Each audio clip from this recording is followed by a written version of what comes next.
The battering ram will now advance.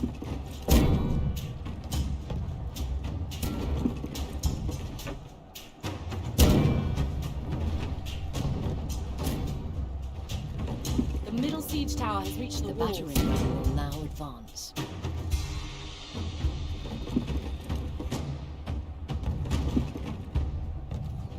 The left siege tower has reached the walls. We captured a point.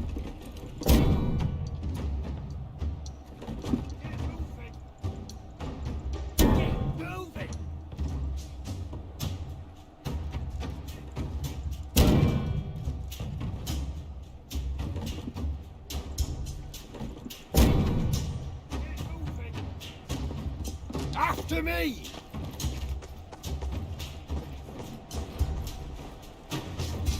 Get moving!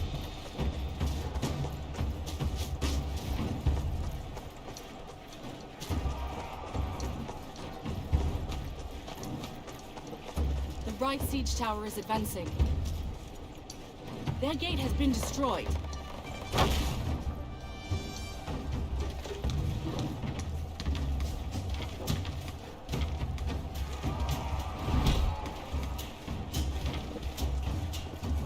The right siege tower has reached the walls. Get moving!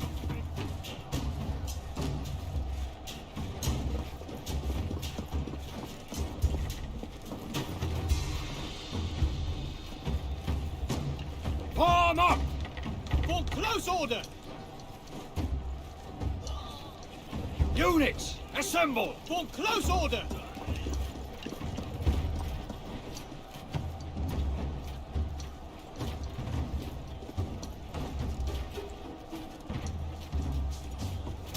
The enemy gate has been destroyed.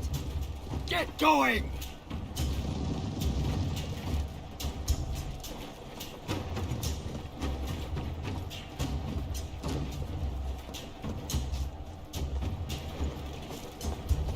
Form up!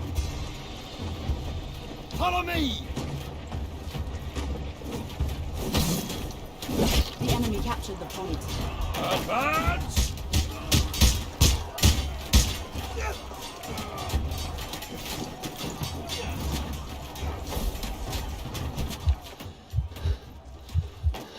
Get into position!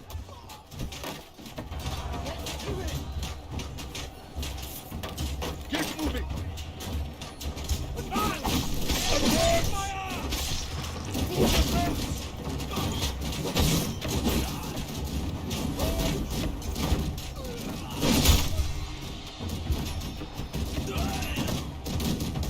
Advance! Capture the point.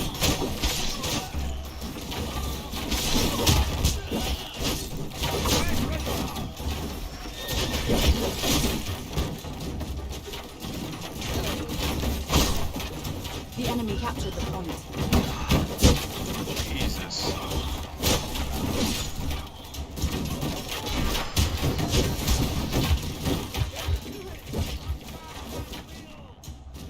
Yes, Commander! Take position! Follow me! Yes, Commander! Didn't know I was going to be running into like 15 people. Get going! Soldiers, advance! Fall in! Anyway, we're trying to adapt our strategies when we play. So we're trying to do a lot of flanking maneuvers. I figured out that no one uses swordsmen, but if you use swordsmen and you're able to get around behind people, it works really good. Weapons. Because their units can't fight if they're running, and also it blocks them up to where our teammates have an easier time inside of the building. Hurry up! Quickly now! Things like these guys, they have a speed buff and a charge buff. So we're gonna head back around on this and then try to get up underneath. I should probably honestly bring some archers, but I don't think I have any in this setup. If I had archers, I could get down there. After me! Forward!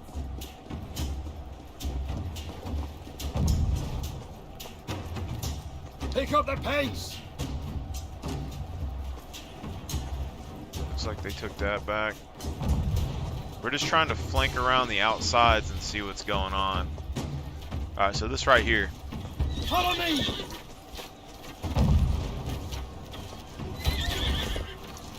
Charge!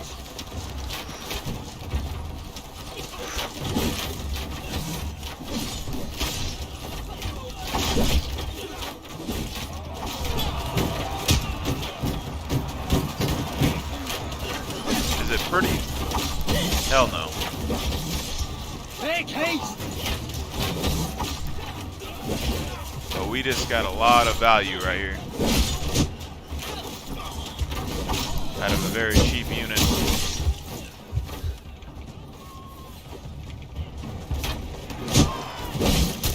Enemy captured the point.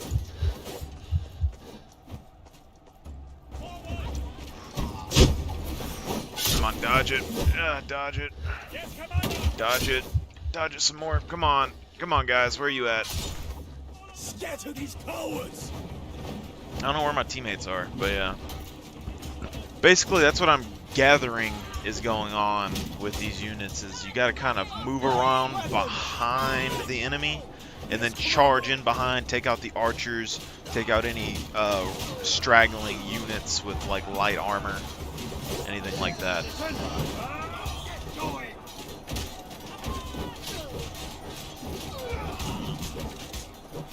So we got 2 archer divisions right there.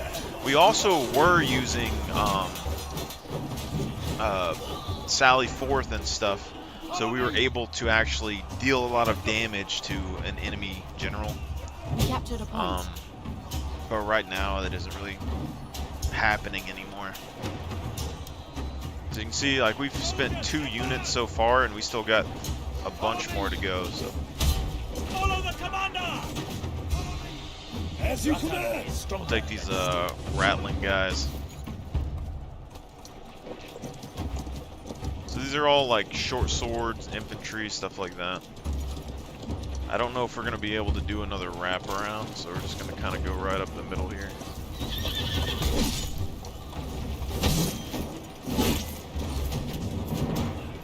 Get going!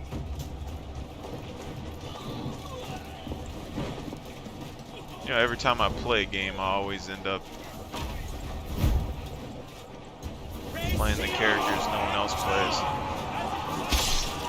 So things like these guys, they're not fighting, they're traveling, okay? So if we hold them here, Shields up and charge! Raise shields and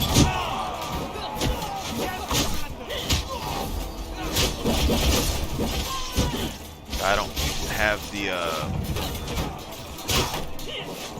it's like, oh my god, just fucking stop. Where'd you go?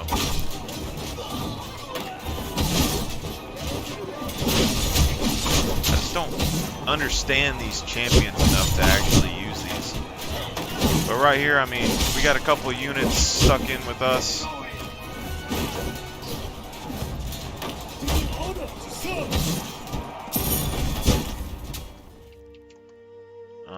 See, I don't guess any of our guys made it through anywhere.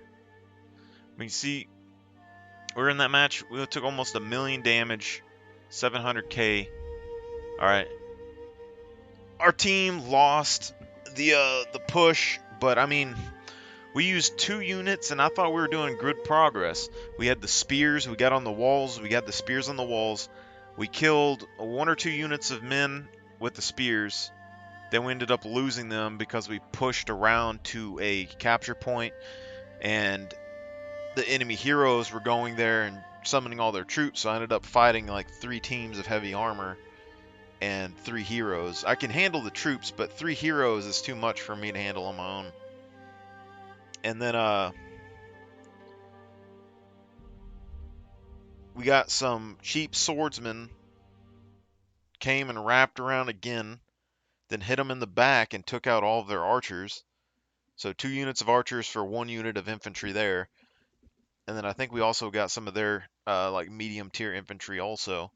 And then we got our 3rd group of swordsmen, and we're on the wall, and then we're taking out tier 3, tier 4 infantry unit, and then fighting 2 or 3 units on the stairs there for a little bit with a couple of different champions. So, I mean, I don't get all of that.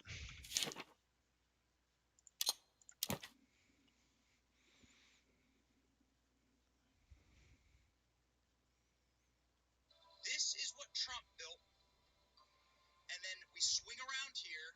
This is what Biden's building. Little sheds. Little shanty sheds. Welcome stations.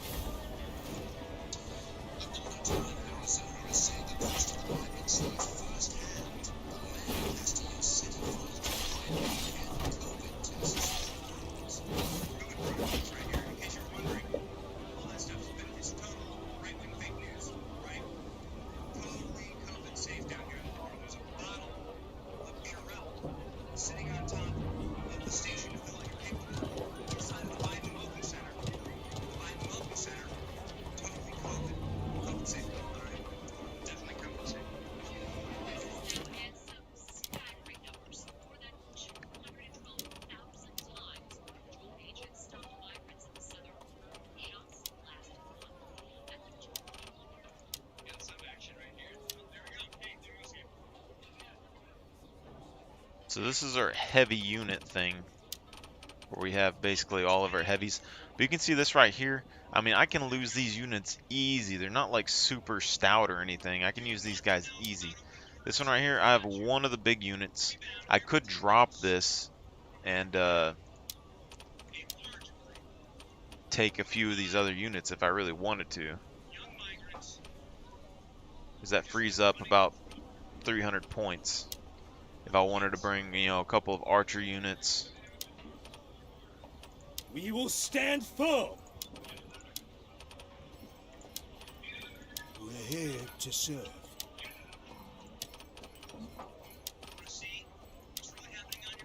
Deo gratias. Ratan is stronger than steel. This right here doesn't really work so well. It's not enough men there. This right here is going to be my defensive thing, because if you're on defense, you should be able to get archers on the walls. You fire with the archers, weaken everybody with the archers, and you put them in these choke points with these units as well. So,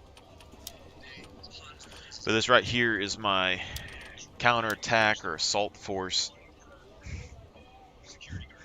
These really aren't as good as assaults as they are for defense, because if you get, basically how this starts off is if I take this and I do a defense, I get up to the gate, I open up the gate before the siege, the ram gets there, and I put these spearmen down, which block the ram and keep anyone from getting close to the gate. So you end up funneling all their troops into the gate area to try and stop you from busting the gate open. And this is kind of twofold, because it means that when you're doing this, the ram blocks the gate hole as well. So your spearmen have less area that they have to cover with their spears. It keeps the enemy from being able to rush you with a lot of troops, because that ram is going to stop them and then force them to go onto the sides. So then if you have a couple of heroes in the tunnel with your troops, you can fight on the sides of your formation and keep them at bay pretty easy. Okay, and then also, if you're able to stop the siege engine or destroy it, if you build some battlements or like a cannon or something, then after that you can reseal the gate behind you, which keeps them from being able to rush troops to the gate. They have to climb up the ladders again. On top of that, if they put units on the ram, that takes a unit out of the fight, because those units can't push the people at the front. So if they're trying to push the ram forward, they lose a unit of men doing that as well. So it takes one of those out of the battle. But I found that these guys work really good if you're able to basically put these spears down, you stop the ram, you hold them at the ram, you kill as many as you can. You push out whatever spear is left here, you push out with it, and then you try and capture one of the capture points, depending on if they let you push out. Otherwise, you can just leave these at the gate, then you run around, and then you try to capture a capture point. You get the capture point, then you go and you grab your sword militia or these iron cap swordsmen, and then you run behind the generals who are coming into the base and kill their troops before they come in. And then this makes it to where, one, even if they make it inside, they have less troops. Most of them aren't paying attention, and they just kind of have their troops running 5 miles behind them because they're on their horse. So you're able to take a lot of their units out like this. And then if they fight you, then you're keeping generally 1 or 2 generals there with 1 or 2 units of men, which just gives your team a numbers advantage inside the base. So that's the whole thought process on this right here.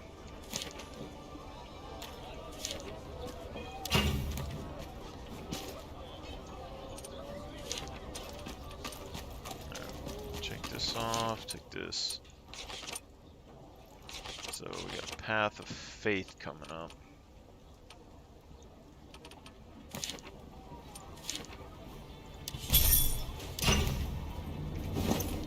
Looks like we got some more something here. Increase our permanent cap, that's good. I want to try and increase our unit amount as much as possible here. Build-wise, I'm not exactly sure what we're doing at this point. So I got 52 HP or toughness, you know, and then I got 44 armor, and then I started increasing my strength.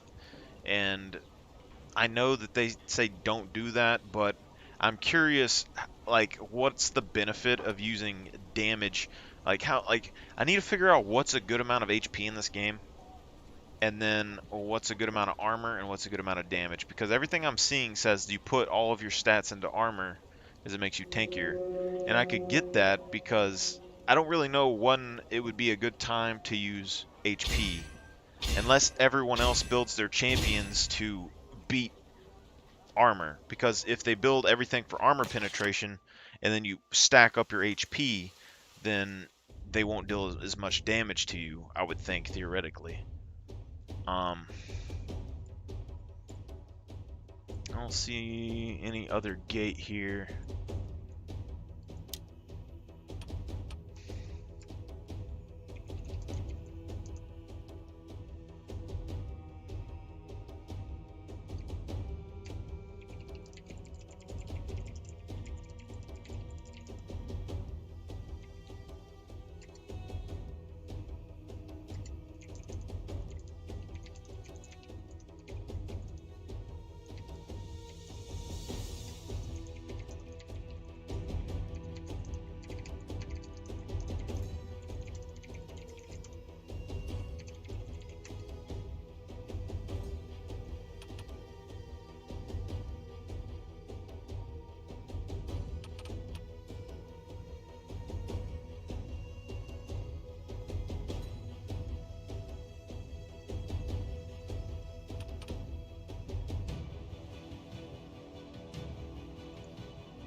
See, everyone else, I feel like there's people in this game that are just, I feel like this game has robots in it.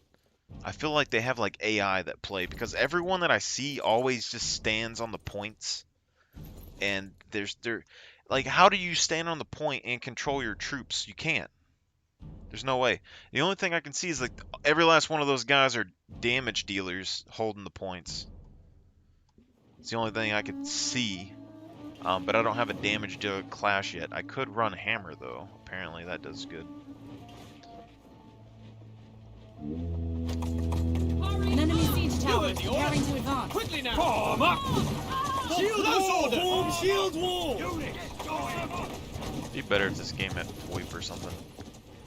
I don't know what happens if these guys stole their shields either. The enemy siege tower is advancing. Close order! An enemy siege tower is preparing to advance. Get moving! Stand ready! Honor to serve! How do you open the... Stand ready!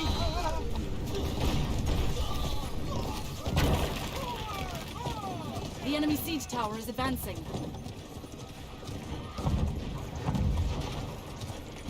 After me! As you command!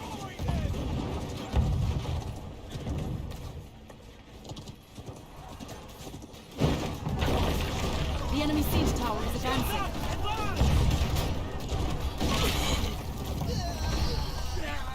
Arm up! For close order! Get into position! Brace yourselves!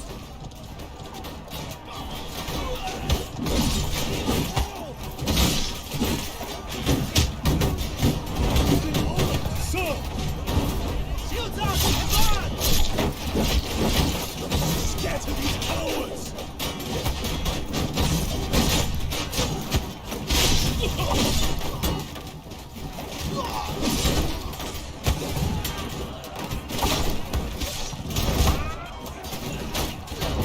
Shields up! Advance! The enemy siege tower has reached the wall. Somebody Attack at will! smacked my troops. Alright, we're gonna go over here, take this camp. I don't know Enemy what siege killed tower my has been troops, destroyed. but that happened. Alright, so these guys are about to go up that wall, so we're gonna get our cheaper units, then run over here where these stairs are, and attack these guys going up the ladder. We captured a point. We made our own weapons. Your unit is retreating. Follow The me! enemy siege tower has reached the walls. At the double! Shields up and charge! Move quickly!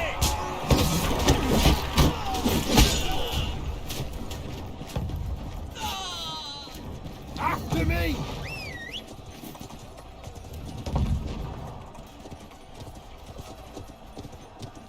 Get going! The enemy captured Pick up the point. pace!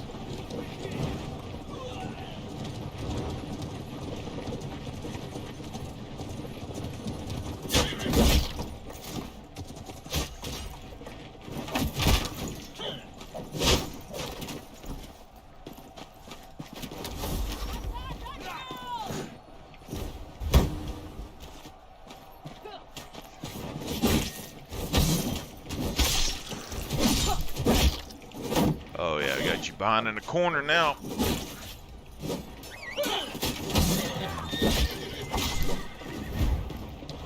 Charge!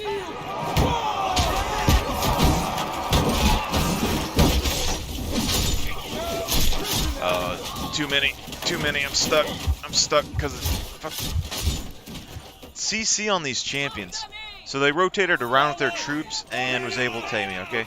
But that was still 2 or 3 heroes there. We took out a unit of men with our cheap unit of men. We took out a hero. Hopefully we're able to keep the gate off of that, but there are people taking our walls. They didn't take the time to heal any of their men either.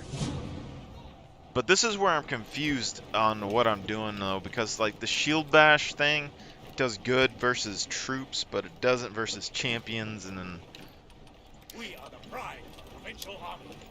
just a bunch of random stuff The that enemy happens. battering ram is advancing. Alright.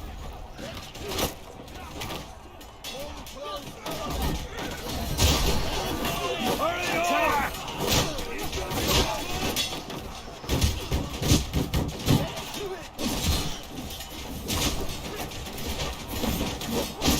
Freaking let me stand up. Like,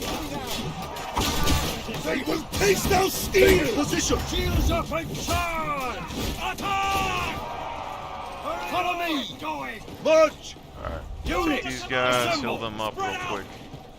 Try to go up on the wall, see what's going on up there. Advance! After me! Yes, I Commander. see a lot going on over there. Listen to my order! The enemy battering ram Okay. has reached the gates. This is good. Taste our steel! Get going! On the throne! Gate has They been will destroyed. taste our steel!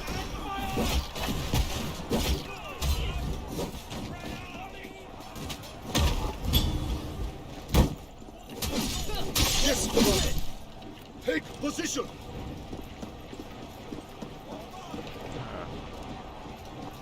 Hurry up! To me! Cover our commander! Protect the commander! I guess we should have went down out the front gate.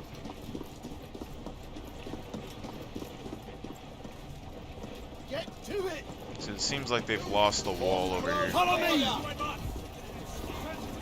Form close order!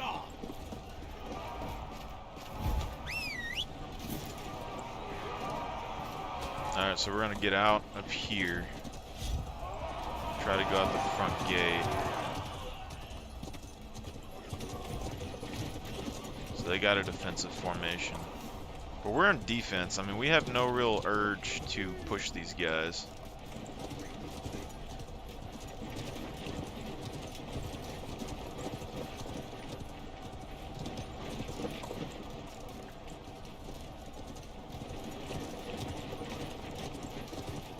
Form up! Spread out!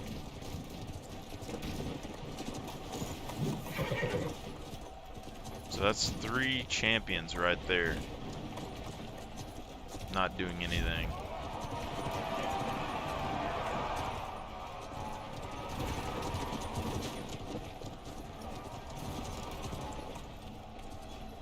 Brace yourselves!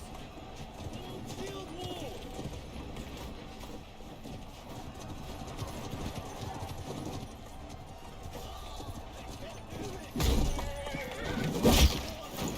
Charge!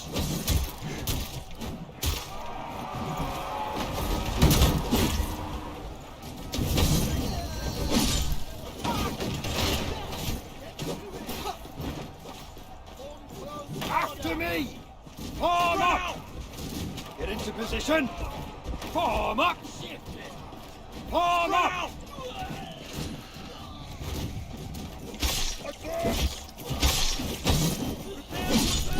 The enemy siege tower is advancing. Form up!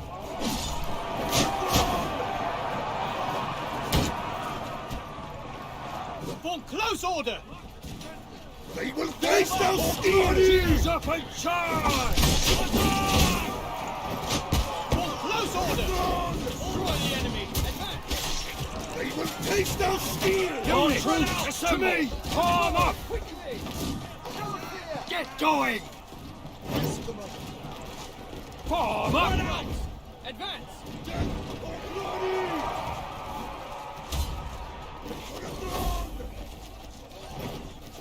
Hurry up! Taste our steel! Advance! The enemy siege tower is advancing.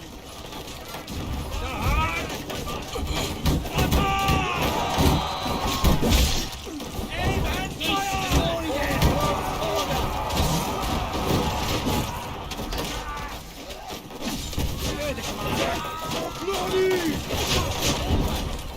Those freaking spears are deadly. They will taste our steel! Close order! Volley fire! They will taste our steel! I don't really understand the mechanics when it comes to Advance! like rushes and stuff. So like with those units I can rush through them and knock them out of their stance, but when it came to like the sergeants and stuff, I couldn't.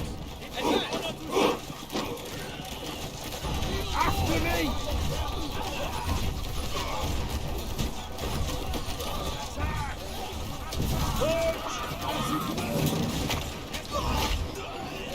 Shields up and charge!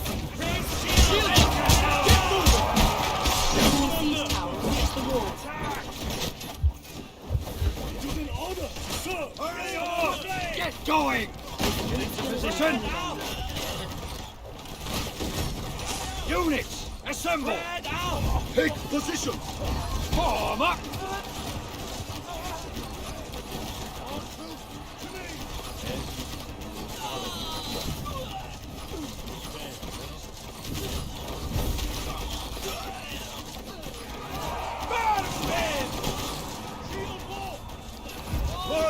Looks like somebody took the wall. Take a gander over here real quick, see what's going on out here. Hurry up! Alright. This is it, boys. After me! Charge!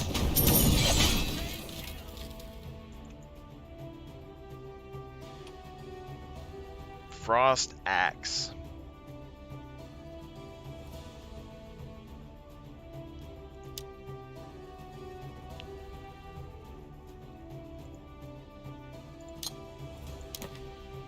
Well, are my units the best on the planet? Probably not. But we put in good work. Alright, that's what we do. Put in great work.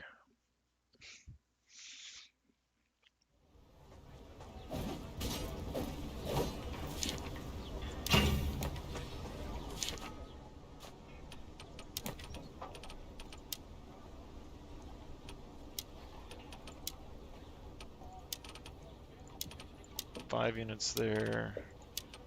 5 units here. 6 units here. 4 units here. So this one is just archers and stuff, and this one is just weak, like melee infantry. So then let's make this one, let's just remove these. And this one will be like our pure defense, like We will stand firm! all of our guys that we can get. Looks like we can buy iron cap archers.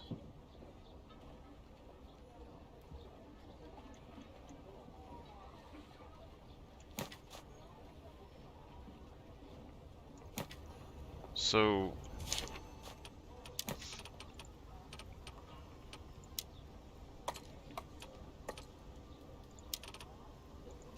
we have like 200 on there. We could definitely fit another group of archers in here.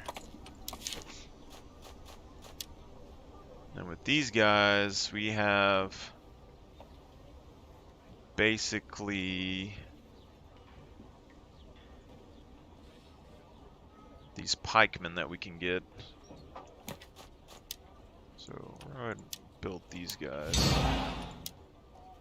Alright, so that gets us another group of archers. Now if we go over here and then we go to our range grouping, remove these guys. Need 130 for those guys, so just grab here. We serve with honor! Grab some more archers, and then we can come back and grab these We will pikemen. stand firm! Alright, so now we go back to barracks, infantry, we go get these pikemen down here. We go back over here, armor.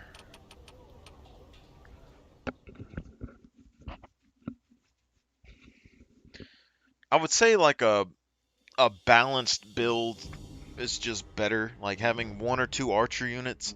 For me, like with my main army, I prefer to have those English longbowmen with armor penetration that deal more damage when they're up high, just so I can put them somewhere and then help out the army while you need, because it lets me wear out a unit.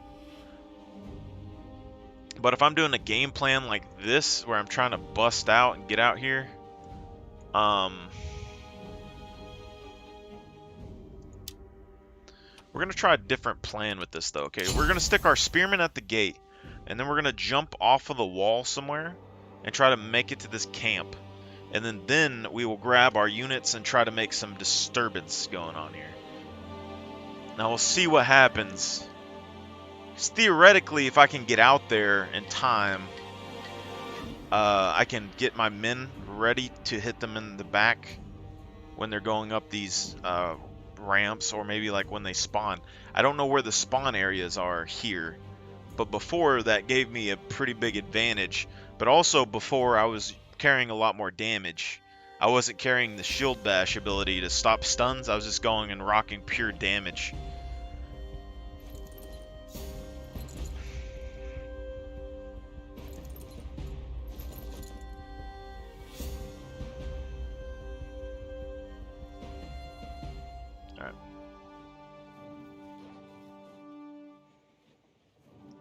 It's crazy because like stuff like this would be easier if I had a class that was damage based or like an enemy assassin siege or tower is something. preparing to advance. An enemy siege tower is preparing to advance. Form up! Brace yourselves! Alright, The Let me enemy get a battering look at ram this. is preparing to advance. Get moving! The enemy siege tower is advancing. okay. Ready! The enemy Fight! siege tower is advancing. The enemy battering ram is advancing. Ready!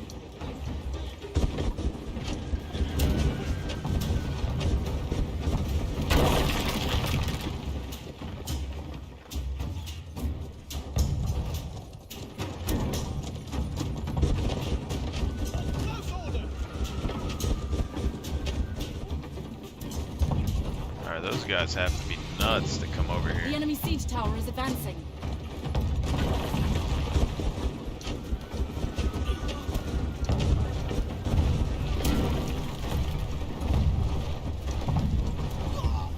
After me! Big march! Keep formation! Full block! Brace! The enemy siege tower is advancing. Shield wall! Shields up! Get moving! Units, assemble! Close order! The enemy battering ram has reached the gate. Like I swear these guys are bots. I don't have no one on this cannon. The gate has been destroyed. The enemy siege tower has reached the walls.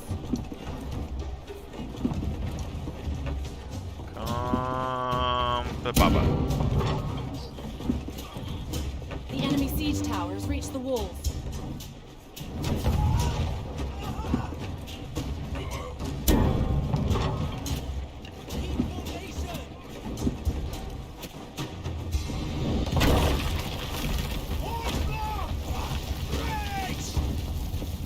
Look at this freaking.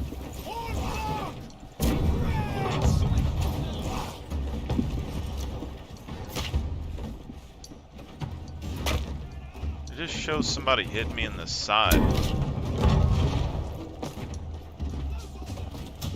Now, full block!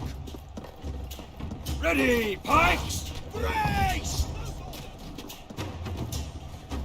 Follow me! Get going! Get into position! Brace yourselves! The enemy Form up! siege tower is advancing.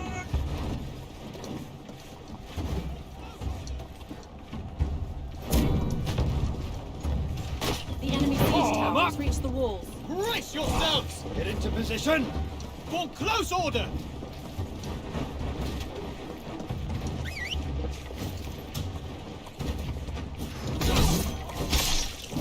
Keep formation!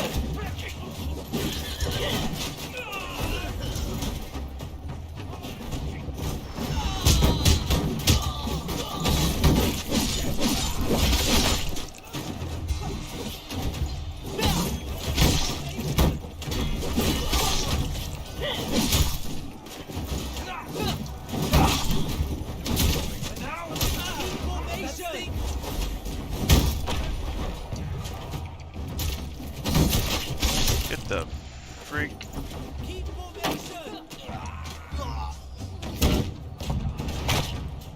Getting shot every 2 seconds by this guy. And now, brace!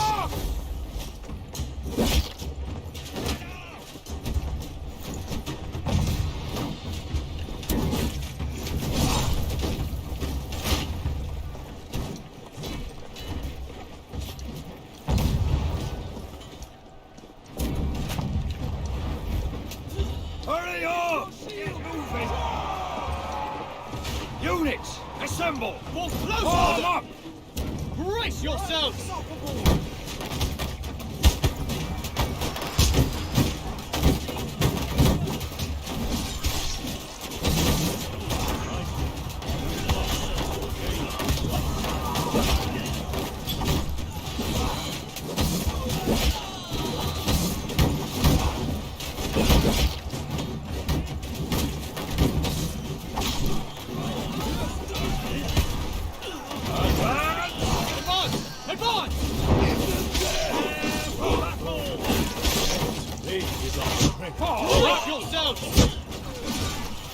Through the death!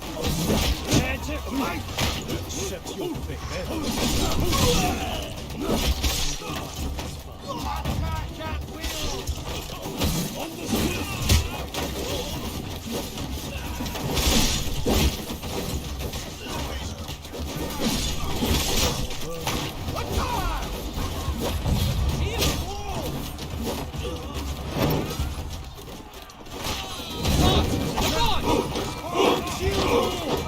Strike them down! Give them hell! Prepare for battle!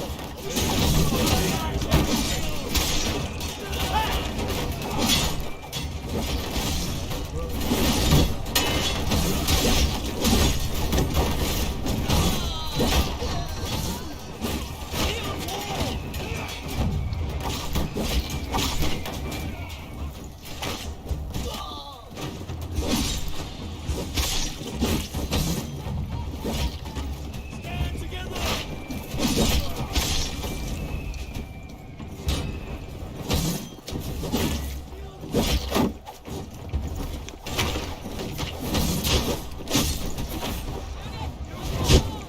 Shields wall! For close order! Shields up! Advance! Charge!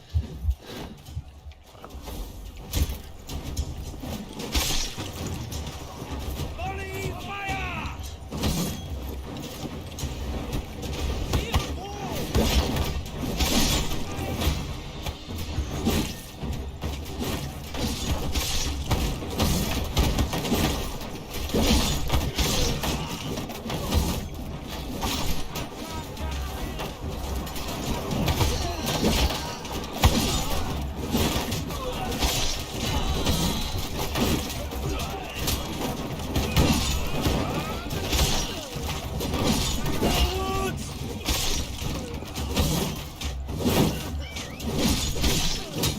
Follow me!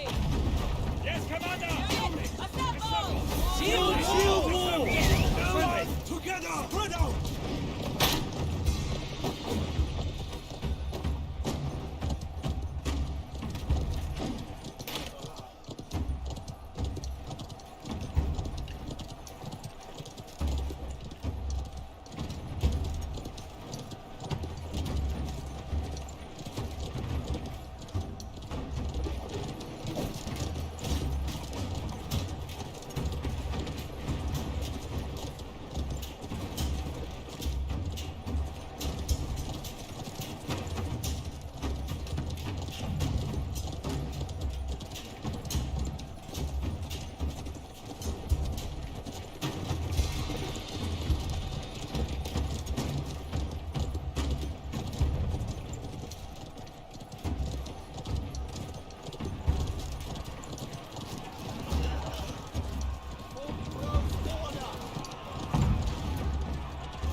Taste our steel!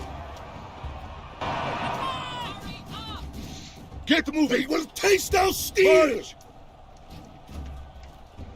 Yes, Commander. Take position! Get moving! They will taste our steel!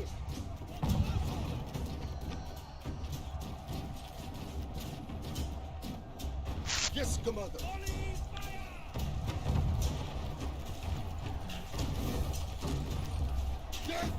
We made our own weapons. They will taste our... After me! Yes, Commander. You heard the order. Quickly now.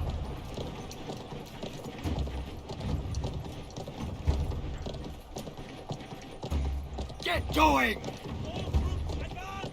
See if we can get around.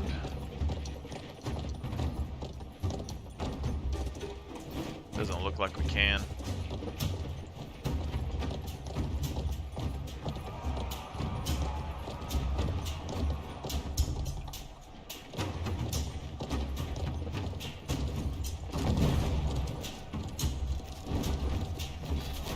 They so steel! Pick up the pace!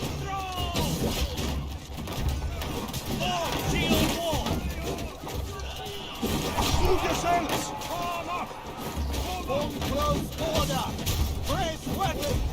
Order! They will taste our steel! Take position! Form shield wall!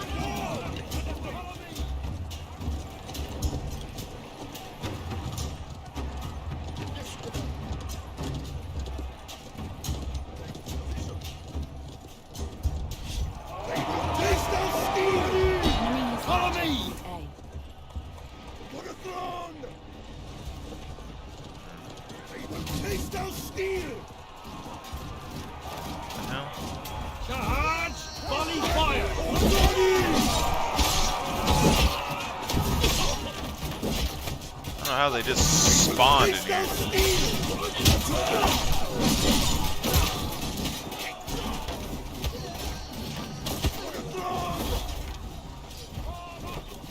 They will taste our steel!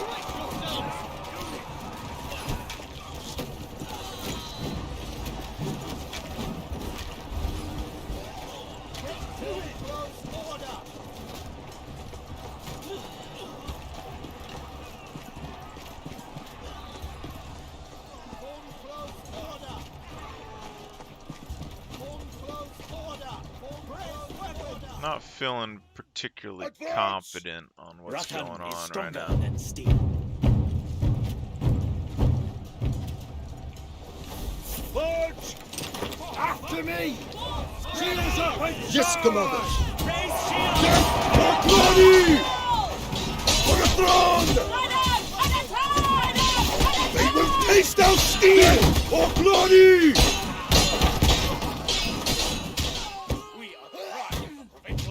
They will taste our steel!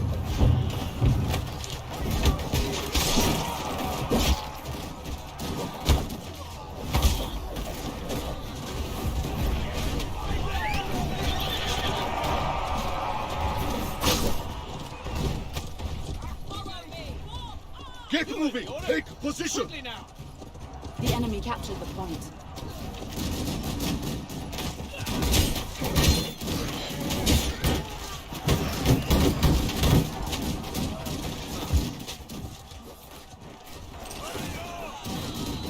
Yes, Commander! Shield wall! Attack!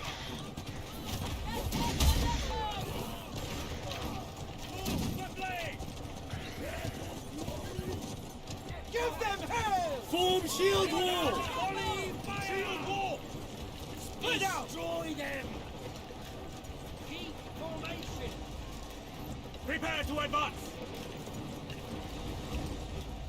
Follow me! Make haste! Destroy them!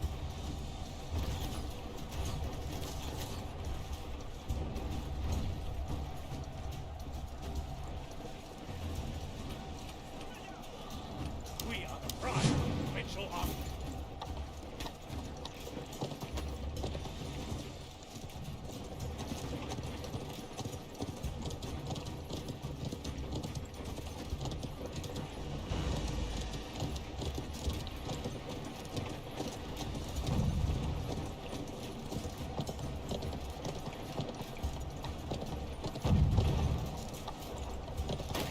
Listen to my order! Close order! The commander! Charge! Attack!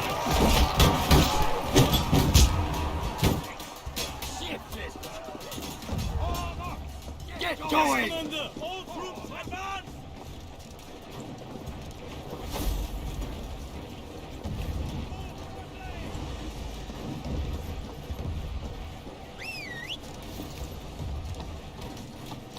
see archers down there. That seems like a risky play on my part.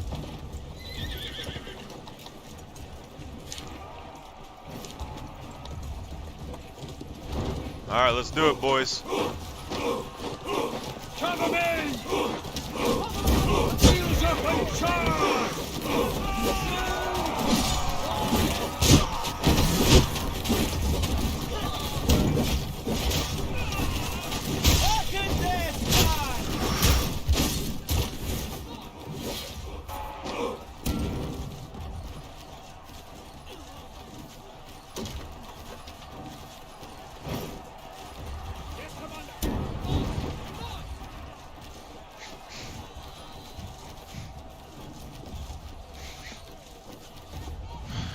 Guess I should have brought my heavier infantry.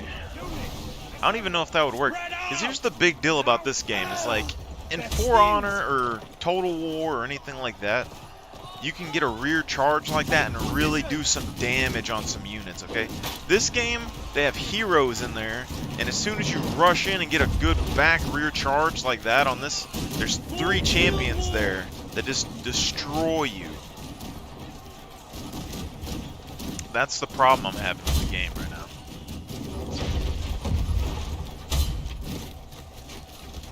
Doesn't look like we have much of a force left. We have some defensive units. Hopefully they're towards the end on theirs too. They got 40 seconds for them to make a move, and we're gonna have our best units right here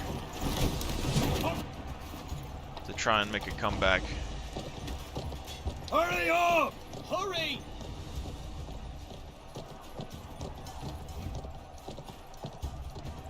Follow me!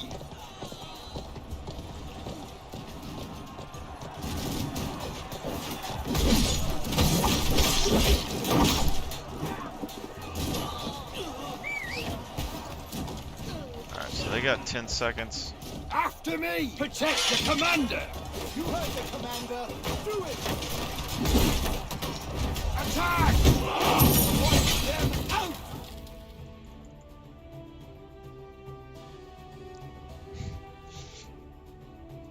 Look at that.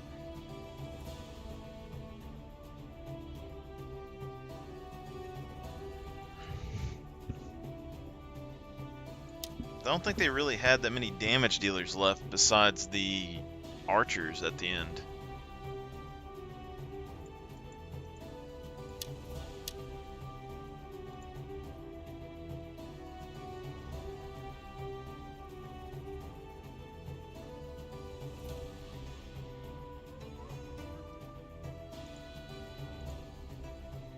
Every time I see these two, I always expect people to have like 200 or 300 kills, but there's not that many troops in the match.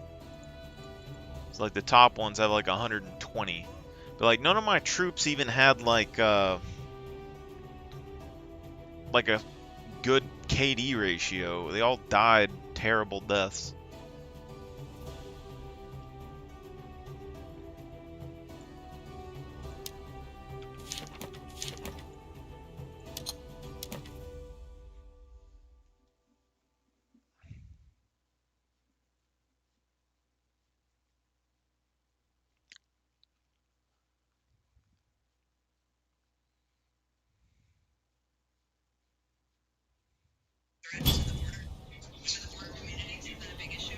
Peacemaker. Notice the snort. Notice Peppermint Patty's snort. This is what losers do. When they can't answer the liberals, by the way, do this all the time. When they cannot answer a question, they turn around and immediately go to attack mode, making an emotional challenging break. Yes, yes, we are. So Jen Psaki is still ducking the question. Well, thing is right now too, I don't have any real good gear or anything like that, so I don't know what a good armor value is. Like, if I look at the top tier heavy infantry that people have in matches right now, they have 700, 800 defense. We're right at 6 something. So, I mean, we could reset our points and go full HP and see if that does anything different. But I really doubt it. I mean, we still have our shield and stuff, but this is what's really there's nothing online that tells me like people's base stats. So when I go and I look at it, I mean, I guess technically there's no classes in this game. There's only weapon types. So we all have the same base HP pools, I would think, besides our armor sets.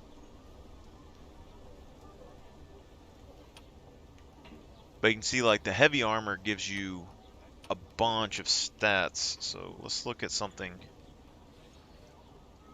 Conqueror's Blade, armor stats.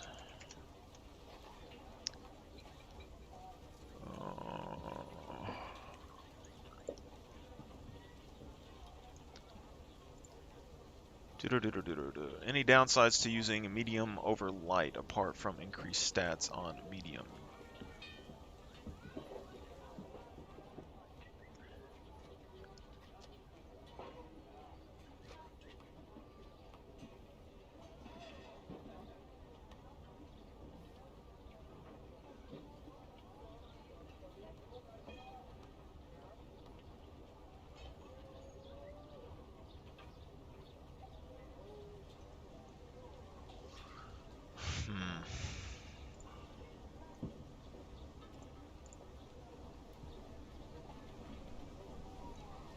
See if there's anything on that.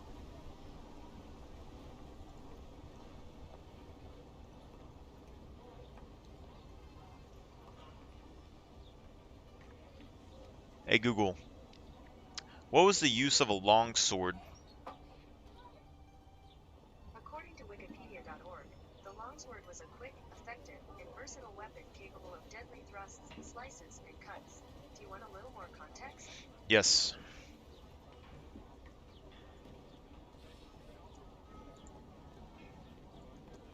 Yes. The longsword was a quick, effective, and versatile weapon capable of deadly thrusts, slices, and cuts. The blade was generally used with both hands on the hilt, one resting close to or on the pommel. The weapon may be held with one hand during disarmament or grappling techniques.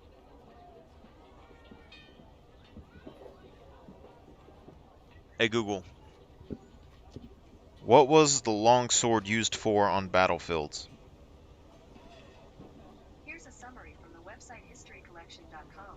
Longsword. By the late 14th century, the longsword's use had begun to spread to unarmored foot soldiers as well, a usage first pioneered by Swiss mercenaries. The longsword is a cut and thrust weapon, with a light point and cutting edges designed for targets unarmored and armored. People also sometimes ask me, why were longswords used in battle? Do you want to hear the answer? Yes. According to Wikipedia.org, evolution, the longsword is characterized not so much by a longer blade, but by a longer grip, which indicates a weapon designed for two-handed use. It remained in use as a weapon of war intended for wielders wearing full-plate armor either on foot or on horseback throughout the late medieval period. Interesting. So this thing doesn't give me no effects. And I'm trying to compare. So let's look at the spear. Like, why doesn't it give us effects on these? You can see here, so that barricade.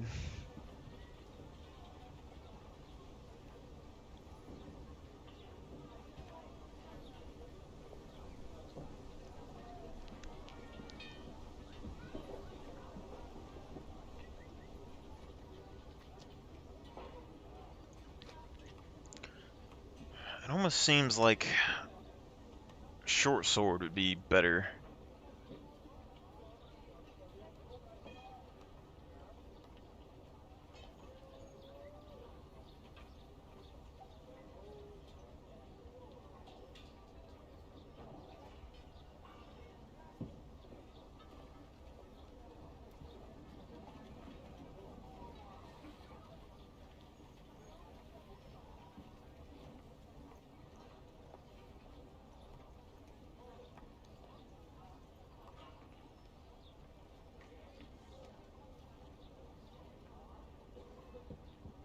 Huh.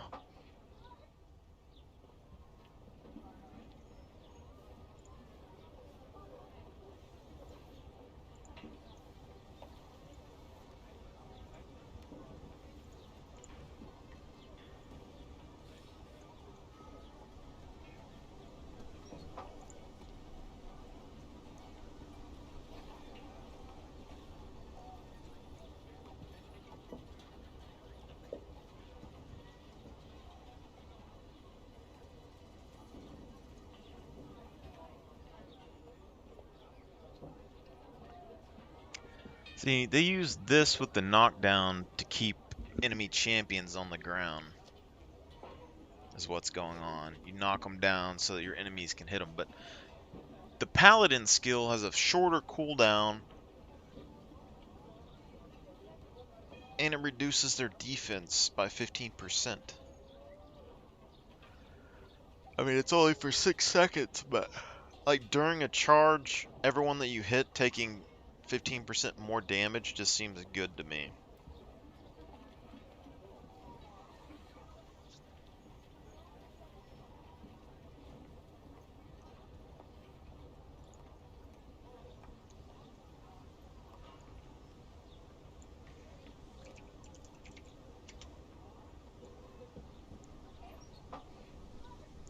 What I'm trying to figure out is how much extra stats heavy armor gives you compared to light armor in the game. Because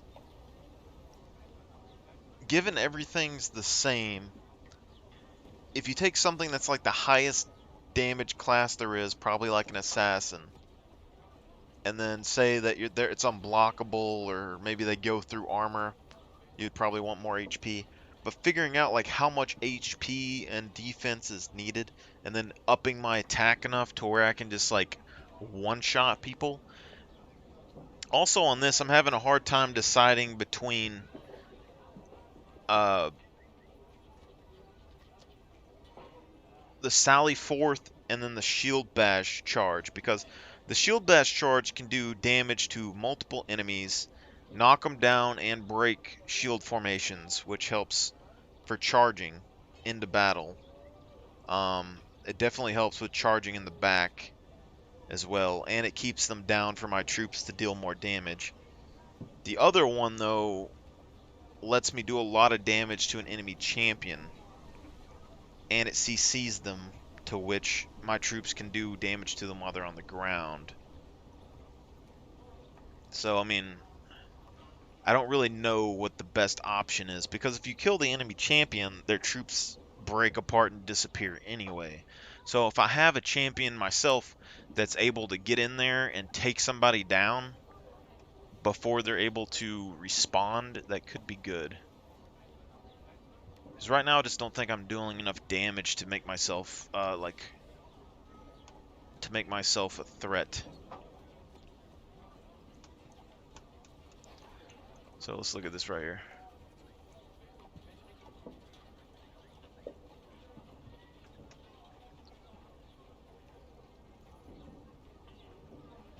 Heavy armor is useless. It is killed in 2 seconds by dual blades.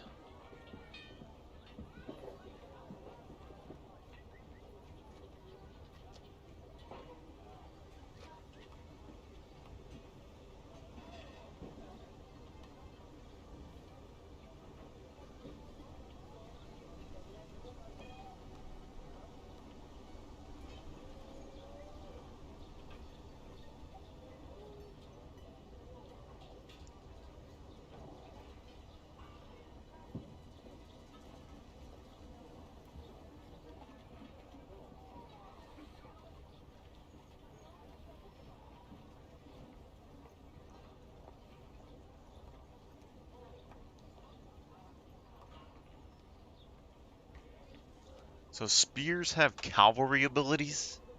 What?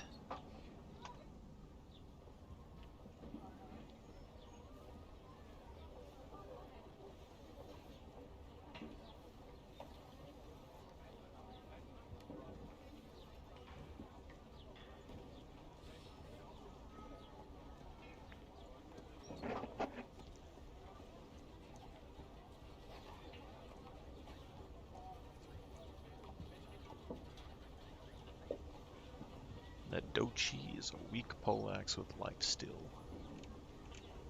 So Nadochis get lifesteal.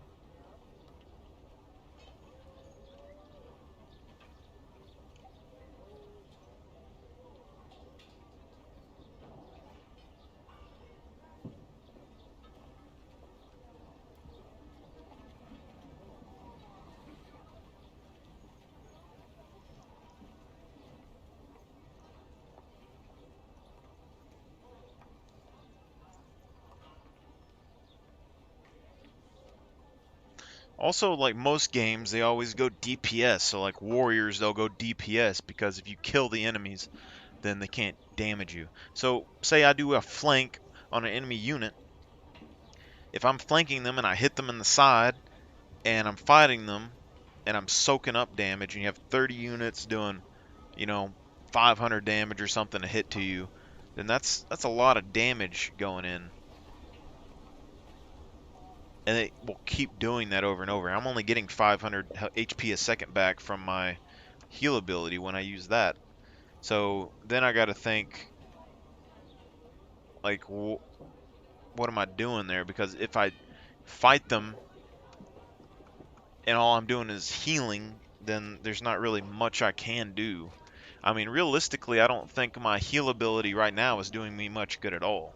So I have to go back to something like I was doing before, but I'll have to decide between the different abilities again.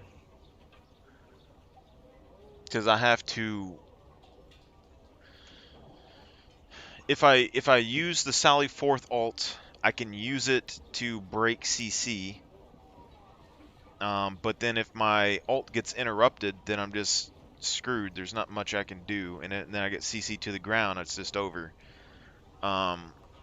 Whereas like everything else that I have, like the shield bash, I would have to remove the shield bash to get up in there. But shield bash is the best CC removal that I have. And then the other one has the best way to break unit formations. Alright, let's look at this. 1200 armor is a reachable only in legendary well-rolled gear going full armor. So medium armor in those conditions are around 900 armor. Nothing to feel bad about. If we're talking about blue, rare gears, heavy armor, the most common used gear around is around 700 through 900 medium. 600, 800, and light is 450 to 650. No armor, full armor. So the armor value I'm at right now is about the same as a light unit at maxed. Not taking a good roll into account. Does this mean medium armor, tank less? Yes. Does it mean powerless made? What paper? Let's look at the most common heavy set and heavy classes. Guardian set around 650 defense for the full set, plus 120 for set bonuses, plus personal armor stats, reducing income and damage per 10%. A full tanking set. Longsword don't really need since it's self-sustain and have low damage. Can duel and kill if enemy overcommit, but usually can just delay infinitely. So short sword need to be used iron sight effectively since it's a percent bonus. Range meaning it in the middle of a beating can duel and kill an enemy if overcommit, but usually can just delay infinitely. Poleaxe need it because of slow animations on attacks and skill, meaning you will always get hit. And its percent damage scaling is meh. Can't duel and kill except if opponent is stupid enough to gang CC'd without having a purge skill ready. Maul too strong right now, but mostly because the Maul will always get the right stats on its weapon, so he doesn't even need to go full damage. But if he was a bit weaker, it's a slow class with a poor dodge and a lot of skill that commit to the attack. Alright, so medium set, around 420 armor. The full set plus 30 from the free armor from the set. Your armor stats. 150 damages of every type, plus 10 to every stat, which gives you 30 armor, 300 HP. So they're going to do a lot of damage either way. Musket range with good mobility CC or damage potential hit, blunt, pierce. Can duel. Spear, good attack. Nodochi lifesteal and percent of damage done with good CC, low cooldown, but man attack animations, leaving him open to counterattacks. Slash Pierce. So usually every strike, medium armor warrior gain 450 to 180 raw damage before mitigation on every attack. I mean, my big thing here that I'm gathering is assassins can lock you down and kill you, but they're able to do that to me right now. But the Nodochi has a lifesteal, and that's the only thing that I see heal-wise besides their bandages. So if you're in a fight, I think I have the advantage on HP regen anyway.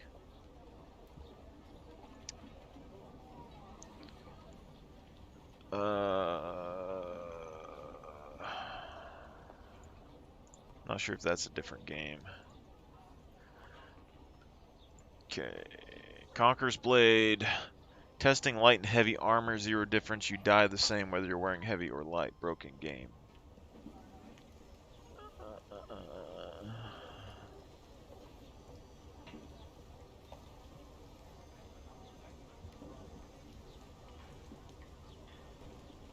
This is a couple of years ago.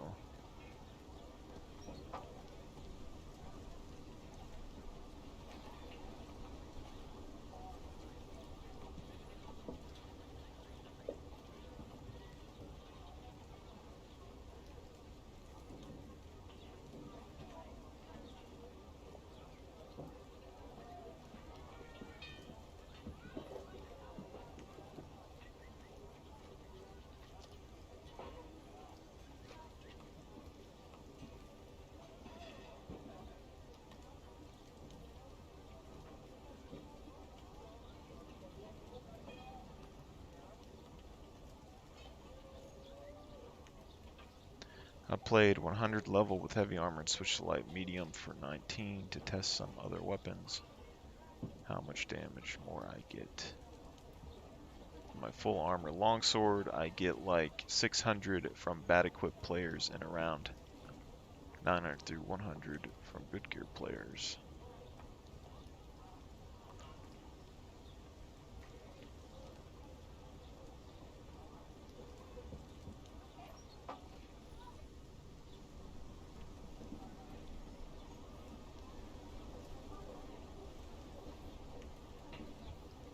The difference between comparable light and heavy armor to a full strength burner glaive is 1 hit worth of damage.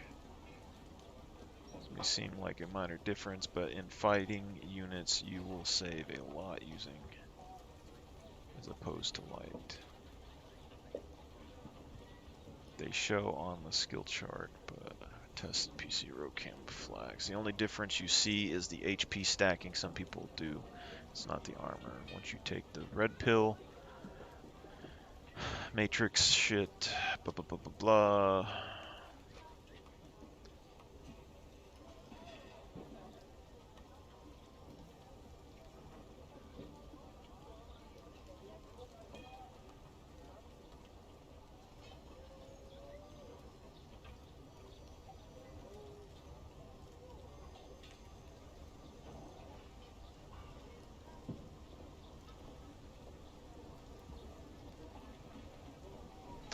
I mean, right now, with that ruin that I have in my armor, I would think having a higher HP pull would be better, because anytime I'm under 25%, I regen back up to 50%.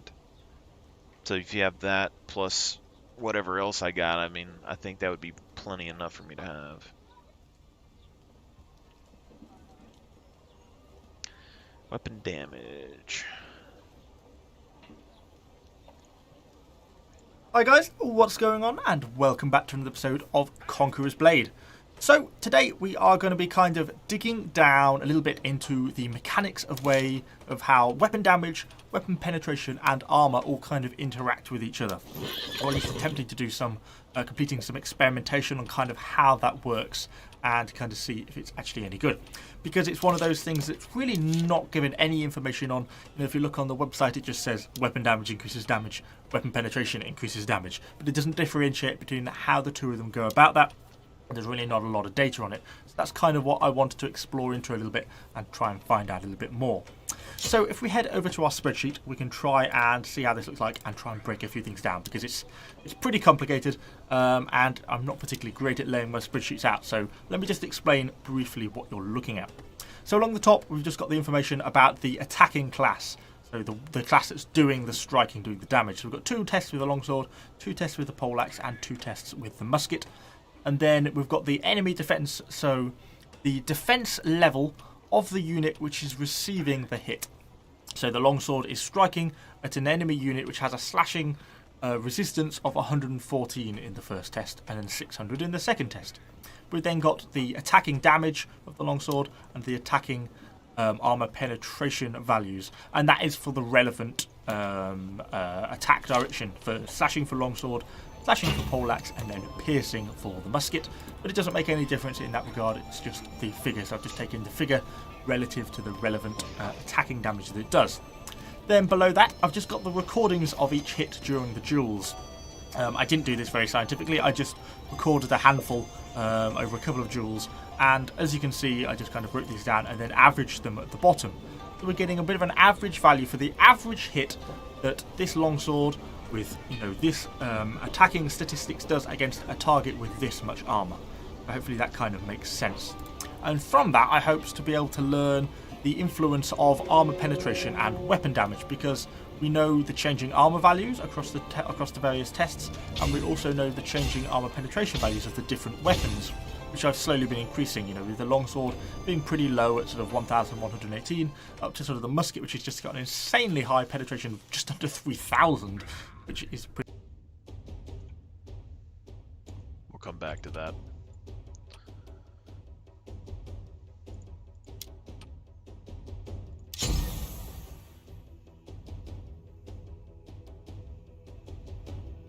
So we will see how fast I die now.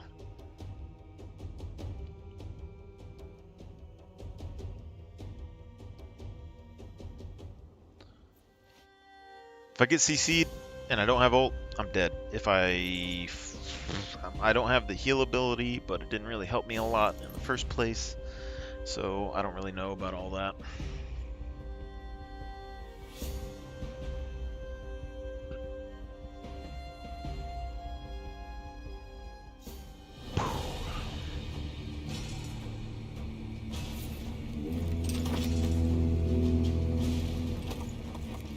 Get going!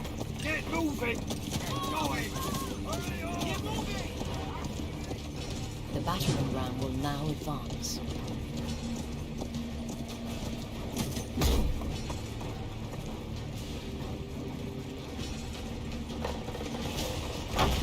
The battering ram will now advance. The battering ram will now advance.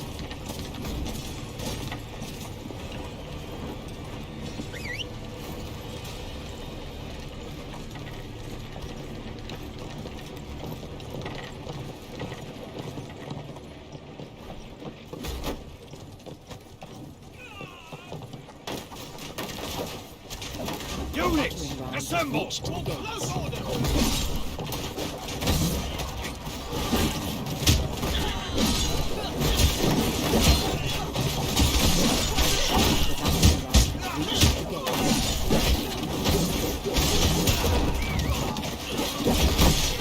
Enemy gate.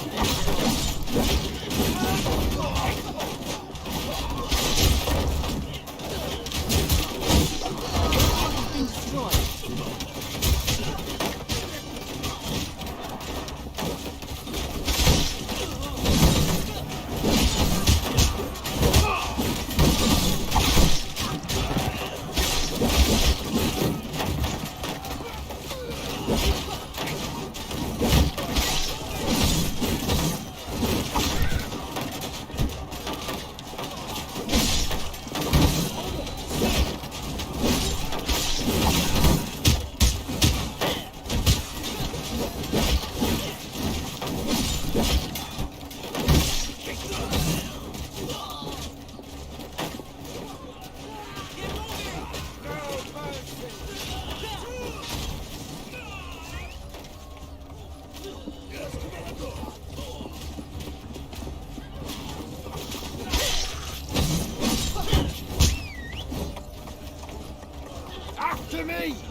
Follow me!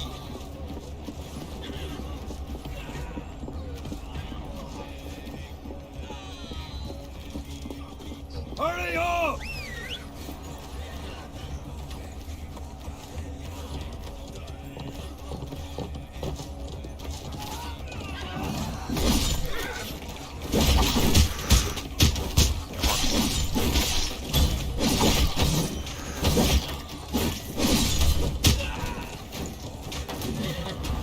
Get into position! Heal up a little bit.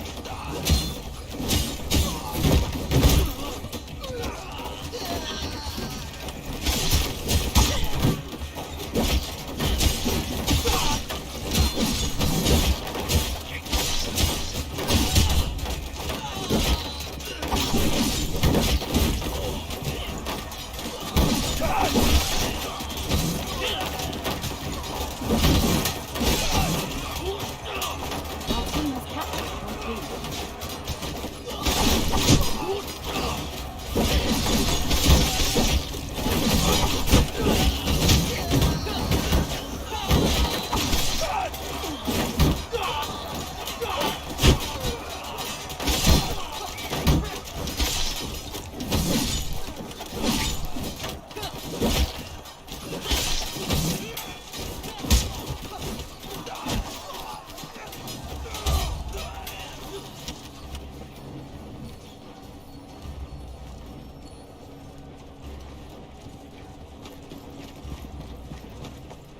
For close order! Capture the point.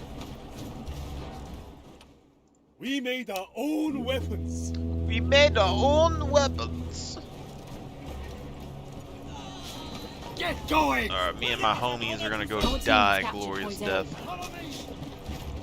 Deploy quickly! Hurry up! Get going! Hurry! Follow me! Quickly now! Yes, Commander! Move quickly! Charge! Close order!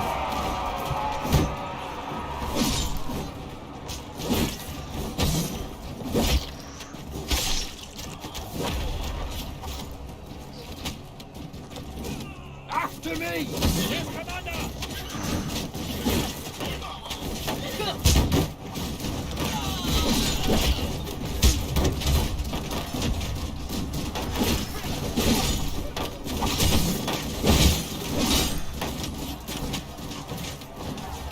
Now we pull out.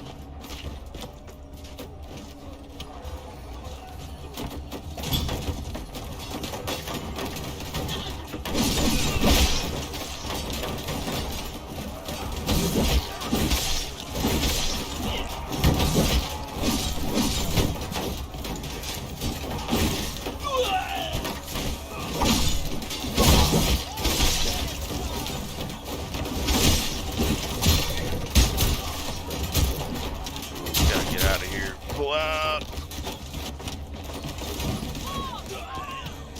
Spread out! We are the pride of the provincial army. Spread out! Full line! Raise weapons!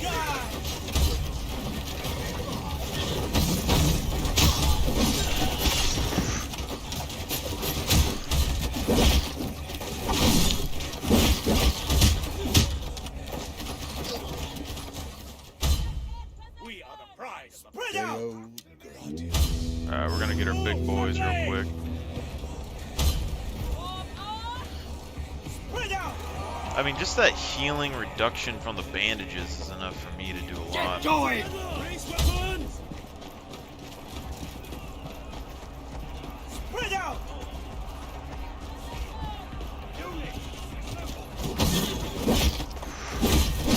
Spread out!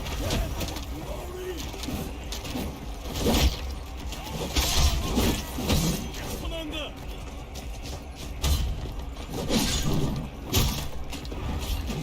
To victory! Fight them out!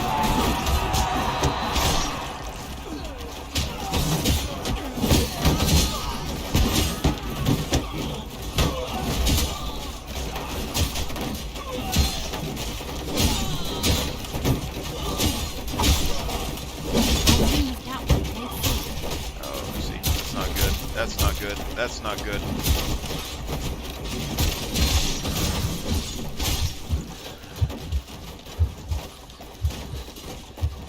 Listen to my order! You heard the commander. Do it. Form up! Get to it.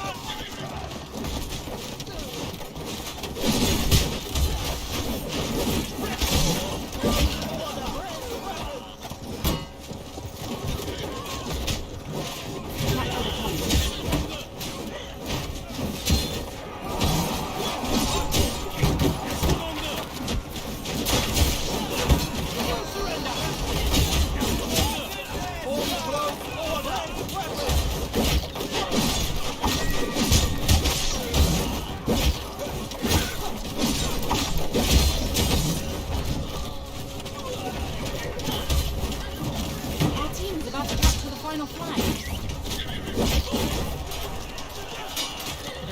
Capture the point.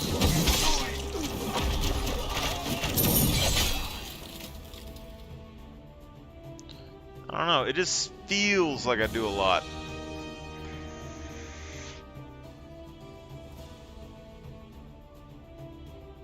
It's a lot of damage. We serve our order.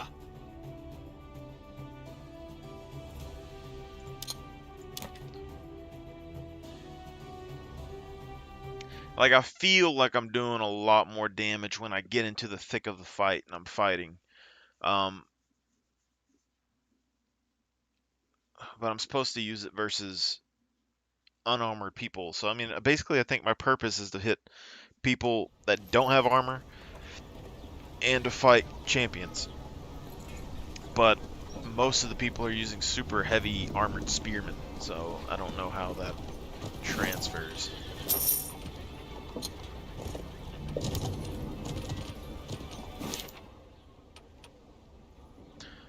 So, what I'm looking at here is the strength perk as well, because it says increases your piercing or armor penetration, slashing damage, and blunt damage. So then I was looking at the skills, and first off,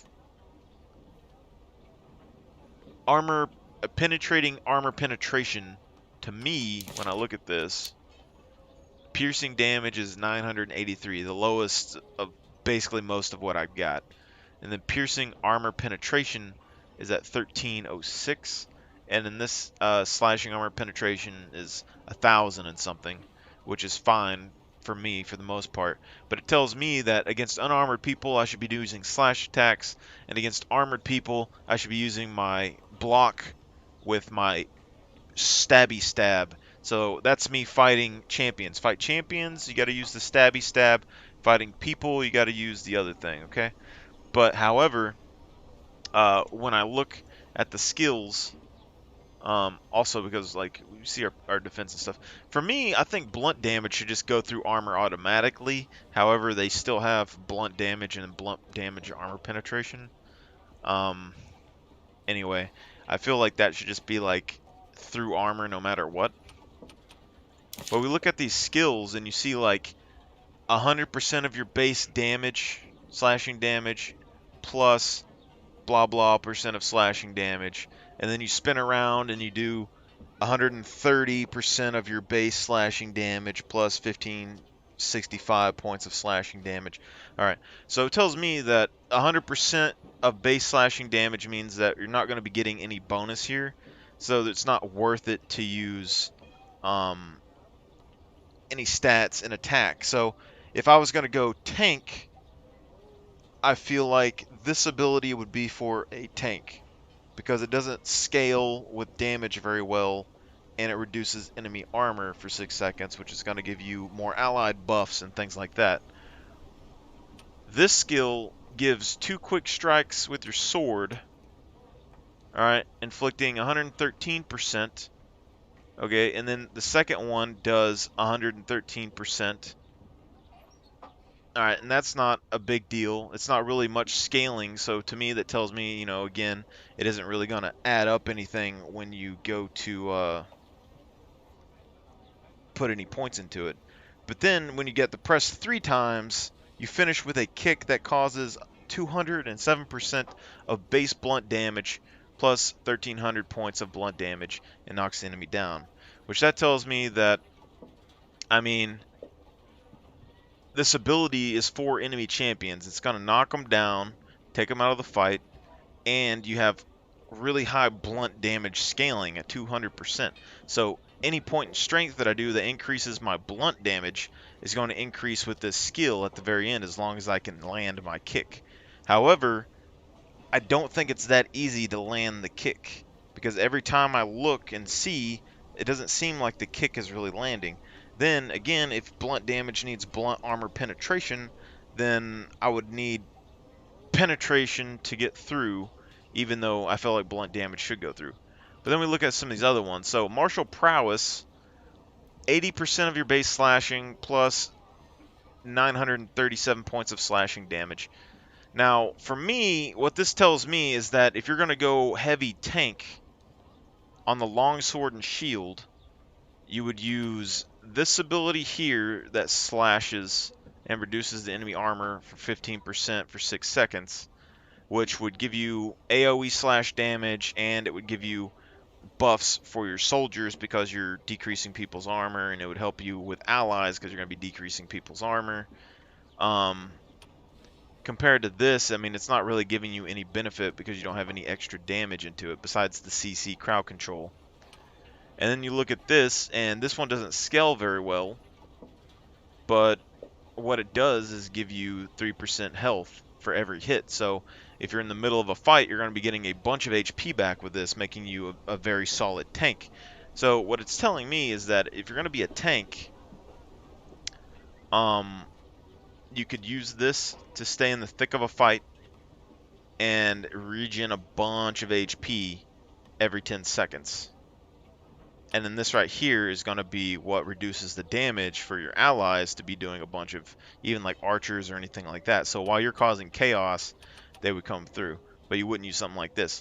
But if you go the damage route, you would use with Valor, not because of the slashing damage. Like both of these classes, the slashing damage isn't what you're looking at, because the slashing damage should be what's being used against like archers and lightly armored enemies. That's what you're trying to go for, is you want to attack those light armored enemies because you don't have all the armor penetration and you don't have any really good buffs here. So but what you're looking at is the 207% of your base blunt damage.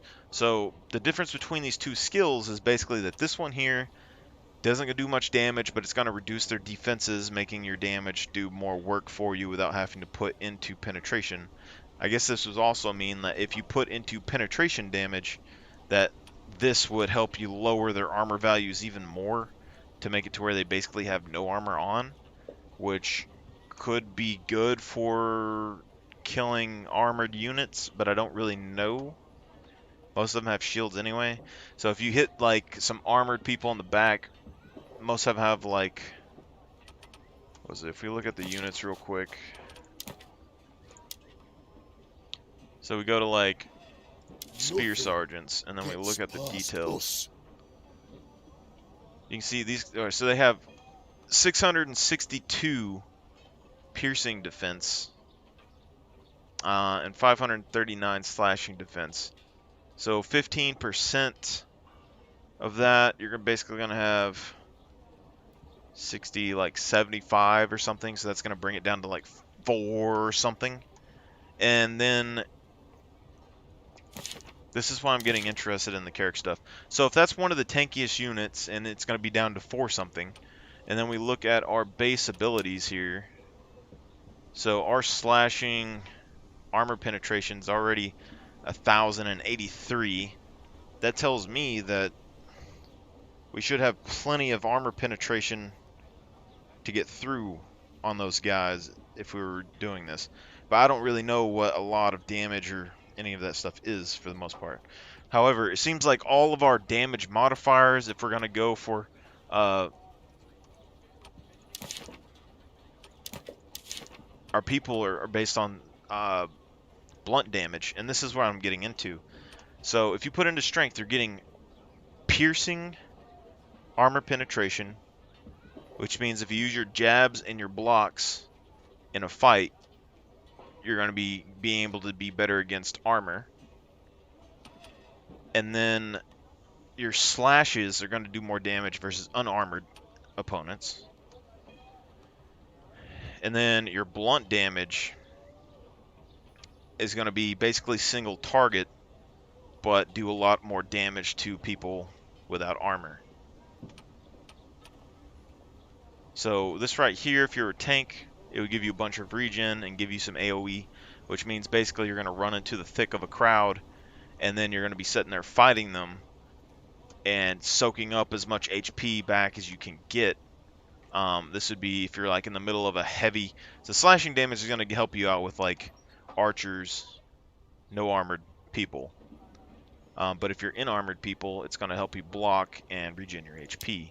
But then we look at some of these other things. So our best anti-CC here causes 141% of base blunt damage plus 887 points of blunt damage.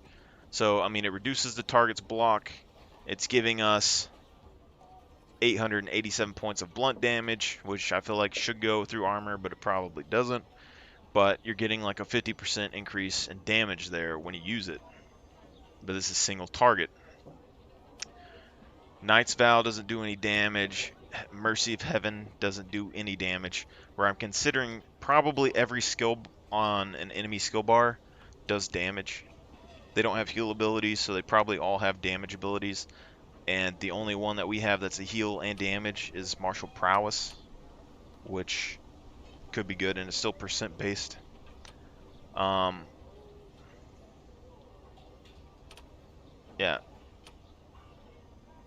But that isn't like a bunch of damage. It's not going to help you with AoE. It does help you with single target. So if you're going for damage, though, you would have this, which would help you single target fights and AoE clear. But it comes down to Sally Forth. Like when I look at it, you do 150% of your base slashing damage plus basically 2,000 points of slashing damage. Okay. I don't even think that we've upgraded this. I think damage dealt plus 5%. So we haven't been able to upgrade that yet. So it goes to 2,000. Let me... Okay. So you deal basically 50% more slashing damage plus the 2,000 slashing damage. So you're at 2,000, and then we have slashing damage at basically 1,000. So we're gonna go 1,500 there. So you're gonna have 1,500 plus 2,000, which is 35,000, and then you use Shield Bash that causes 274% of base blunt damage, which is what I'm getting at here. Is that your blunt damage? We're at 524, but we're getting 200 and something percent, so we're still getting 1,000 plus damage there.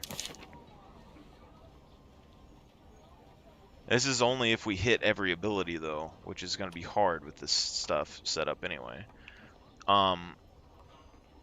And third time, make a quick lunge and stab enemy, dealing 250% of base pierce damage plus 3,169 points of pierce damage. Now, what I'm getting at here is that basically, if you use your ability like this, you're going to get...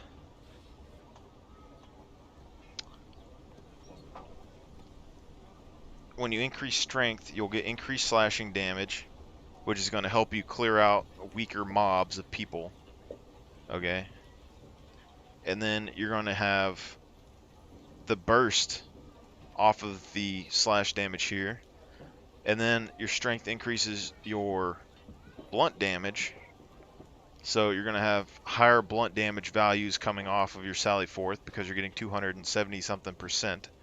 And then plus the other percent, the other big number there. Okay, and then the third part is going to give you it doesn't give you penetration value, but it's going to give you higher penetration damage, which means that this big value here is going to go up a lot higher than what it is right now. Now, the only thing I could say about this too is that if we go the opposite direction, then we're going to be getting more penetration off of our damage, which would go through the armor better.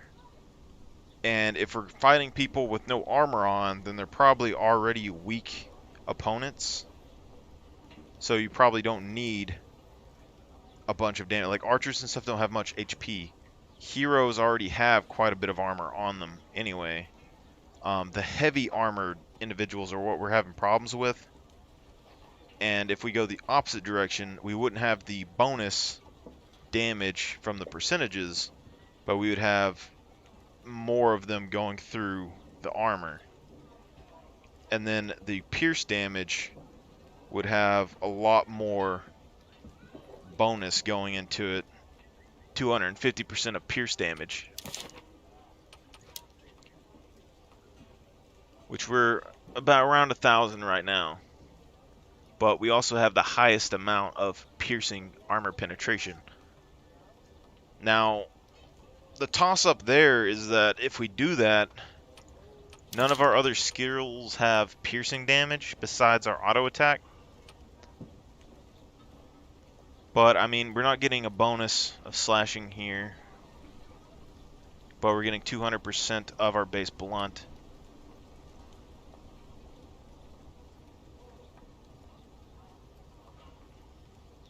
It might be better if we went with armor penetration, now that I think about it, because we're not getting a big value for increasing our slashing damage here. It's just going to be the same as a normal auto attack.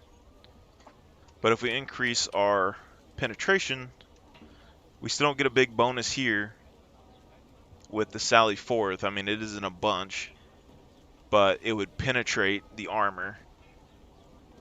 And then the second ability is giving us a big bonus. And then the third one, 250%. Be quite a bit. I just don't know what's a good amount of penetration and stuff. That's what's bothering me. But then we look at this stuff too. I mean, when we're in the thick of a fight, let me look at my units real quick. So if we go back down here and we look at these spear sergeants, they have 7,000 something base HP and like 600 or something defense. So 7,000 HP base.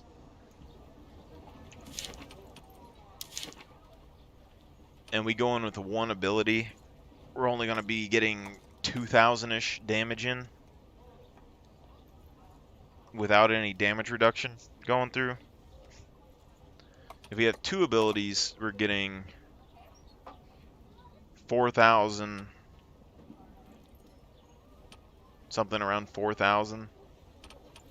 And then if we have a shield bash on top of that, this thing, this Clash of Shields is the other one. If we increase our base blunt damage, we can get more damage off of that because it has a 201% of their base blunt damage plus 1,268 points of blunt damage.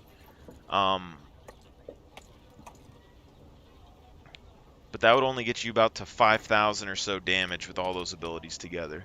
And then with this one on it, you get to 6,000 or so.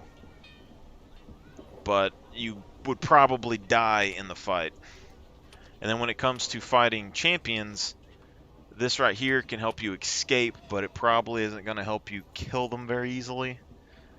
You'd probably smack them once, and you get that 1,200 off, and then if you hit them with a combo, you get the other 4,000 off.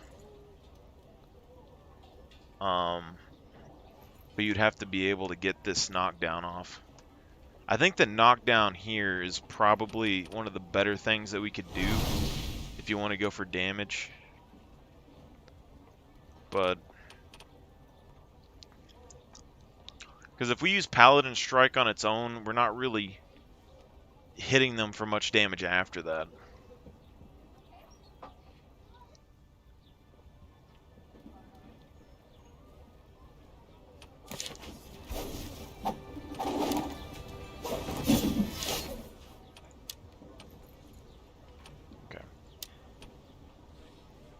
So this is going to give us the blunt kick.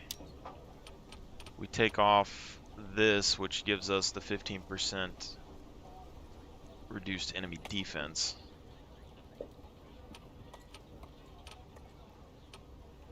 And it's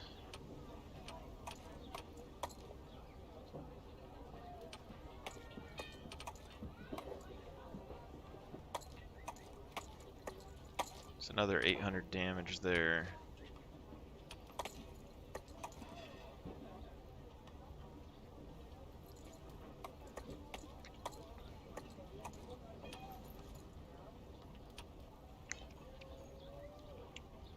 See, that's a stun break with 800 damage, or we have a heal with 900 damage.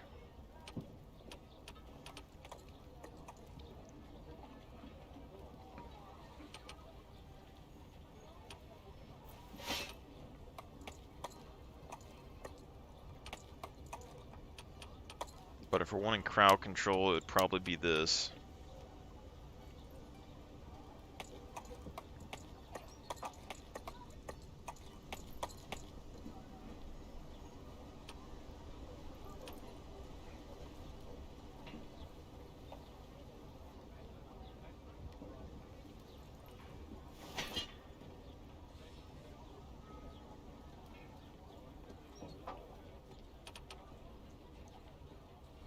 Ideally, I think what you'd want to do is hit them with the 15% damage reduction, then hit them with all of this, and then hit them with the combo with the Sally Forth. Just because 15% more damage on top of this is a big amount, but being able to land that is going to be hard.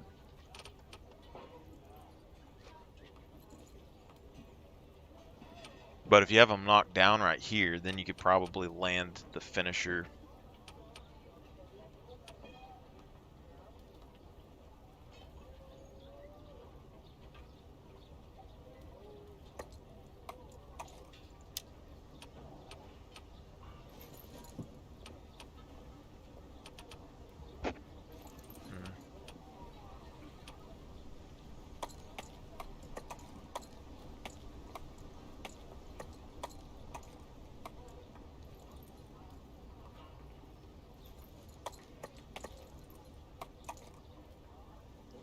So if you're not in the thick of it, Mercy of Heaven would be good. If you are in the thick of it, Martial Prowess would be good.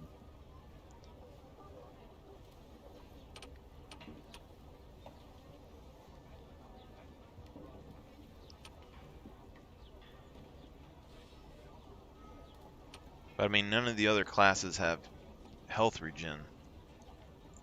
So using this would allow you to fight them, then back out, then fight them some more.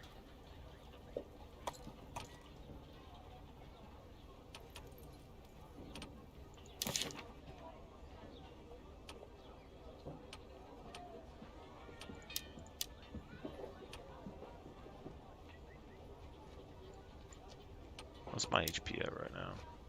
26,000.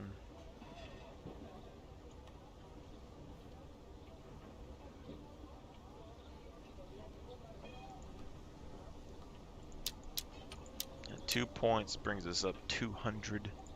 I don't know how many points. I probably put 20 points or so into here, which would be about 2,000 HP, which would give us, if you had 2,000 HP,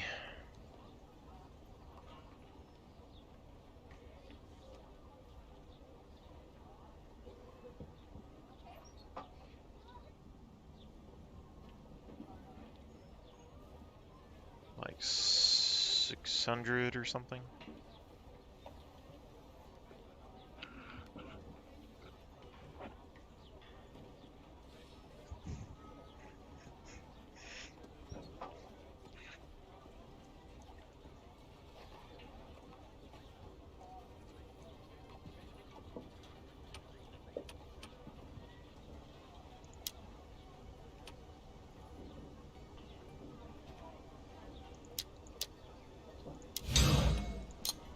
Alright, let's reset these points, I guess.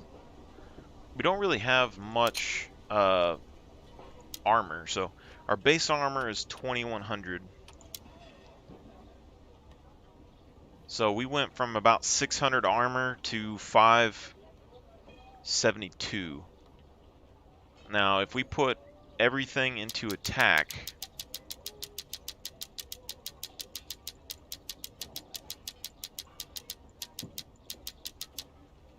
what do we get? 360. So we get a 40% damage increase or so to this, which would then increase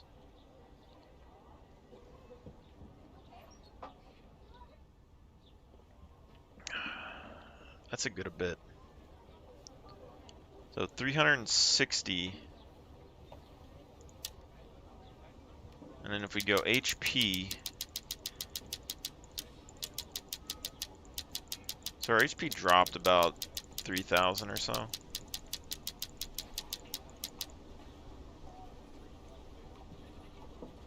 So it goes up 6,000. So we basically get another 3,000 HP. Hey Google. Hey Google. What's 30% of 6,000? 30% of 6,000 is 1,800. 1,800. So you're going to be getting basically another 900 HP every time you use the Mercy perk. But if you use the AoE ability, you would be able to get more HP back as long as you're in the middle of a fight. So, hey Google. Hey Google. What's 3% of 6,000? 3% of 6,000 is 180. So 180 per hit, and I think you get 2 swings. So that's going to be 360.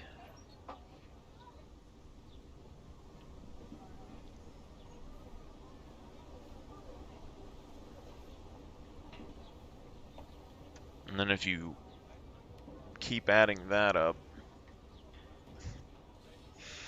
the problem with that is if you get CC locked, you're stuck, like in a real bad spot. So, hey Google, what's 30% of 23,000? 30% of 23,000 is 6,900. 6,900. Hey Google, what's 3% of 2,300? 3% of 2,300 is 69. 690. So you get 690 per hit. You're going to be getting maybe about 900 or something per hit with the AoE ability. So if you hit 5 people, you get 5,000 back.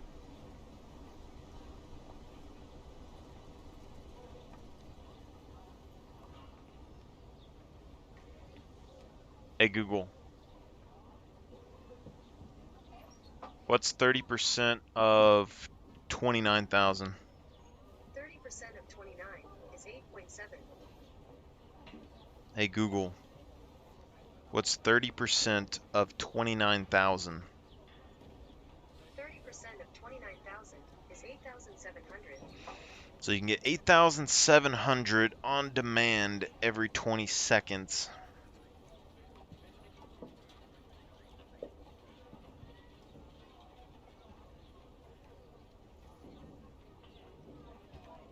Hey Google, what's 3% of 29,000?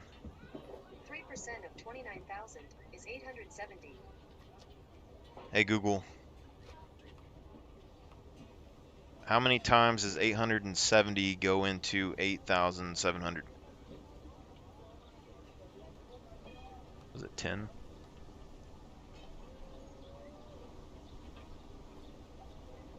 Sorry, I don't have any information about that. So it should be like 10. So you'd have to hit 10 people with your shield to make up for the loss of that. But if you're in a big group of people, then it wouldn't matter. But if we're getting 8,000 and something, if we put this in here per deal. Hey Google. Hey Google.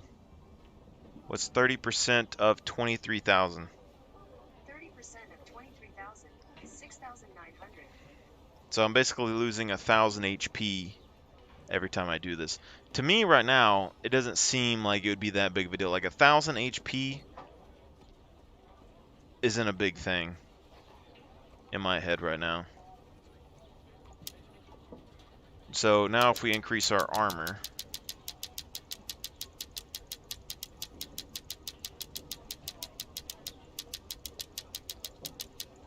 we are at 60, so we get 180, so it'd be about 750-ish armor, which would probably be a lot. I don't really know. And then if we do penetration,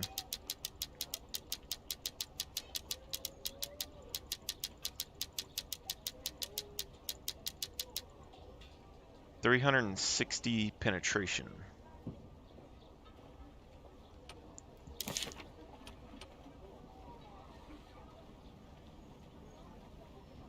So if we do that, we would have more penetration for slashes, more penetration for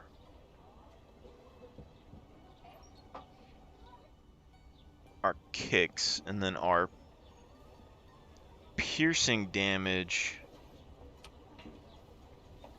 would go up.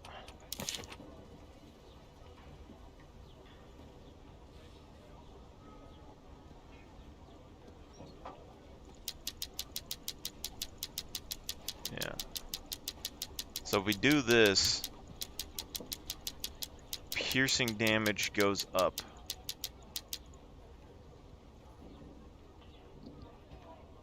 Which the only piercing damage we have is our thrust. And the only time we really use that is when we're defensive or fighting players.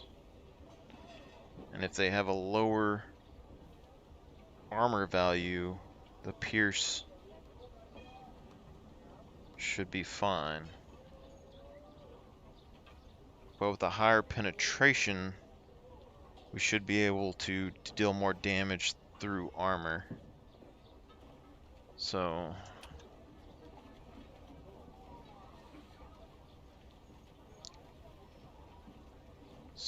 we just need to figure out how much penetration it takes to get through.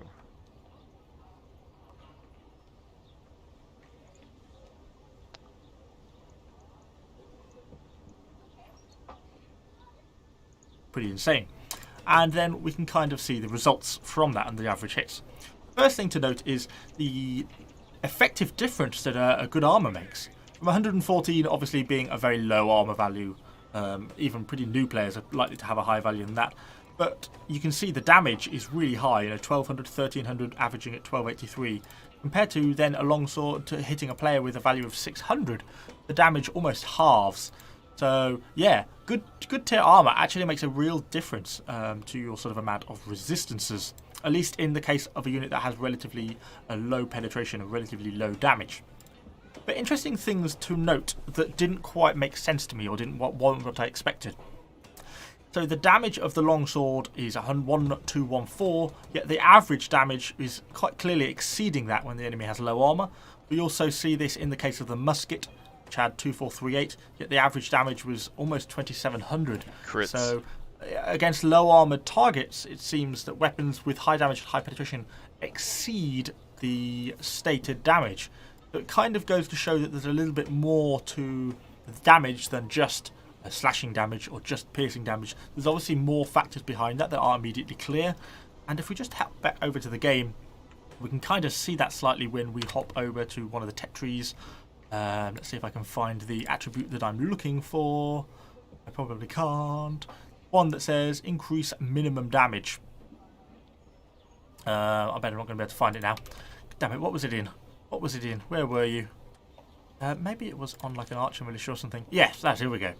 Increases minimum damage dealt by 4%. So that goes to show that you could do that, and that would increase the effective damage of the archer militia, yet it wouldn't increase their piercing damage. You can see it just makes no difference to the piercing damage. So this value here, the damaging value, not the only thing to take into account when looking at this. We're just not told about the hidden range statistics that's put behind it, or this damaging factor kind of hidden there. Obviously just something that they hide from visibility. So moving on to the effectiveness of armor penetration, or kind of what can we learn from the tests that we get. So I think that the armor penetration doesn't make a massive difference. So we see that the armor values here is 600, and the average hit below your damage when hitting them with a longsword with relatively low armor penetration is 559. So, oops, open that, I'm not trying to format a cell. So you can see that realistically, when your armor value is about 600, it seems to be negating about 600 points worth of damage from the longsword. We then move over to the poleaxe, which has significantly more penetration, around sort of 600, 700 more penetration. And you can see the average hit is about 600 less than the average damage, attacker damage of the poleaxe. So again, that's really similar, despite having 600 more penetration. The actual, what it's hitting below its damage is still about 600 less than its damage potential. Then we move over to the musket, which has just got the insane amount of armor penetration. It is a bit less. Instead of 600, we're now 416. So obviously the armor penetration is having a sort of an effect there, but it's not a massive effect considering how insanely high that armor penetration is. And you consider the armor value on this test was actually a little bit lower as well. So for me, I think it kind of shows that the damage is the more important factor, because realistically, no matter what your penetration is, the damage is always going to be sort of less than the armor value. So if someone has an armor value of 700, then I think you could expect your damage to be, you do to them, to be 700 less than your actual damage score, if that makes sense. It feels like it's really confusing, even to me. But as you can see, so I think my point is, based on these figures here, that you're better off putting your points into damage than you are armor penetration, because armor penetration doesn't, despite getting significantly higher, it does have an effect, definitely, but I think its effect is quite small, and I think an increase in damage would have more of an effect than an increase in armor penetration. So I think the long shot of that is, if you're a melee unit doing slashing damage, then you want to be putting your points into strength. You can see them here. It actually tells you if you're doing slashing damage and blunt damage, you want your points in strength. If you're an archer or a musket and you're doing piercing damage, you want your points in agility. I think armor is actually quite a good thing to put your points into as well, because you can actually increase your defense quite a lot by increasing the armor value, I think, significantly. I think in the case of the longsword, which I'm using, is the exception because of its self-heal, but we're not going to get sidetracked into that. So yeah, I think damage, not armor penetration. But I'm kind of really interested to see what other people think about this, because I think there are more people out there who are obviously clearly much more experienced at this game than I am, and they may have more of an insight from the data that I've collected so far, or maybe able to collect more data and offer some more insights. If I can, I'll find somewhere to upload this spreadsheet, and I'll put a link so you can download it in the video description below. If you want to download and have a look at this data yourself and run any tests on this data, then you can do that. I'll be really kind of interested to hear what anyone else has to say on the issue. And yeah, I guess finally to say, if that was unclear, good shit. Well, I mean, if their defense is low, your attacks are going through, and if their defense is high, then it's getting halved.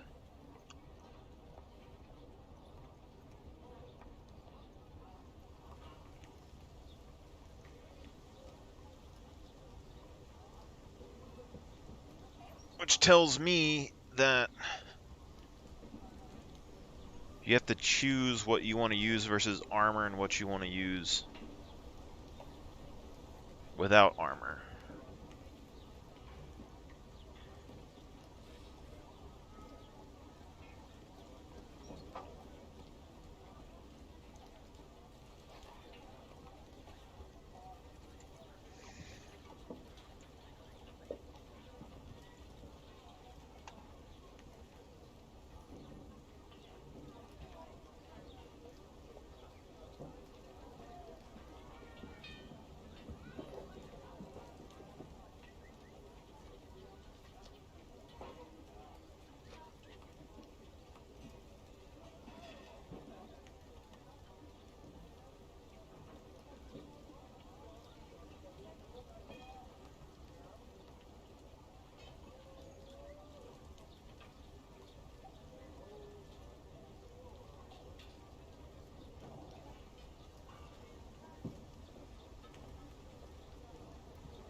Alright, so this is telling me that you want to decide what you're going to have to use if you're going up against somebody with armor. So when I'm going into massive groups of enemies and I'm trying to kill them all, I would have to decide if I want to deal damage, if I want to kill armor, or if I want to kill flesh. So if I do this and I increase my slashing penetration and my blunt armor penetration, but just increases the pierce damage, then my piercing damage would be, well, my piercing armor penetration is already high. So I'd probably get more value out of just increasing my piercing armor penetration, which would make sense. And that also means that my finisher would do more damage versus somebody with armor. But this also means that if I'm fighting units on the ground in a match, my armor, my damage is going to get reduced on them if I'm not using a thrust.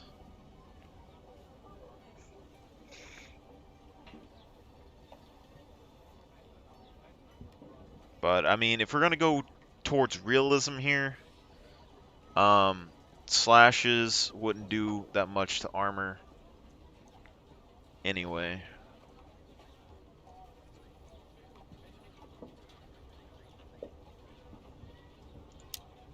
So if we go to strength and we up this, it'll increase our slash damage and increase our blunt damage on our abilities because they have increased blunt and slash damages. And then our piercing armor penetration is only going to work on our jab, and it will work on our alt.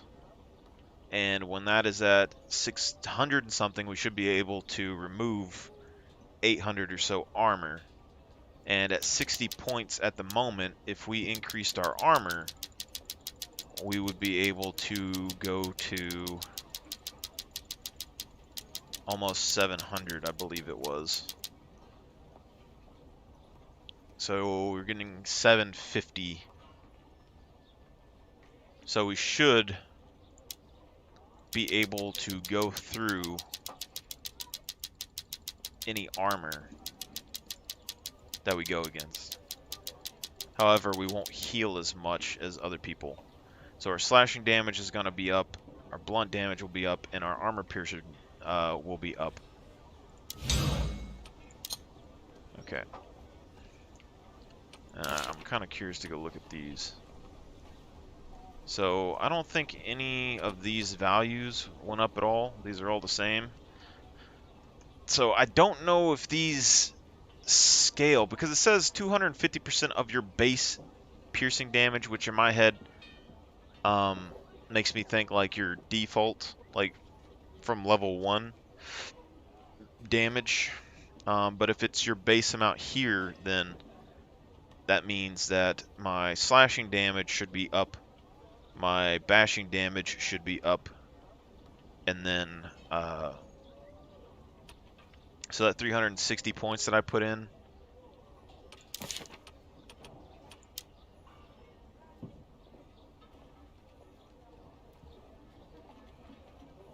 should give me a bigger return in combat, depending on how this works out. So this right here, 800 and something, but if we do, this is the other thing that I'm thinking right now too, is because right now I have just enough armor to pretty much beat anybody who has 800 or so armor, but this skill right here reduces their defense by 15%. And they're going to get a default of 5% anyway. So if you have to have twice as much armor as somebody has, hey Google, what's 20% of 800? 20% of 800 is 160. So you get 160 you'd basically need 160 less penetration. Or, oh yeah, 160 less armor pen. So we would be able to drop, these go up by 3, right? They go up by 6. So you be able to take 10 points out of this and put that into like strength or into like agility. Or HP. Slashing armor penetration, blunt armor penetration.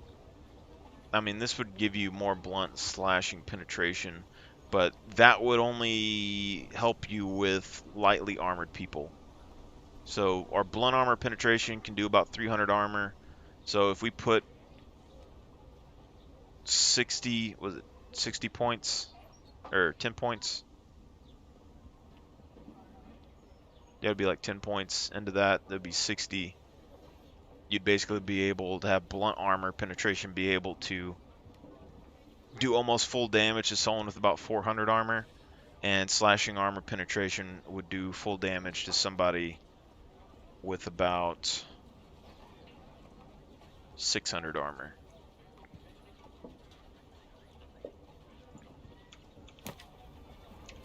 Anyway,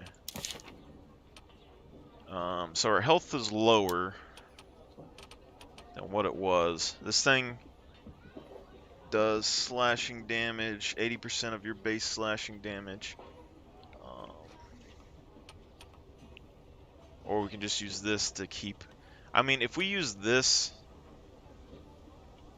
we're probably going to be able to continue attacking, I would think. This one's going to give us the ability to deal more damage in a full-fledged combo.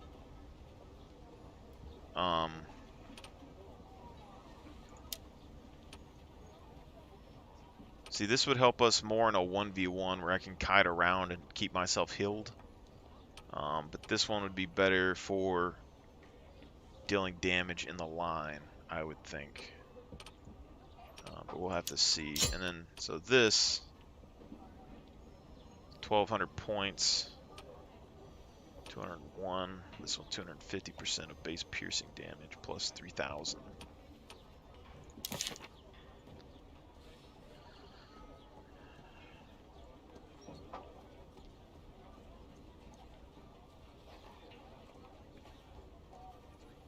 Dude, this is what's getting me on this, is because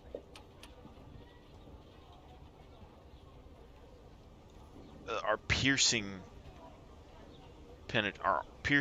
armor penetration has increased here, and it was the highest. So our piercing armor penetration can go through about 800 armor. If we did this the other way, I can only assume that our slashing would be going through about 700 armor, which would be around about what we need now. And then our piercing damage wouldn't have went up, but our piercing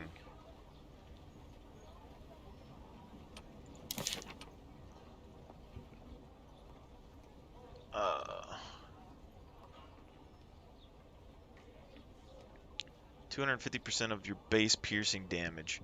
So, I mean, if we did this where the piercing damage was higher, this would do more damage to people with lower armor, because we already had it pretty high.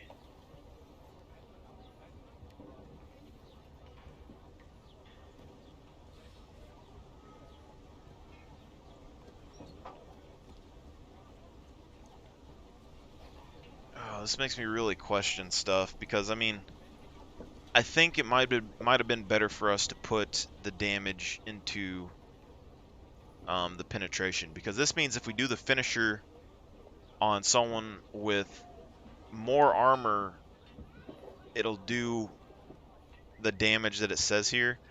But if we went and did it the other way, it would have did more damage to the people with less armor, which those are the ones that are more dangerous to us. If melee units, like medium armored units, are doing 600 armor, then we'd only need 1200 penetration.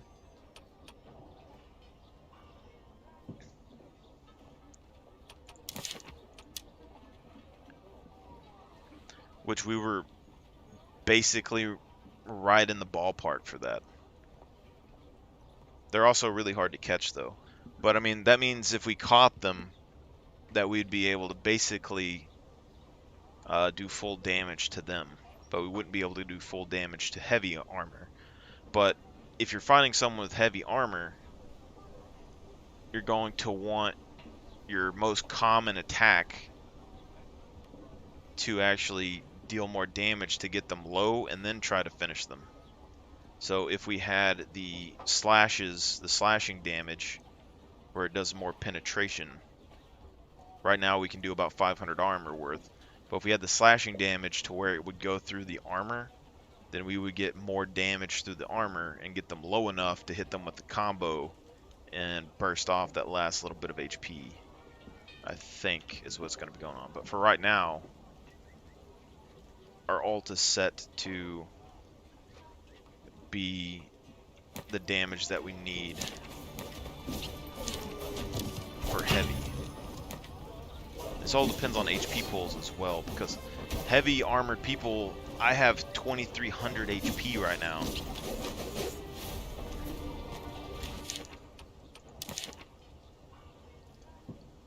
And a full combo, like with this, you're getting 2,600 if both hits do the same amount of damage. I don't know if that's together or not. And then you're getting another 2,600, so that's 4,000, 5,200, and then 6,500.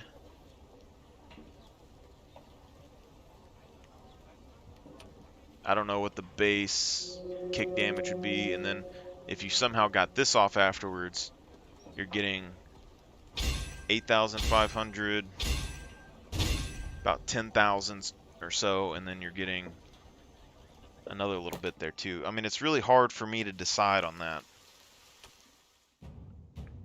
But right now we're giving up the 15% damage reduction as well. So if we set up the build where we're using all the attacks, we'd have 6-second window to land these abilities. But if I can reduce their armor by 15%, because I'm getting their defenses reduced by 15%, then I can get, God,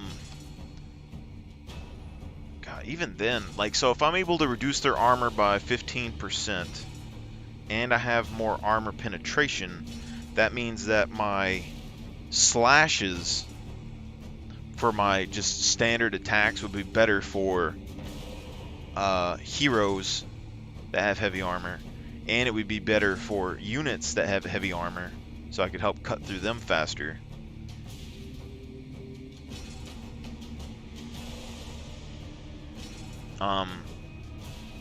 And then I would have a high penetration damage value on my ult. So if I actually caught a light character out, I could probably slap them in the face. I can only assume that like a light individual probably has like 10,000 HP, which means that, I mean, we could whittle them down with our attacks as well and finish them, but we'll just have to see, I guess. I don't feel like we lost a lot, but I kind of feel like we might get damaged. But we have the most ability to heal. The battering ram will now advance. So I don't really see... Like, we're going to get bursted down either way, like we've been getting bursted down. I mean, I don't think there's any way around that. But if we get bursted down and survive...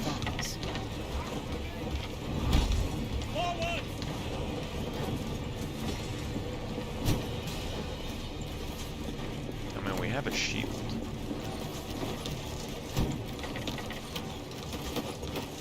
Get into position! yourselves!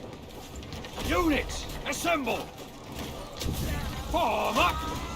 Brace Form up! yourselves! By order!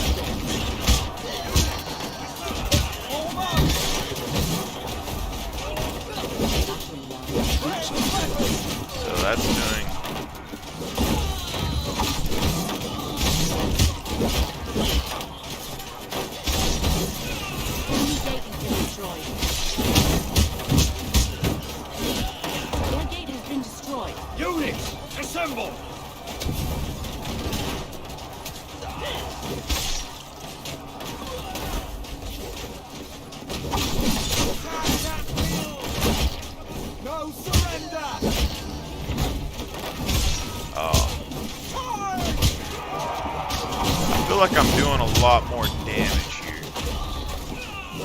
Wipe them out!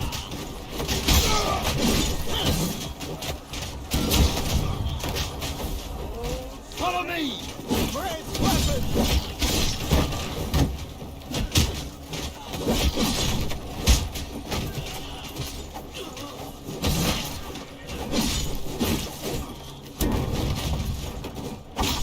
Get going! Follow the commander! Keep formation! Get into position! Hurry up! Form up!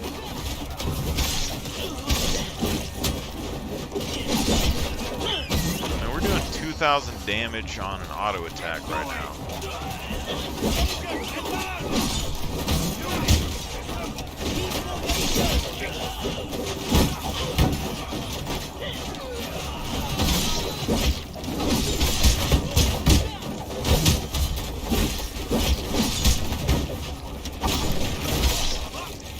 Keep formation!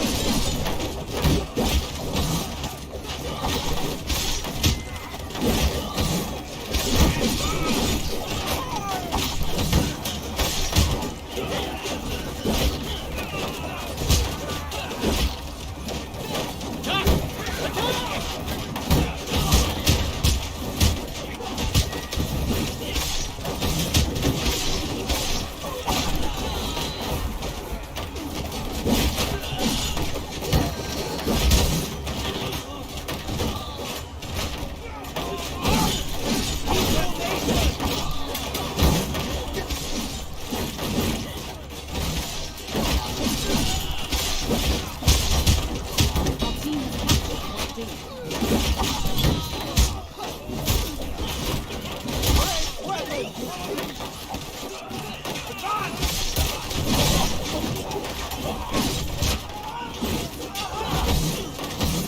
That right there was a big jump.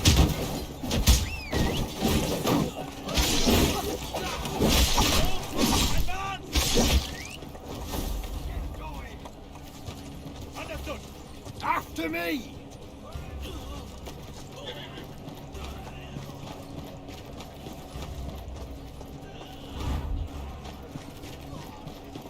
Form up! Follow me! Capture the point. We are the pride of the provincial army. Your unit is retreating. Get going! All troops advance! Huh. Wonder how far they go when they retreat. Faster! Protect the commander! Shields up and charge!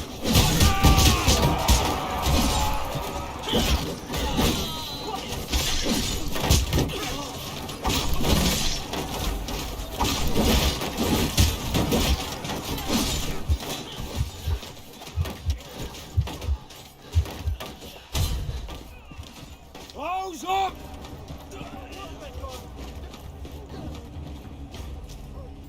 We made our own weapons.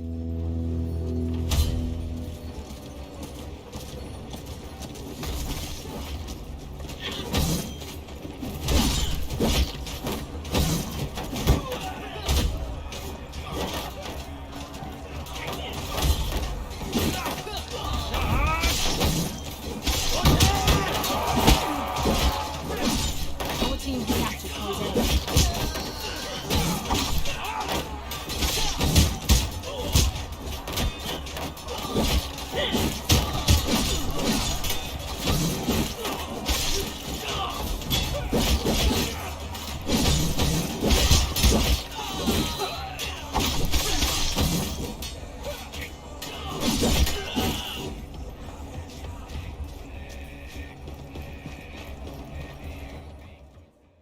Rattan is stronger than steel. Your unit is retreating.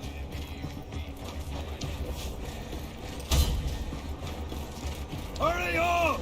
Follow the commander!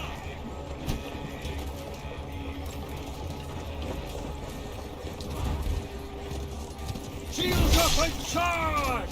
Raise shield and charge!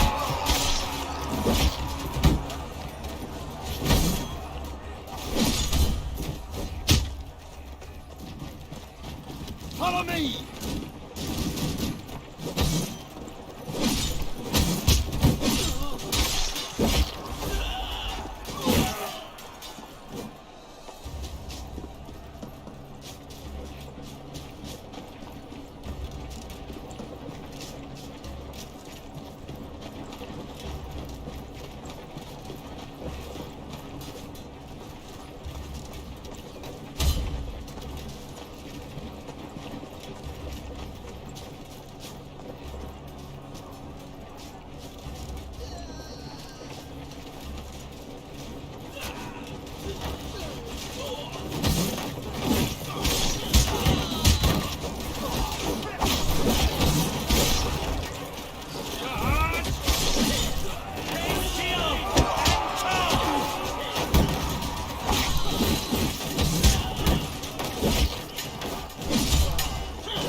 Our team has captured point C.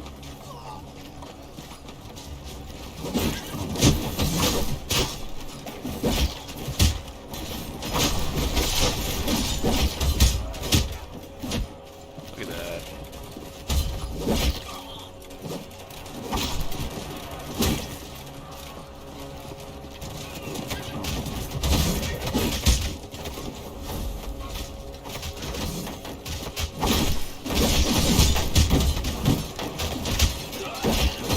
Capture the point.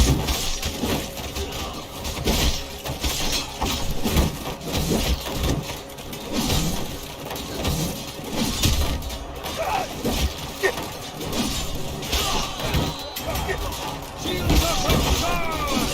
Raise shield and charge!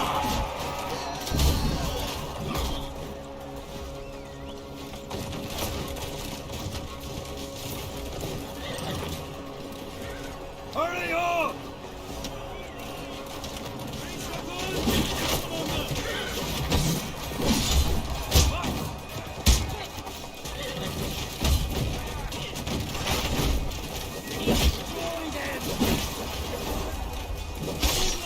Our team is about to capture the final flag.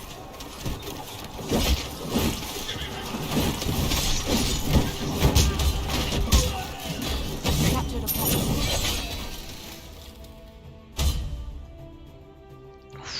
1.4 million damage and 1 million damage taken.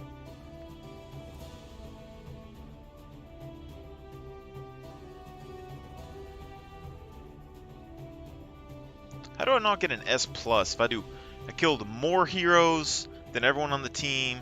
My units killed more enemies than everyone else on the team. I mean, how do I not get an S? Look at this. 4.2 KD on these swords guys here. 1.39 on these spearmen. Like, how many kills did we have? Almost 200 kills. And the troop kill score is high. What am I supposed to do? I had flanks. I don't know. I think that was a good test. So right now, our piercing penetration is high. From what I've noticed on those guys, at least, when I use the thrust attacks on the guys without very much armor, they're doing like 500 damage. So, like right here, those attacks are doing like 500 damage on the guys with no armor. Compared to our slashes doing like 1200.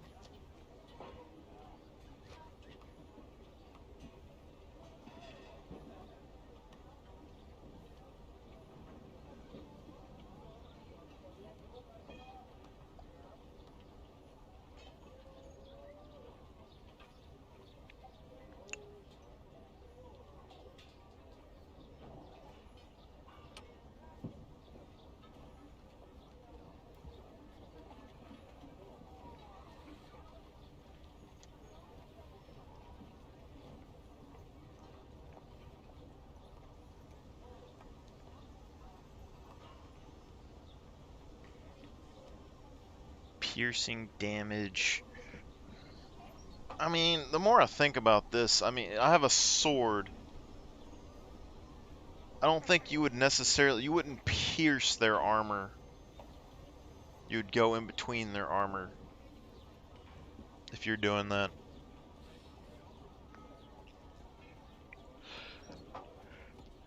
Which could still just be a slash. But we have higher penetration on our pierce. Naturally. It's like 200 higher on the pierce damage. But my thought on this is that if they don't have as much armor, they probably don't have as much HP. And if that's the case, then you wouldn't need as much damage on them. But you need more DPS on a guy who has high defense.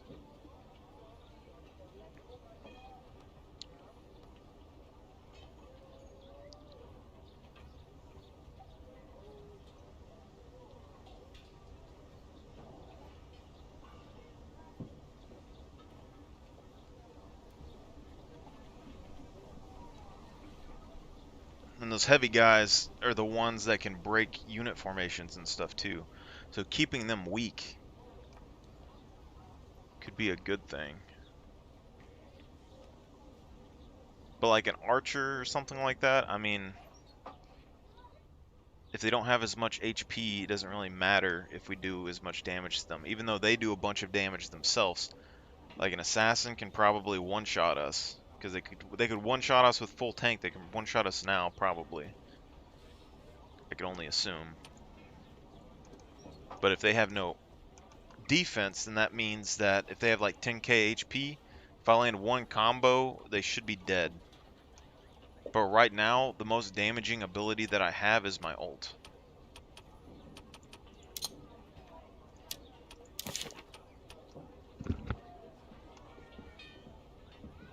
Which goes 250% your base pierce damage.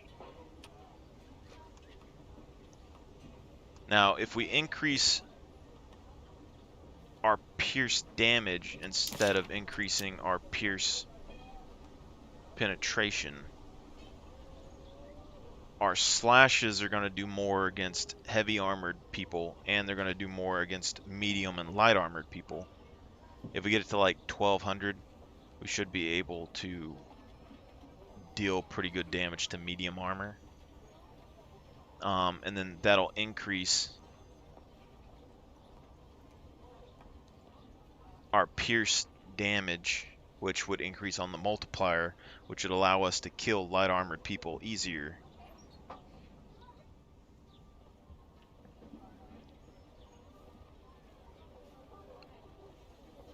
With the ult.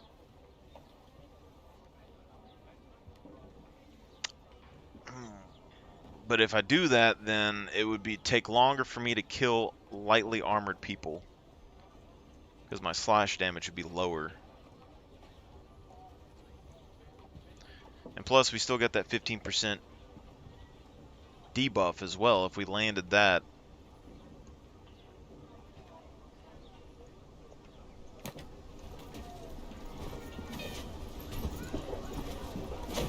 Hey Google, what's 15% of 600? 15% of 600 is 90. So you get them down basically to 500.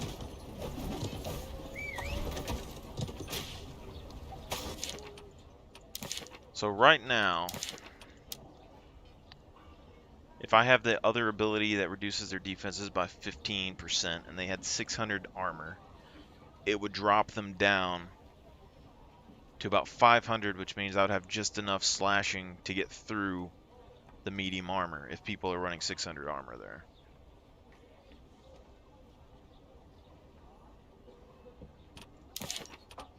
I didn't really get CC'd there, but stun locking people too keeps them from dealing damage to me.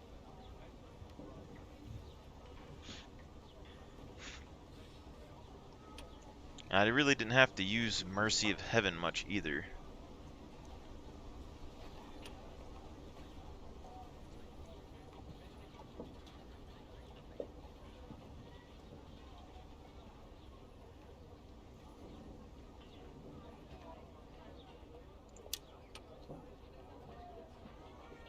I think we'll go ahead and try this.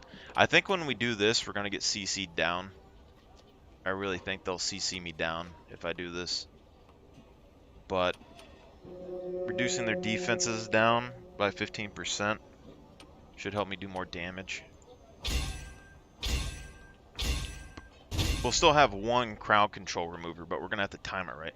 This means we also got to learn like people's common ability patterns so that we can time our CC. Because I know a lot of times so far, I've been using that.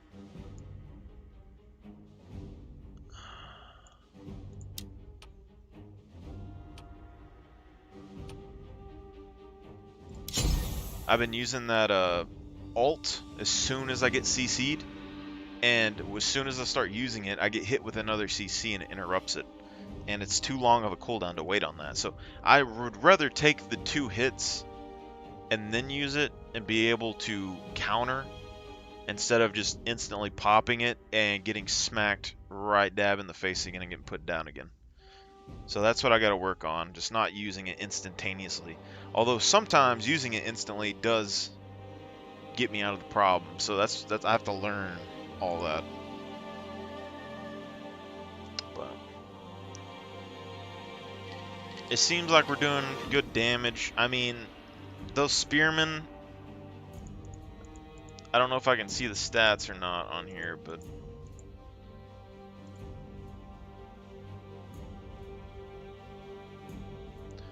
those spearmen, they don't have very much HP, and I was doing 1200 a hit on those guys. I also saw more criticals going off for some reason. But I feel like with the ruin that I have in my armor that heals me when I'm past under 25% HP, and then my skill that's healing me for 30% of my HP, or whatever it is, and then the bandage ability, like I have 3 heals on my character. Shouldn't be that bad. I just got to increase my armor. I mean, if everybody is building armor penetration, then I could build HP and increase my regen and my healing. But if everyone's building damage, then I could build armor. But we'll always have this 5% reduction. So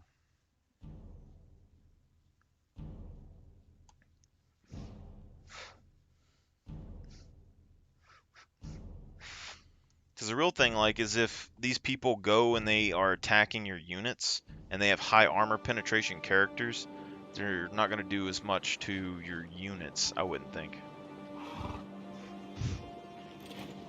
An enemy siege tower is preparing to advance. Close order! Deploy! Shield! Arm up! Enemy battery Close order! Shield! Shield! An enemy siege tower is preparing to advance. The enemy siege tower is advancing. The enemy siege tower is advancing. The enemy battering ram is advancing. Volley fire! Volley The fire! enemy siege tower is advancing. Alright, so we're going to have to wait a little bit for them to get here. But it doesn't look too bad. Once they get around about in here somewhere, I'm going to sally out.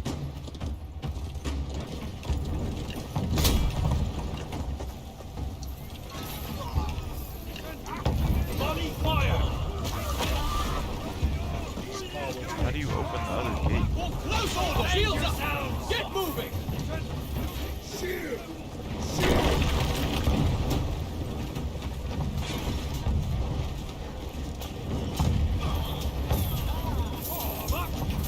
Close order! Follow me! Enemy battering ram has reached the enemy. I mean, if they got all that over there, then there's no reason for me to be over there.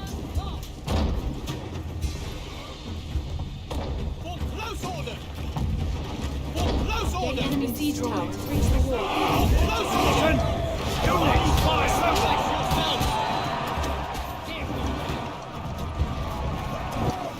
Close order!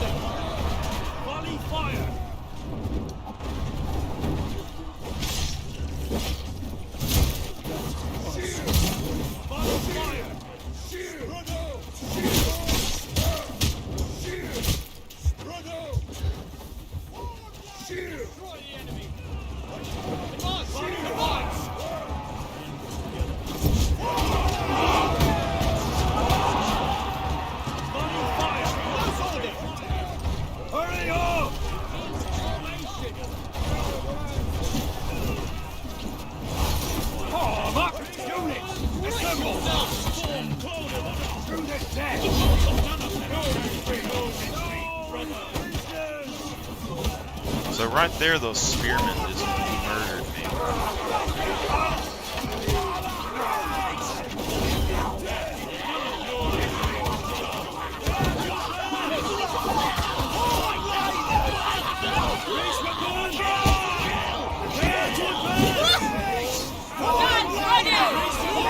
See, all these guys that we're fighting right here have really, really high armored infantry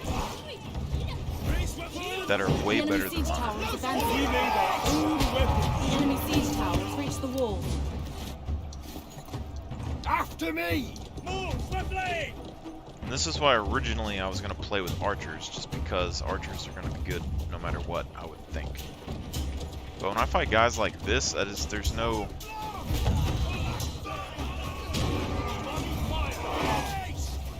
Fall in! Into position!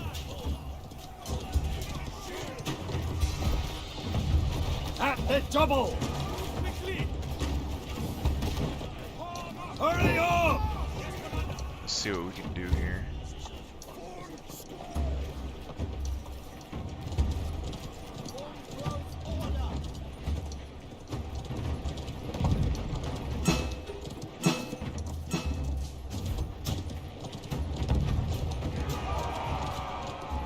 Follow me! Quickly now!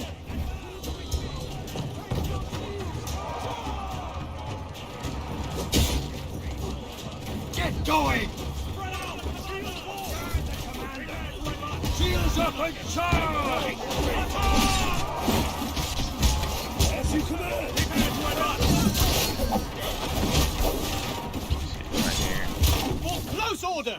No surrender! For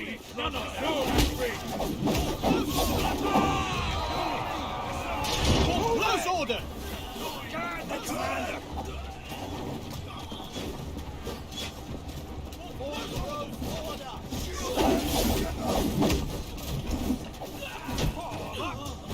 For close order!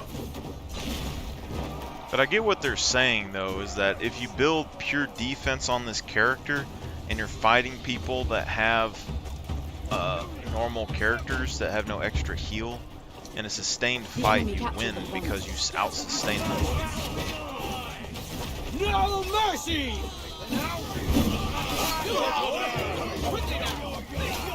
But when it comes to killing units, that doesn't work.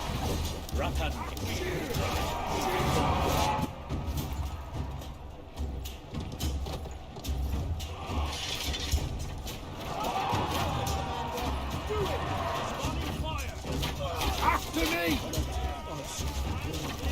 Protect your commander!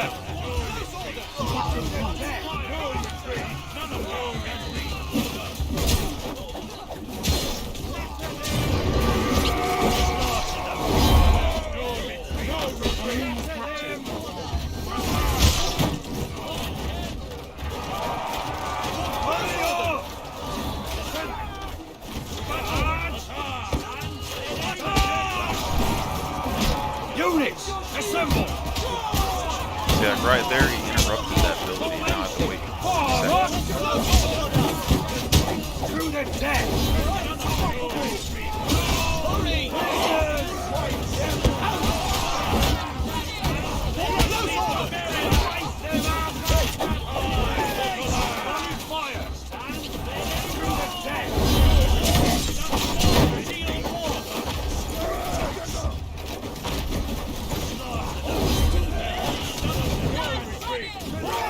Volley fire!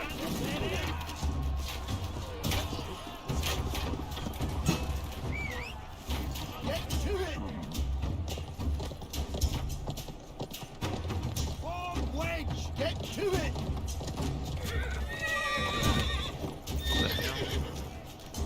Get to it!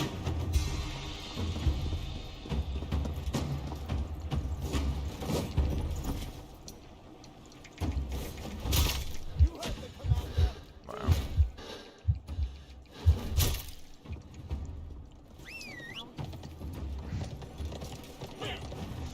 I always forget about the horse dismount. Shield wall!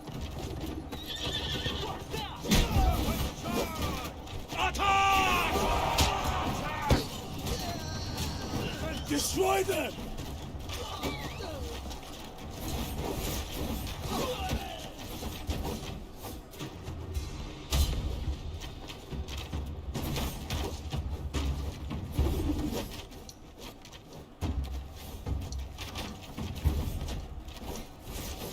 The enemy has captured point B.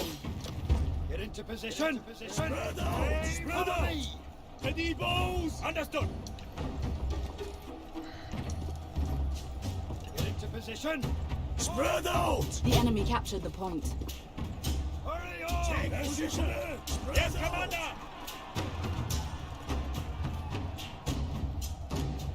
Move swiftly!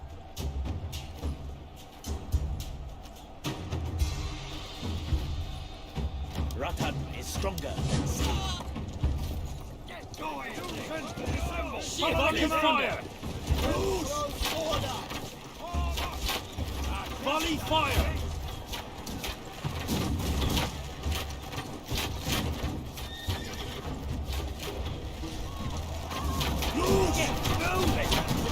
Spread out!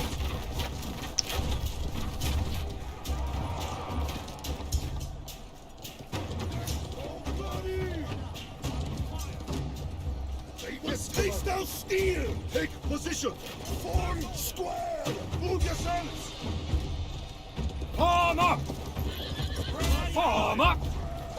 Units! The enemy captured Assemble! the point. Take position! Follow me! Forward! Volley fire! Get into position! Spread out! Volley fire! You heard the commander! Do it!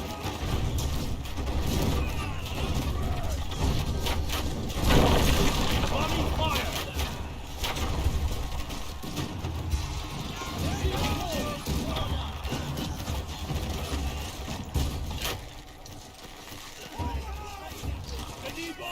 Oh, they're fighting over the point. After me! Take yourselves! Fall in! Square! Form line! Form square! Right! Charge! Kill them all! Volley fire!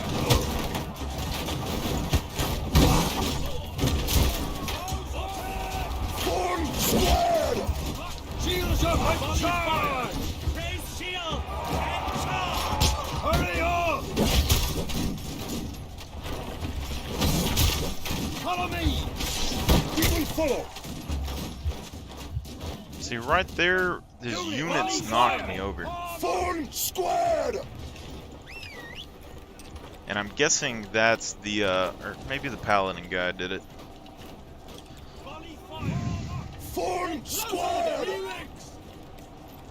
But all of their infantry is better than mine. Even if I get a flank on them, I'm probably not going to win when it comes to these guys. Take position! Yes, Commander! Together! Those big Viking dudes, they literally go berserk and they rip through everything. I don't know exactly what beats them. It seems like they beat pretty much anything. Wipe them out!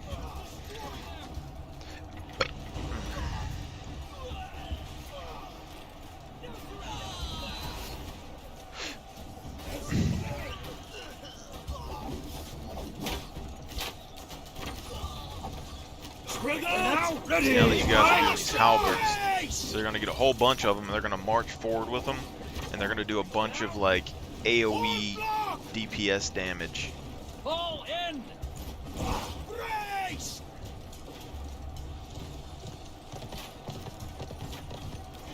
Fall in! I mean, we still got 6 minutes.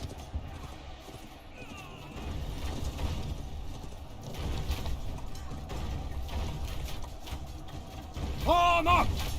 Get to it!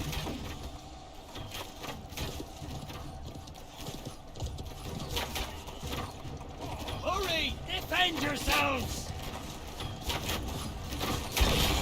Follow the commander! Form square! Get going! They will steel! They will taste our steel! Charge! Take position!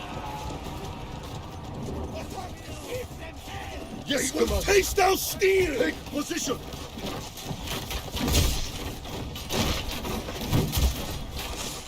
Oh my god, I'm dead. Yes, Commander. Take position. Apparently that's what the hammer does. Jesus. Carried me all the way from up there to the bottom of the stairs.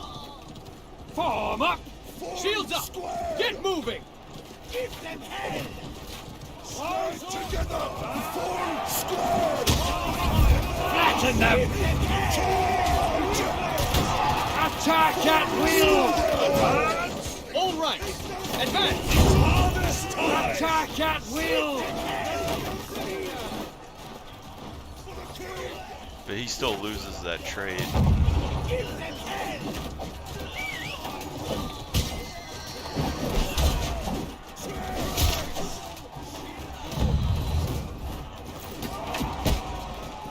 Get going! Charge! Kill them all! Attack! Form squad! Form squad! Kill them all! Our gate has been destroyed.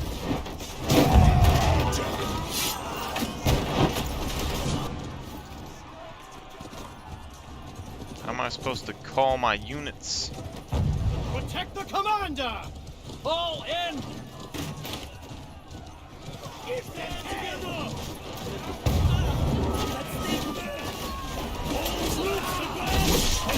them all!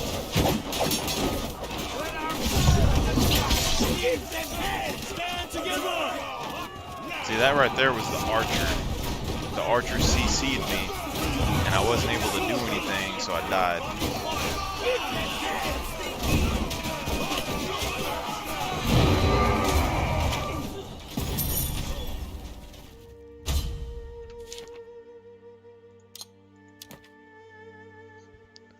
So, I mean, this is a big toss-up, though, because on one hand, I mean, the CC kills you. Hands down. I mean, if you're not able to get the CC off, you die. But such a toss-up. So, like, because what do you do the one that reduces their defense for 6 seconds, or you do the one that gives you some extra damage?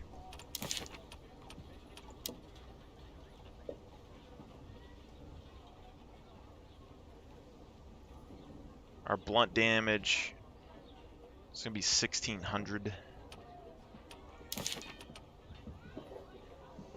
And this gives you CC though, that knocks them down, which lets you do some extra work.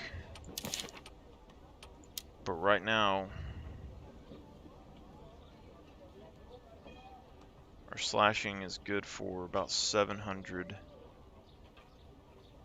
or 500 armor. Piercing is good for full armor.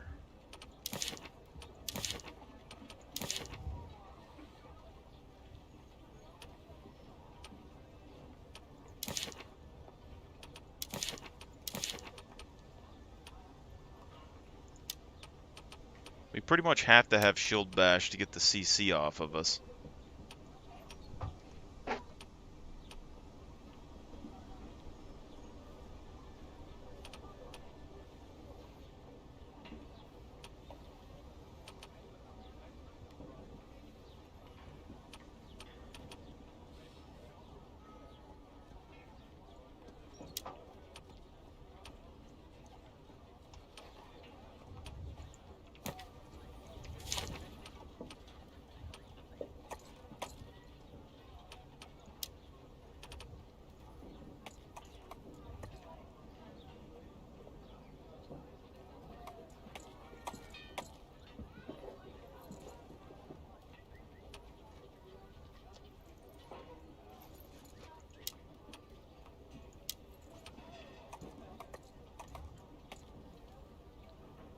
So let me look at ruins.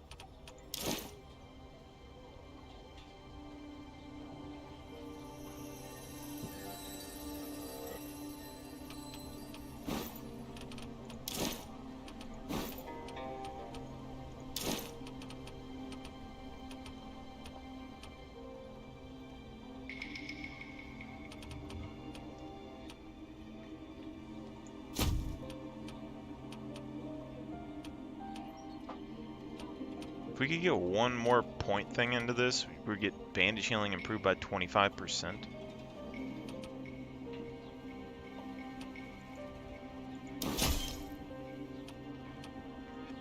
Is that strength and toughness?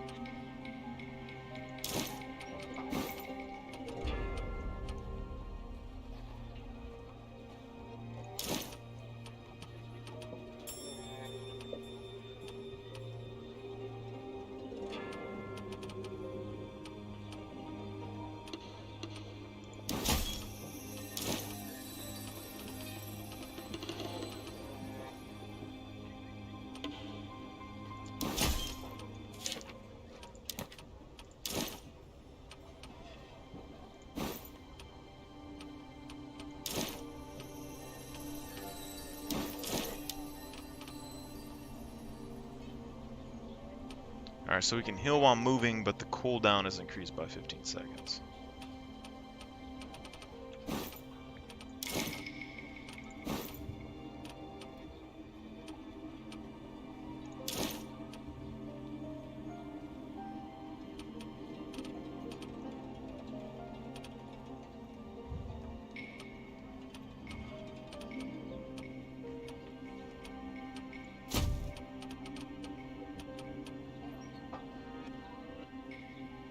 3% damage increase all damage by 30. Hey Google, what's 3% of 1200? 3% of 1,200 is 36.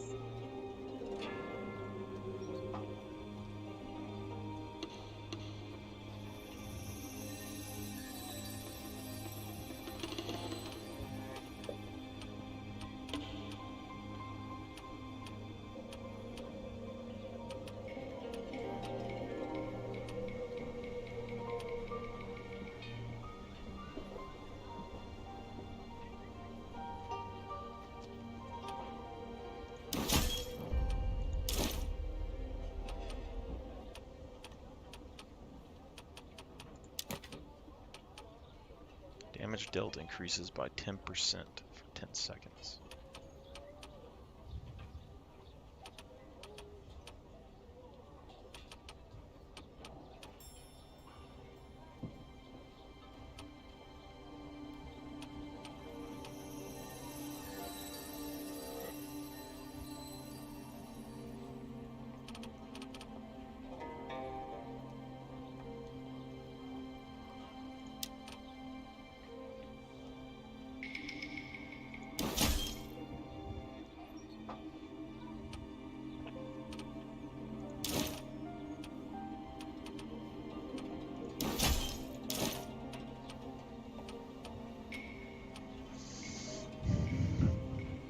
See, 10% on a capture point.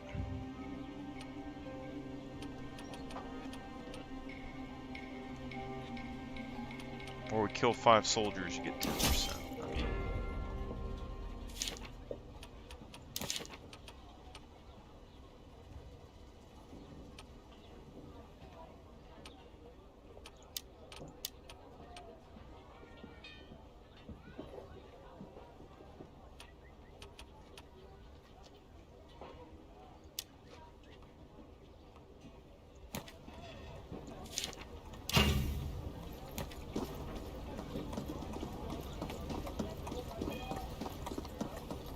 see if I built that pike group or not. I remember I was going to make a defensive pike group.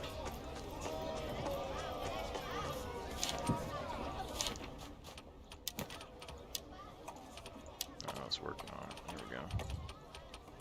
we go. Got these guys. And you're dead.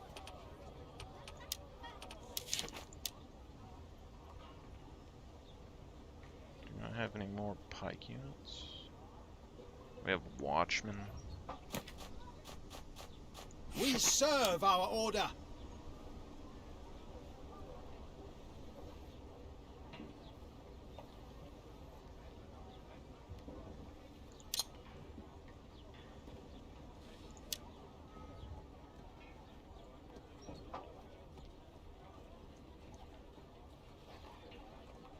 %.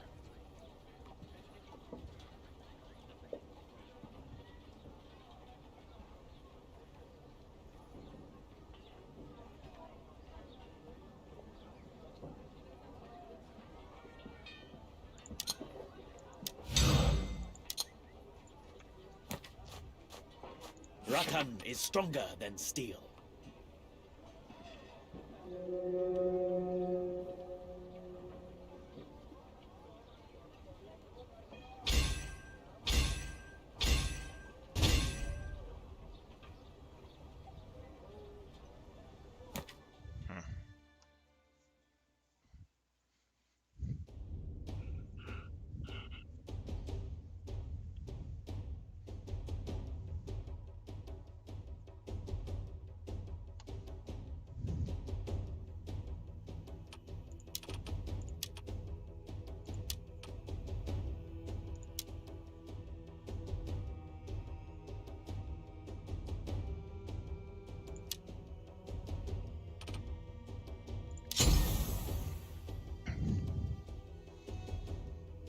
I feel like you pretty much have to go with the ability that reduces defenses by 15%. Like, I don't know if you have to connect with the model to do it. If that's true, then you probably wouldn't be worth it so much. But I mean, 10% or 15%, like when you have archers firing and infantry fighting, I mean, 2 units hitting 1 person, that's a 30% damage increase. That's a lot. Hurry up! Advance! The battering ram will now advance.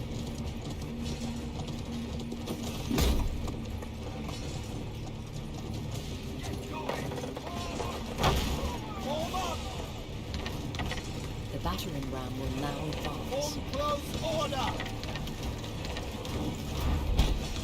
Brace The weapons! battering ram will now advance.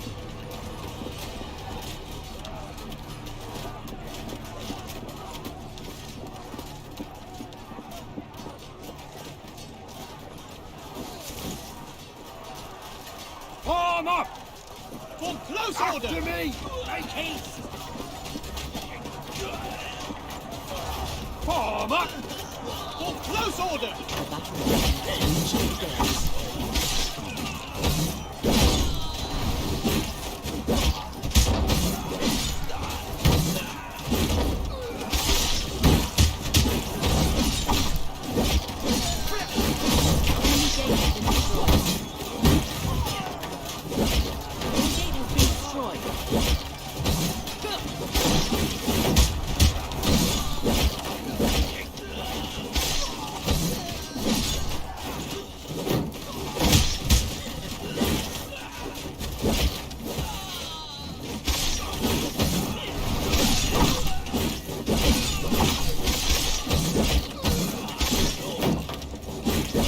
Attack at will! It is an honor, sir! Form close order! Bring weapons! Get going!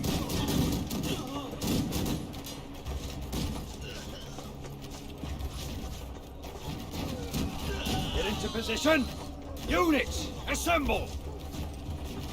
Form up!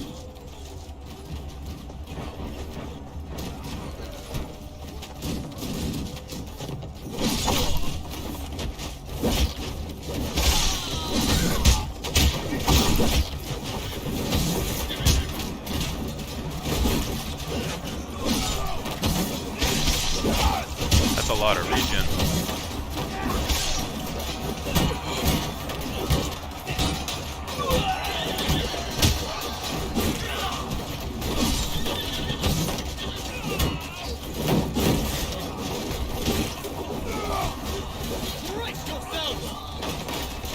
Get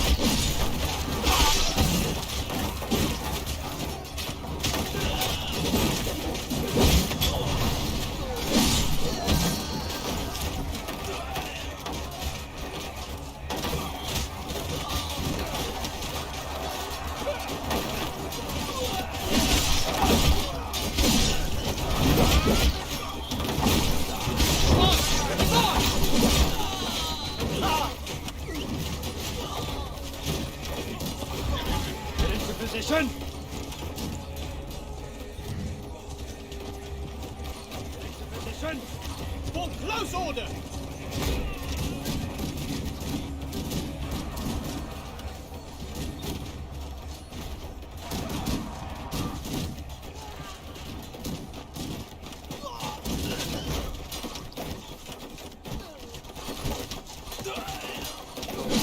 Your team captured point A.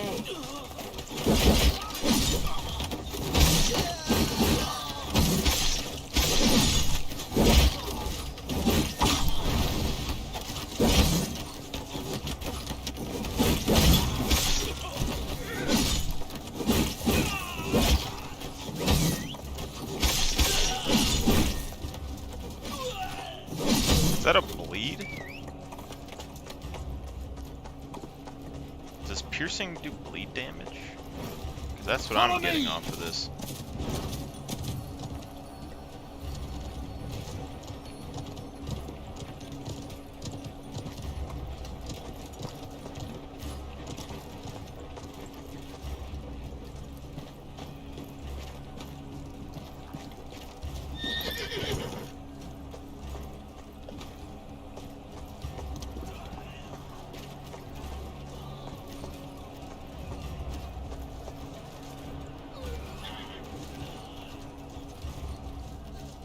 Arm up.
After me!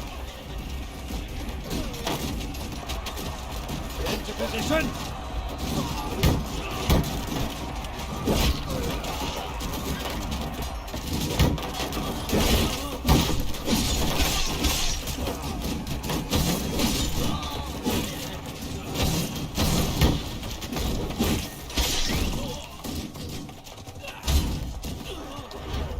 Advance! Our team is about to capture the final flag.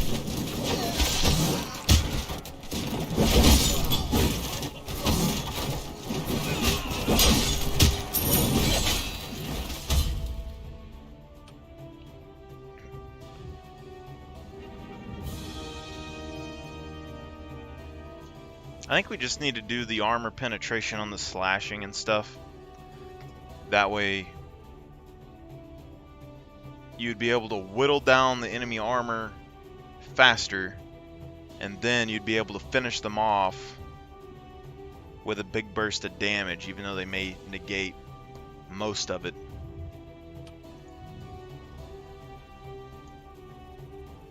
If they have twice as much armor, they're able to negate half of the damage. So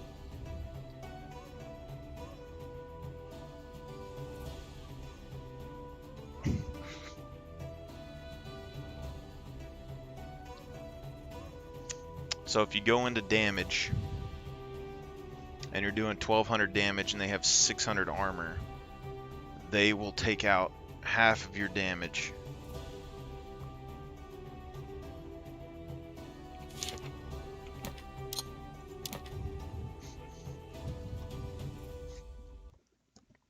So you'll be doing 600 damage. But then if you have 600 armor penetration, then you can do the 1200 damage, but you won't have as much damage. But if you spec for armor penetration to reduce their armor to 0, they still get to keep 5%. So if it cancels out evenly, then you just put it into damage.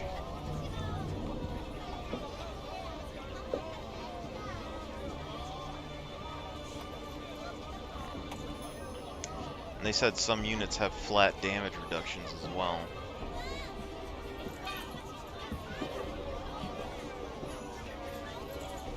So if they have a percentage damage reduction,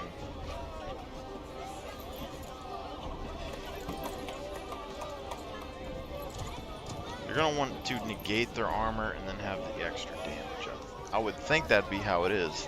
And in the off chance that you find someone that has high enough armor value to justify having a bunch of armor pen, their units shouldn't have that much armor. So you kill the units and then they're alone.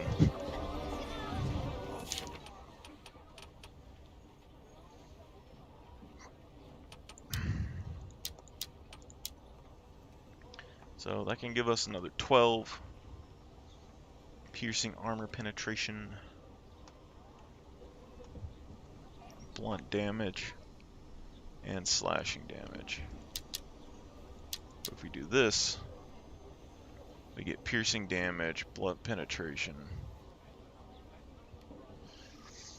I mean, our blunt damage is the lowest value of damage that we have.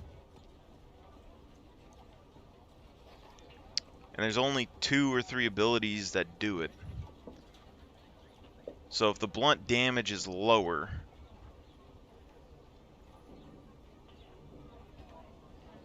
we could just increase the penetration on that.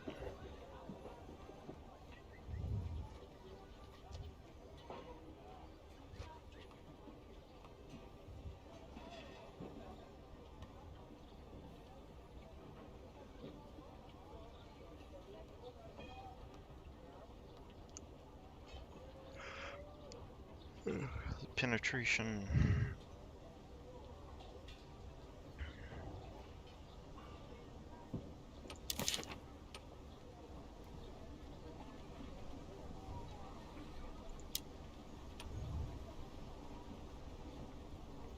Because you get 207%. And then this one's 140%. And this one is 274% of blunt damage.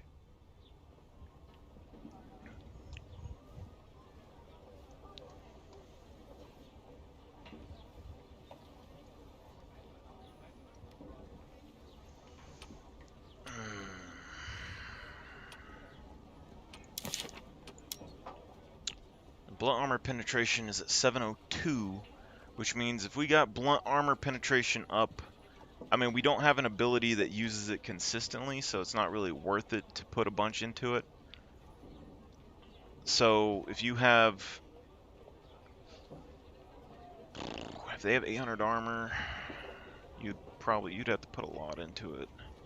But your slashing would go up, and having higher armor pen on the slashing would make it to where you deal more damage to people with armor when I use my AoE abilities, which would help me clear out units faster, but would also help me whittle down armor faster. And also, those abilities don't have very high slashing scaling, so, I mean, pretty much all of these abilities, the slashing scaling isn't that great. You got like 110, 100%, 130%.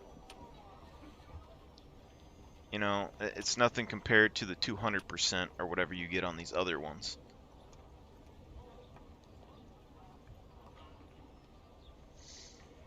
It's just going to be a balancing act to figure out how much armor you need. I need to find, like, the average high armored player in the game, figure out how much armor they have, and then get that much penetration to negate most of the armor to a roundabouts 5%. And then I can increase my damage enough to deal with at least a majority of their HP would be the ideal situation, probably.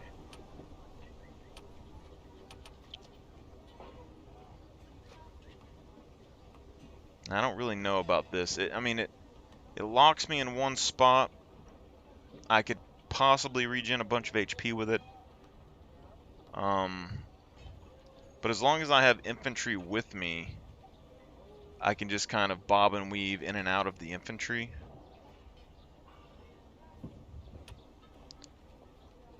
It doesn't really have any high damage scaling or something too. Something like this also, like if I wanted to use this ability, me speccing into slashing damage doesn't help because it's 80% of my slash damage. But if I specced into armor penetration, then I could possibly get this 937 damage through the armor.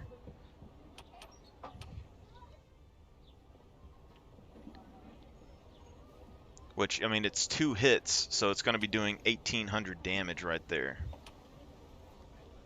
If you land both of them, that's 1800 damage, which is basically on par with these other abilities. But you need penetration. And if you go into penetration,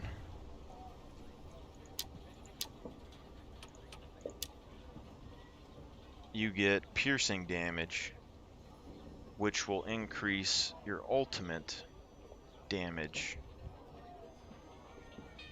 and your thrust damage when you're blocking.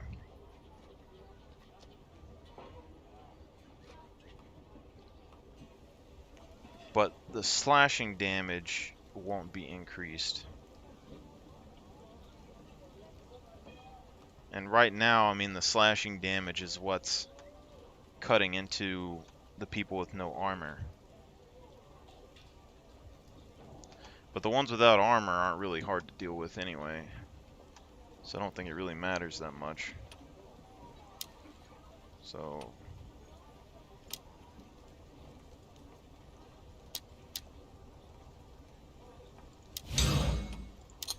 reset points, select a method.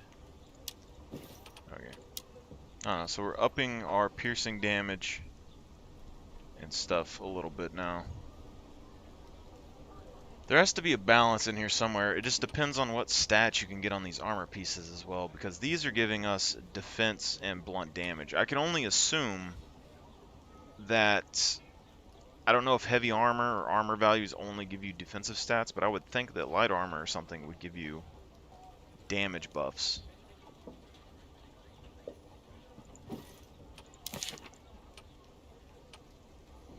But this would do better with penetration. And this would do better with penetration. And that one right there, I mean, it's good with penetration and it's reducing their defense. Which means if we land this, this is going to do more damage to armor, and this is going to do more damage to armor. So we need the amount of penetration minus the 15%, and then we're basically just going to have to land the Q before we commit to an all-out. So be like a 6-second burst, and then get out. And then the shield bash is doing 2 hits for about the same damage as this to a single target.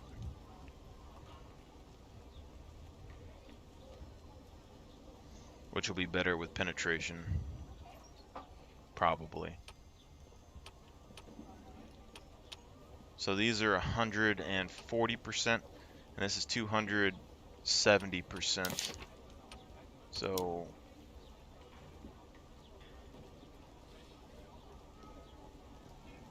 if we have 500 and something, it would be like 1700.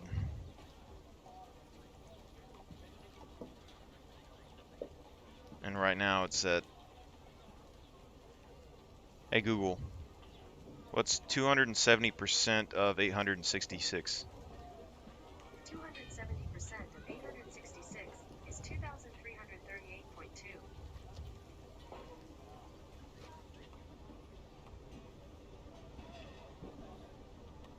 That can't be right. 2,000.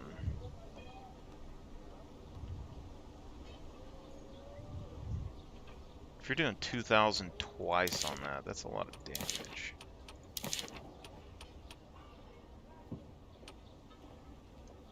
Oh, it's 2,000 once, so it'd be 2,000 plus another 2,000.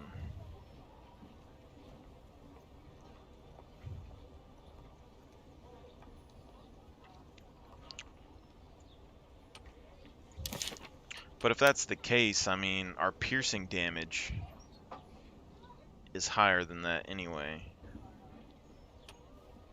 So, if we increase the piercing damage and increase the blunt armor penetration, then we'd have basically more damage on both abilities here. And the blunt penetration will give us more damage on this ability and this ability.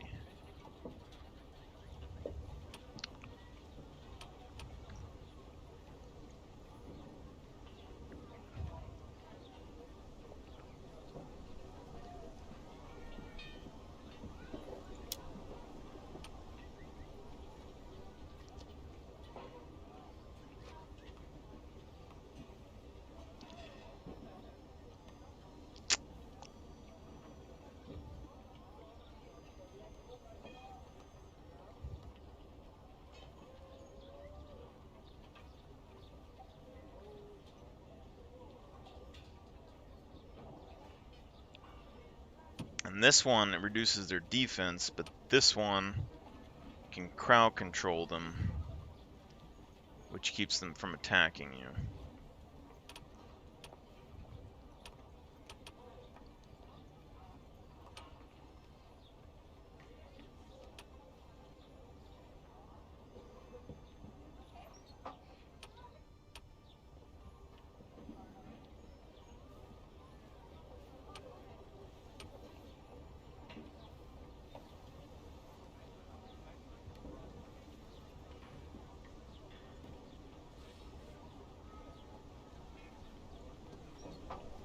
And this right now doesn't do enough damage for us to justify using it. But if we had the penetration, we would get 2 hits of this at about max damage.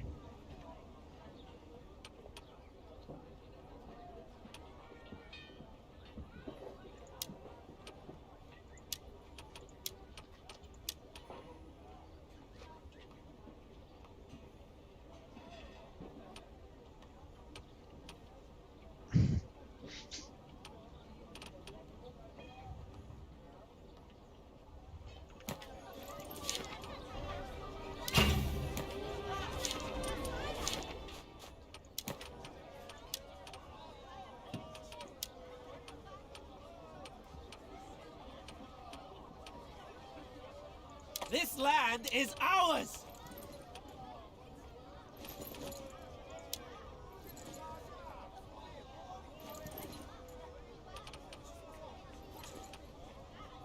Always on target. So to get that, get archers.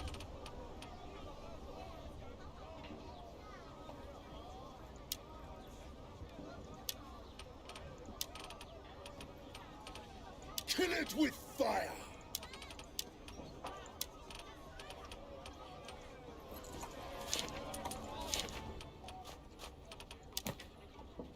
So if we look at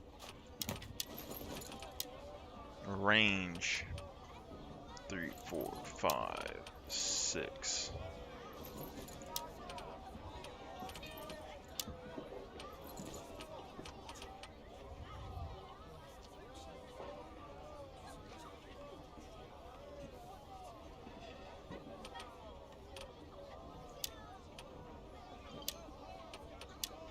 I think it really comes down to the flaming arrows and the other one just being better. So if we are breaking these down to like what's best. We will stand firm. Pike militia have stand firm.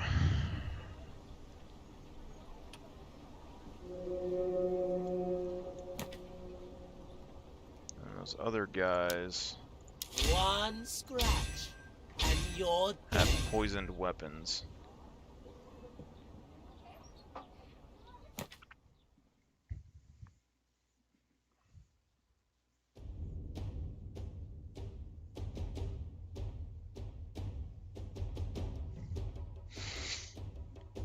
But it seems like what I'm using right now, I don't know if it's worth it or not. It's a lot of infantry that can charge in and do damage in the rear, but I mean, if they don't have a bunch of archers or something, they're not very good.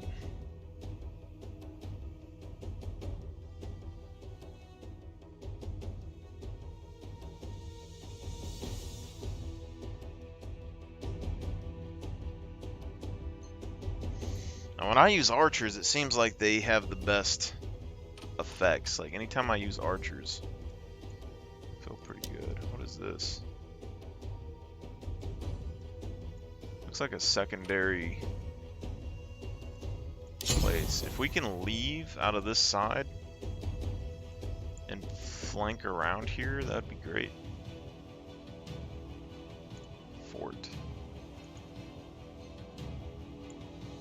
It looks like they might be able to get into the wall fort.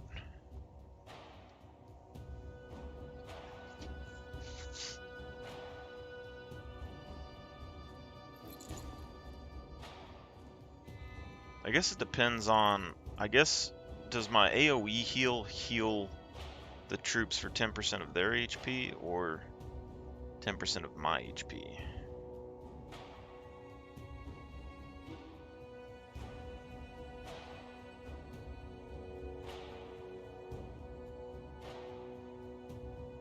With all the skill points I have right now, it's only increasing my HP by, or my healing by like 1,000 every 20 seconds though.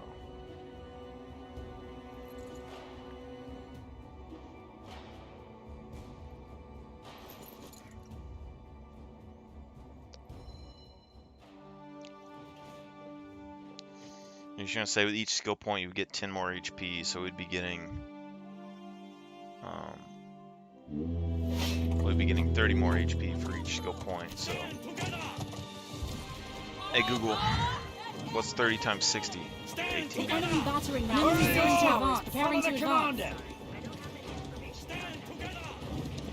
Form up! Deploy! For close order!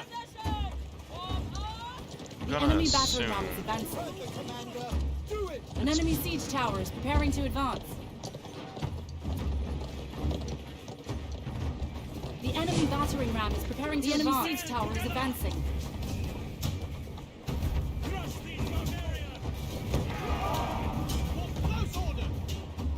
whoa. The enemy battering ram is advancing. Close order! After me! Get going! Follow me! Get going! The enemy siege tower is advancing. Get into position! Units, assemble! Close order! Attack! We will follow! Our gate has been destroyed. Form up! Spread out! Hurry up! Form up! Close order! The enemy captured the fort.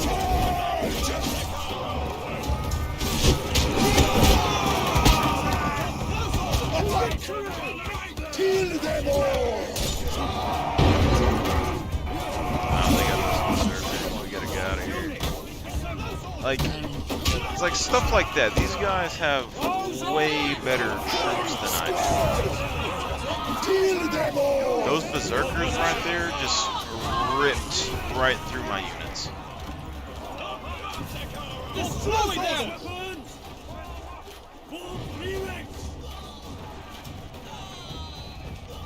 But it's also because there's like 4 enemy heroes there. Like their whole team of enemy heroes was there.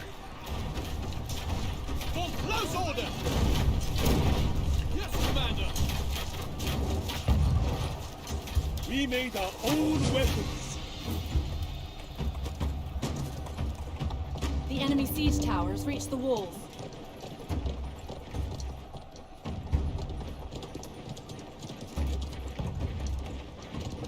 Make haste!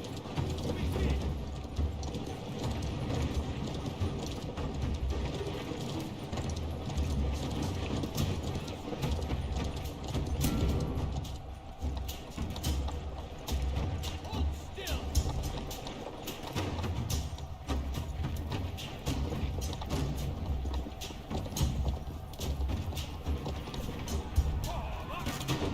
Hold on!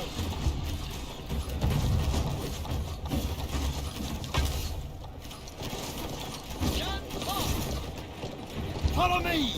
As you command! Hold on! For close order!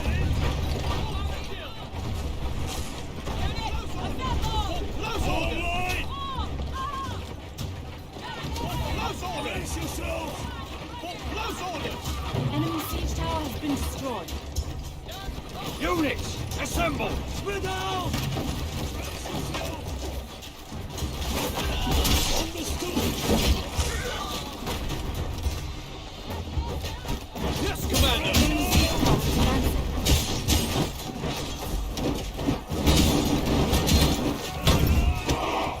Right, them out! Give them hell!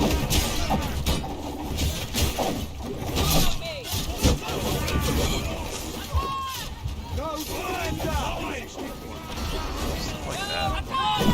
Close order! No fear! Destroy them! Run out and attack! Fight them up! Attack! Strike them down! Die! For close order! Position!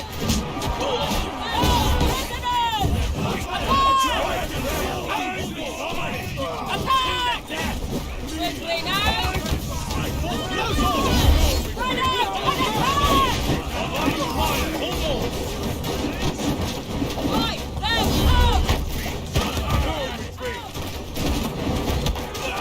To victory!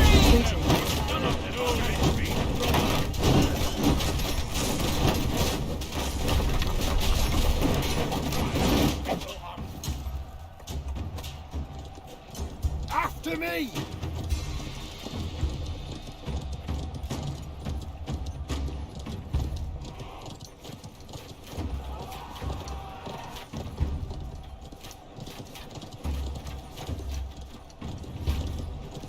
Follow me! Cover me!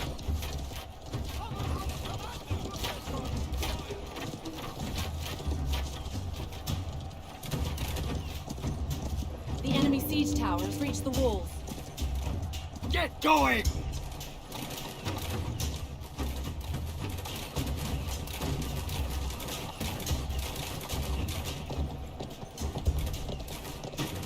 Hurry up! There's a thief up there. The enemy battering ram is Follow advancing. me! Soldiers, advance!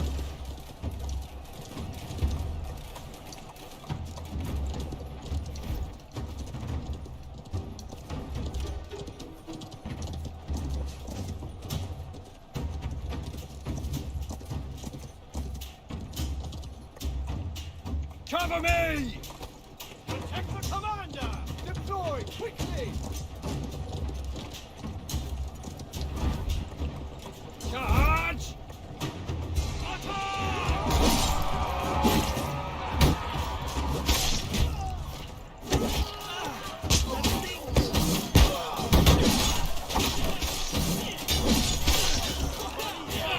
Get going! Keep up! Form up!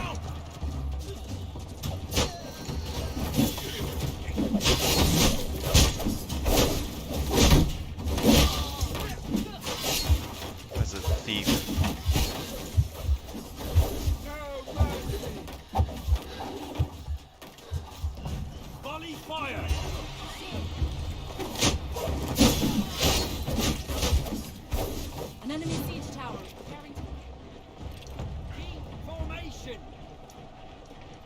See, I don't know, like, my unit's worth one group of peasant people pushing a siege engine. Like, I wasted, you know, 20-30 seconds of their time and kept them from being able to just push the siege engine up with their weak units, but... Volley fire! Attack! Volley fire!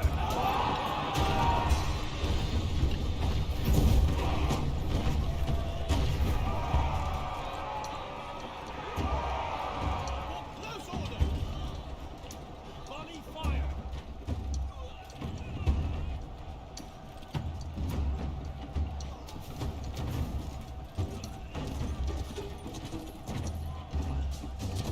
Arm up! Volley fire! Hurry on!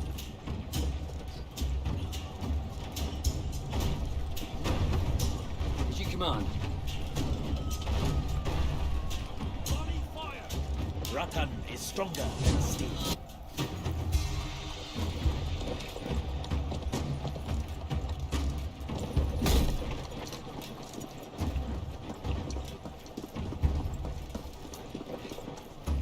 The enemy siege tower has reached the walls.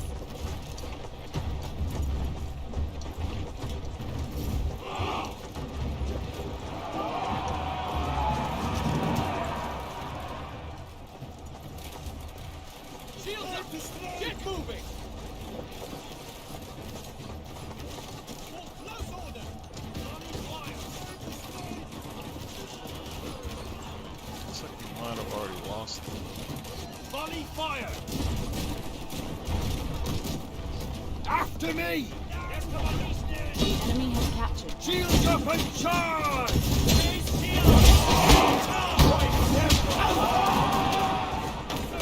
Volley fire!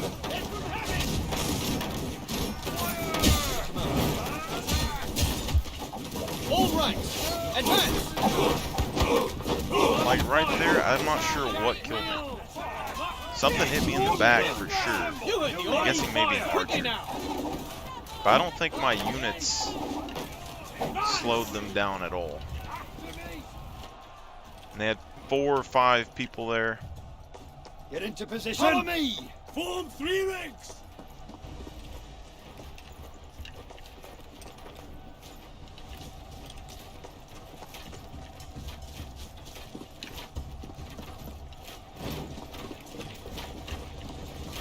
Units, assemble! Form 3 ranks!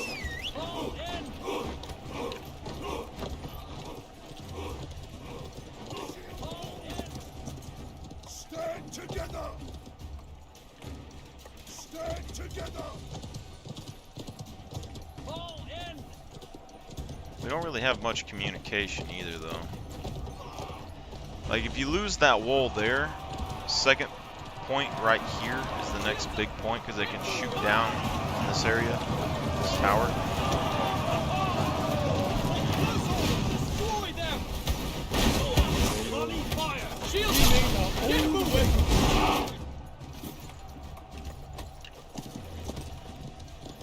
But essentially, if we don't push them back on this point, which doesn't look like we're going to, The enemy has captured point B. there's nothing that we can do there. So now we just have to hold our last point, which is right here. Form up! Spread out! Form 3 ranks!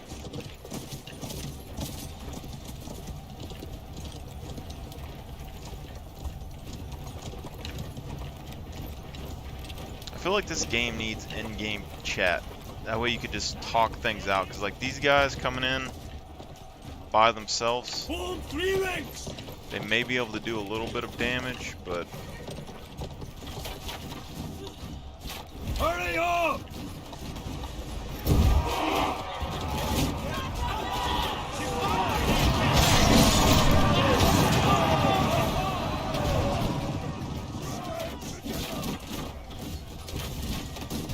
Jesus.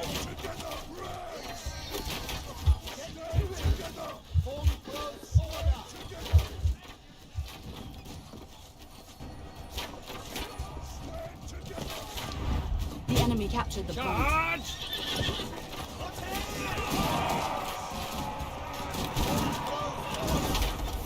Follow me!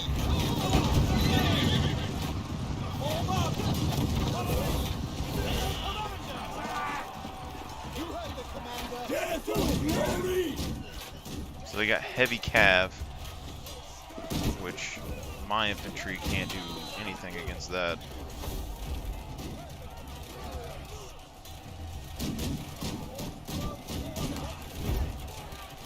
Three-wave attack! Holy fire!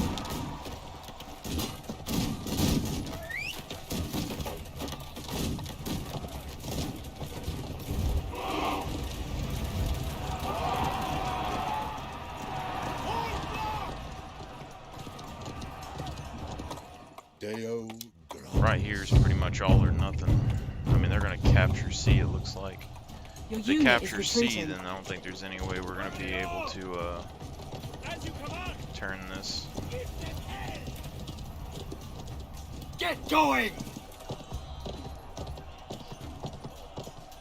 Form up! The enemy has captured point C. Form up!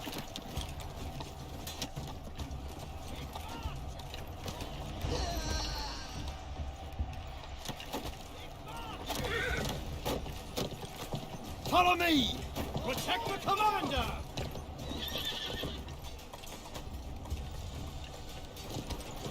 Fall in! Depends on if they're coming this way or not. Units, assemble!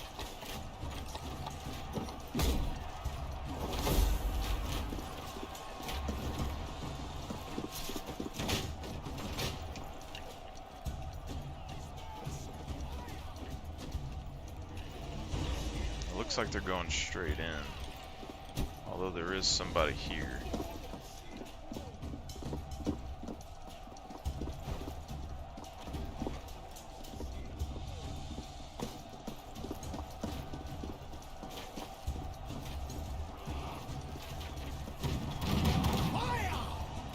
Get into position! Get form up! Yes, Commander.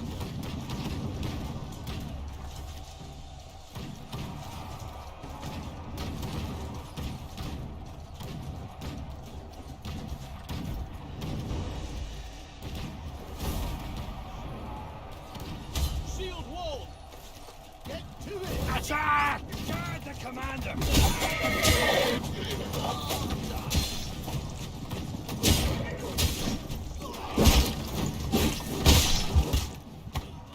Those cavalry are... Do it! Form wedge! Get to Like, those are really heavy cav, and they just obliterate everything. Look at this. Form shield wall! Guard the commander! Black shield! This cav is way better than my cav.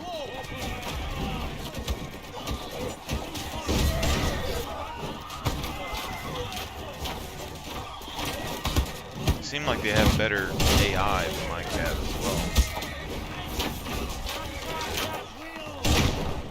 No fear!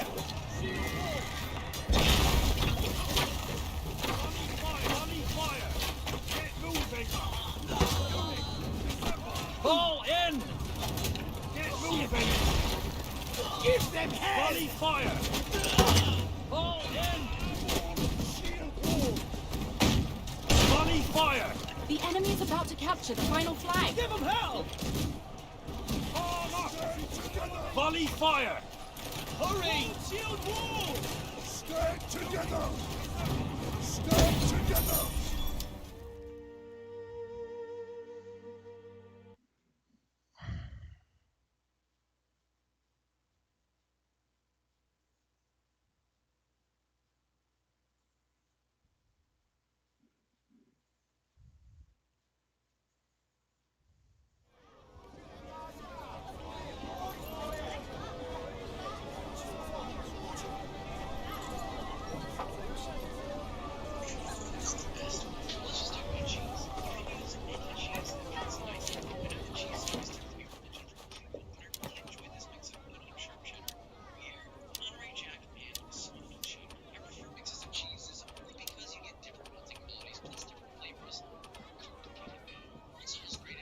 We will stand firm. By the way, that's equal parts of all these different pieces. Now, sweet One scratch, and you're dead. tortilla. Let's do a plain cheese quesadilla for each. Grab your hurricane tortilla.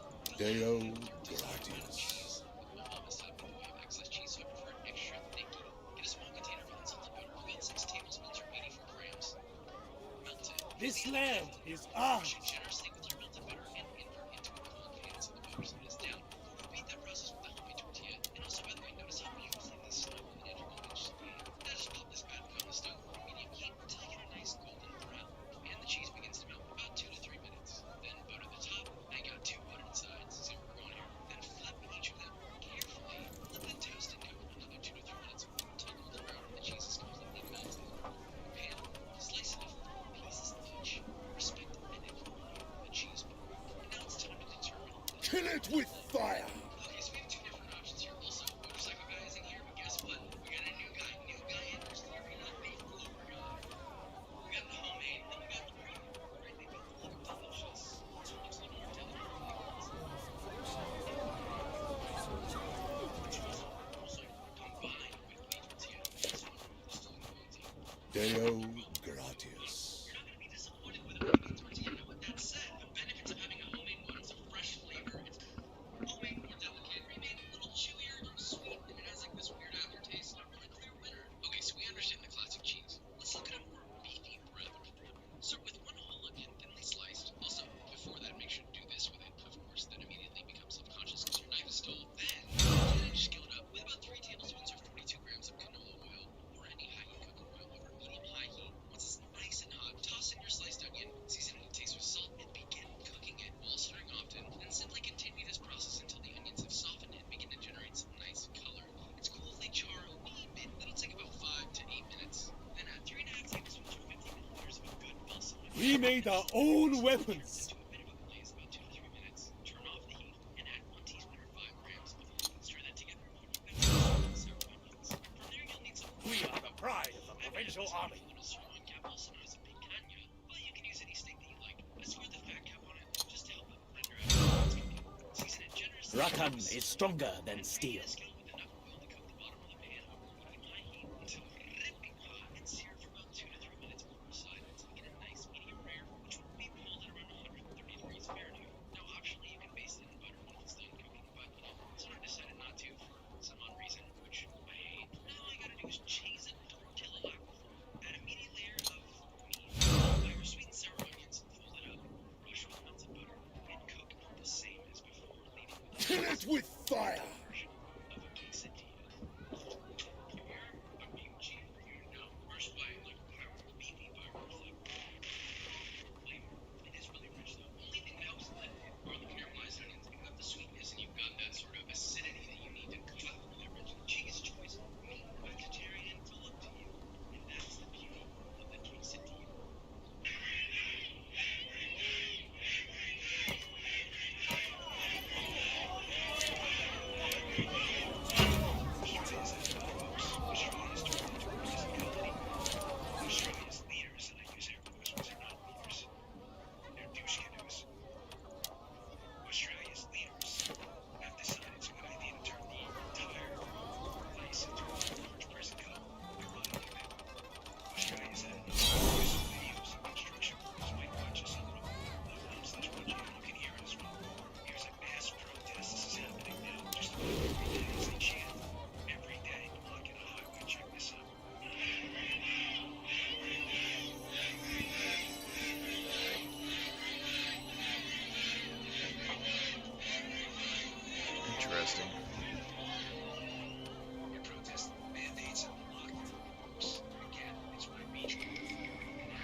this looks terrible. Because you've been told by your snowflake Professor Samuel over the years about how dumb conservatives are, that they're going to continue to take everything.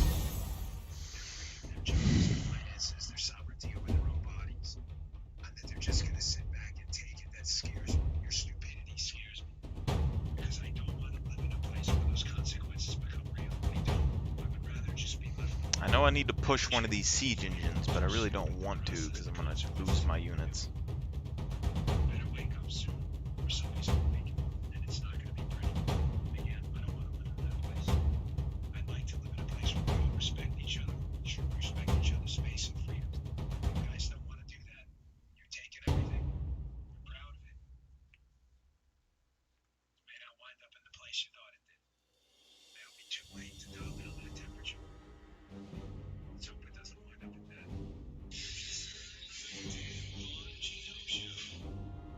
There is another breaking news story about how Biden will tie these two stories together in a moment. We'll see it up in Fox News or my newsletter today if you want to subscribe to it. Charles Kreitz, a new bombshell on Hunter Biden, that he was trying to apparently shake down the Libyan government for $2 million. Like Greenwald says, it's more proof the media lied to the Republican lied to the public. Business insiders reporting it. Hunter Biden asked for $2 million from Libya to help reclaim frozen Libyan assets. Ladies and gentlemen, this should not be breaking news. This is the point. If the CIA and intelligence agencies didn't leak to useful idiots in the media that the Hunter Biden email scandal in his laptop with evidence of his corruption, if they didn't say to the media falsely, hey, that's all Russian disinformation, there are potentially some media outlets that could have and should have run with it. But because the CIA wanted that story to go away, it's now breaking news after the election that Hunter Biden is alleged to have tried to shake down another country, China. The middle siege tower is preparing to advance. Stand together! The left siege tower is preparing to advance. The battering ram will now advance.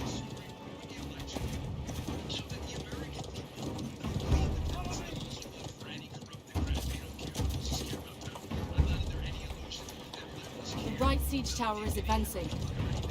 The The battering middle ram siege will tower now is advance. advancing. The right siege tower is advancing. The battering ram will now advance.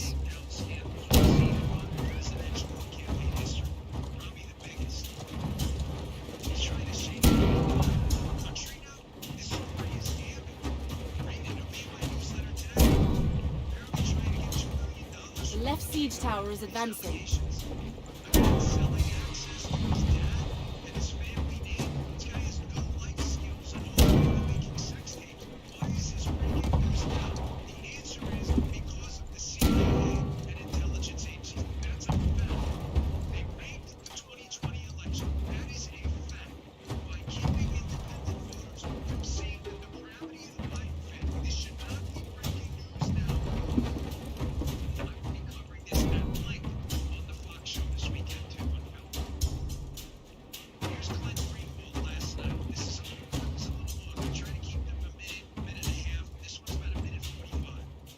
The right siege tower is advancing.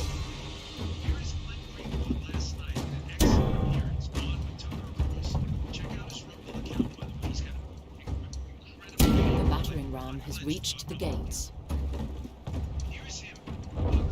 The right siege tower has been destroyed.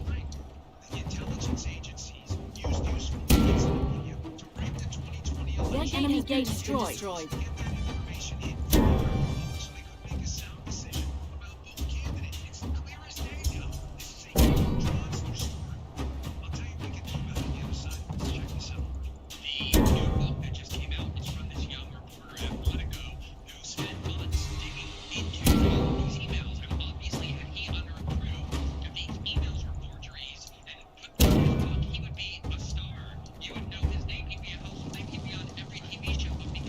Siege tower is advancing. He found even more proof that all those emails were authentic and that these media outlets, all of them pretty much, with a few exceptions, deliberately lied to the public about things before The middle siege tower has reached the walls.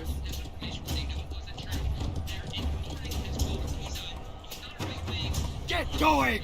mainstream publications. He has the One scratch, and you're dead. Left siege tower has reached the walls. Your unit is retreating.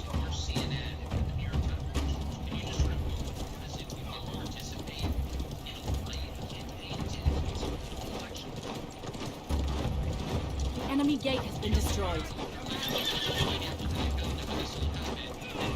Form up! Yes, Commander!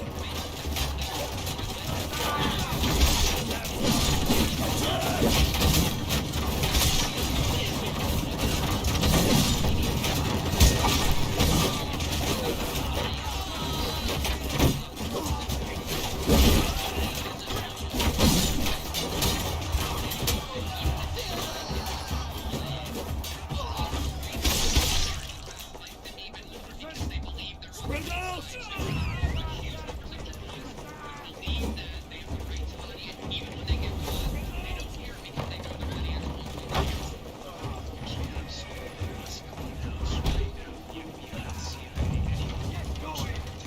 We captured a point.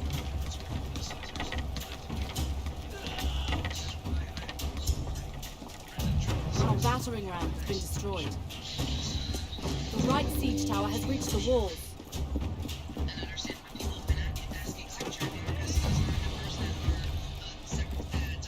Hurry up!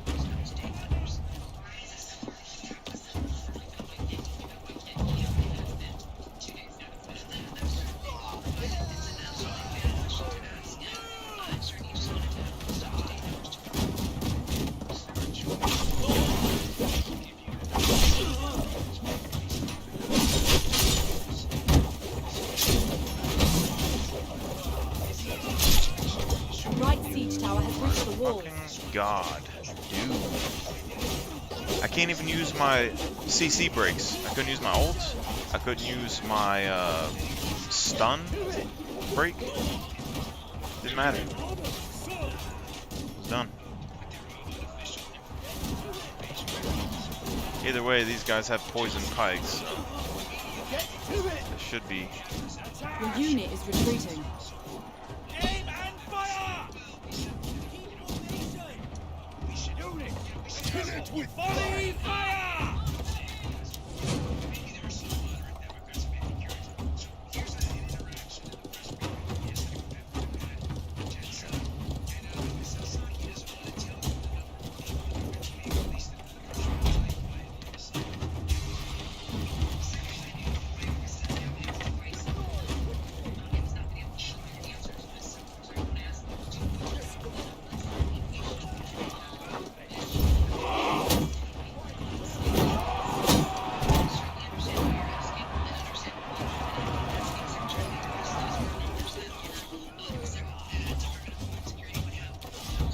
Archers, stand ready!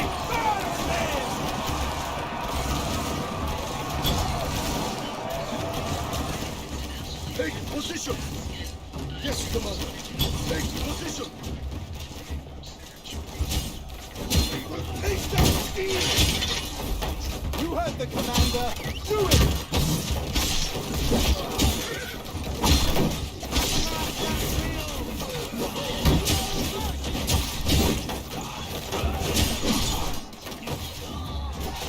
Our team has captured point A. Yes, Commander! Seal wall! Advance! Bloody!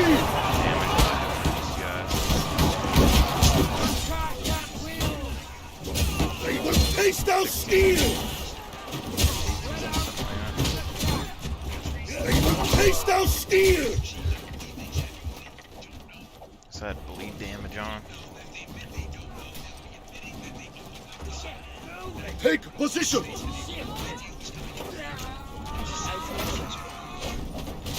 Attack at will!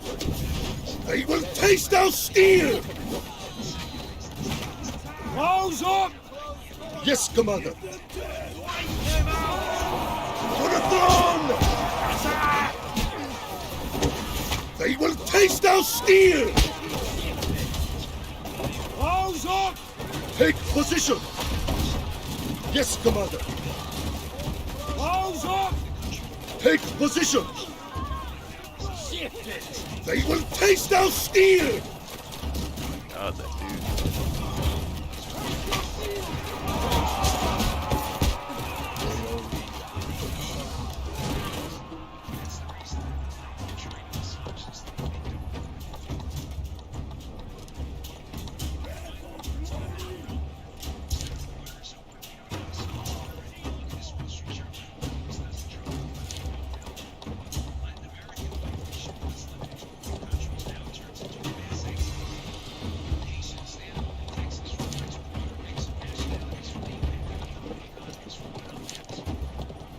Follow me! Advance! Our Advance! team has captured Point C.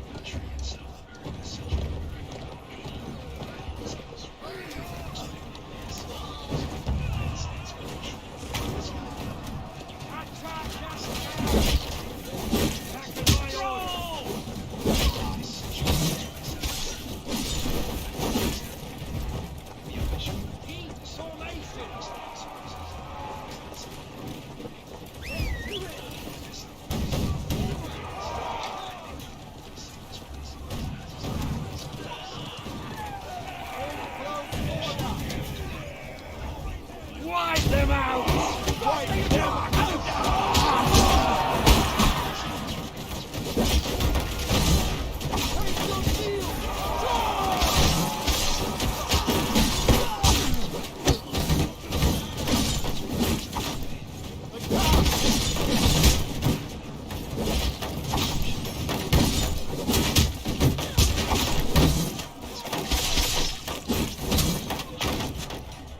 Units, assemble! Get to it! No retreat!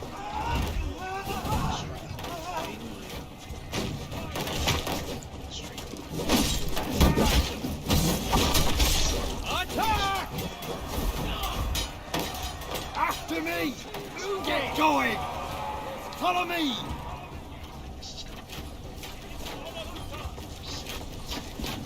Hurry up! Stand ready! After me! Get going! Form up! Get to it!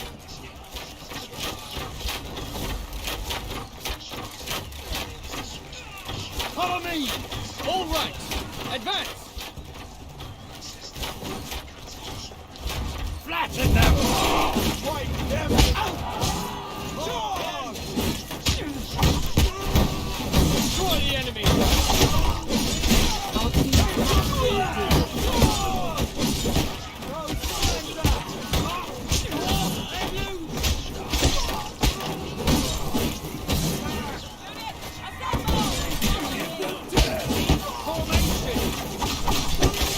Stand ready!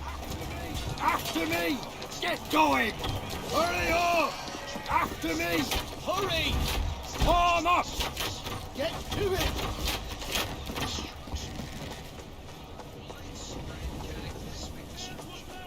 Fall in! Prepare to advance!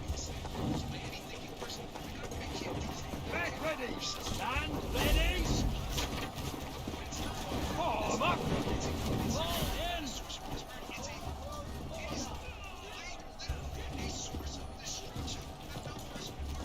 Get going!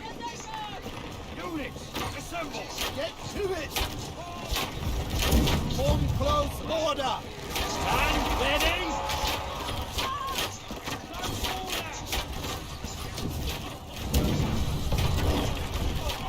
Stand ready! Get into position! Raise your shield!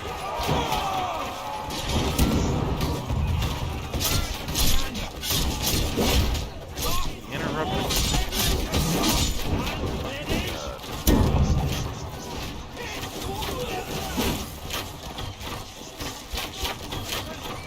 Prepare to advance! Protect the tower! Units, assemble! Defend yourselves!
team is about to capture the final flag.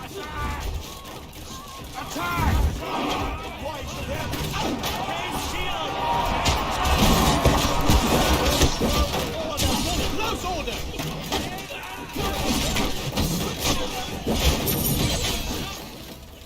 Fire! Fewer than 25% of black children were being raised by a single mother. 922,000. I ask you again. Kill it with fire! I'm just asking you the same. 1.88 to 0.07. If you believe government is a source of prosperity, why isn't the government a source of prosperity? Why have we retrogressed? Why? Why? That's not progression. That's retrogression. Why don't you see that? Do you believe in data? It's very simple. It's because government paying people not to work, using the people's money that they take from them via taxes, incentivizes people not to work and develop.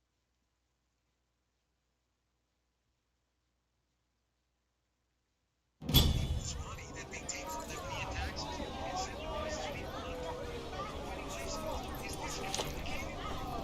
I'm serious. Is this what you understand?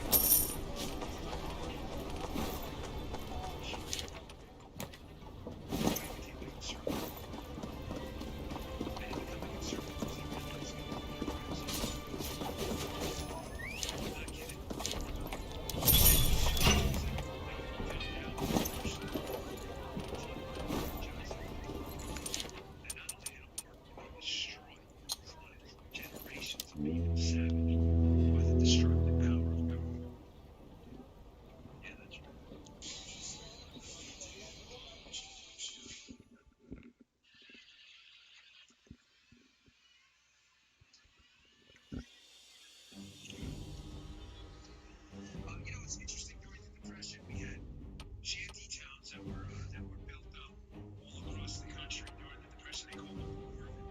You know, it's fascinating now that nobody calls these the media Biden, because that's exactly what they are.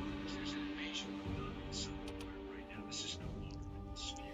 Bill Hallucin from Fox News has been taking video down there all week. It is a legitimate invasion. I don't know if I need more units than this or not.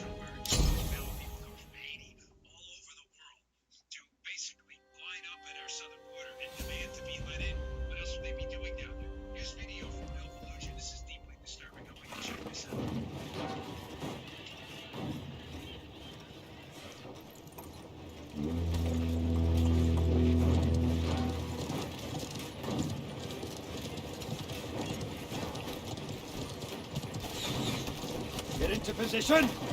Brace yourselves!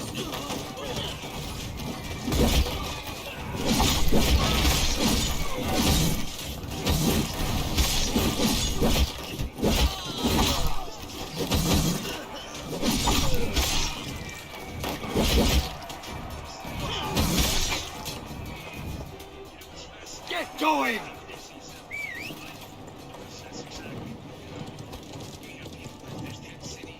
Units, assemble! Brace yourselves!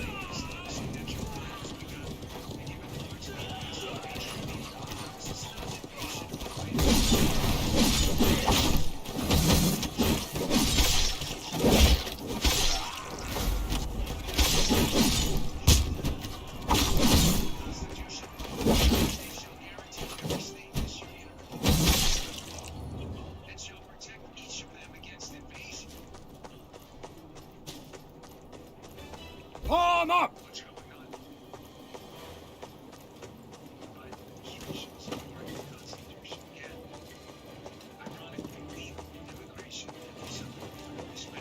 Palm up!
automatic firing siege equipment. Crazy.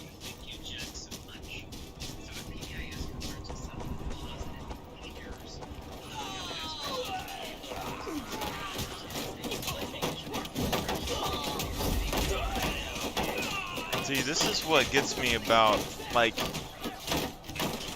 if I blocked off an enemy unit with spears, I could kill them with those, instead of having to chase them with infantry. So what's the point of the infantry besides the charge?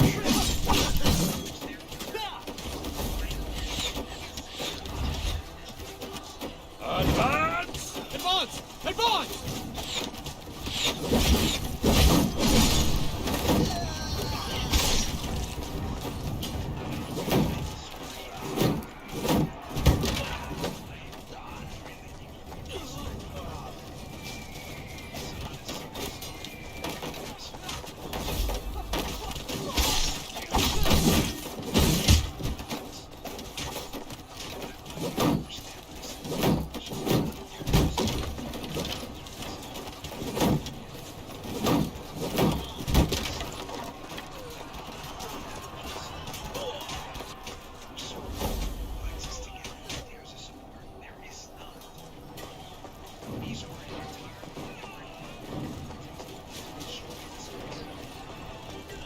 Arm up! Brace yourselves!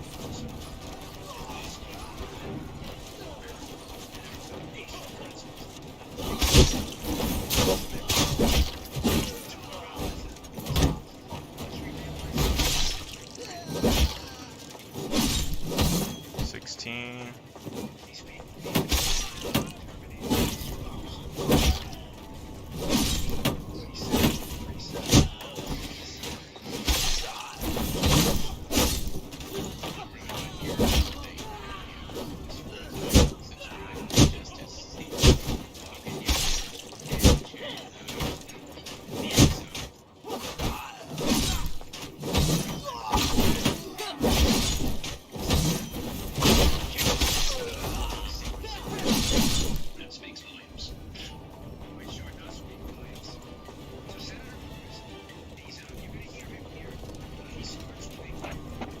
Our team is about to capture the final flag. Study they did on voter ID a long time ago. That's the Comey sighting. And then he asks the hapless, phony, documented liar, Richard Blumenthal, President, liberal nut job. He asks the senator, he says, hey, Senator, if you say voter ID is racist, then why is a state like Connecticut without voter ID have lower turnout, minority turnout than a state like Georgia and Mississippi with voter ID? Watch Blumenthal because he's too stupid to answer the question. Totally dodged. Check this out. The electoral system cannot inspire public confidence if no safeguard exists to deter or to detect fraud or to confirm the identity of voters. So apparently the views of President Jimmy Carter, the views of a 6-justice majority of the Supreme Court are deemed by some members of this committee to be simply a partisan diatribe. And if that's the case, I would ask the chairman, you talked about the laws in Connecticut. Why is it that Connecticut has lower African-American registration and lower African-American registration than Georgia and Mississippi? I'm really not here to debate this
this, it's not an indictment of you, the listeners, in any way, shape, or form. I am you. You are me. We think alike. We share some similar backgrounds. Our ideologies are very similar. But you know, we get comfortable sometimes. And sometimes you just want to say, oh, we'll leave it to the other guy. That's not happening anymore, folks. People need a spark to get off the couch and go do stuff. And they're doing it now. One or two of the biggest sparks out there. People's kids and their health. So, this is just a fascinating story I found. There's a mayor in Hudson. And apparently the school, I'll show you the story in a minute, but the school decided it would be a good idea to give an assignment to the kids where they were instructed to write about a sex that they would be embarrassed to tell their parents about, to describe it in detail. These were kids. So the Hudson mayor decided it would be a good idea to test that plan in the school. And this is what happened. This is what he did. My name's Frank Schubert. Mayor of the city. It has come to my attention that your educators are distributing extension message in the classroom. Spoken with Judge this evening. She's already confirmed that. So I'm going to give you a simple choice. Either choose to resign from this Board of Education, or you will be charged. Thank you.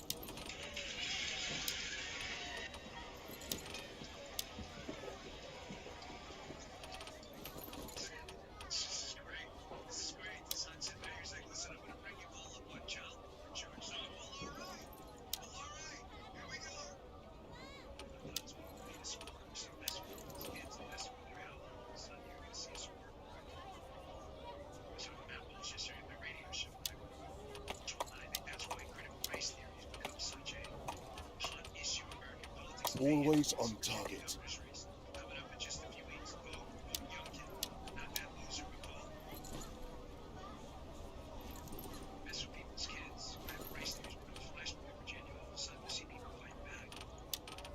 Ladies and gentlemen, you're not invested in anything in your life like you're invested in your kids. Those of you who have kids, I'm not telling you anything you don't already know. For those of you who are young and don't have kids yet, you will. Your kids too old. Too old. That changes the future.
Full ranks! Advance! The battering ram will now advance.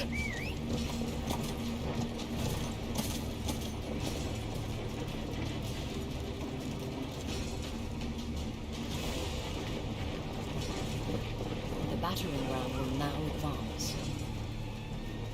Form close order! Raise weapons! Form up!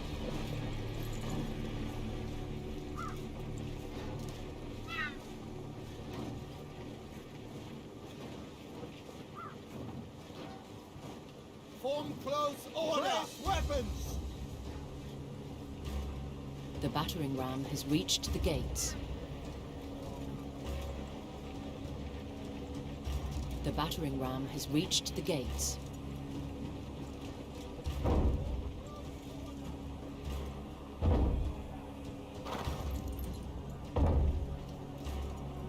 The enemy gate has been destroyed.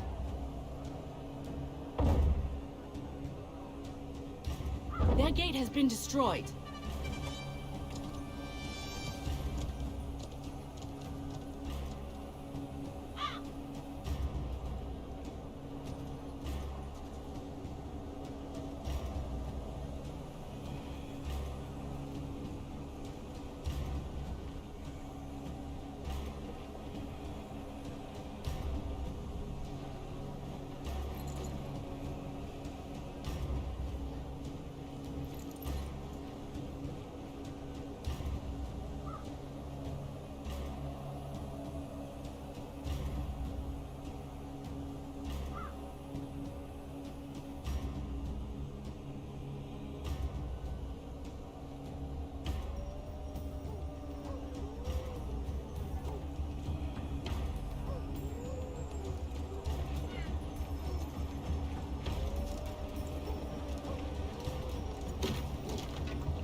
Our team has captured Point A.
It's just embarrassing.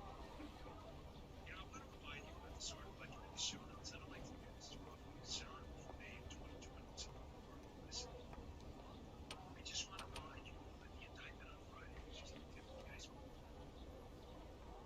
That not a single Obama administration official that they were put under in a hearing, even up in front of Congress, they were put in front of Samantha Power, Susan Rice, Clapper, Ben Rhodes, others.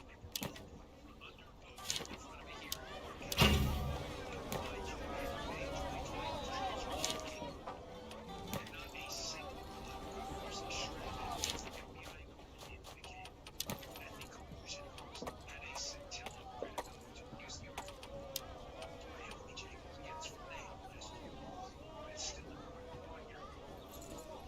Thomas Tom Brady. Can we go home yet? This revolution under this article did not get the traction it should have. It's covered Fox and other outlets that covered the spike in scandal. Can we go home yet? I went to work this weekend with my daughter and they were Lana and my wife and my daughter's friend. I mean, the overwhelming majority did not fall for the mass of nonsense. They were out there, they were having fun. I watched these kids playing with their parents and having a good time. And because I had that surgery on my leg, I had a snout towards here. And I wear yourself to see that similar imagine for myself. I was watching these kids play with their parents, and the parents are smiles on their faces. I mean, thousands. Kill it with fire! It's time to stand up to exactly what happened, obviously. I want you to get this all no reruns here. We don't get enough. Put this over and over again. I said, yes, a lot of people have died from COVID. Yes, many more will die. Yes, I could be one of them. But living in eternal fear of the above means I've already forfeited my life. Therefore, I'd be dead anyway. I choose to live. I'm out. You know, folks, I don't mean to bring it up that often, and you know I don't. It's relevant. The answer hasn't changed. I am I said I'd taken some days off here and spent time with my family. When you get a scare like that, listen, folks, I only had stage 1 Hodgkin's. I had barely stage 4 pancreatic cancer. This is not a sob story. It's not. Thank God for every minute of my life that meant to me. Meant to be. But when you get that diagnosis and you don't know how serious it is, it does change things. You start to see things differently. I used to tell the story the first few days about how I was driving home from the airport after the airport down in Palm Beach when I come back from New York and I had the tumor both my neck. We didn't know if this is how serious this was going to be. Was it stage 4? Was it Hodgkin's? Was it something more serious? And I didn't do things because I thought, gosh, you could really do it. And although everybody's going to die, it's only a matter of when. When you think the expiration date's right around the corner, you see things different. And I remember this shop in Boston, Counter Highway, close to where I was. And I'm driving by the shop in Boston, it's being built. And I remember thinking to myself, gosh, you might die like the North Sea where I was in the shopping mall. And I thought about my youngest daughter. My gosh, like I'll never see my daughter and boyfriend get married. Going! Yes, The Commander! left siege tower is preparing to advance. The right siege tower is preparing to advance. Move yourselves! The middle siege tower is preparing to advance. Left siege tower is advancing. Brace yourselves! Move swiftly!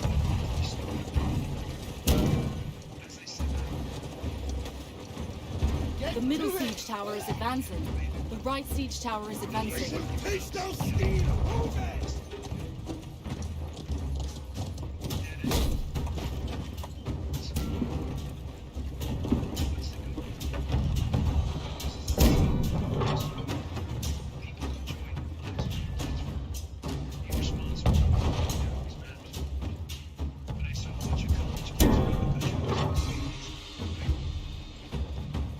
Sure.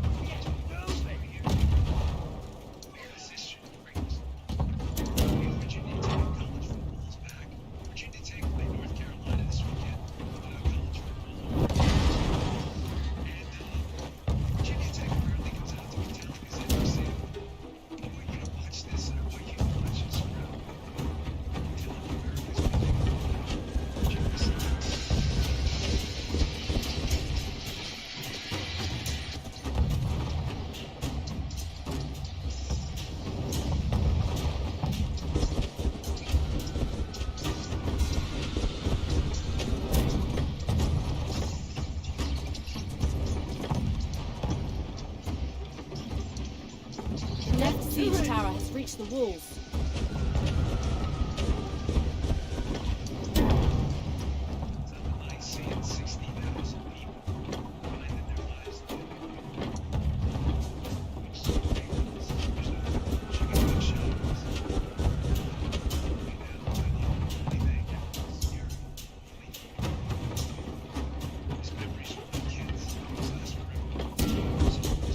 The middle siege tower has reached the walls.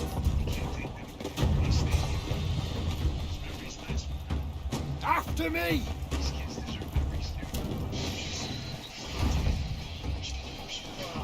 Units, assemble!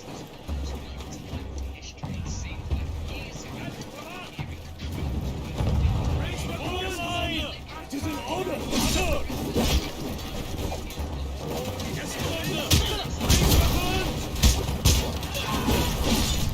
Scatter these cowards!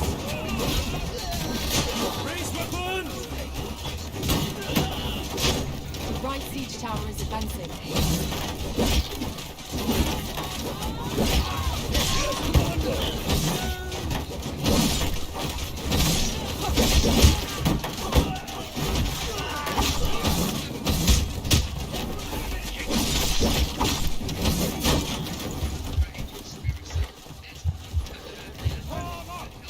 Follow me! Moving! The right siege tower is advancing. Prepare to advance! Attack! Protect the commander!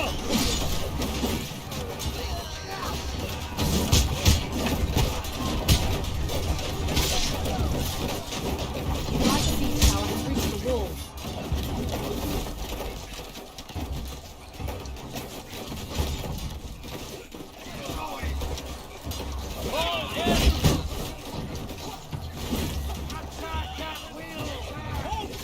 Dare to die! Get going! Get moving!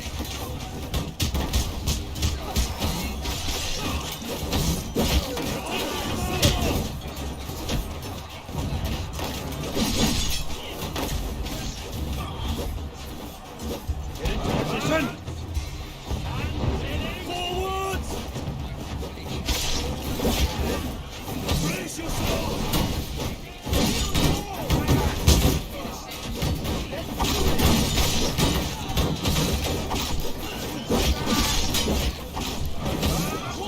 Ready? Forward! Attack at will! As you command!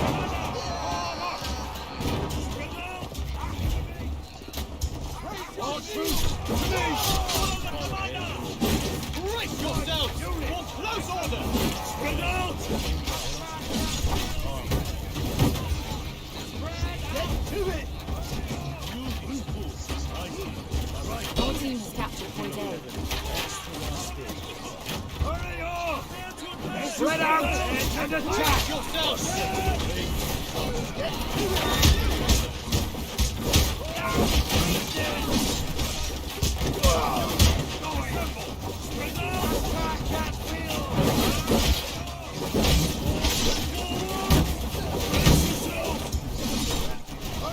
Close order!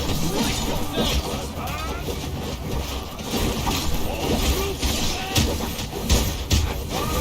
Attack at will! Brace yourselves!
Units, assemble!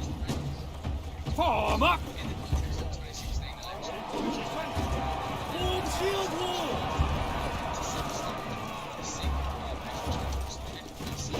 Face down Form shield wall!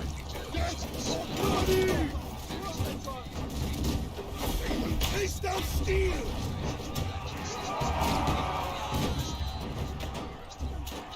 Yes, sir. Advance! Advance! Advance! Yes, Commander.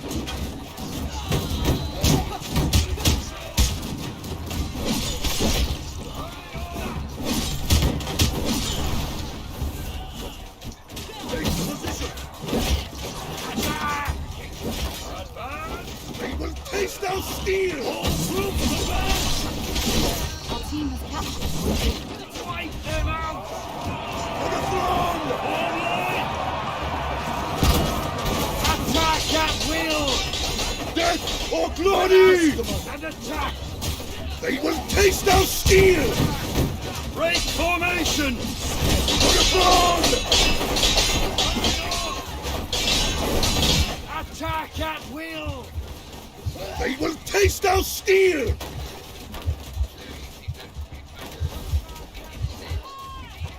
Death or glory! For the throne! They will taste our steel! They will taste our steel! Brace yourselves! Form line! Commander! It is an honor to serve shield wall! Get to it! For close order! Shield wall! Brace yourselves! Brace weapon! Brace yourselves! Taste our steel! Glory! They will taste our steel!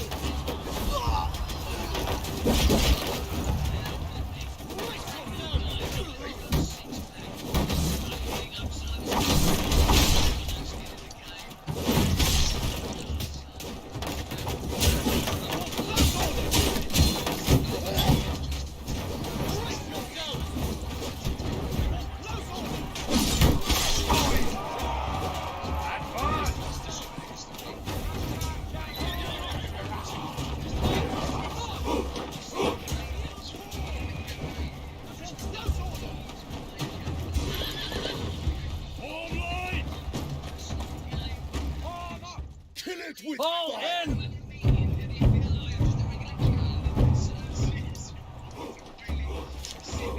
Follow me! Move it!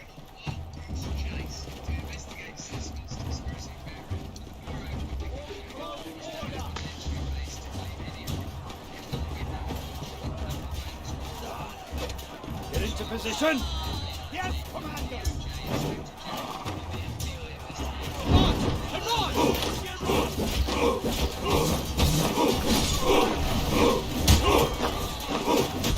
Stand together! Attack! Forwards! Stand together!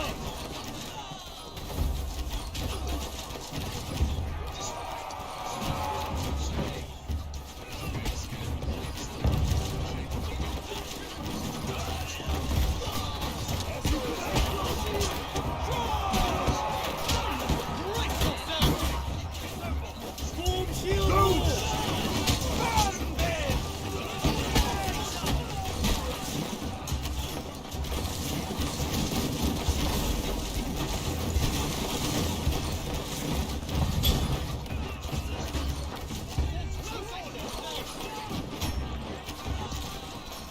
Form up! Yes, form up!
Your unit is retreating.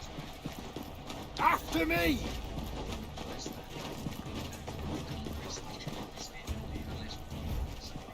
They will taste our steel! Units, assemble! Form up! They will taste our steel!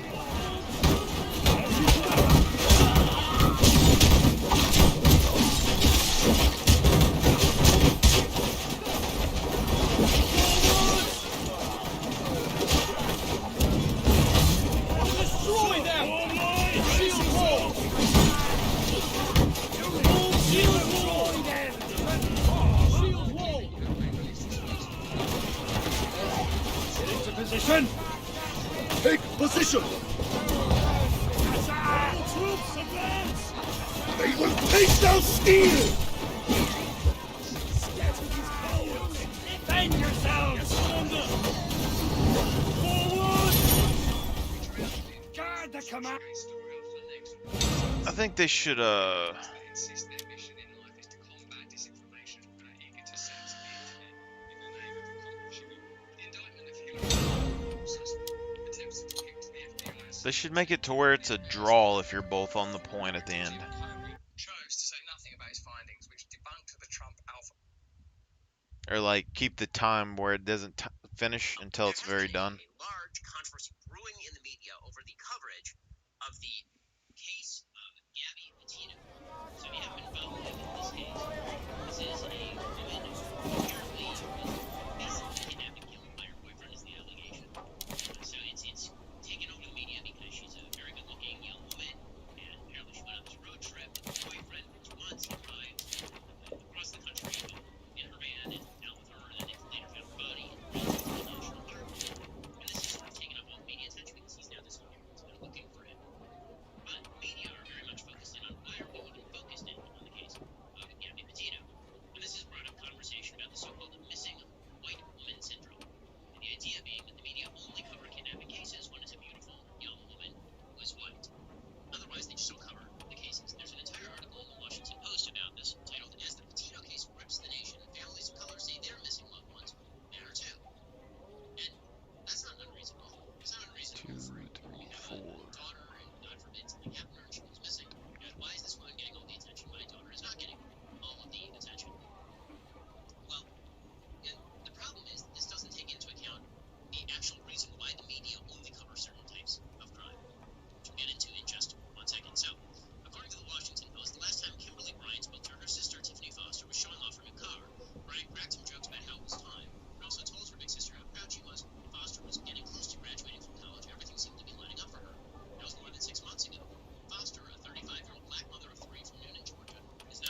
certain types of crime, as I say, that just don't get reported as often. So here are the types of crime that do get reported a lot in the United States.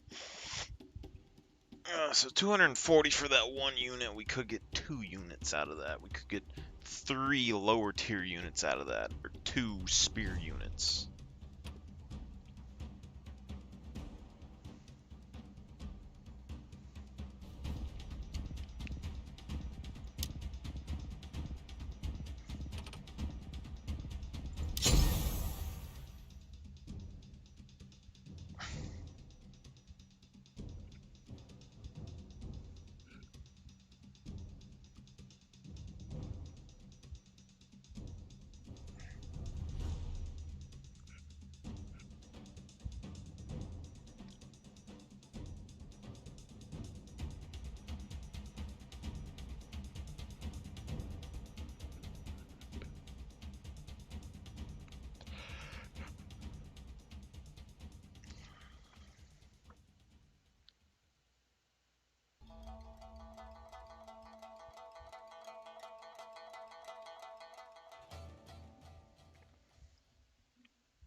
The right siege tower is preparing to advance. Formation!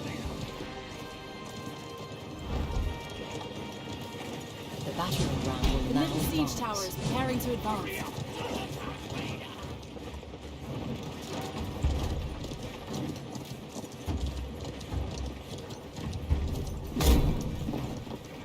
Deploy quickly! The left siege tower is advancing. The battering ram will now advance. The middle siege tower is advancing.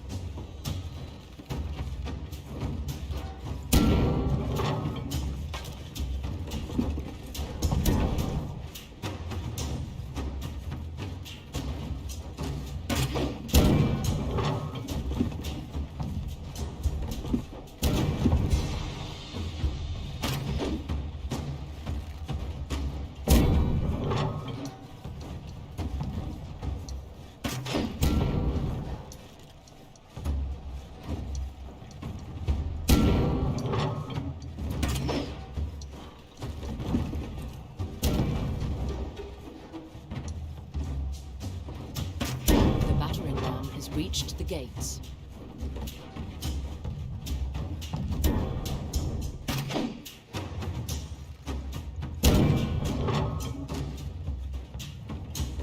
The enemy gate has been destroyed.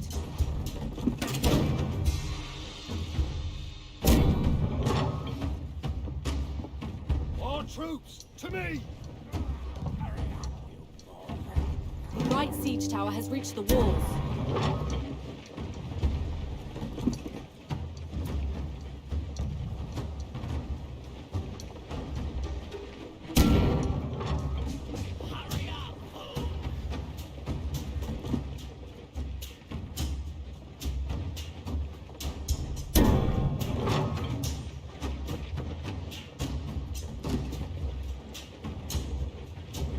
The left siege tower has reached the walls.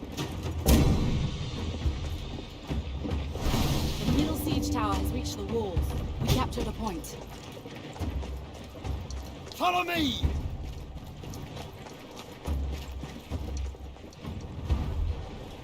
Into position!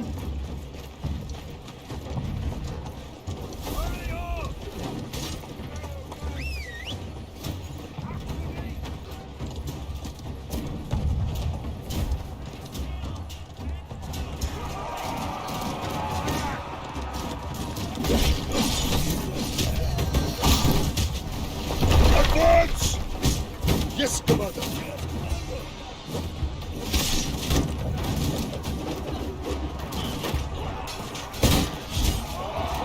Death or glory! For the throne! Formation! Death or glory! Spread out and attack! They will taste our steel! Attack at will! Close They up! will taste our steel! Move yourselves! Yes, Commander. Attack in my order! They will taste our steel! For the throne! Death or glory! And attack! They will taste our steel! For the throne! Attack at will! They will taste our steel! Formation! Death or glory! Attack at will! For the throne! Spread out March! and Take attack! position! They will taste our steel! Take position! Yes, Commander! Take position!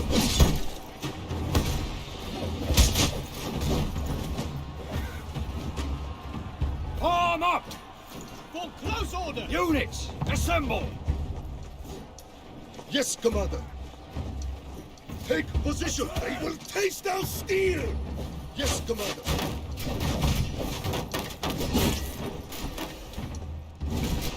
Get going!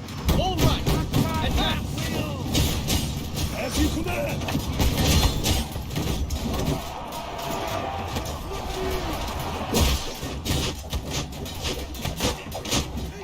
The battering ram will now advance. Into position! For close order! Form up!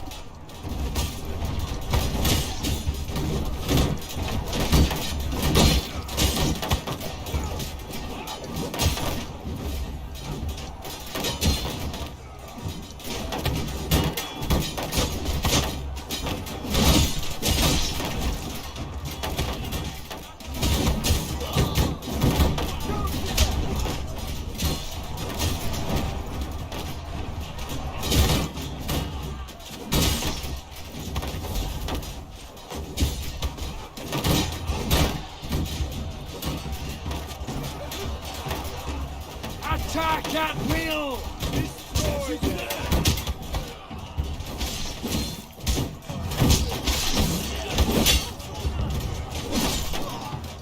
Follow me! Forward!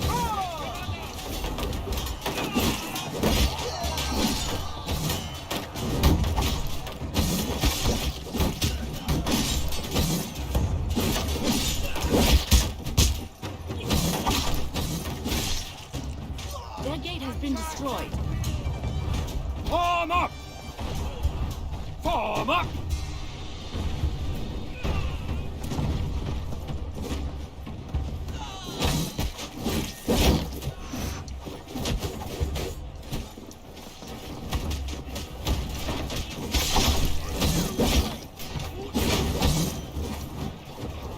Follow me! Quickly now! Your team has captured point A. Stay! Position!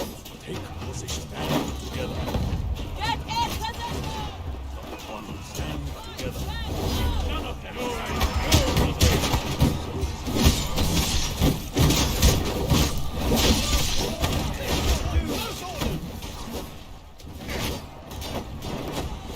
Quickly now! Get moving. One side back. Get in position! Stay! Together. Position! Shields up. Get moving. Save yourselves!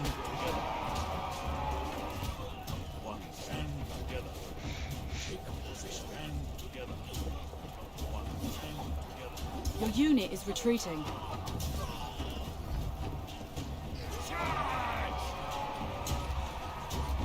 Kill it with fire! After me! Follow the command! Hurry up!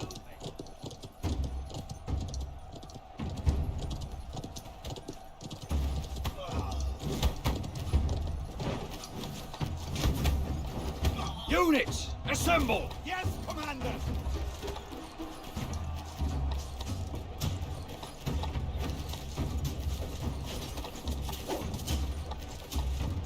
Shoot him.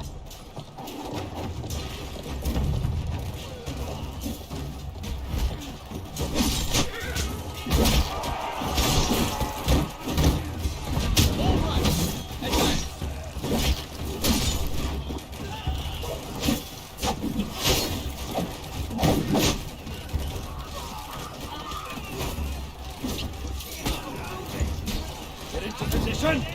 Yes, Commander! Form up! Form up! Yes, Units, Commander! assemble!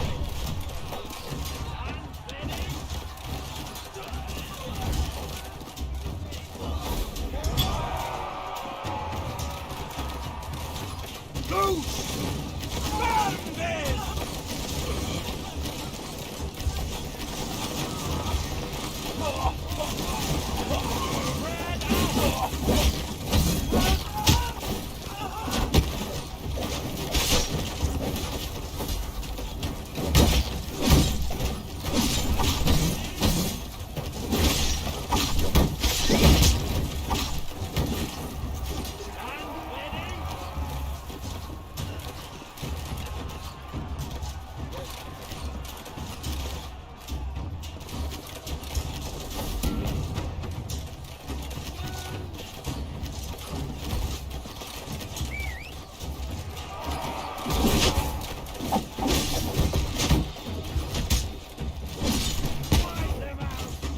Raise your shield!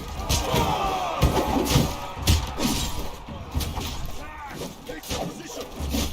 Right there! And ready! Take position! Get to it! Death or glory!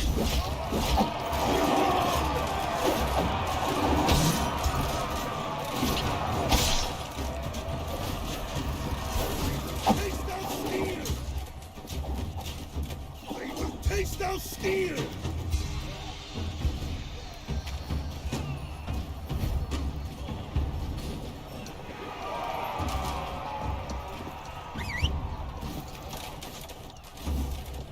Death or glory!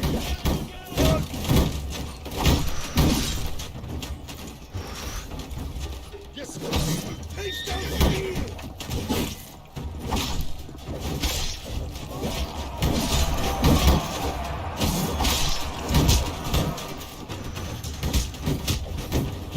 Taste our steel! They will taste our steel! They will taste our steel! Oh, glory! Get moving!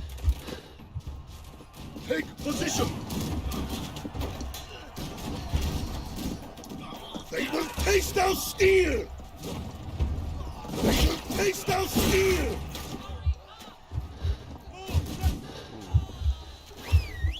We gotta go. Prisoners! They will taste our steel! They will taste our steel!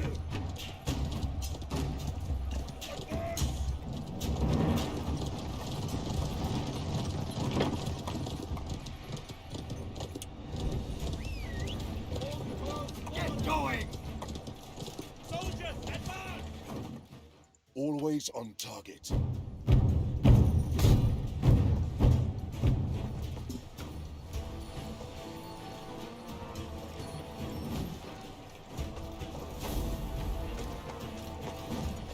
I don't even think I have time to get back over here.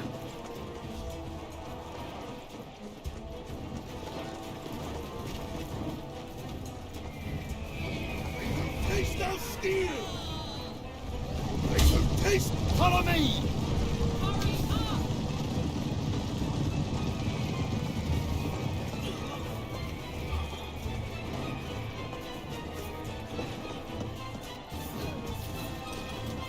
Get going!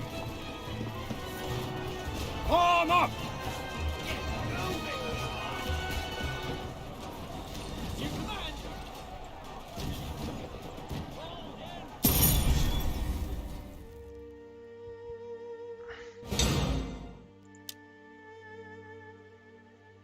Kill it with fire!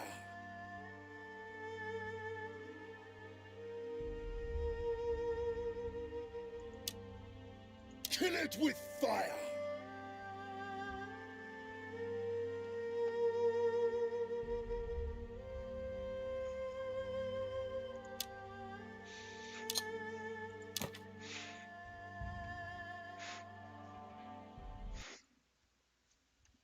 So what I'm gathering is that the sword ability that I'm using right here gets an additional strike when you use it, but the animation is faster as well, and it has CC.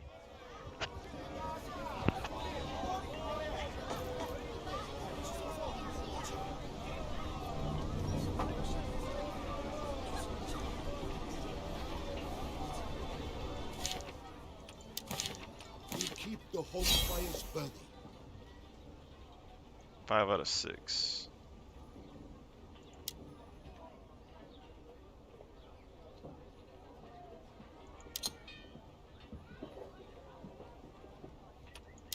Win 5 expeditions.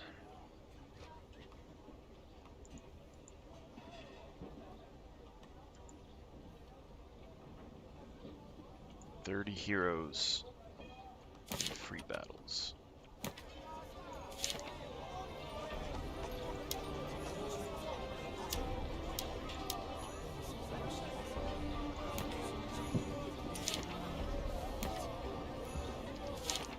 Ours is a land of fire. 5 expeditions.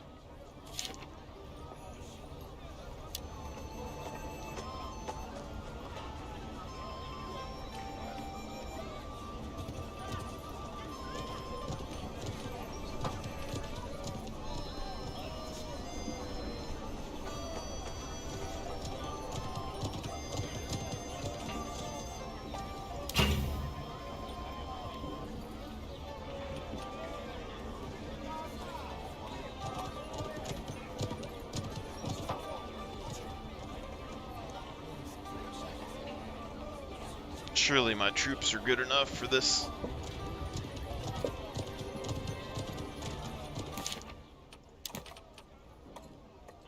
So if I remove that, I'm 10 short.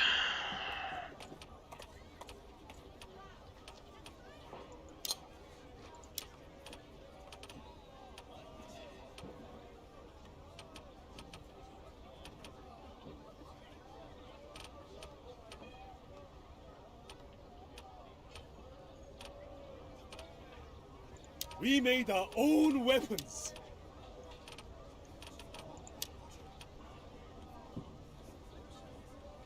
This land is ours. Interesting. So if I don't use any spears, which are really good units, I can get sword militia and archer militia. Interesting.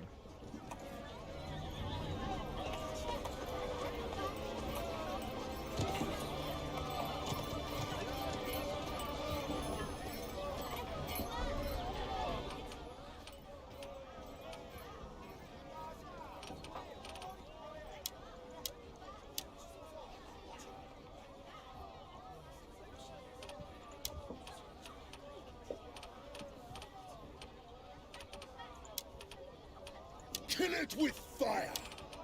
Always on target. Deo gratias.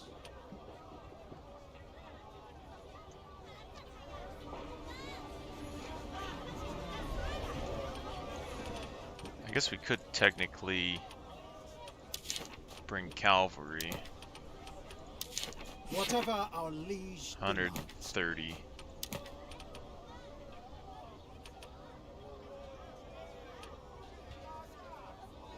If we drop these two, we can get cavalry.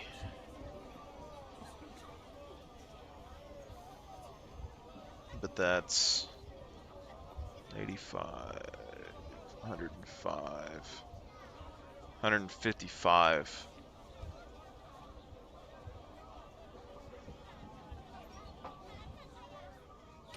But we lose 60 units to get 18 cav, which these cav don't really seem to do much.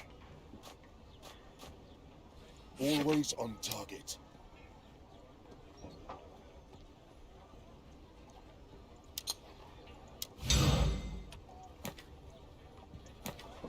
Wait.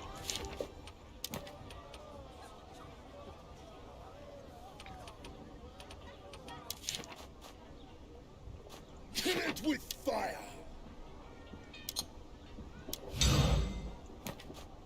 This land is ours. 4 surgers per unit. So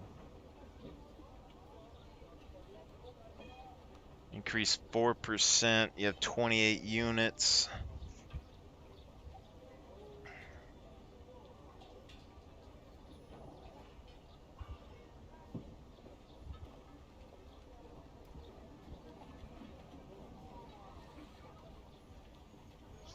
I would say adding more would be better. Unlocks attack area. Add 4 units, increase ammo, increase movement speed,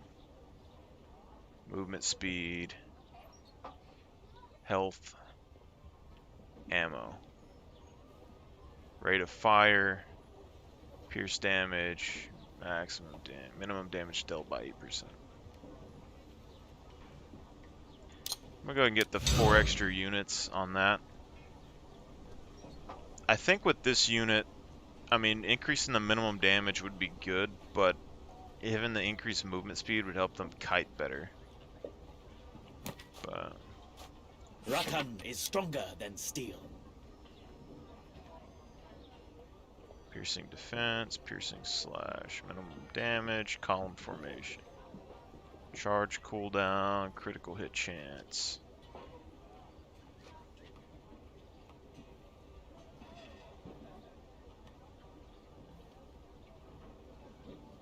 Defensive formation.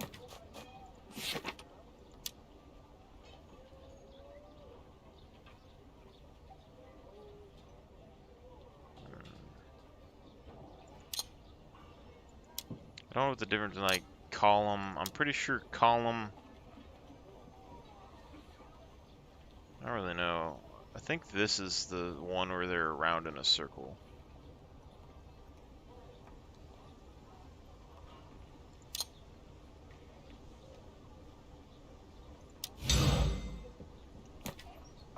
Anyway. We serve our order.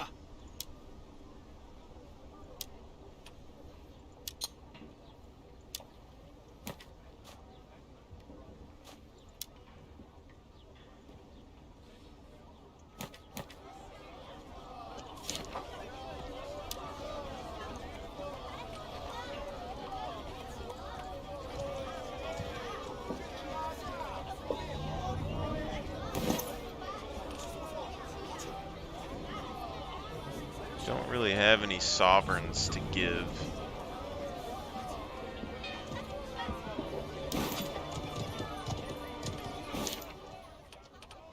I'm not exactly sure what we're supposed to do with that info.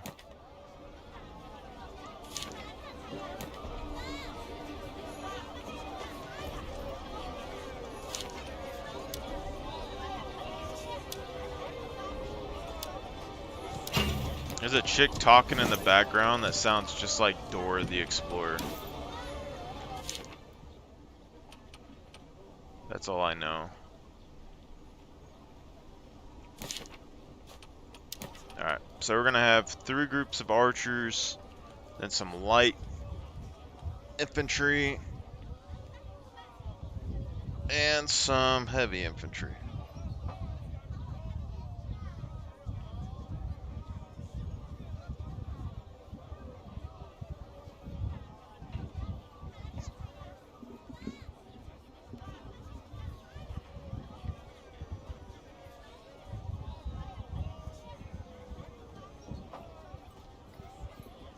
if I dump my heavy infantry, I could get... If I dump my heavy infantry and I dump those shields, I can get some pike formations. This one's at 700 and this one's at 700. This one has 5 units of archers and 1 unit of spears, and then this one is 3 units of spears and 2 groups of archers.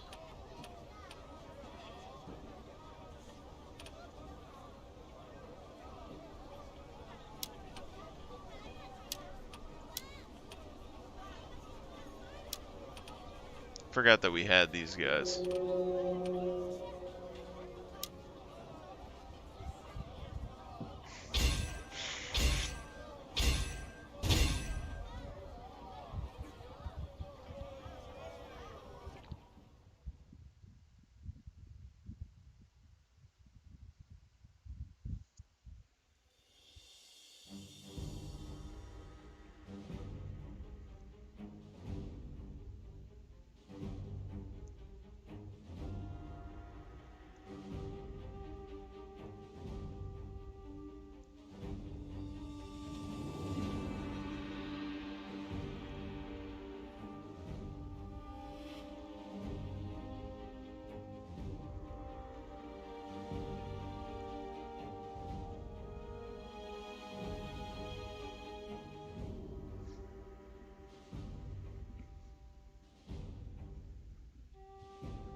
You really think about it, if you're an archer hero, I mean, it's boring shooting the arrows for so long, but I mean, if you have an archer hero, you just sit back and pick off the enemy units while they're sitting here in formations and stuff.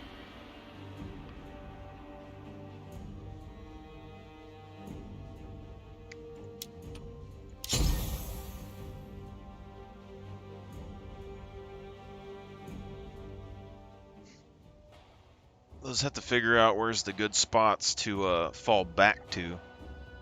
So I can get my castle archers and stick them somewhere, but I need them somewhere good.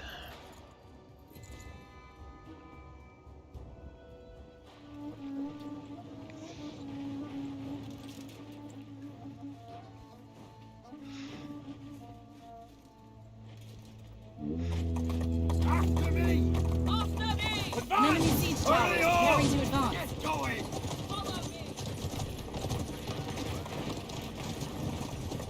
An enemy siege tower is preparing to advance. Position! Spread out!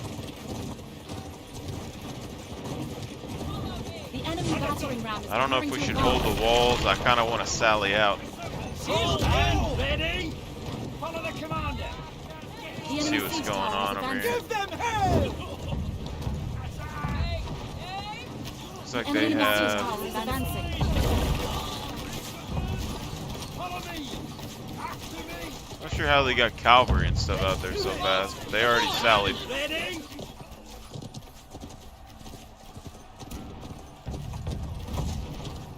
Move it!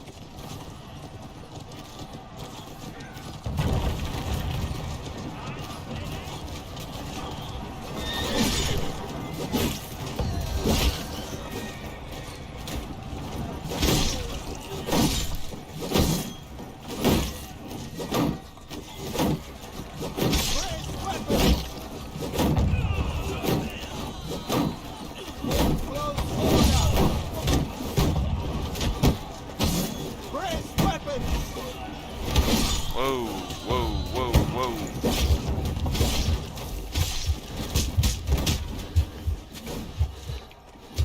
Captured a point. Get to it!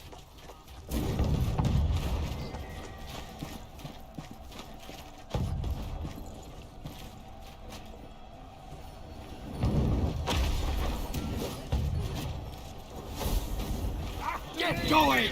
Follow the The enemy siege tower has Units, reached the wall. assemble! Spread out! Form line! Raise weapons! The enemy siege tower is advancing. Prepare to advance! Give them death! Shields up and charge! Form line! Raise weapons!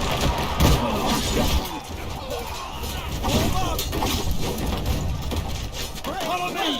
This unit's skill is Form up! Form up!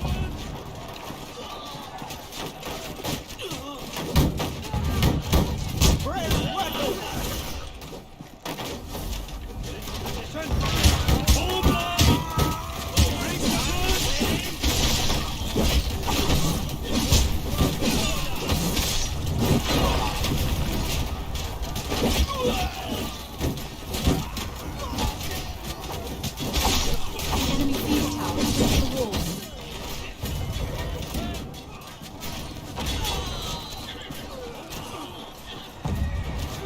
Form up!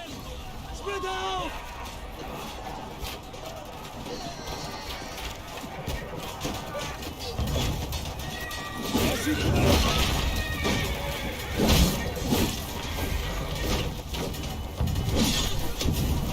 Enemy captured the point.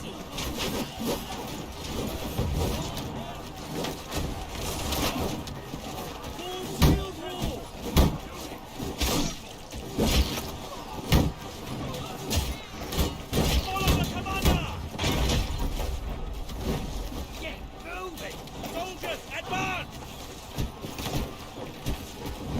Get moving!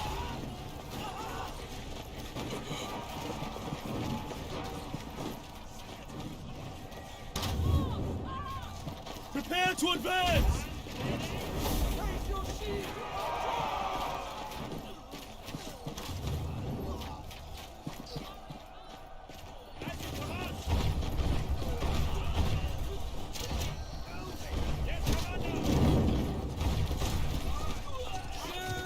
Get going!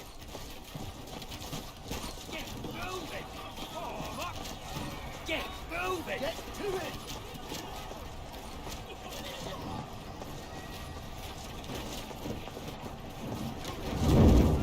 Get Captured a point.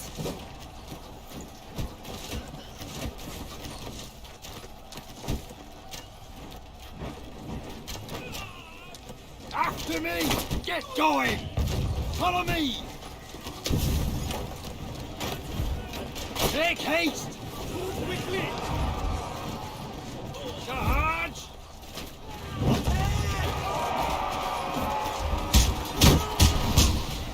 Get moving! Follow the commander! Fall in! Hurry up! Pick up the pace! Quickly!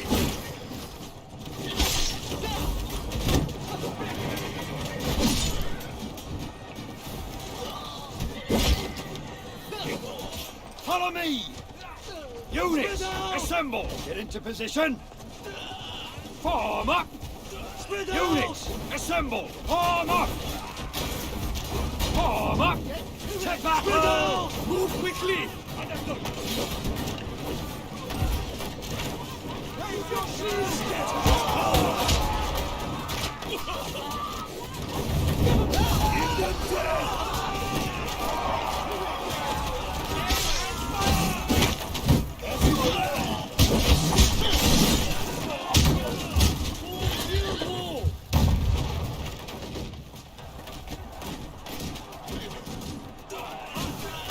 Yes, Commander!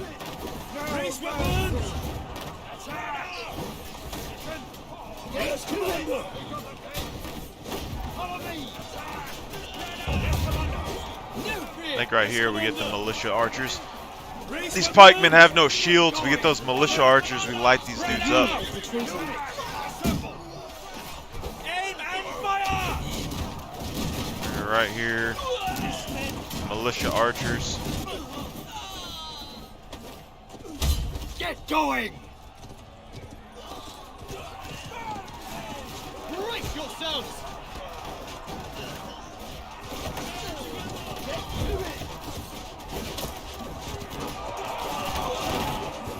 Get into position!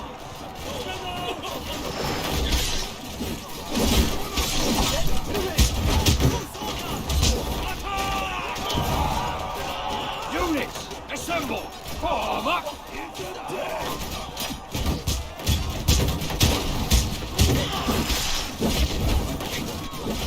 Raise shield!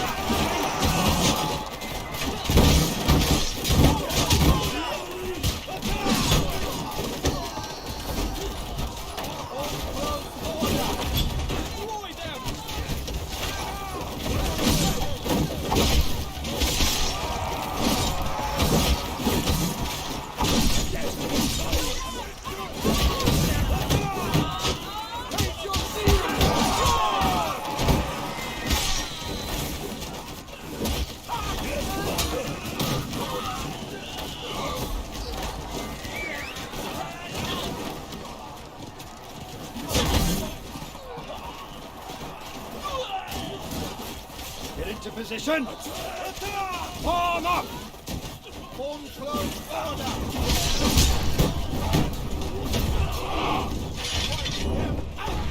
You heard the commander! Form close order! Hurry! You heard the commander! Do it! As you want! Advance!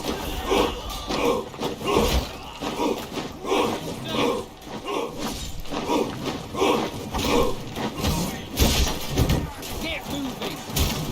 Attack! The enemy captured the point.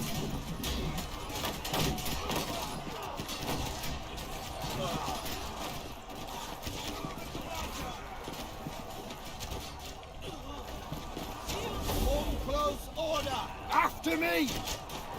Attack! Yes, Commander!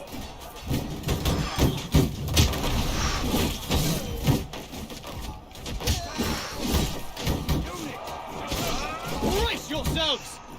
Advance! Advance! Wipe them out!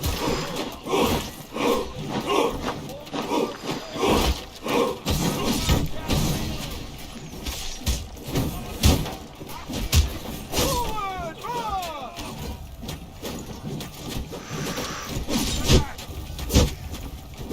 No prisoners! After me! Position! Brace yourselves! For close order! Form up!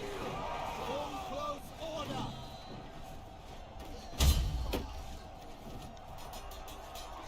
After me! Attack! You heard at the order! will. Quickly now! Attack! So we get some infantry, or we can get archers Brace again. yourselves! And I think we need to go archers. Probably got to go with the fire Brace archers yourselves! or castle archers.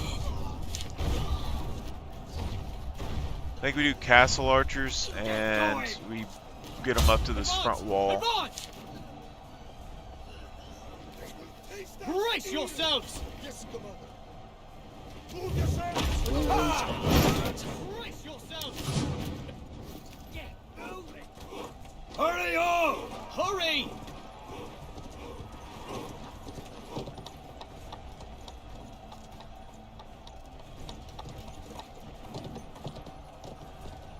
Yes, Commander! Get into position! Get moving! Advance! Form close order!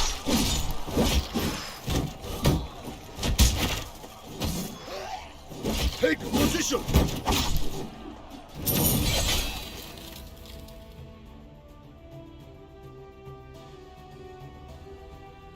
I thought we would have had a way better score on that one. I mean, like B plus. I mean, I thought we did pretty good. I mean, this guy had like 200 something troops killed, so I mean, I can see how he got better than me, but I mean, we made good trades. We didn't lose hardly anybody.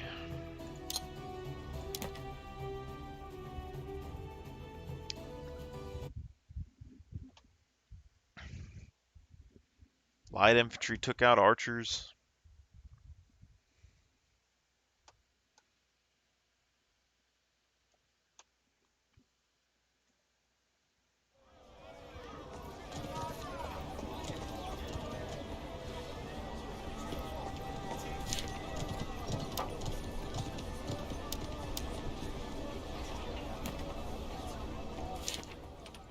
Alright, let's look at these challenges. Fires burning. Use artillery to get 160 kills in free battles. I don't know if free battles are what I've been doing or not.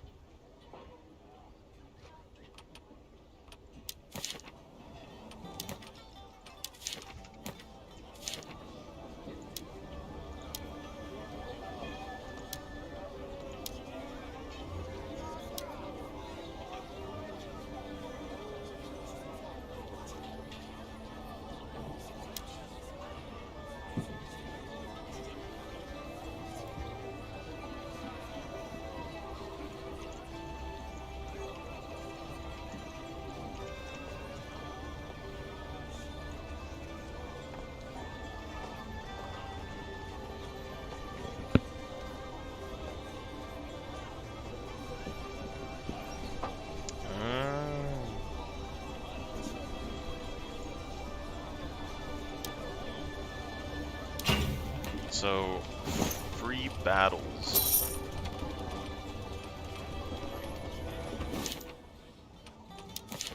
Ours is a land of fire. So we can kill 30 heroes or kill a bunch of troops. In the name of the king.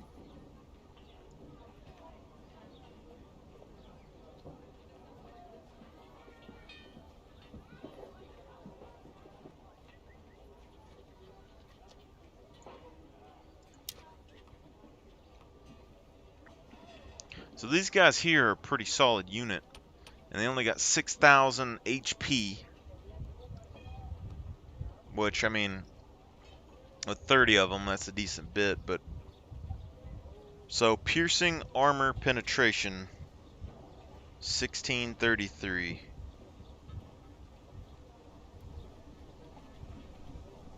Piercing damage is 1209. So they can go through people that have 800 armor.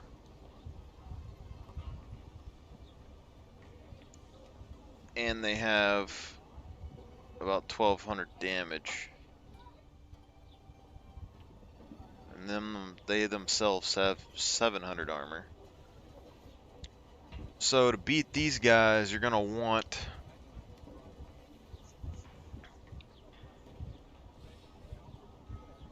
I don't know if they have flat bonuses or not, but you're gonna want 1400 piercing defense. You want 1400 piercing armor penetration, or you want 1200 slashing.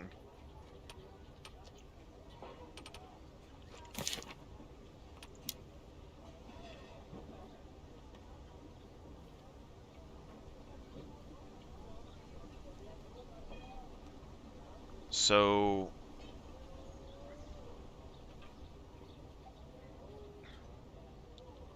you'd need 1400 so of this.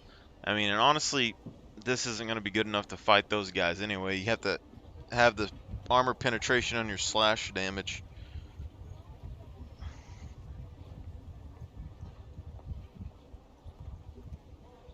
But basically, I would need 1200 slashing penetration, which is going to be a big investment of points. Because right now I can only get about 900 or so. And that would up my pierce damage, though. It really confuses me talking like this, because in my head, piercing and blunt, like, those are things that should go through armor. And then you have piercing and blunt penetration on top of that.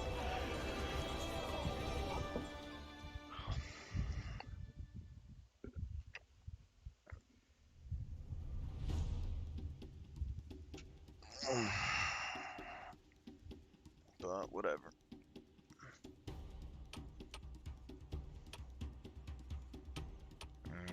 Do I try to fight this with my weak units?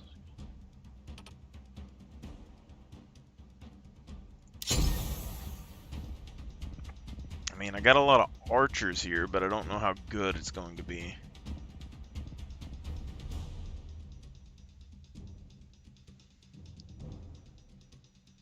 So these guys have a bunch of green units.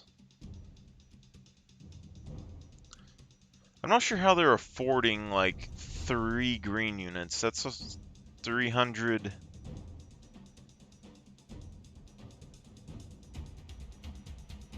Like that guy has 3 green units and spares.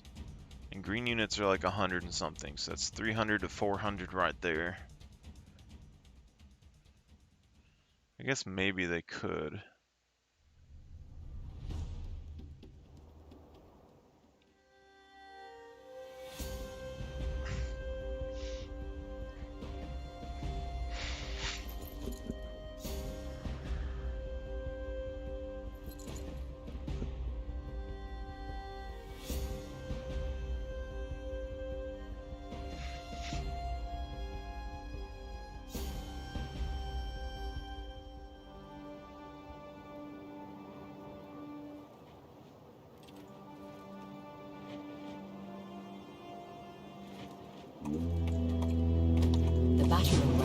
now advance.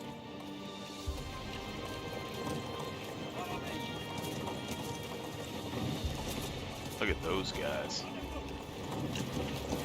The battering ram will now Their little advance. Magneto helmets.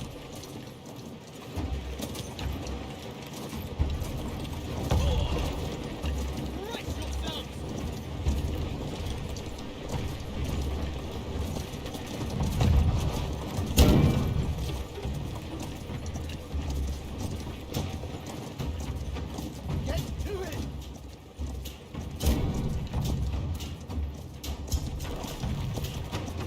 Units, assemble! Spread out!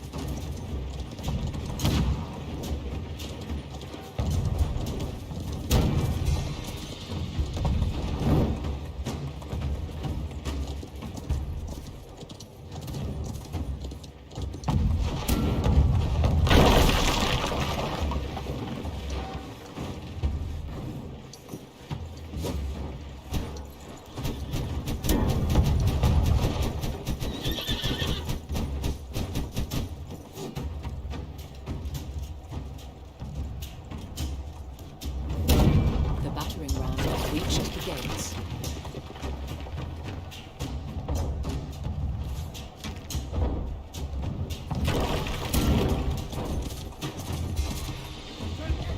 Get Their to gate has it! been destroyed.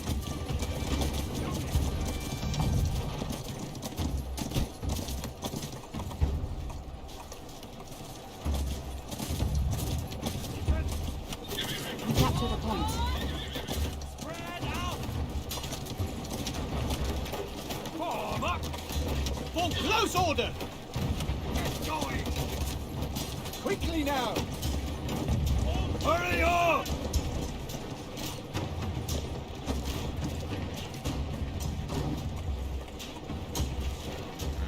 That was odd.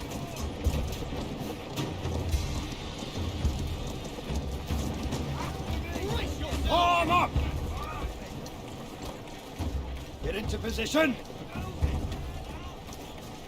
Shield Get going! Get moving! Close order! After me! To battle!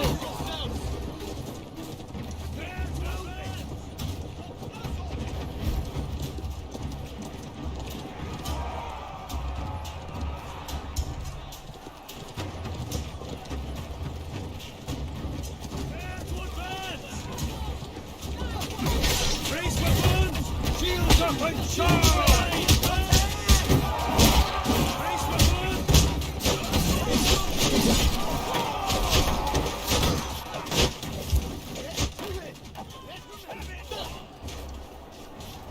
Shield wall! Defend yourselves! I feel like that should have worked better than it did. Get moving! So maybe I should have either gotten up on the wall or followed the other commander across to the other side. I don't know. Either way, we're going back with archers this time. We're going to get up on the interior wall there.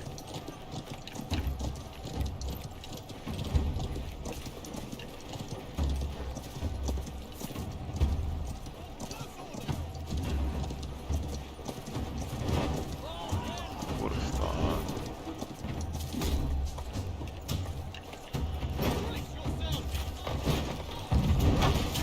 Follow me!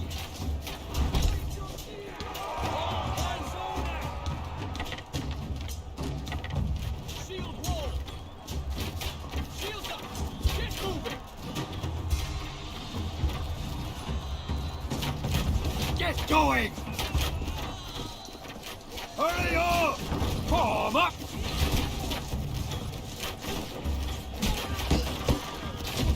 Brace yourselves!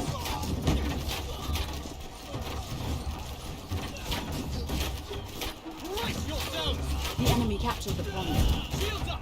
Get moving! Brace yourselves!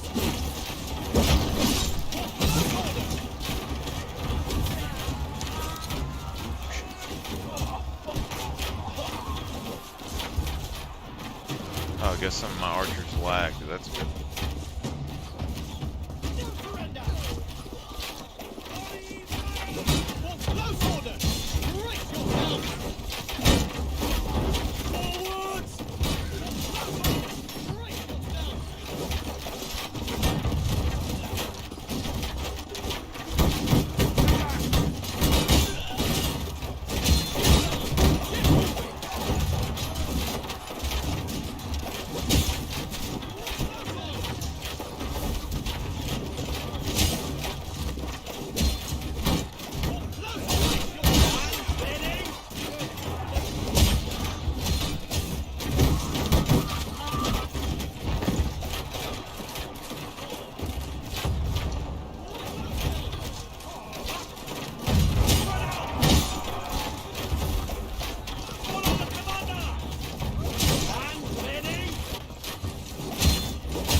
These cowards! No fear!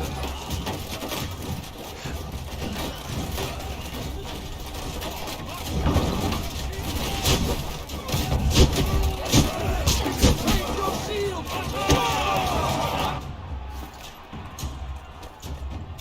After me!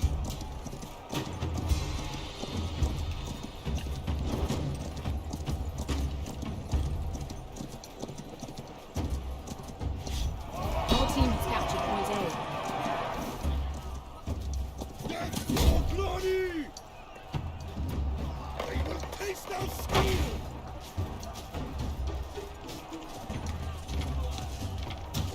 For close order! March! Oh yeah, this is gonna be good. For the throne! They will taste our steel! Units, assemble! Yes, Commander! They will taste our steel!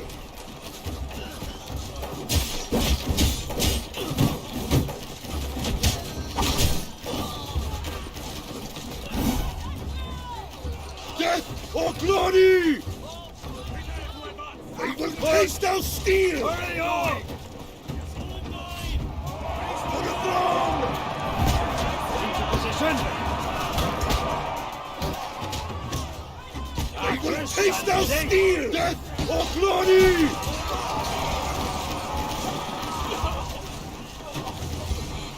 They will taste our steel! Capture the point.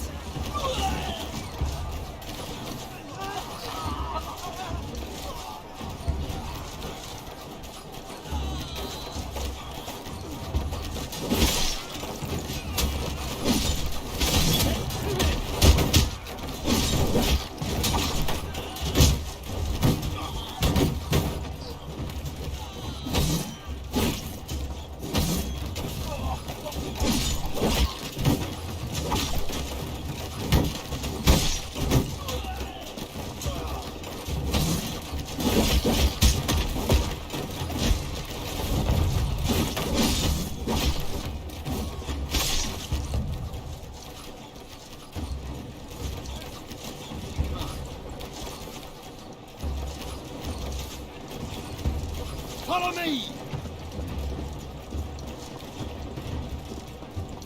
I don't think there's any way up right It is here. an honor to serve!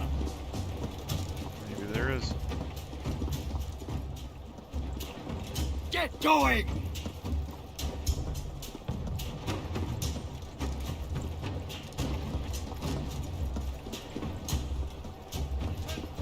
Form line!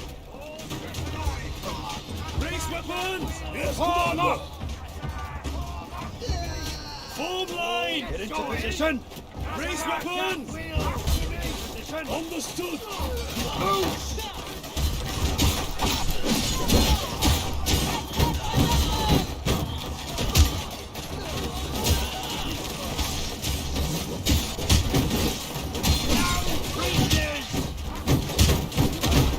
Yes, Commander! Spread out! Close order! Yes, Commander!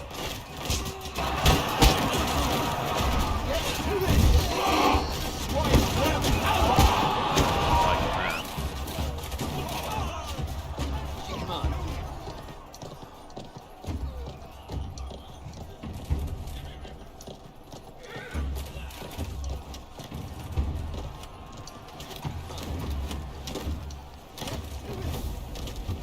Our team has captured point C. Always on target. Close order!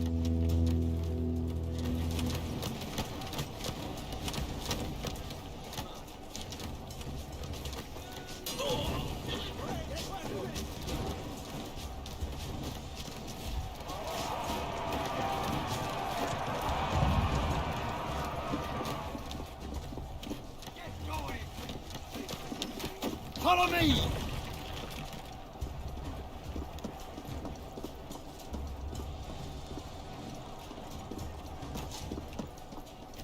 Hurry up!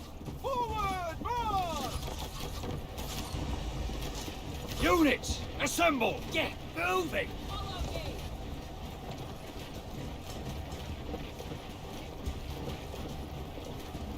See if they can shoot this far or not. Doesn't look like they can.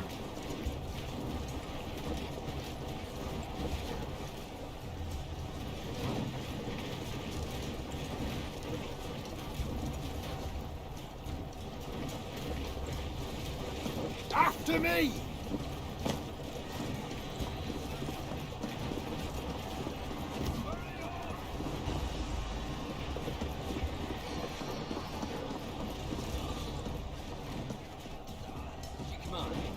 For close order! Shoot!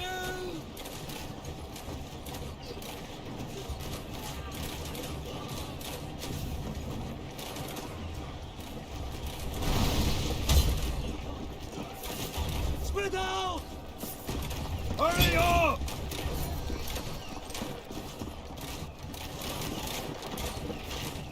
Follow me! Attack! Form up! Surrender! For close order! Alright, give me out, give me out, give me out, give me out. Raise weapon!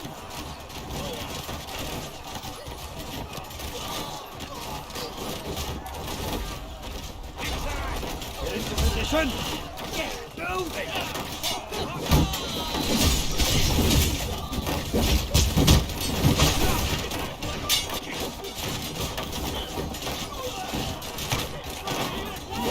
Raise weapon! As you command!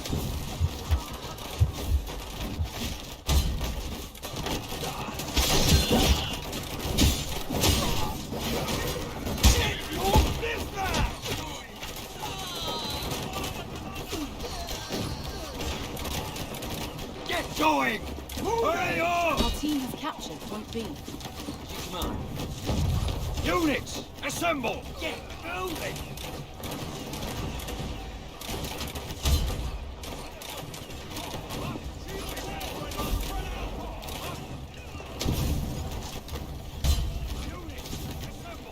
Shield wall!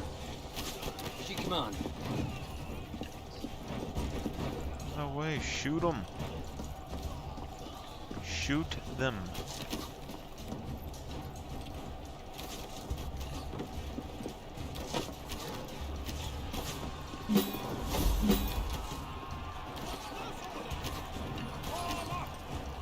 Shield wall!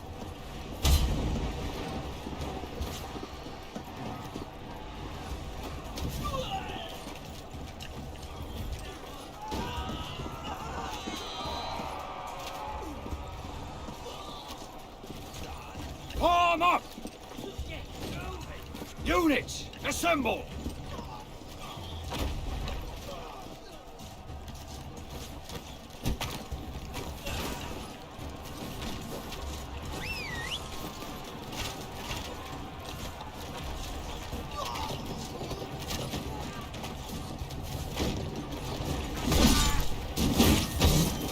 Aim and fire! Volley fire!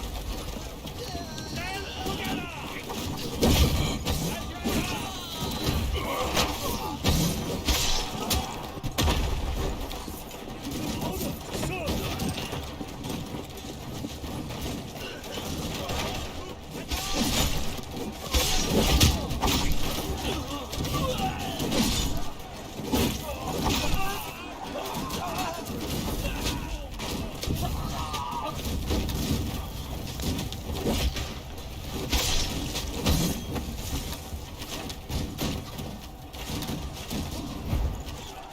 Shield wall!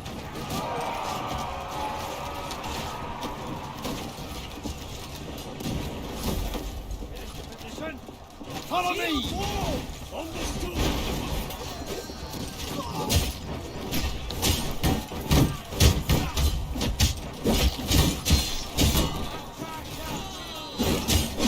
Yes, Commander! Form close order!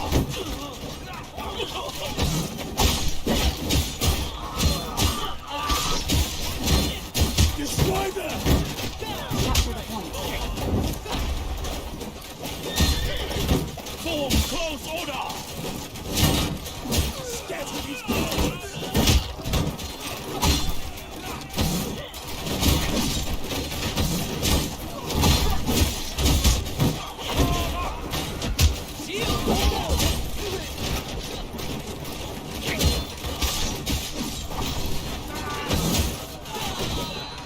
As you command!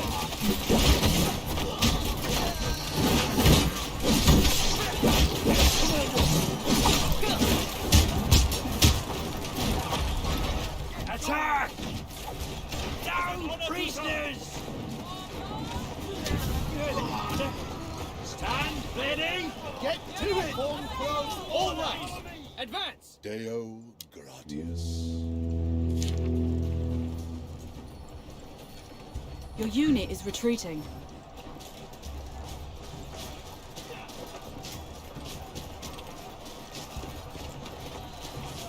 Get into position! Get to it! Raise Get to weapons! it! Raise your shield! Give them hell!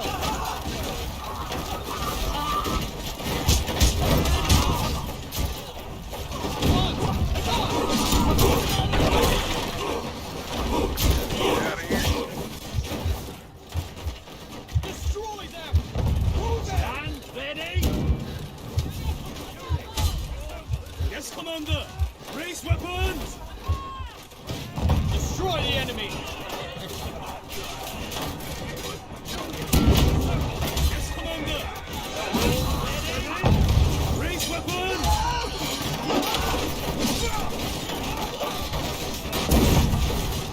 Give them hell! Yes, Commander! Raise weapons!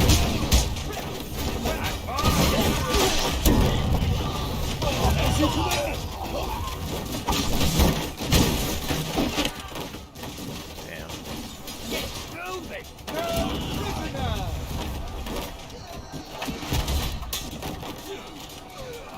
That means I might not be able to get my units back for a little bit. Wipe them out!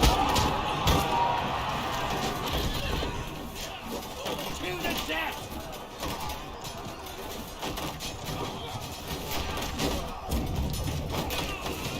Follow me!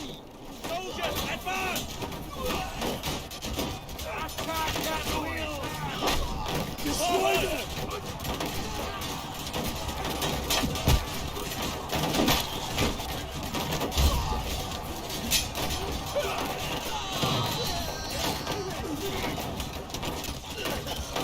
Your unit is retreating.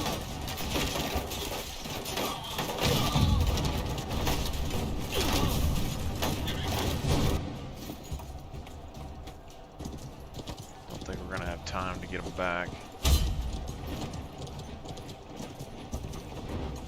Deo gratias. Maybe we do.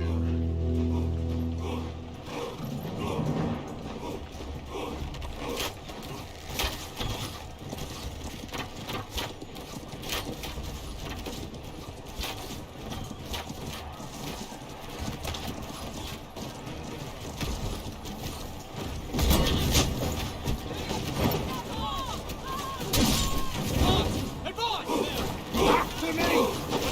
Commander! You heard the commander! Do it! Fall in!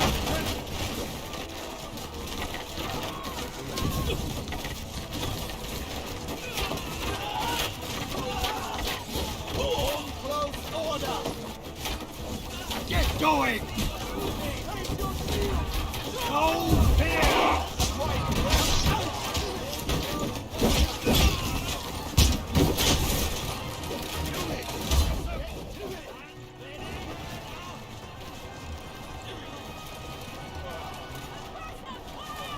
Keep their heads down! Get to it! If we get archers or something up on that wall, it would have been done.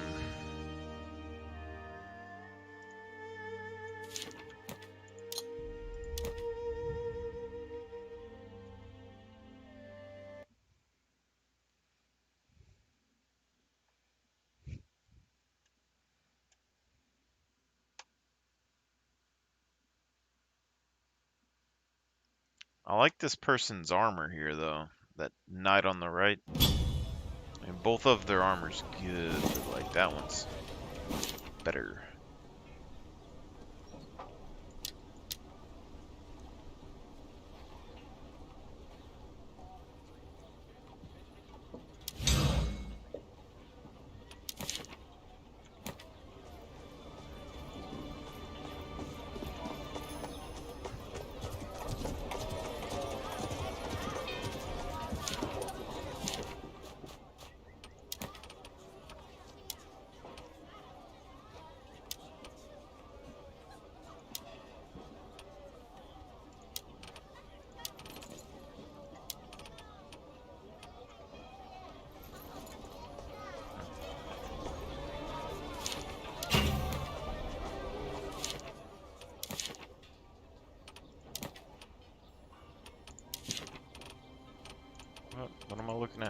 See all the ruins. Got it.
I guess this is where they're recruiting those guys from.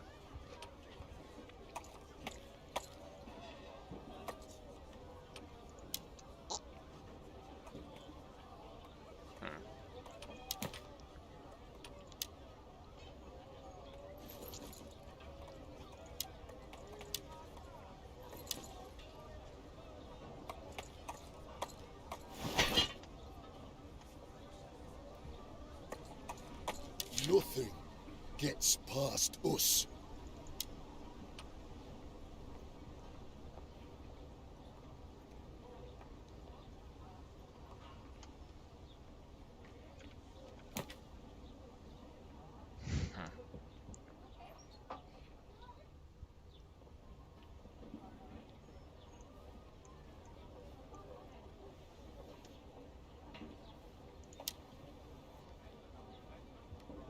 See, that right there would be like almost 3/4 of my stuff if I did that.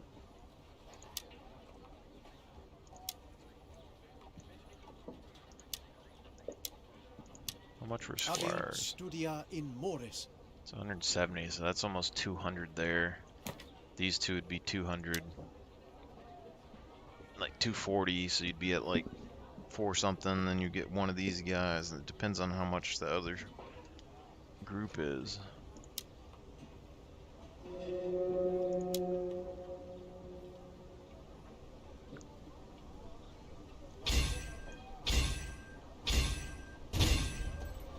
Alright, let's see what we can do with 5 groups of archers.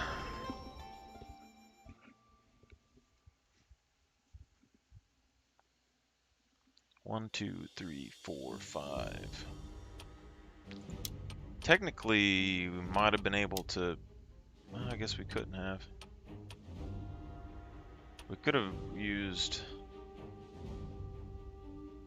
these guys. 110. Yeah, we could use the javelin throwers instead of these guys. So remove these guys, put in the javelin boys. We never miss. Boom. We starting out with. So I have militia archers and some normal archers and some fire archers and some big boy archers and some iron archers and some javelin guys. I mean, I don't know what more you could ask for right there.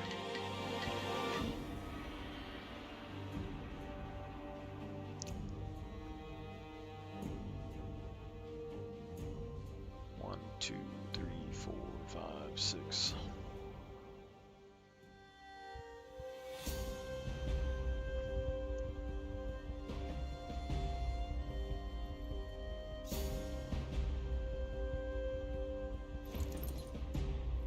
I mean, by the end of the fight, they're going to be completely useless. I mean, that's just a given, okay? Even if I keep them perfectly 100% HP, and then they run out of ammo and I swap them out, and then at the end I'm just sending in waves of archers with pocket knives.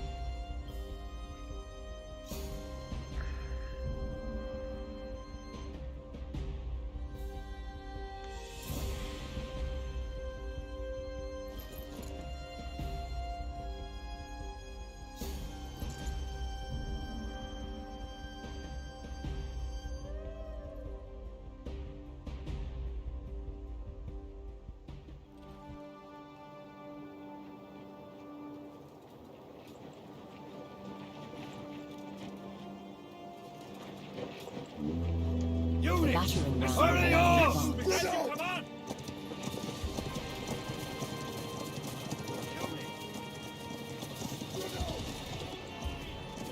The battering ram will now Form up! advance. Change formation! Interesting formation, my guys.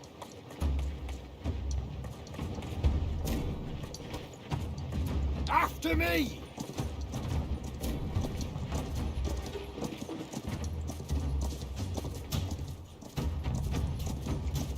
Units, assemble! Change formation!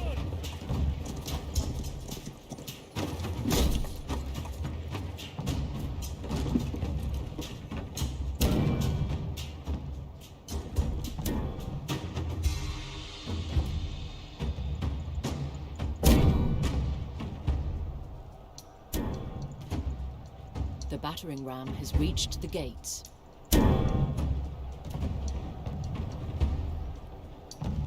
Their gate has been destroyed.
Anyway, Get going!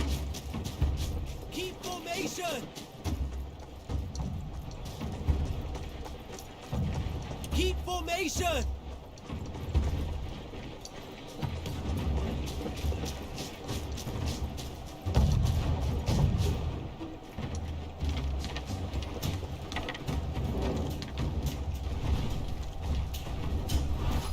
Brace yourselves!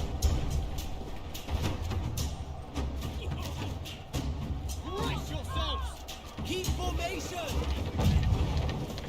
Soldiers, advance! Form up! Spread out! Advance! Keep formation!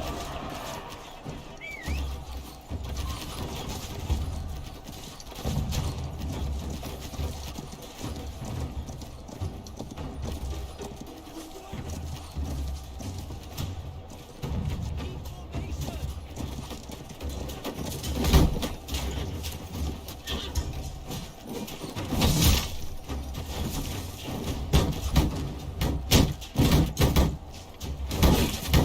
Follow me! Get moving! Form up! Brace yourselves! No fear! Get going! Formation! Brace yourselves! As you command!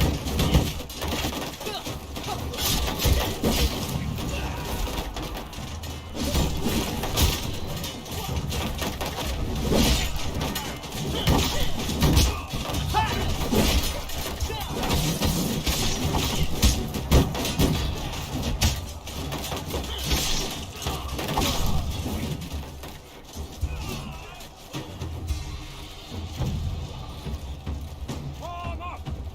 Yes, Commander! We Form capture the up! point. Get into position! Yes, Commander!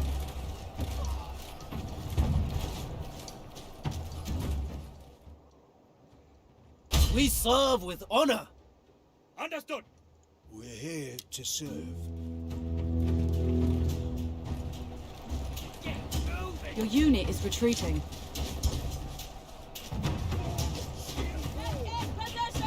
Get to it! Follow me! Close order! Get going! Form close order. Get into position! Get moving! Form up! Stand ready! You command!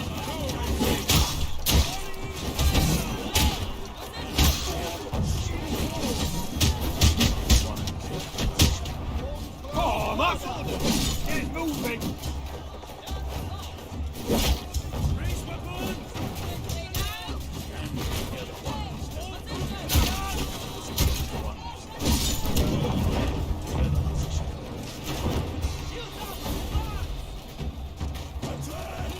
Units, assemble! Get moving!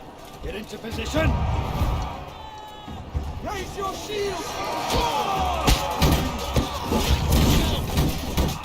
Attack!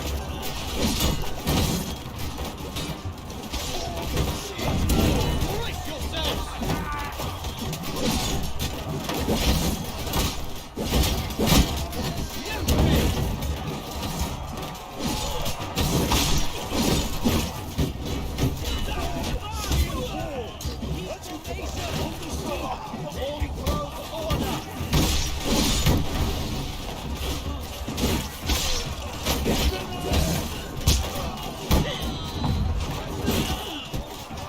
As you command.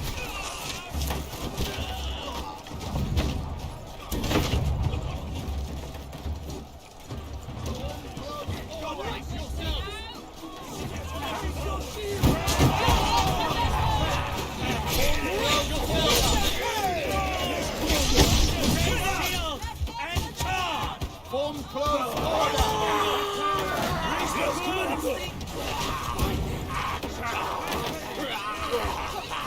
Brace yourselves. Scatter these Form close order.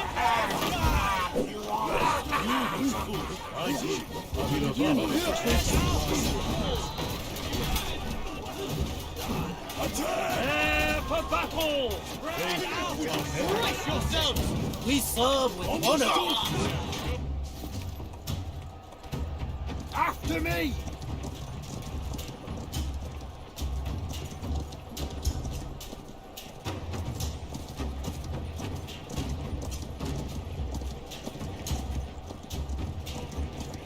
Quickly now. Get to it.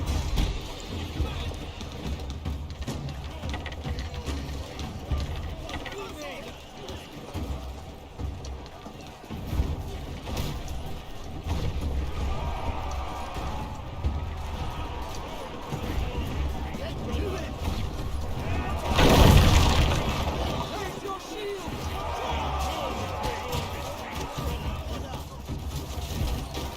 Hurry up!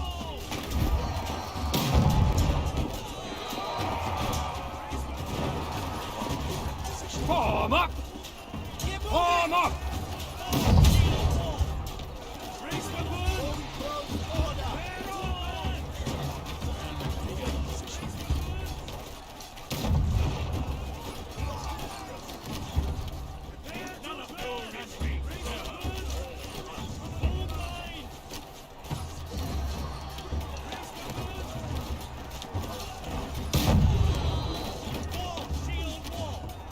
Form close order.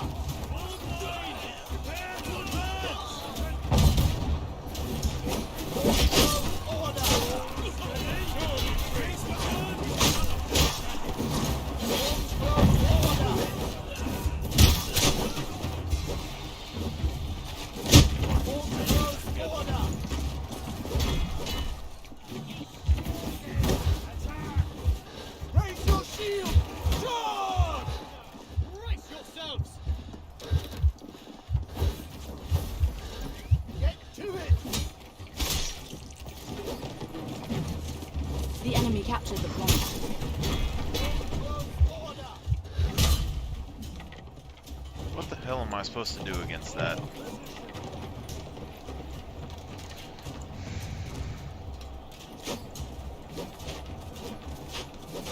And that's what I'm talking about too, like the stuff that takes me a whole unit to get done, they just do it.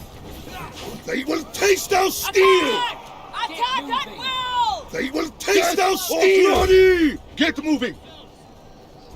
March!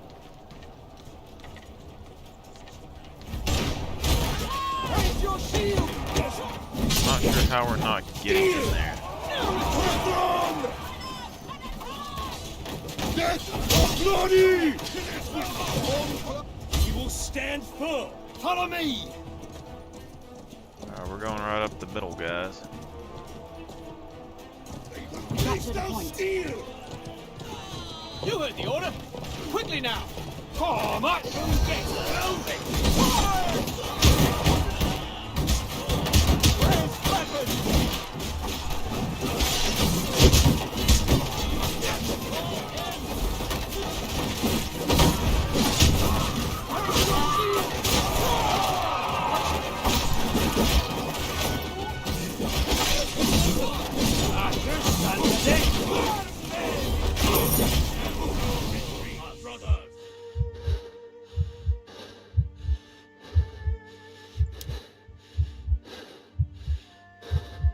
Incinerary archers had a 10 KD.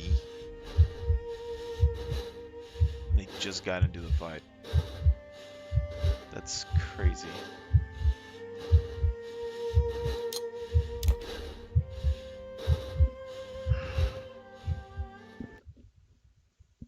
Okay.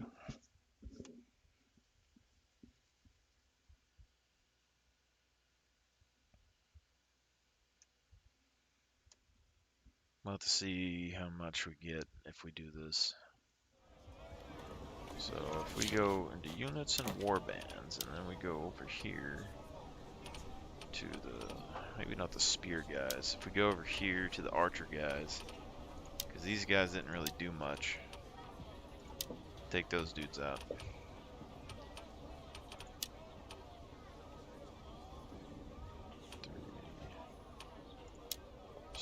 This guy. Go ahead and remove those guys. Let's remove all these guys. And then get the spears. Serve our order. Shields. Shields. I guess I still got enough for another deal of swords. So go to unit tree, go down here.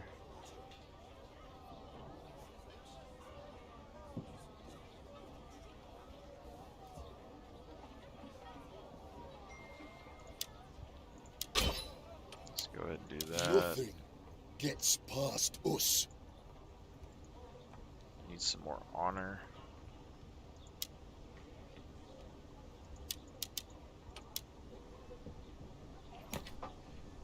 Non nobis sed omnibus.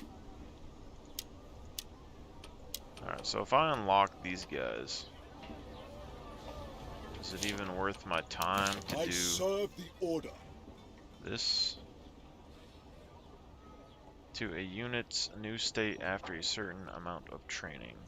Promotion rules after meeting the conditions for promotion. You can promote a unit from interface. Promotion cannot be reversed. Promoted units will inherit the career level. Original units of veteran C points will be returned. Take effect. Promoted units, sealed units will still be sealed after promotion.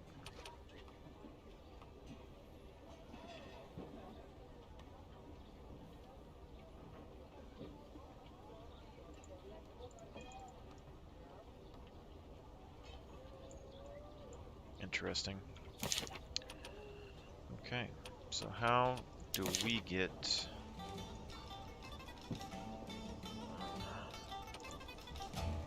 if any of these give us honor?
gets past us.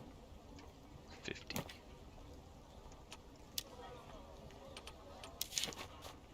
Okay. Kill it with fire!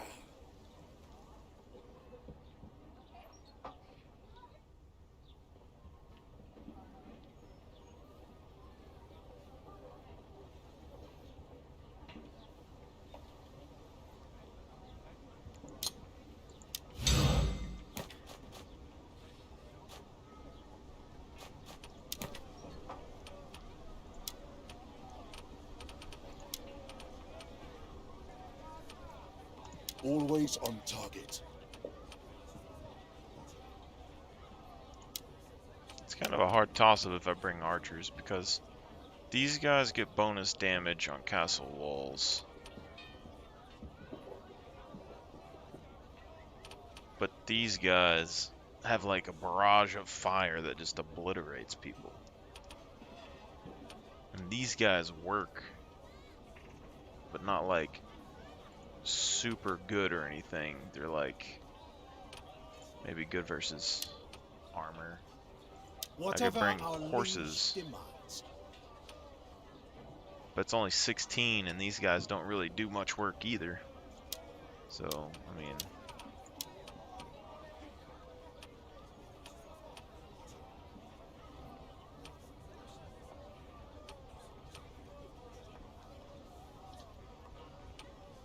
We will stand firm.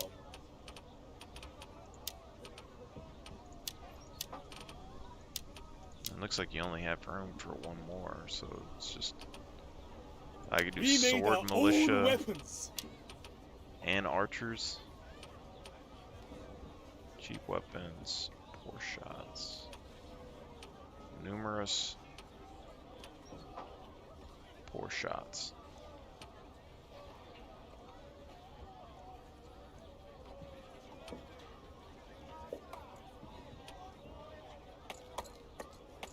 $24 or 32. This land is ours.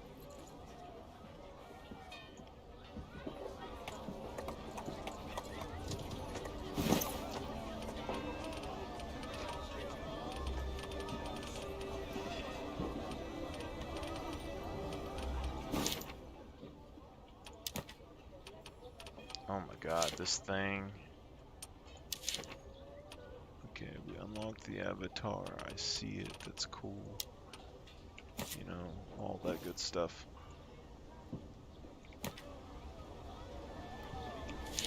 F5. Just a battle pass.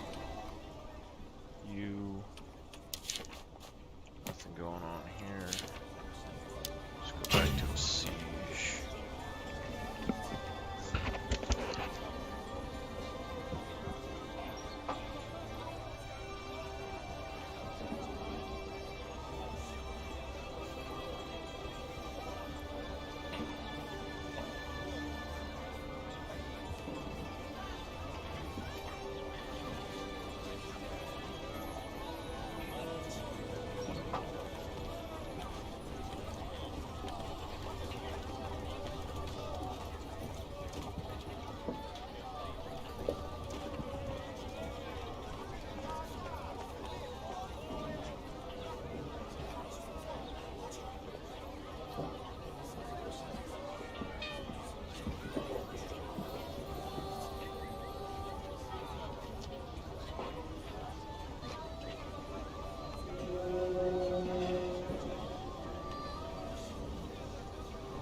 The enemy battering ram is preparing to advance.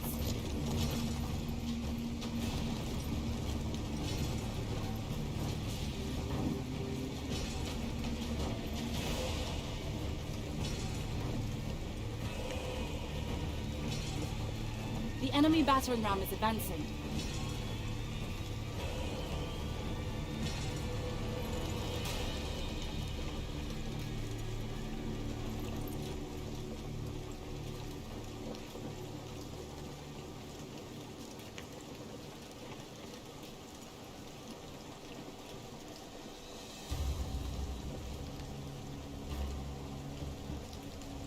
The enemy battering ram has reached the gates.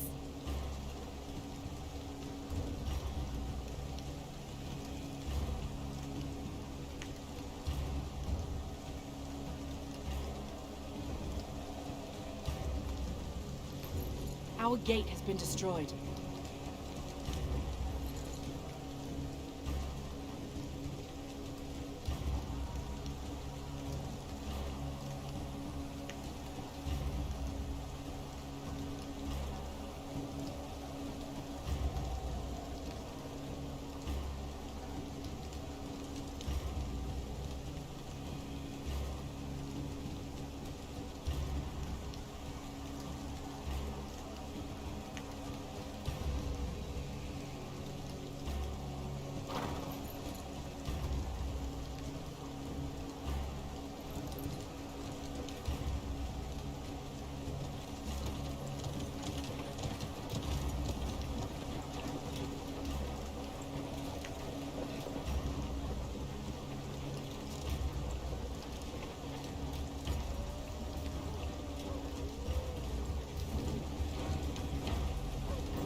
Shield wall! Get going! Hold close order!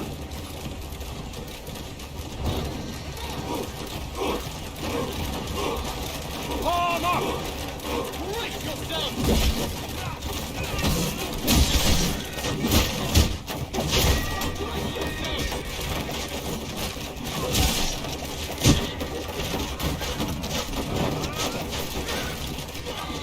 Shield up! Advance!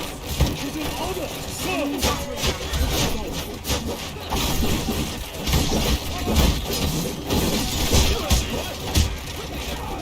the gates.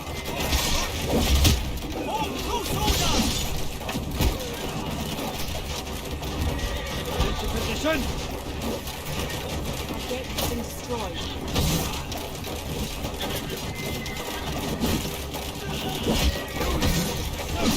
Hold close order!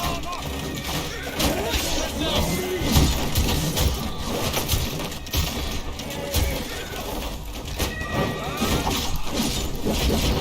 Shield up! Advance!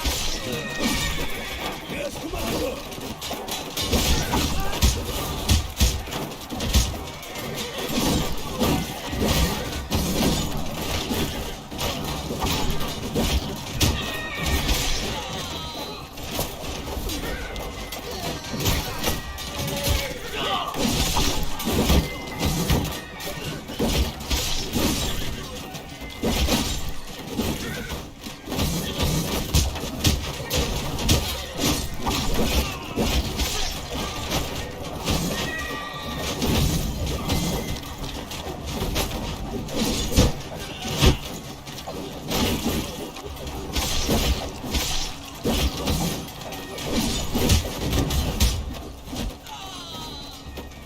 Follow me!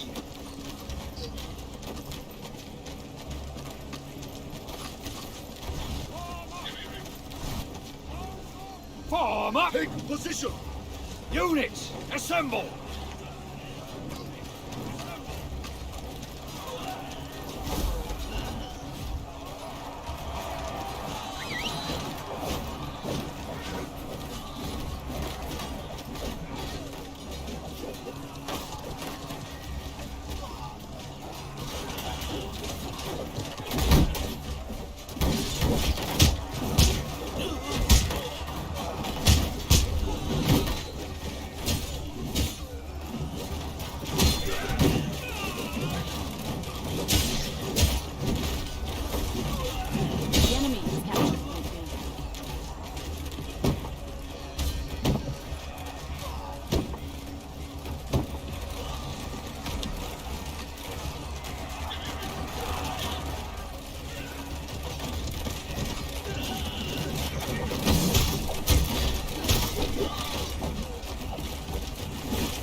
position! Brace yourselves!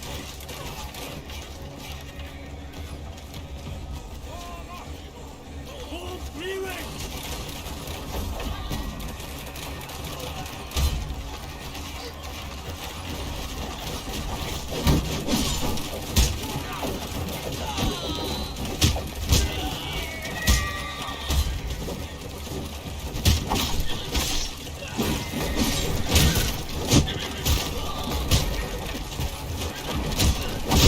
Brace yourselves!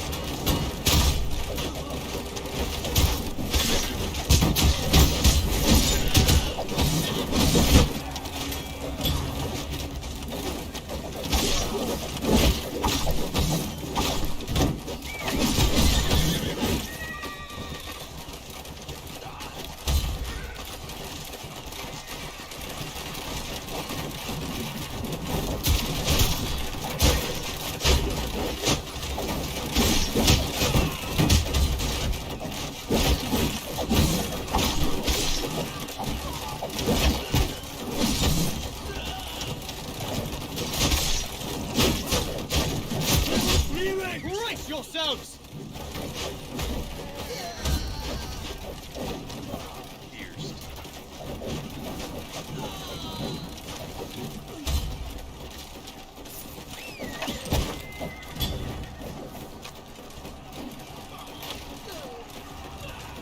Your unit is retreating.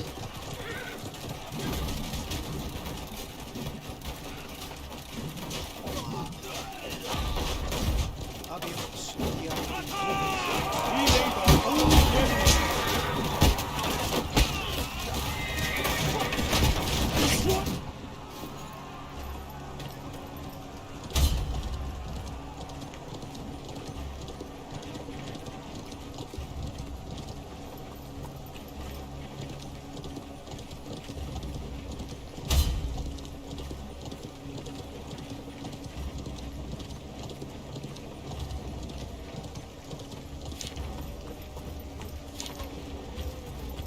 After me!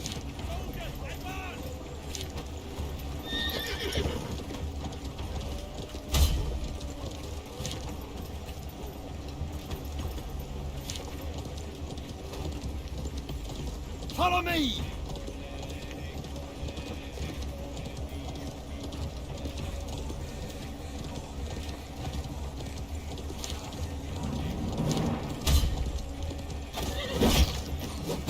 To battle!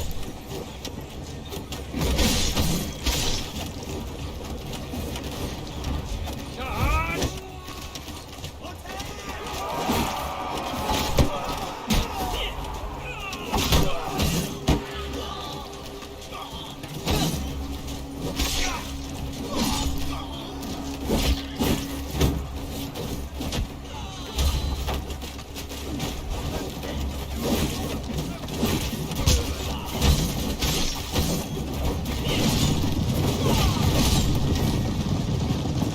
Quickly now!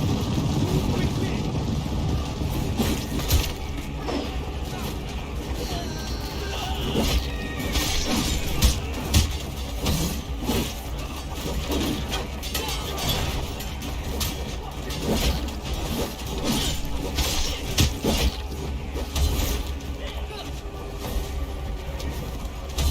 Pick up the pace!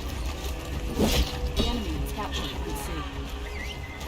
This unit skill is on cooldown. Shields up and charge!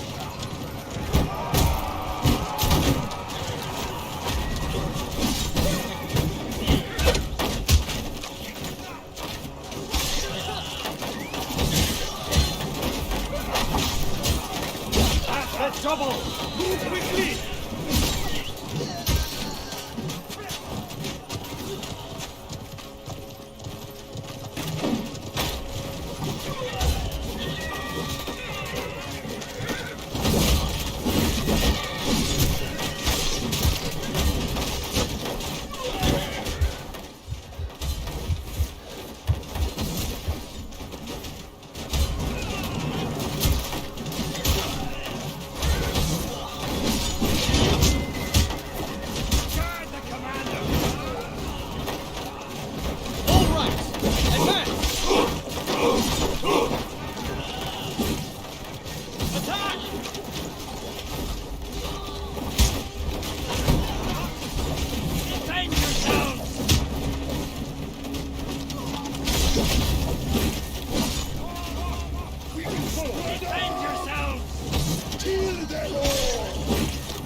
We serve our order.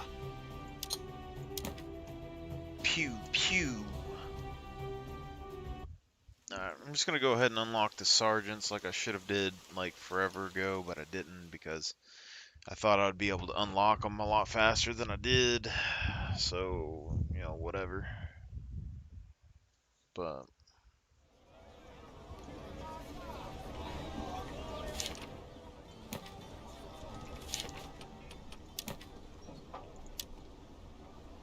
Nothing gets past us.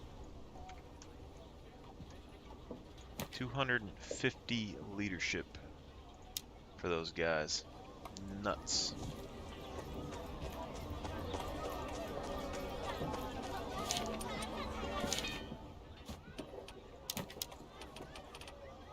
Drop those guys, drop these guys.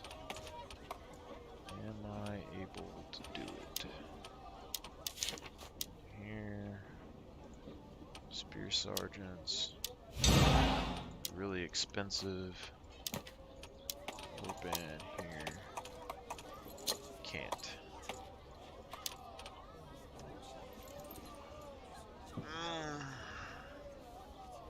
So with 35 over.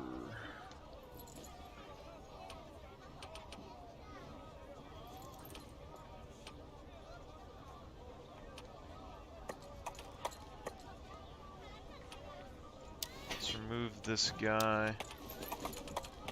That'll give us enough for these guys. Nothing gets past And us. then we can bring the light dudes, or we can bring crappy archers.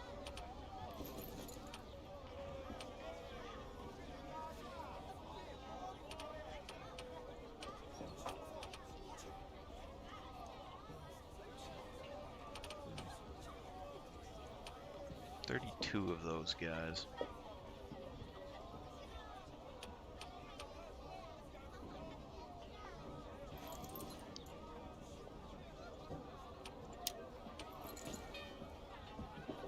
But these guys, I mean, they have the charge ability, they have speed.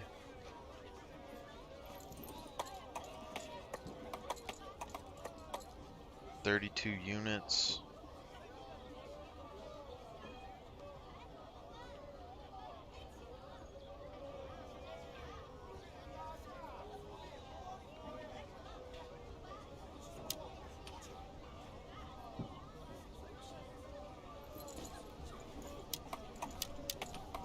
We made our own weapons.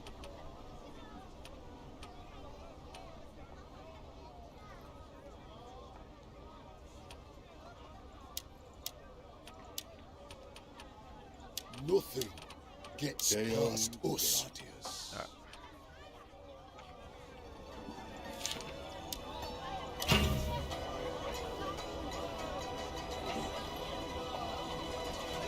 It's basically going to be like the ultimate heavy armor loadout you could possibly get. So I have 2 defensive units that can hold their ground, and then I got 2 regular units that can charge and flank.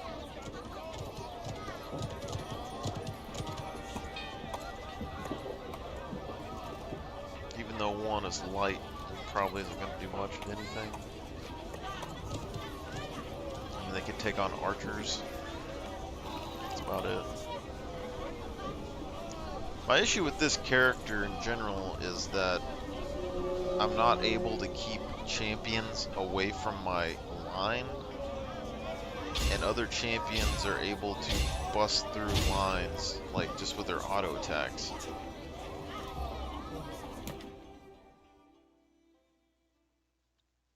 But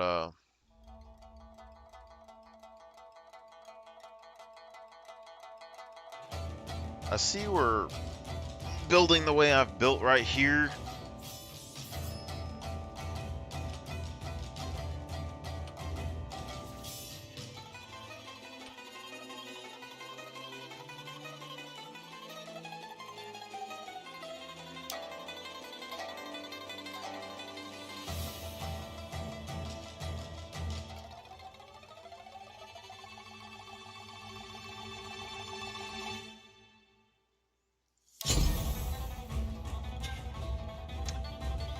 Like the way I've built right here, it has more damage, but I mean, if I built with the maximum amount of HP possible, I could definitely heal a whole lot.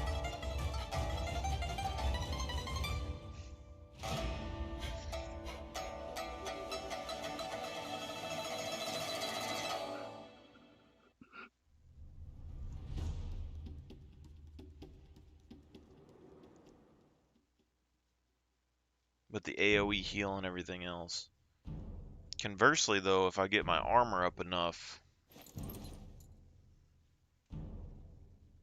I could reduce the amount of damage that I take.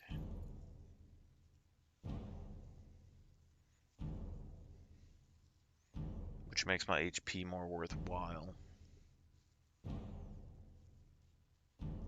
I mean, with this guy for sure, I'm gonna find a balance, like a balance between the armor pin, the armor. I'm gonna get armor pin and armor. And then I have a regen, which is basically giving me more health.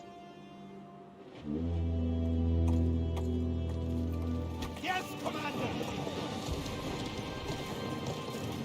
Hurry on! An enemy siege tower. The enemy Units, battering ram is assemble! preparing to advance. Brace yourselves! An enemy siege tower is preparing to advance. As you command. The enemy siege tower is advancing. The enemy battering ram is advancing.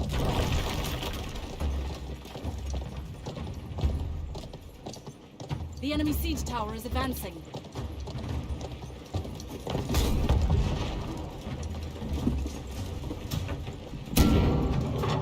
I'm more interested in weakening these units.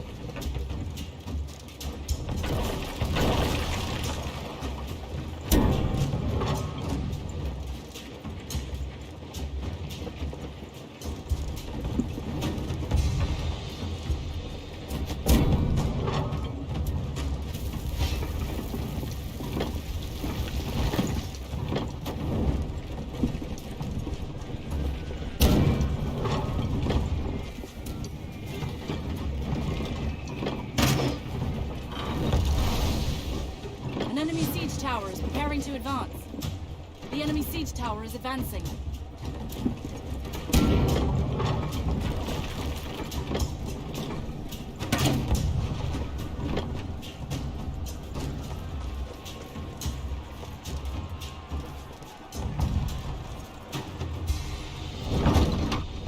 Enemy siege tower has been destroyed.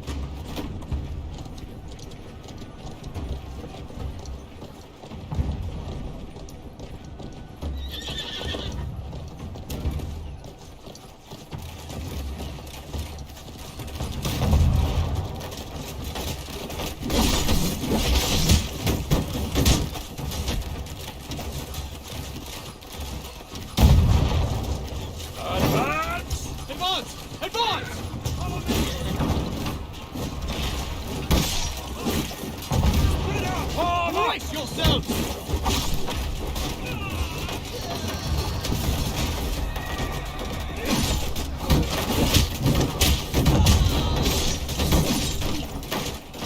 The enemy siege tower has reached the wall.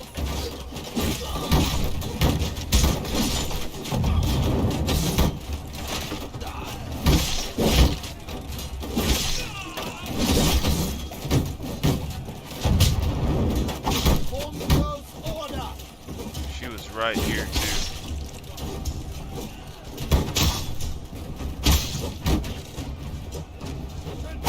Form close order!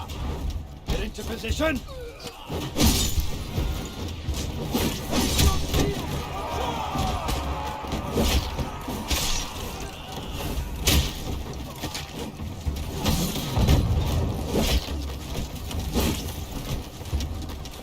The enemy siege tower is advancing.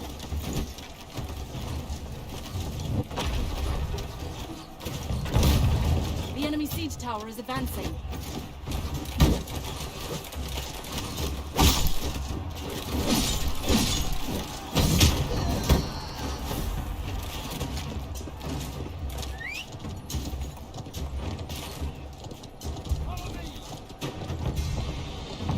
As you command.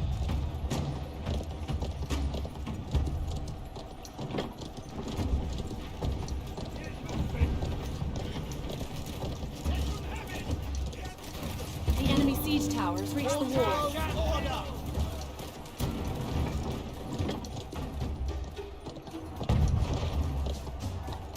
Follow me!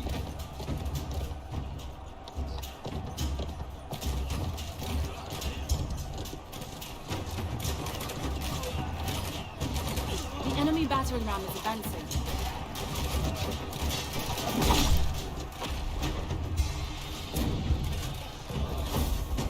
Form close order!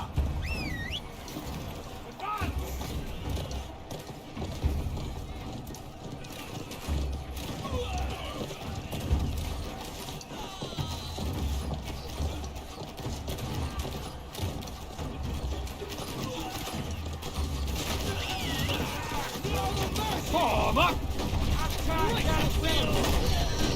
As you command! Yes, Commander!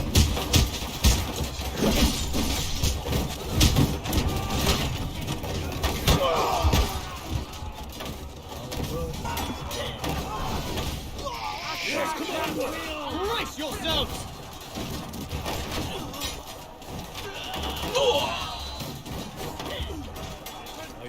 Form close order!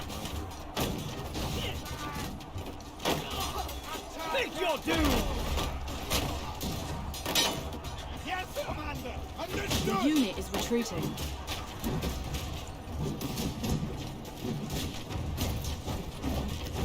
We made our The own enemy weapons. siege tower has reached the wall.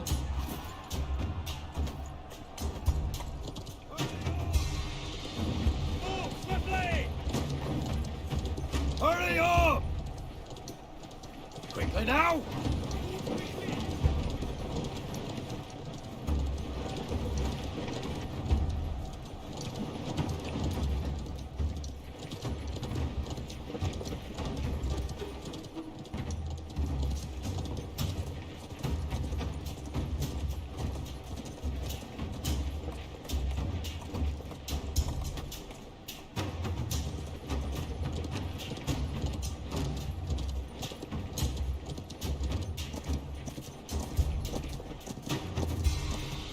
At the double!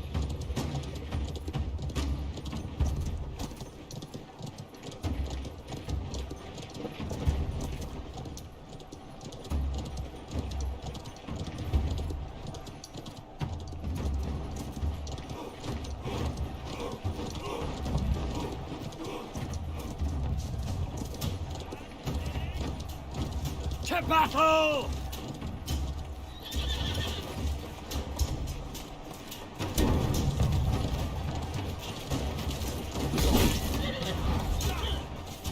Shields up and charge!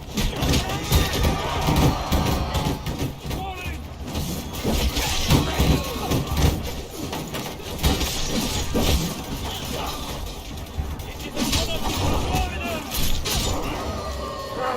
Business! Pick up the pace!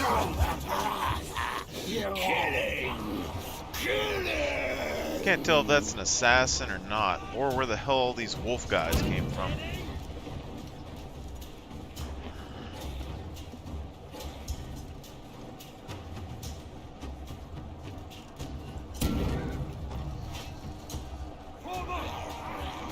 See, like right there, I was inside of their circle, and I was doing AoE damage, and I just didn't do enough.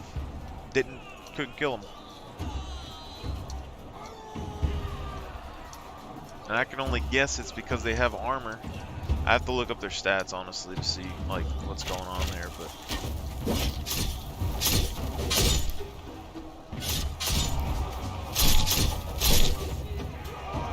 these assassin guys, like, I don't understand. We serve our order!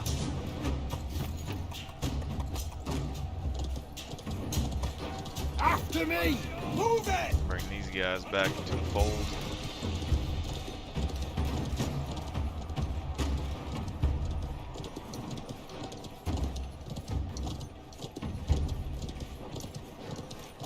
Units, assemble! Brace yourselves!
Advance! Get into position!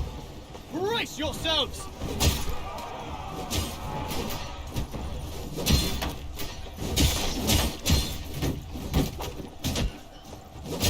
Like these guys, I'm doing like 60 damage to them.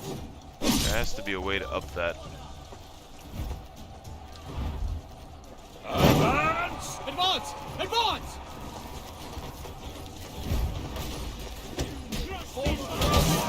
Form up!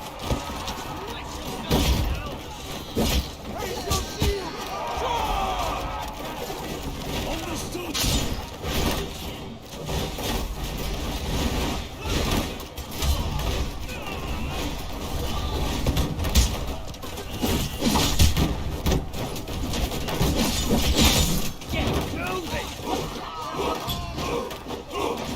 See, those guys are messing around with those shields. I mean, we had them held right there.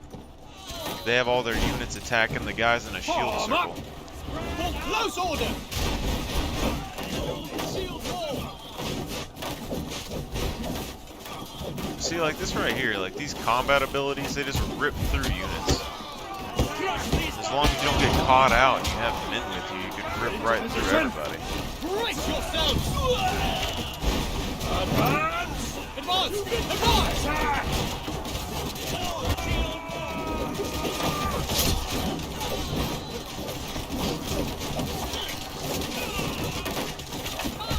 Raise shield and draw! Get going! I think we get our heavy infantry here. Stand together! It doesn't seem like... I mean, those spears aren't doing work. They have a bunch of archers right now. So if I get my heavy infantry up here, I might be able to get through. They do have cab as well.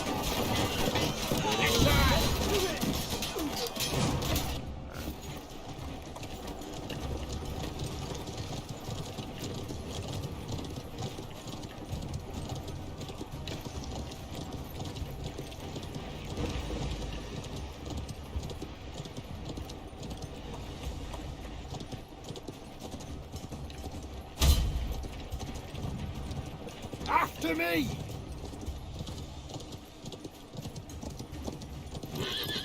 Definitely a risky play here.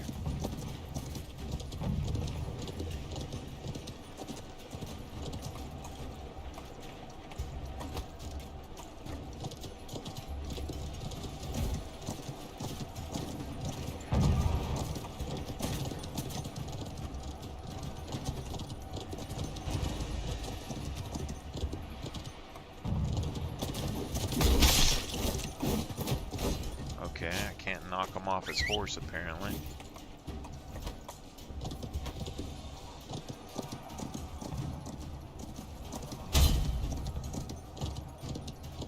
Hurry up! Make haste!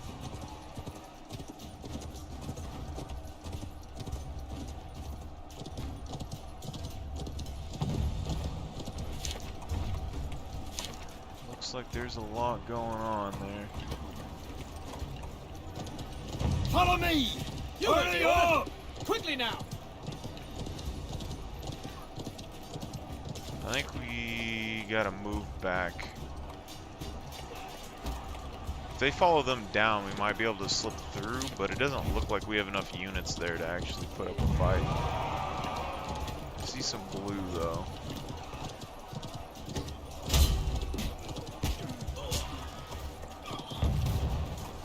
After me! Protect the commander! Cover me! You heard the No commander! fear! Wipe them!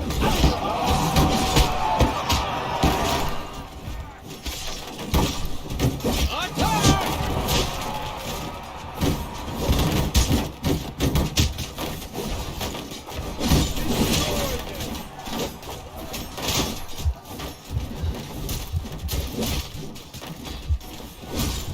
See, like that stuff right there, like I can't not like block it.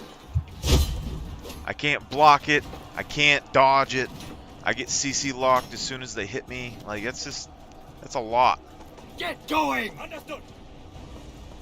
Hopefully my guys don't get massacred. These people don't seem like they're very willing to go attack. Looks like my guys are gonna all die to some heroes.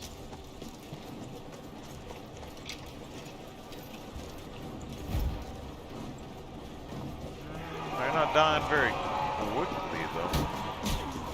Raise weapons! Form line! They're doing something right. I don't know what.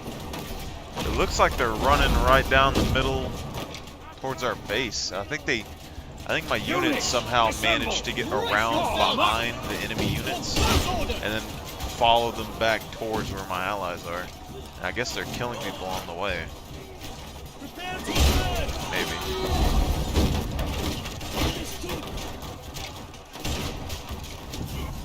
I see their damage right there. They're fighting people in the rear. The unit is losing. Advance! Attack at will! It is an honor to serve! Follow me! All in! The enemy captured the Units, point. assemble to Captured the me! point. Defend yourselves!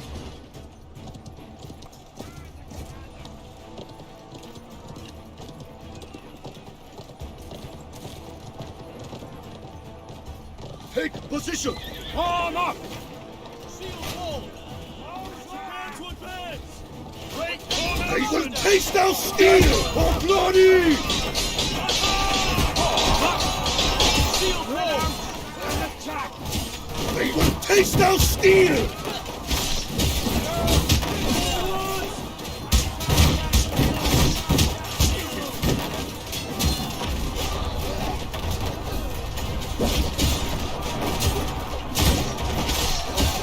I hold you here, sirs.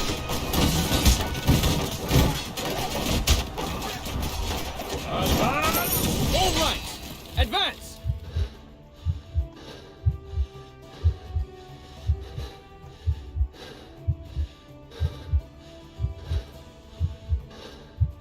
We serve our order.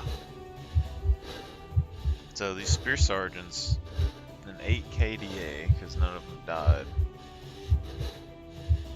And these spearmen had a 1 KDA.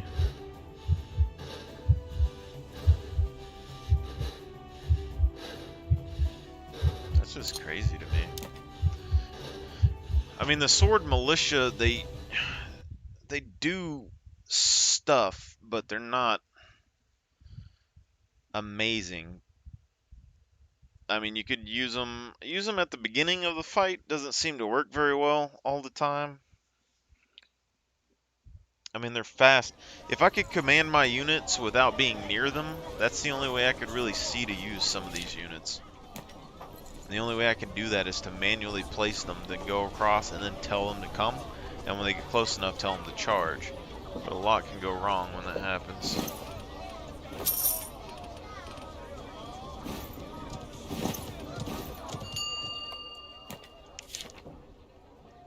Okay.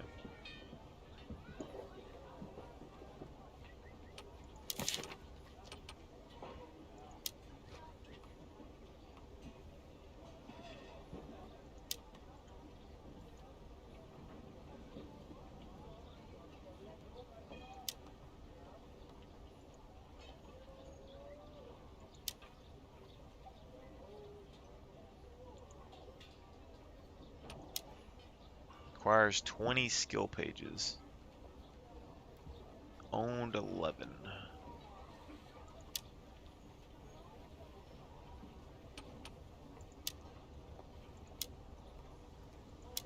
So the advanced abilities, for some reason, require skill pages. This right here can do 1600 damage to each person, which is a good amount. Slows them by 75% for 3 seconds.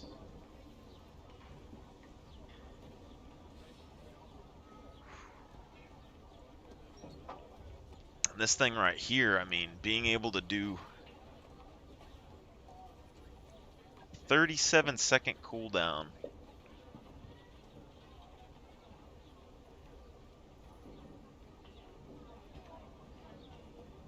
150% of your base slash damage.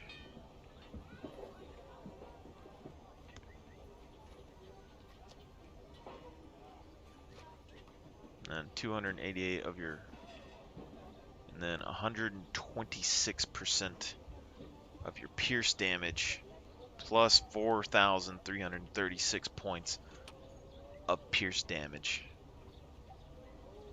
I mean, that's just,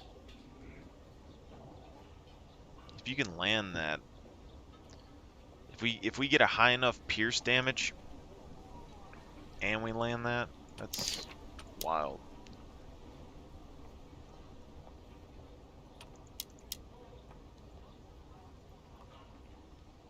All my values decreased.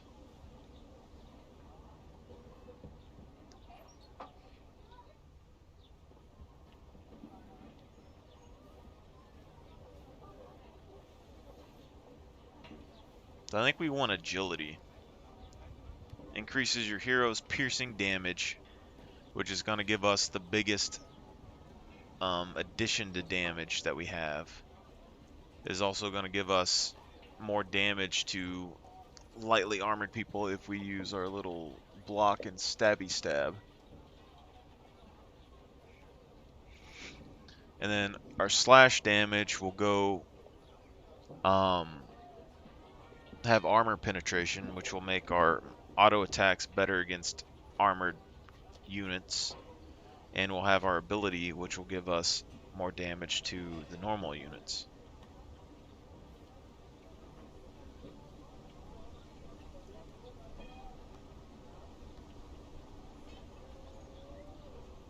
And when it really comes to skills, like I'm still spent, like I'm a little still iffy on this because, I mean, you get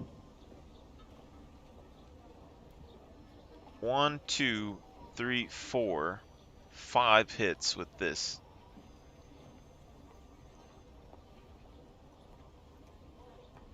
And it's a CC. So you can probably follow it up with another one. So if you're able to get 6 hits off of this, I mean, that's...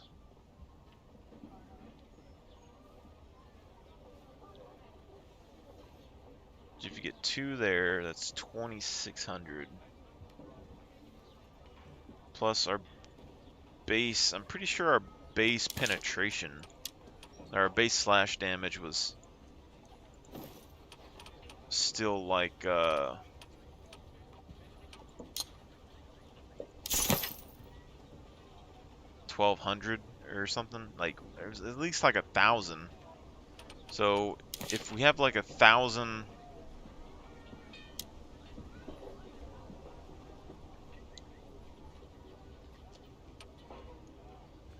that'd be 2,000, 4,600, and then you'd have 2,000,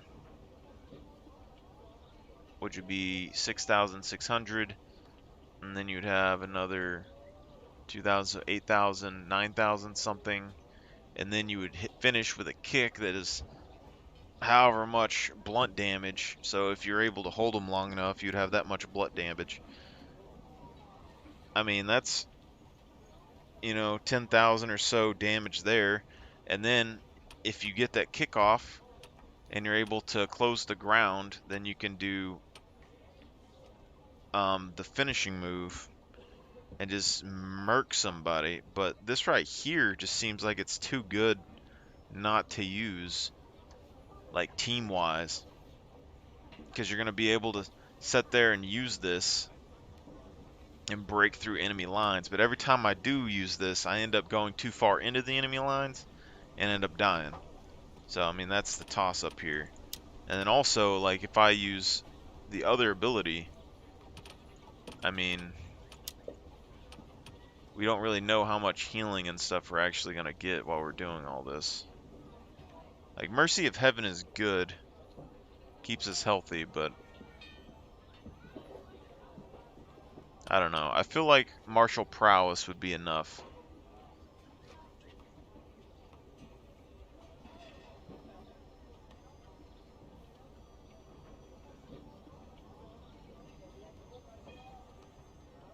I mean, you're getting almost 2,000 off of this as well. Although it seems like everybody can go right through blocks, so I don't really know. If you don't use that though, then we could use Knight's Vow to give us increased speed for our charges and retreats.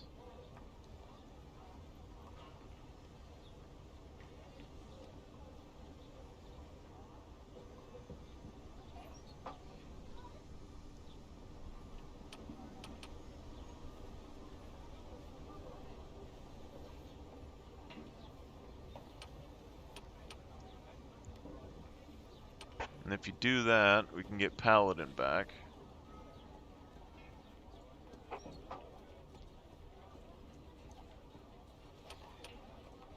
Or we can get Shield Bash back, which would still be about 2k damage here. So if we use Shield Bash, we get 2k damage and we get another CC removal. If we don't use it, we can get 2-ish k damage here.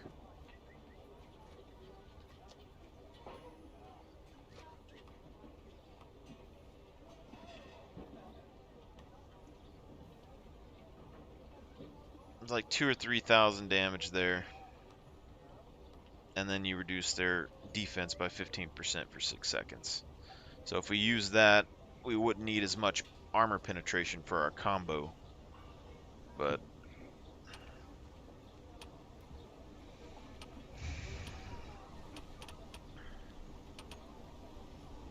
12 seconds, and this one's 10 seconds.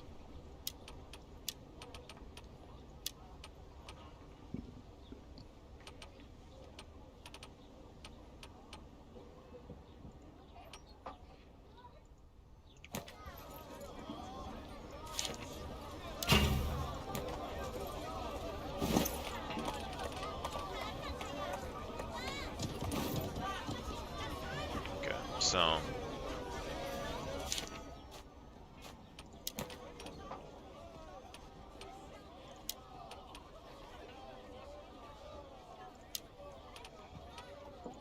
those guys weren't really they're not really super good. I mean, they're somewhat useful, but not really. So the question is, what unit can I get that has 95?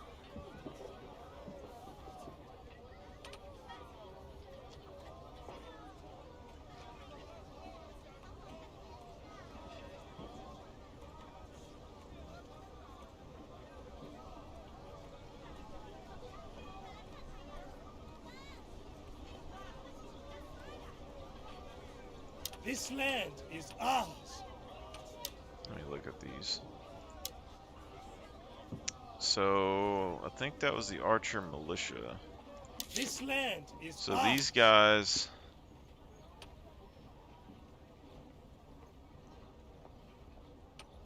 are not really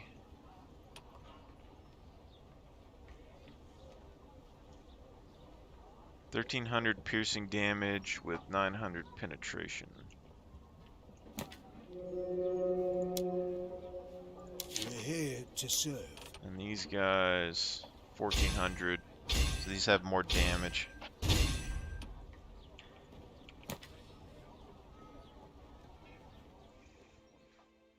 We're gonna have to look around. If we can find like a decent unit that's only like 90.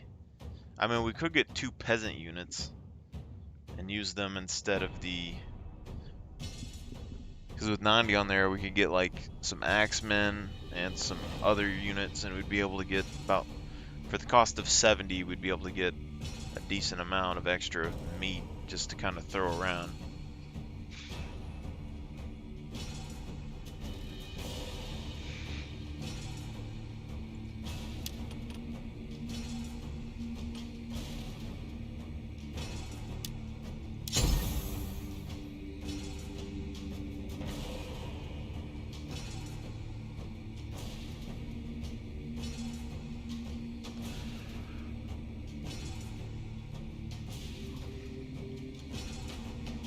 I kind of wonder what happens if you take like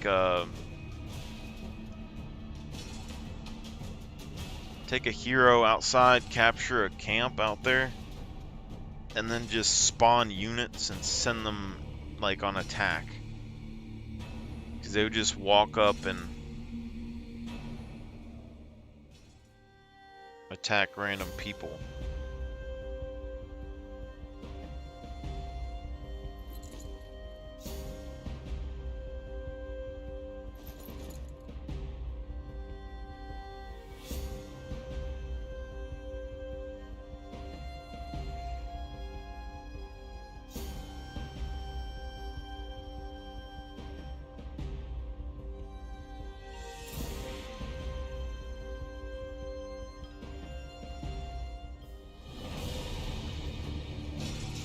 Well, I can say without the heal ability, our units won't be as tanky, but... Spread out! The enemy battering ram is preparing to advance. Get into position! Brace yourselves!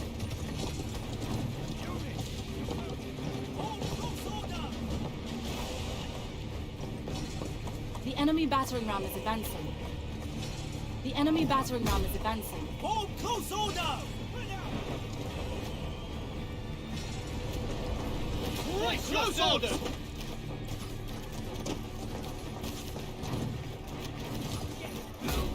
Form up! Brace yourselves!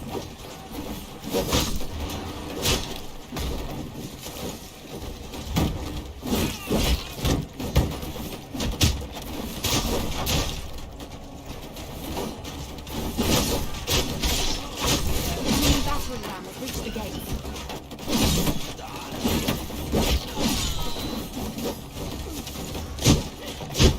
Oh my goodness. Prepare to advance! Our gate has been destroyed.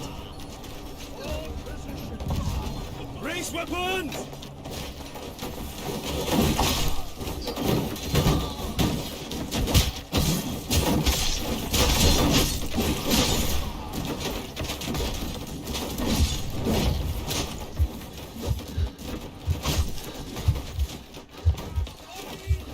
Oh, he sealed the gate. Yes, Commander!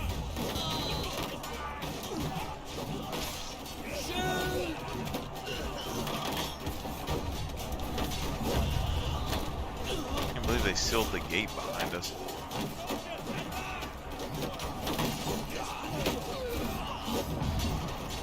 Your unit is retreating. So, but like, for me, like, I don't know that guy's abilities. I know that I read they can steal HP. But I mean, what really can those guys do? We got people on the right. A whole bunch of them, it looks like. The enemy battering ram has reached the gate.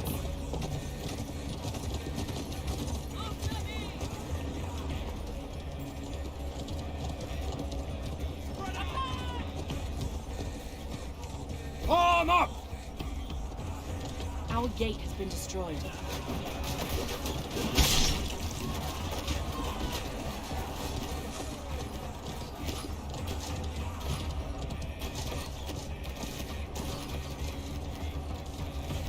The enemy has captured the LP. Get moving! Get moving! Units, assemble! Form up! Prepare to advance! Prepare to advance! Get into position! Spread out!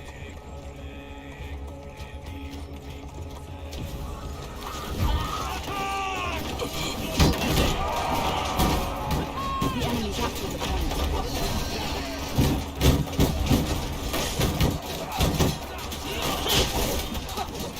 Right there, I don't know why it interrupted my ability. But it seems like... Prepare to advance!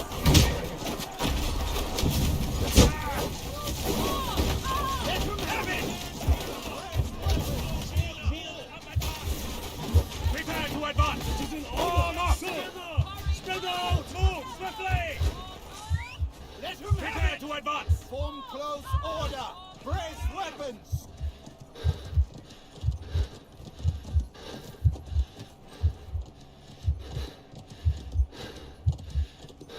Doesn't really seem like I'm able to use the abilities that much. Nothing gets past us. Because they have so much CC lock, I mean, there's nothing I can really do about it.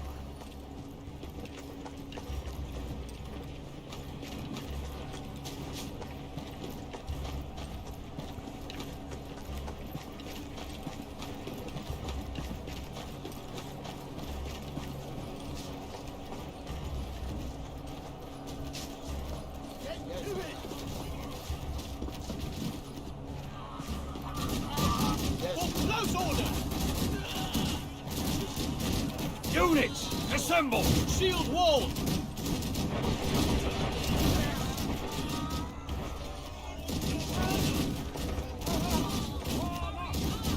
Commander!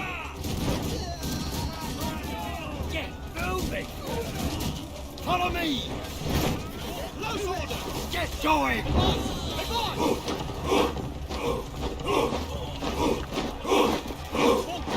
Into position! Defend yourself!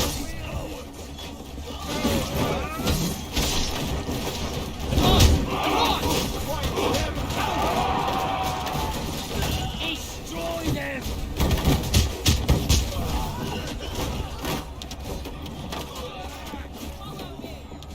Form up! Shields up! Get moving!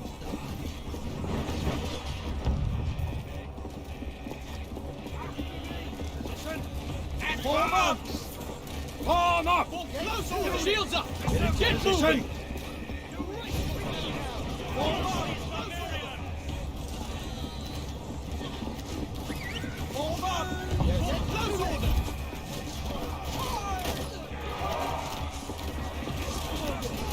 Close order! Advance!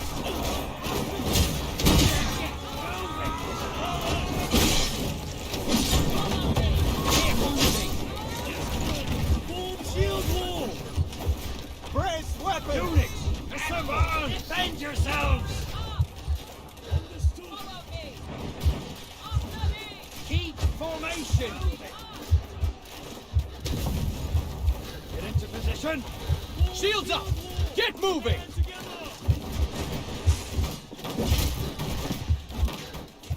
Death or glory! Hold close order! The enemy has captured point A. Hold close order! Form close order! Advance! All right! Advance! Your business! Charge! Attack! Form to death! Shield wall!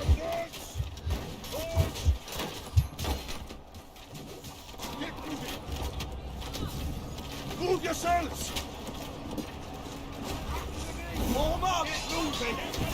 Death or glory! Form up! They will taste our steel!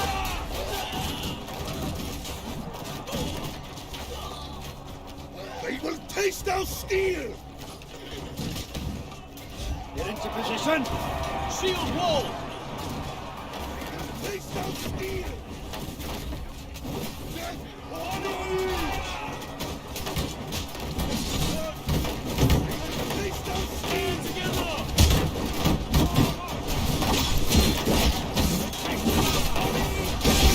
Protect the commander! Taste our steel! They will taste our steel! Throne! They will taste our steel! Cover the commander! Brace yourselves!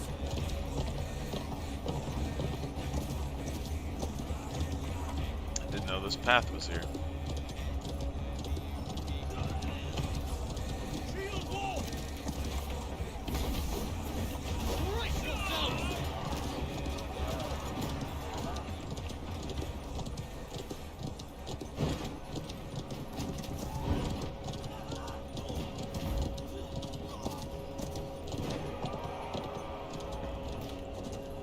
The enemy. enemy captured the point.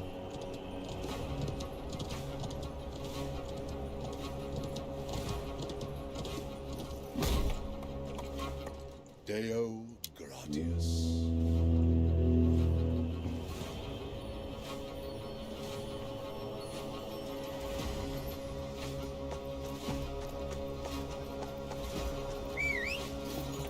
After me! All ranks, advance! 3 minutes. The enemy captured the point.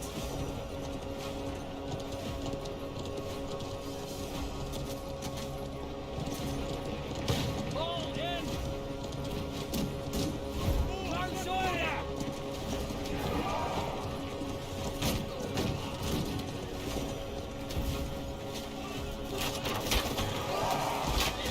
Hurry up! Form close order! Form close order!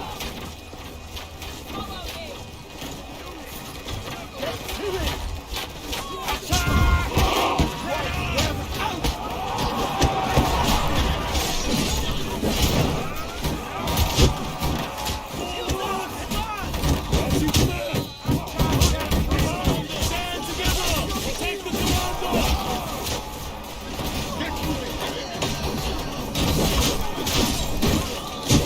Stand together! Forward! Take the commando!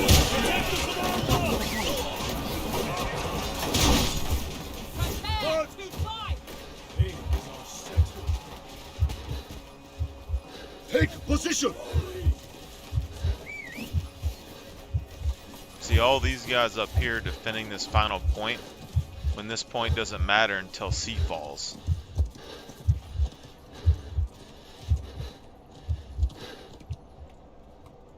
I don't have any troops left anyway.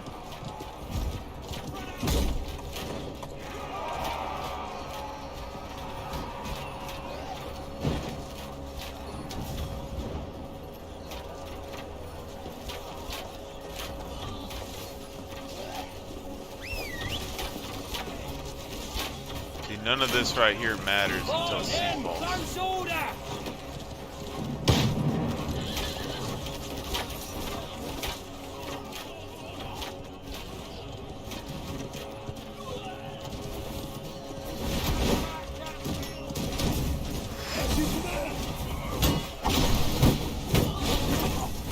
The enemy captured the point. Advance! Advance!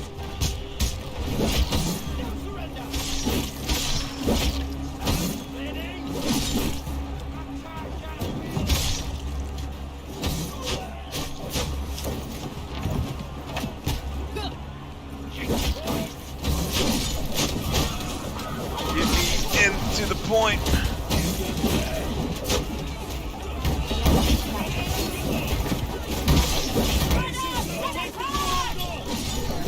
Face down steel!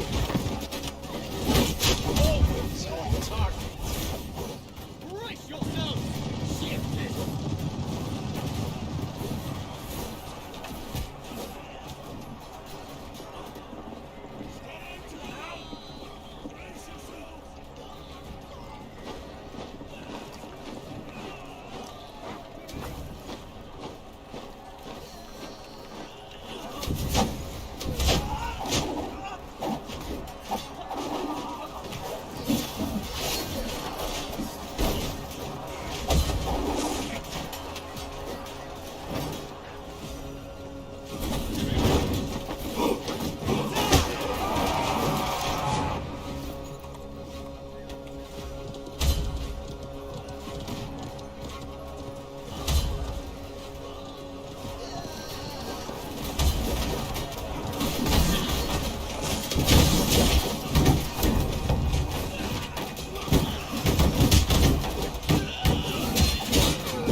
Face down steel!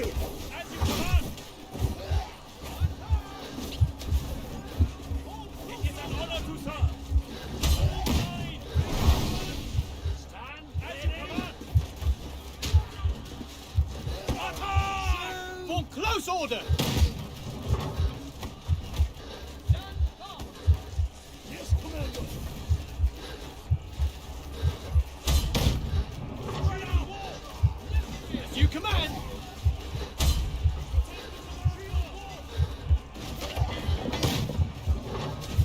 Capture the point.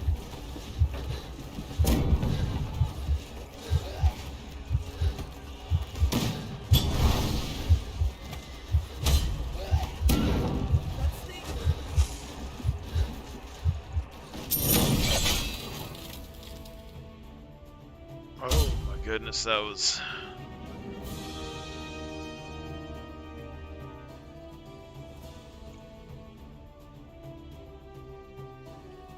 We serve our order.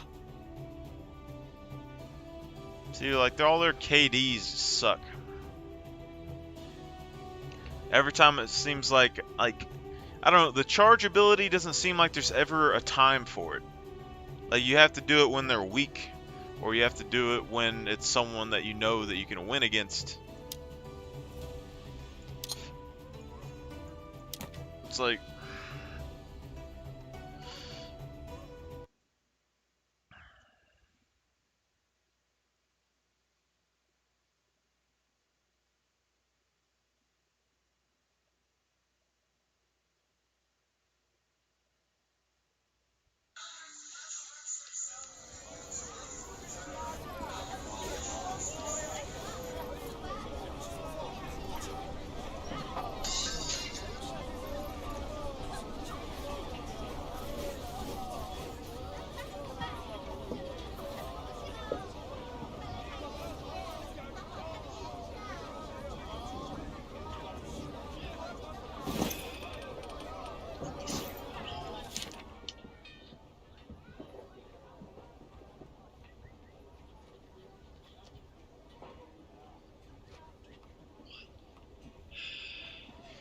Let me see your butthole.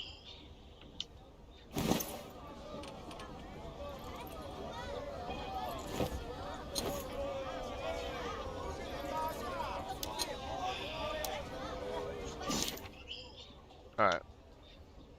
And women just don't start crying out of their So,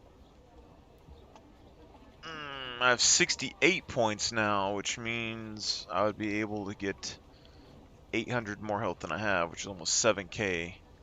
Or, I can go over here.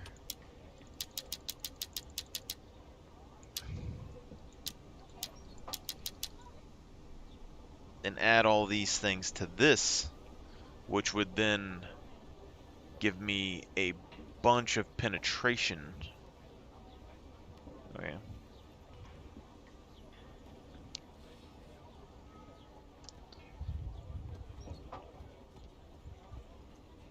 Now let me look at this real quick.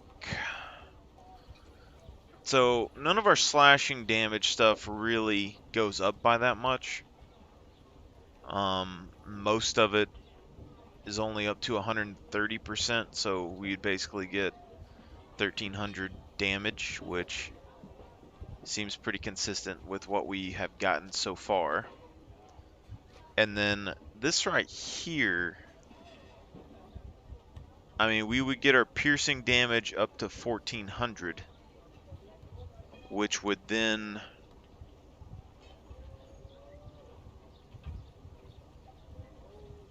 be doubled, so you'd get a lot of damage off of that final hit with that ability for sure.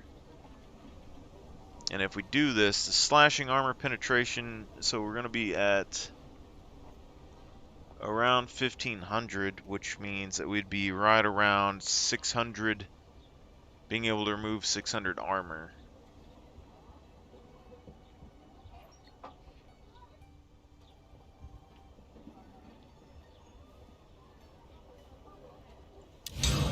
Alright, so we're going to see if this changes anything.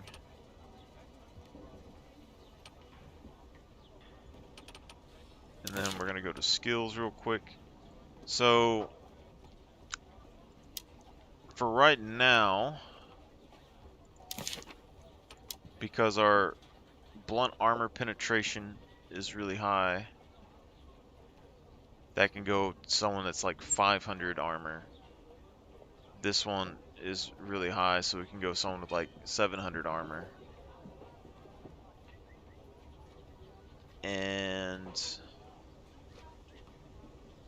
the piercing damage is really high, so that should be able to be good versus a lot of people. Our slash damage is still pretty high because it stays that way. But, I mean, we have a couple abilities that do 200% of bash damage, like the finisher. So, I mean, that would be, well, like 1,000 damage. But this one's 200%, so that would be 1,000 damage plus this, so you have 2,200 damage if you use those two together.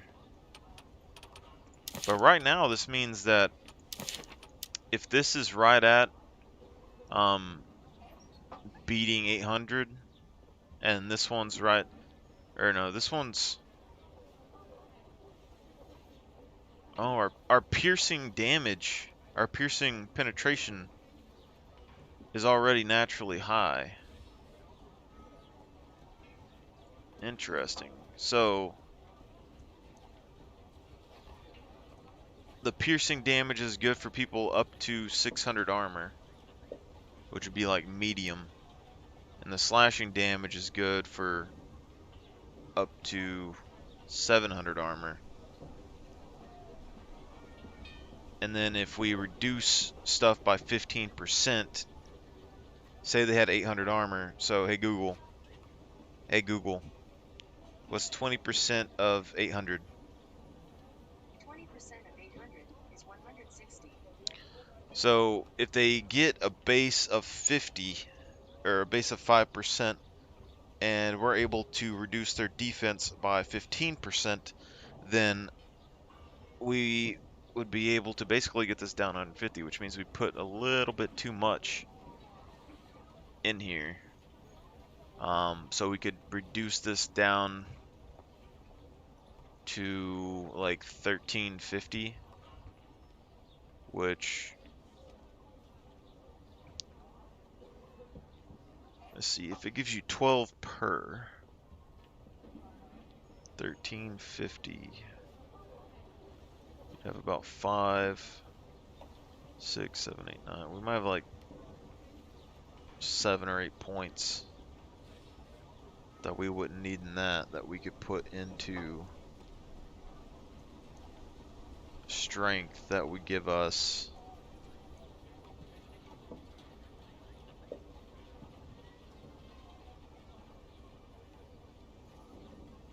about 1200 slash damage and give us some blunt damage as well. Alright. Anyway, let's go to skills here. And then we look at Sally Forth, which will be doing a lot of damage, ideally. Because if we look at this ability, the first hit will be doing 150 damage, but will have a lot of armor penetration on it. So it'll go through and do the full amount, hopefully, which would be about 2,000. And then if you get that, you'd be 150, so you'd be like 15, so you'd be at 3,000, almost 4,000. And then the shield bash part, which is at 500 right now, so it would be doing 1,700-ish or something, so you got 2,000 or 3,000 there. And then the finisher is going to be 250%, 250% of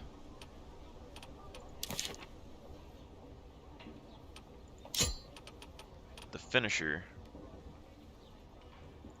will be 250% of 1,400. So 200% would be 2,000, 8,000, then you'd have a half. So 3,500.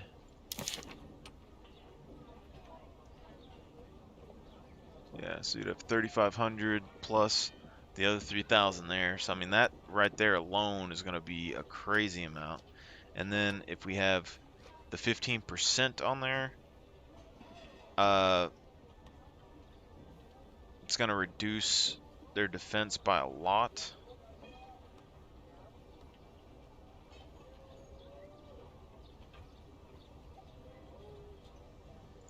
But for this, I think what we're going to do is this do slash damage. This is slash damage. See, but this is a 2-hit bash damage for about 2k, which will basically be full damage. And this is a 2-hit slash damage for about 26, 27k.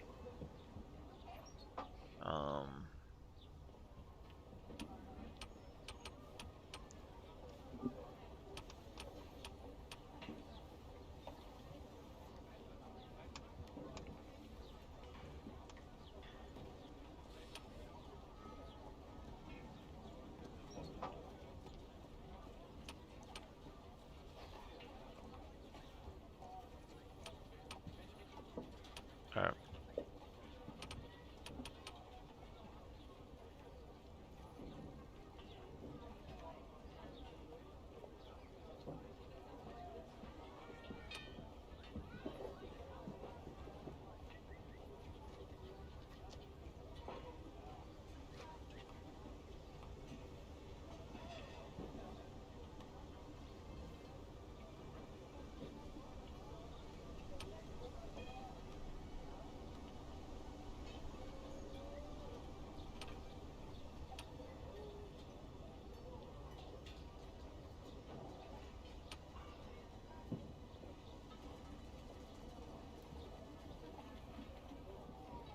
Hmm.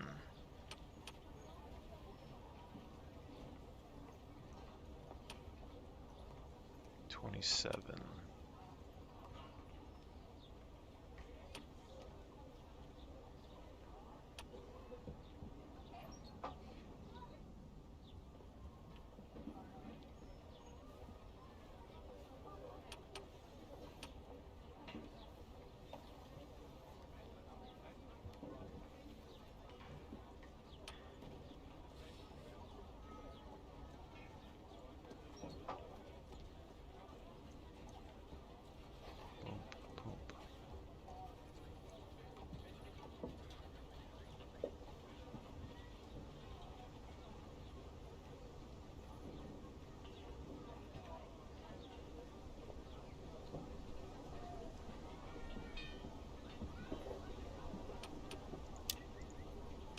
We'll just use this one again for this first test.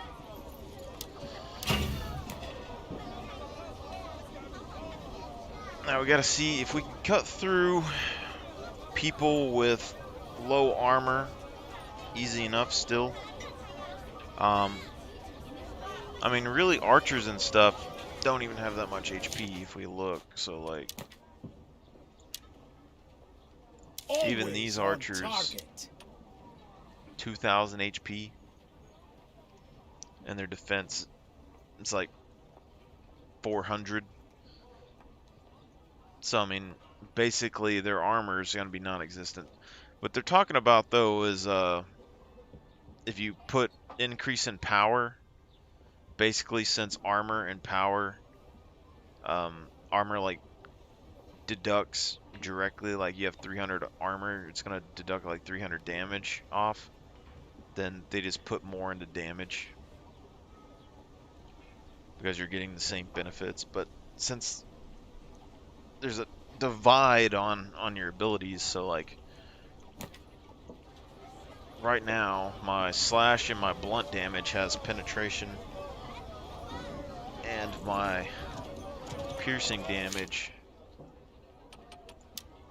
doesn't have any penetration in the stats, but we have penetration on the base stat. So realistically right now all of my abilities have a bunch of penetration on them, and then all my damage is pretty high, but I have a lot more in my piercing. My piercing damage is a lot higher, which my forward dash thrust I use a lot, and my blocking and stabbing should be thrust abilities.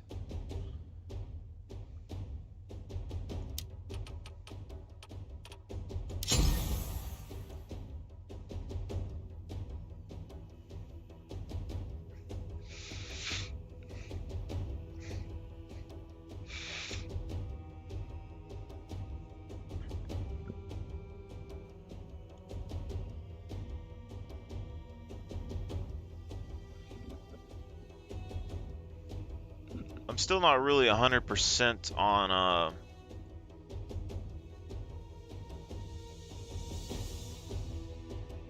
using the 15% damage, like defense decrease. Like, I can use it, but it's 2 strikes that are going to be doing like 2,000 or 3,000 damage, compared to the other ability that can do 5 strikes. That's just an absurd amount of damage in my head. 5 strikes. You know, if that's 5,000 or 6,000 damage, if you can land all your hits.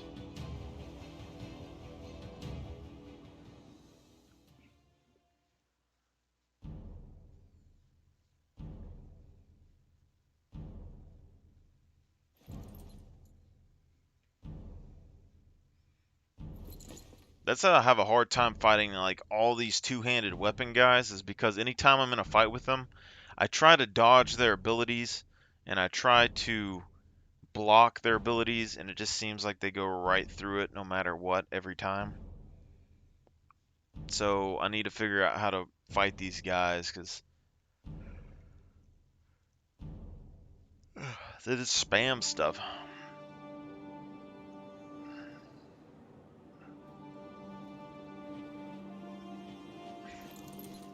Follow me! The left siege tower is preparing to advance. The right siege tower is preparing to advance. The battering ram will now advance. The middle siege tower is advancing. The left siege tower is advancing. The Form up! battering ram will now The advance. right siege tower is advancing.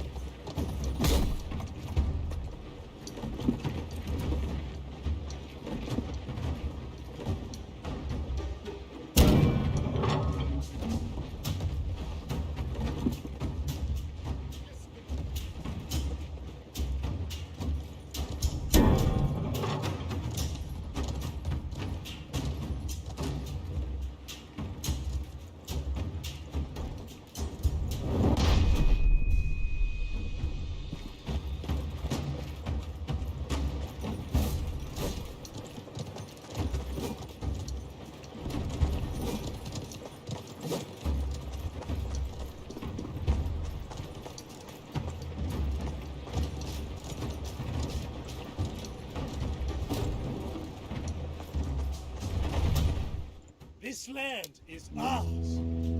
The battering ram has reached the gates. Your unit is retreating.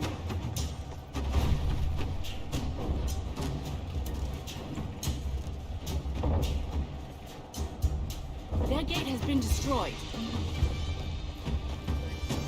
The middle siege tower has reached the walls. The left siege tower has reached the walls. Deploy quickly! The right siege tower has reached the Move walls. yourselves! Attack! They will taste our steel!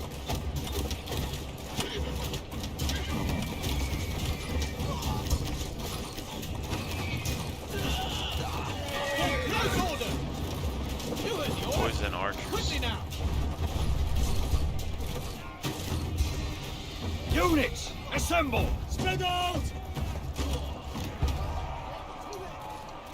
They will taste our steel! Death or glory! The enemy gate has been destroyed. They will taste our steel! Quickly now!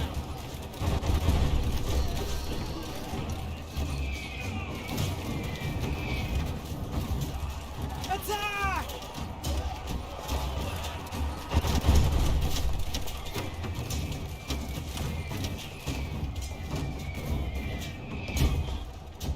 Form close order!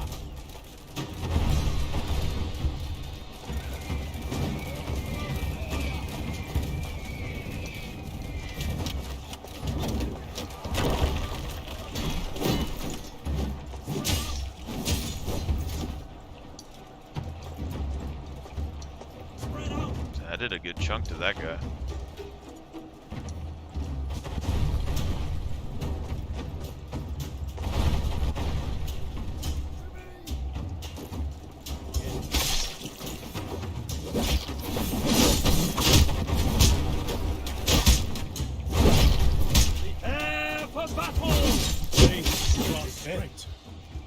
troops, to me!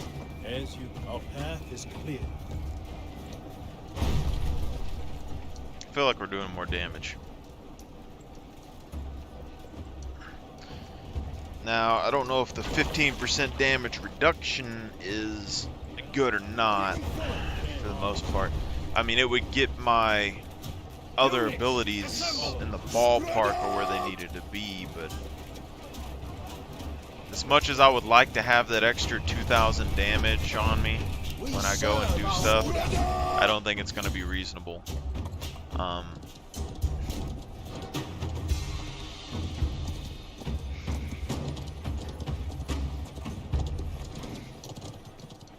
As if I use the 15% damage reduction, then I lose the DPS on the other ability.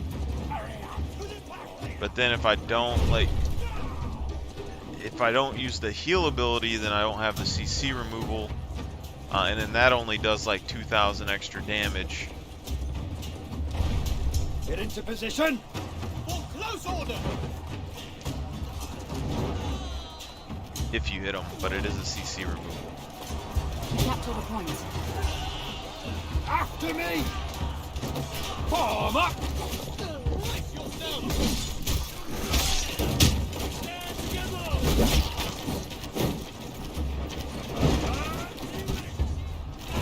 Forward! Attack! You heard the commander! Form Do it! square! For close order! Advance! Advance! Advance! Form close order! Units, assemble! For close order! For close order! Faster down together! Advance! Advance! Advance!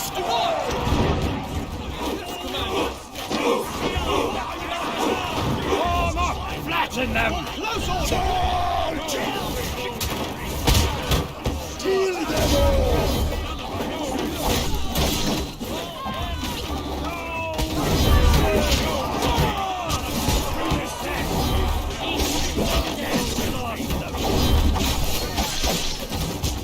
I feel like we're doing a lot more damage.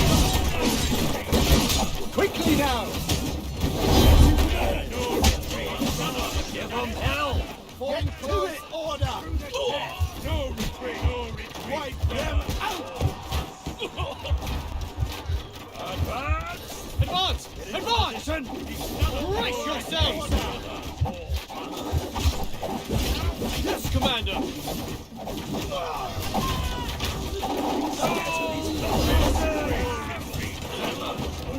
Form up! Brace yourselves! Attack! For close order! Form up! Destroy them! Brace yourselves! Form up! Take position at once. Close up! Form squared! Our team has captured point A. All troops, to me! All right! Deal with it. Advance! We will follow! I don't think R is like the... Come on. It is an AoE spin that hits twice and, you know, does damage, but I don't think it's practical.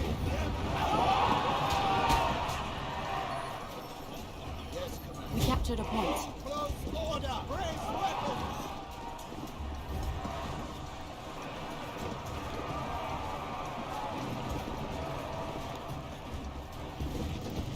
Form up! Units, assemble! For close order! Form up! Form close order! Brace weapons! Raise your shield! Shoot it! Form up! Brace weapons!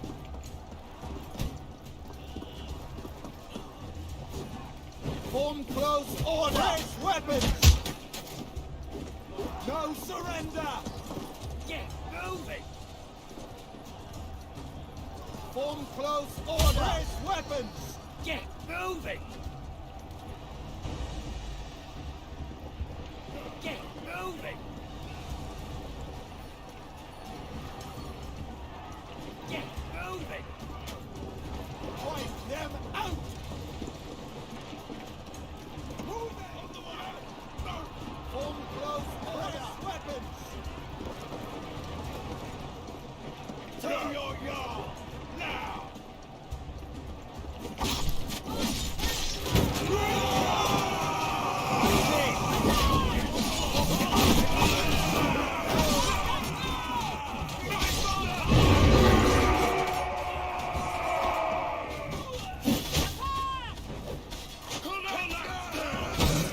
See, these guys do so much damage. You don't even need a hero with those guys.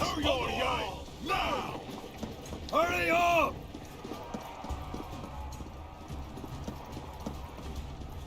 I completely forget about trebuchet strikes. Close order.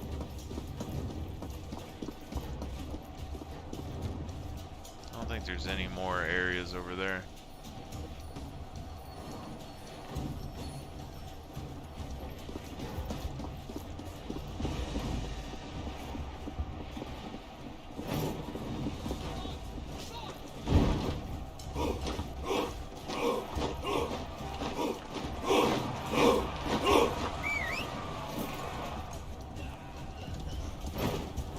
Advance! Advance! Get into position! Crush these barbarians! So we're still doing like 1,500 damage to these guys now compared to what we was doing. Form squared! Move quickly! Hold close order!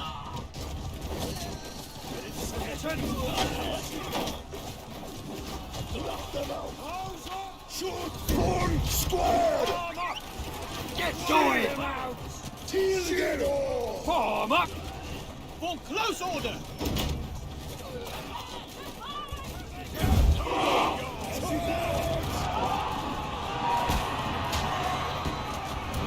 Take position!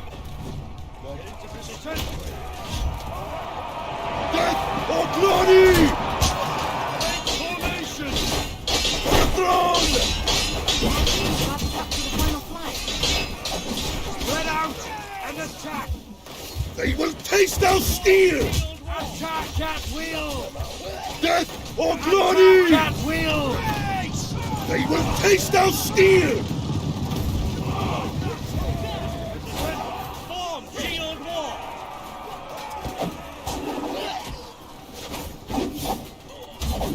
See, as much as I want the ability to be useful, where I can kind of like twirl around and hit everybody and deal extra damage, by the time I'm that like in the fight that long, I get struck down, like I get CC'd. So the other ability, being able to heal as much as I want, is just better, I think.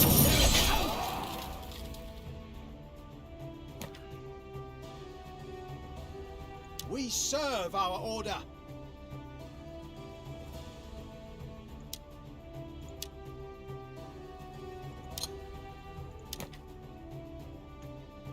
Because anytime I'm low HP, waiting on that other heal just takes so long. And that makes me really, because like the other champions, that means that they have to wait on that as well. Unless they have better runes than I do, they would have to heal. All but the samurai guy.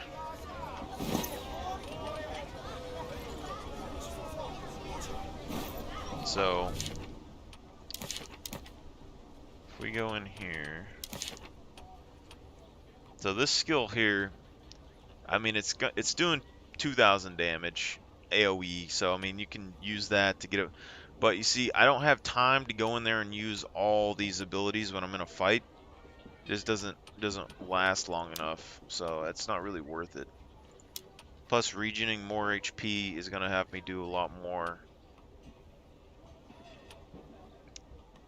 What we got here? So I mean this skill, the animation's really slow, and even though it does have a really nice effect, it's going to be doing about 2,700 damage and lowering their defenses by 15%, which would give me probably like the best damage, I would say, when I use my abilities. However, I would say that using the shield breaker, wherever it is,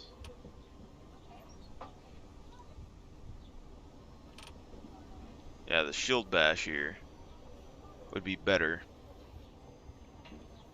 Doing 141% of your base blunt damage, and then you're doing 800 and something. So I mean, you're still going to be doing around about I mean, this one's gonna be 1, 2. This one has 2 hits for about 2,700. This one's gonna have 2 hits that would have 1,600, and then 140 blunt. So 40, 40, 40, about 200. So you're gonna have 700-ish damage there.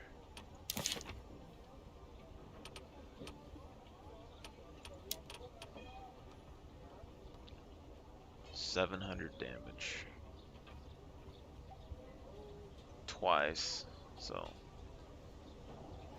yeah, about 1,500. I mean, that would be right at 3,000 damage, and it's on a lowish cooldown, and it's a little bit of CC and anti-CC at the same time. That being said, if I use this, I probably won't be able to land the second ability that often, like the third one. But you see, you get 2 strikes, which is already going to be doing quite a bit of damage, and then you're going to get 2 more strikes.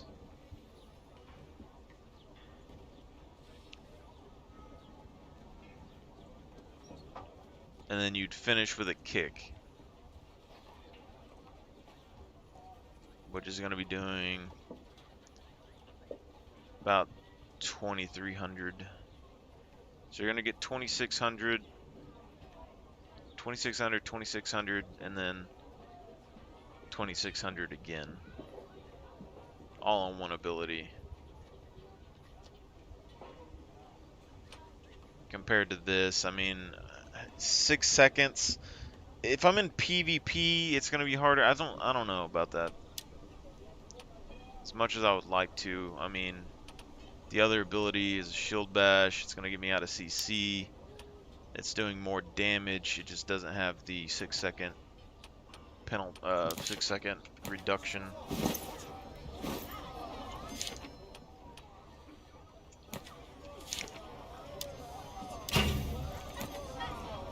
And right now, my defenses aren't doing much for me, so I can't really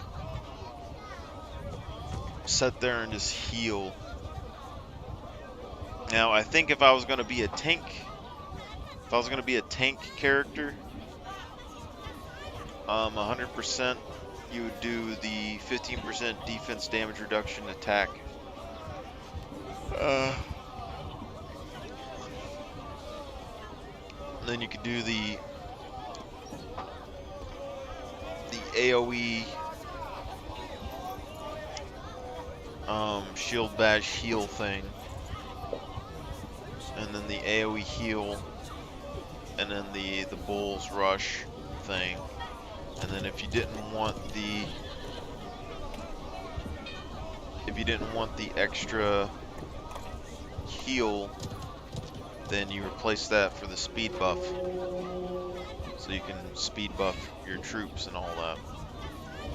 And I think with that combo, what you're going to try to do is basically bull rush to hit into the enemy, then hit them with your 15% damage reduction, and then you would hit them with your troops.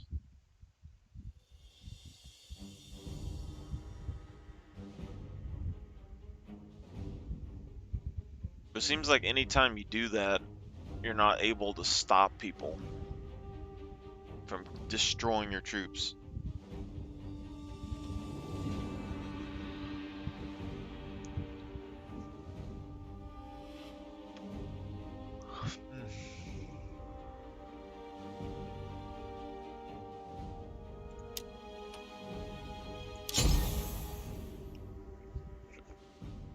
Yeah, because you're not able to.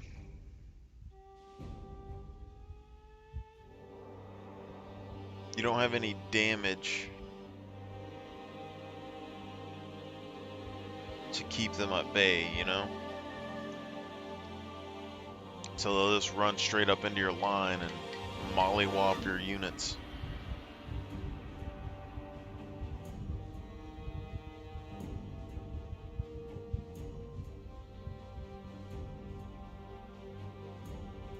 You could hit them, but it isn't gonna like do much.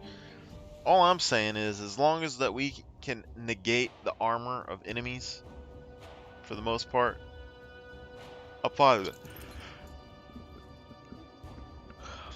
Get some damage through their armor, whittle them down. If I get a CC lock on them, I mean, that's fine.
An enemy siege tower is preparing to advance. Quickly now!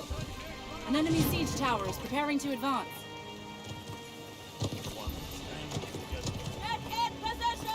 Shield wall!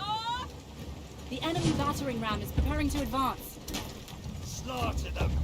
Make them bleed! Shield wall! Right siege tower is advancing. The left siege tower is advancing. Spread out! The middle siege tower is advancing. The enemy battering ram is advancing. The right siege tower is advancing.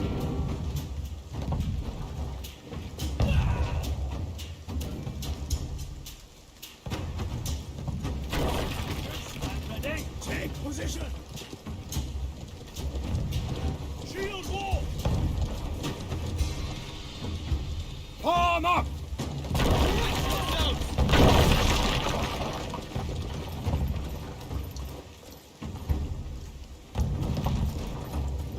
Well, I'll kill my horse. We'll see what happens.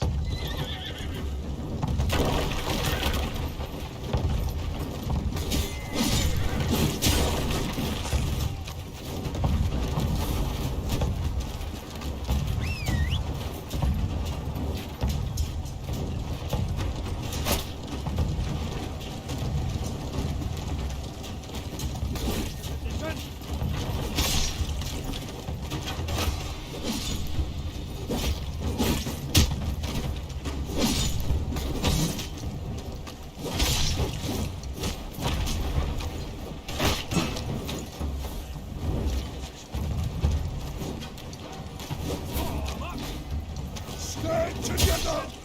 Stand together! Rise! Advance! Rise! Stand together!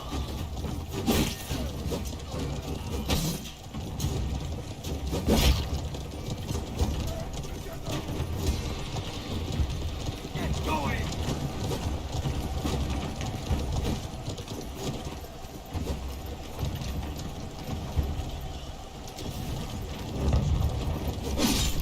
The left siege tower has reached the walls.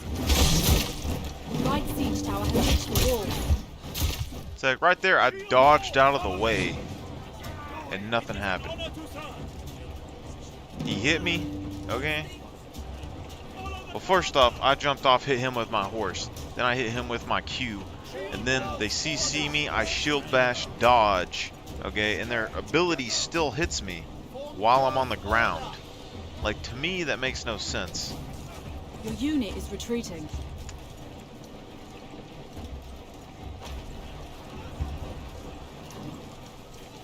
Stand together! The enemy battering ram is advancing. This land is ours! Fall in!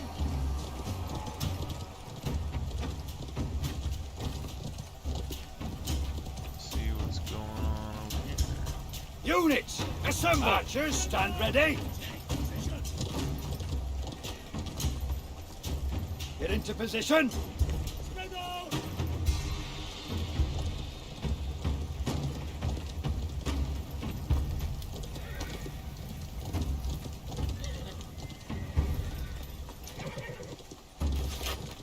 Give them hell! Oh. Fall in!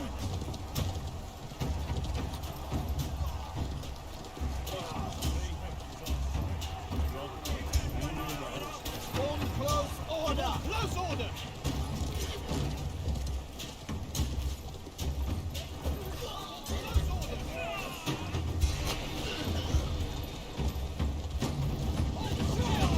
Form up! The enemy has captured the Ready? Face down Get into steel. position! Stand together. Rise. For close order. Big order. Close order.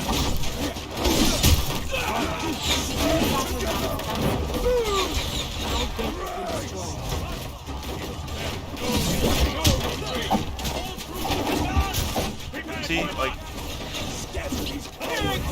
like that right there.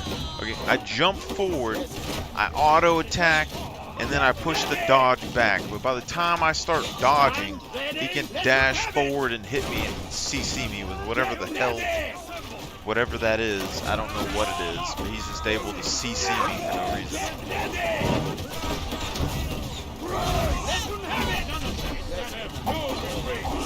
Now my archers are dying somewhere.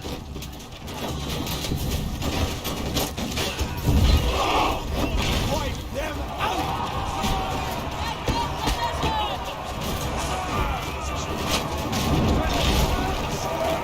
Strike them down! Close order.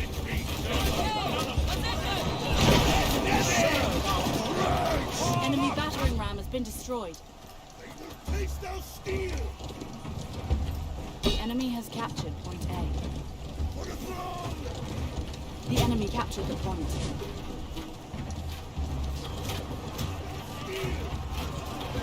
The enemy battering ram is advancing.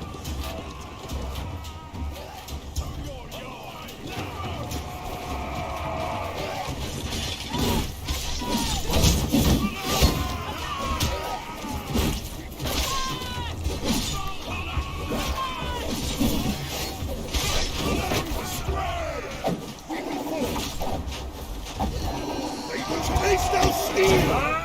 Advance. Advance. Deal them.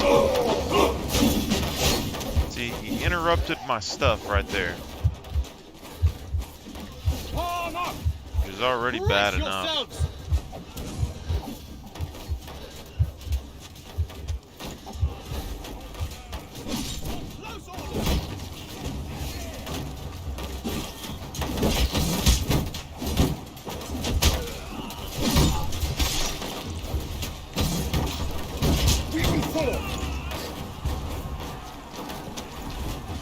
See, these guys still hit me.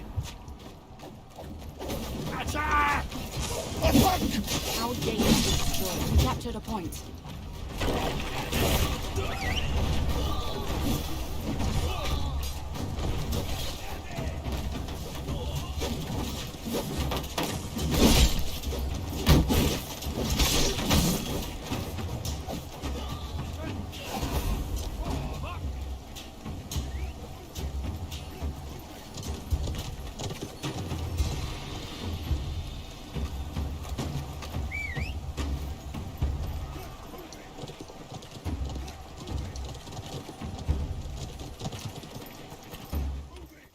Deo gratias. Get moving! Get moving! After me! Advance! Advance! For The close enemy order! captured the point. Get moving! For close order! Does this not go anywhere?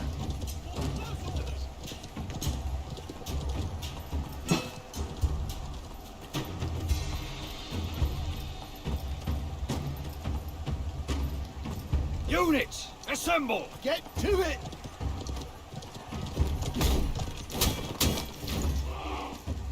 Follow me! Stand ready. And that guy, he just like dodges my horse, no problem.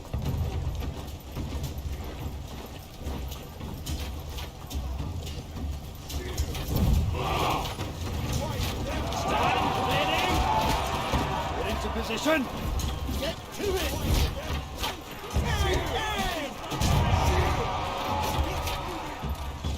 All in. Stand together. Attack. Hurry up! Deploy quickly! What is that? Like, I use my ults, and my ult just completely whiffs, and then I can't even get my guys down the stairs, and there's 3 heroes there. So like, normally you could just get your men down there and attack somebody in the flank and be done with it. Or tell them to attack or something. Instead of, I had to run down the stairs to try and get them to go and do something, and then I end up getting myself killed, which makes them just die anyway. Because you got 3 heroes versus 1, there's just no way to win that, it seems. Especially like every ability they have is a crowd control. Stand together! And I have 2 abilities that can remove crowd control, but yet for some reason I just can't. Raise your shield!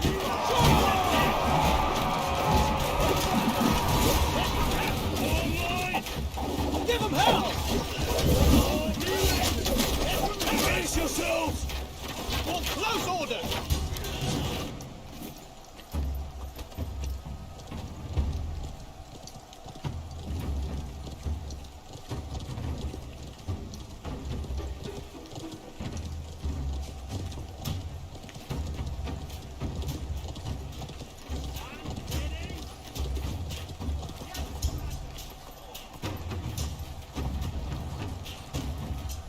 You're capturing D.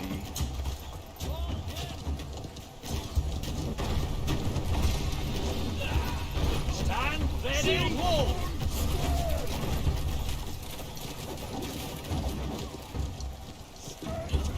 Shield wall!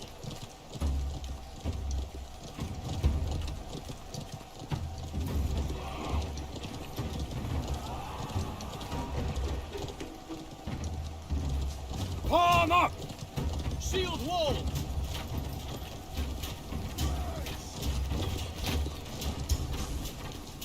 Palm up!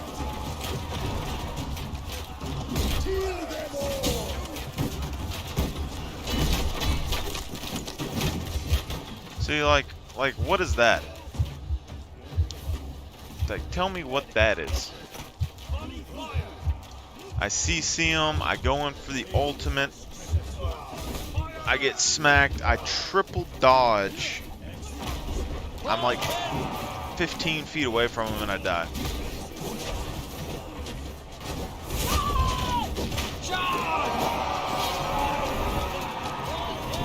Flatten them! Spread out and attack! Attack!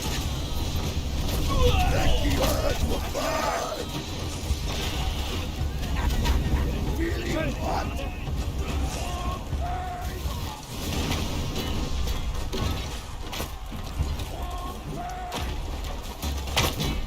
Stand ready.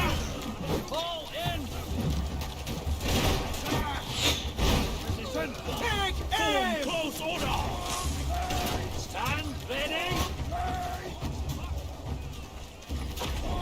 The unit is retreating. Fall in. Stand ready. Stand ready. Close order.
stat? Like, do you see that? That wasn't even him. I just died. Volley fire! Stand together! Shield wall! After me! And it's not like I lost a bunch of HP or anything either. I lost like 6,000 HP. You're here to serve me. Attack! Volley fire!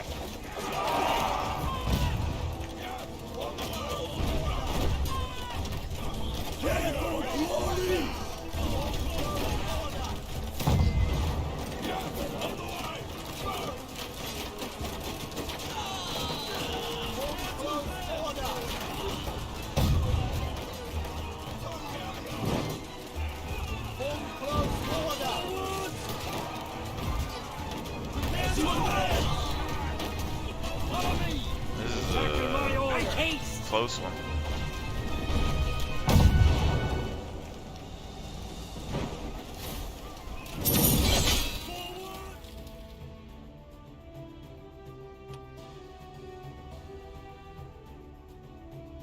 We serve our order.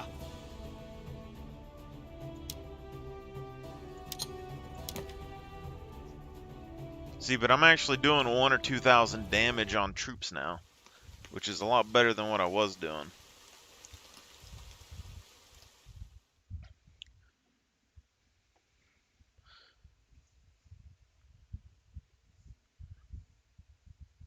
I guess realistically what we should do is look and see like how much damage you actually get here. Because like on this ability,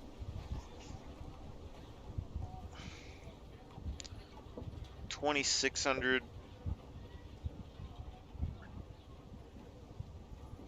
46. I mean, if you land everything with this, that's a lot of damage.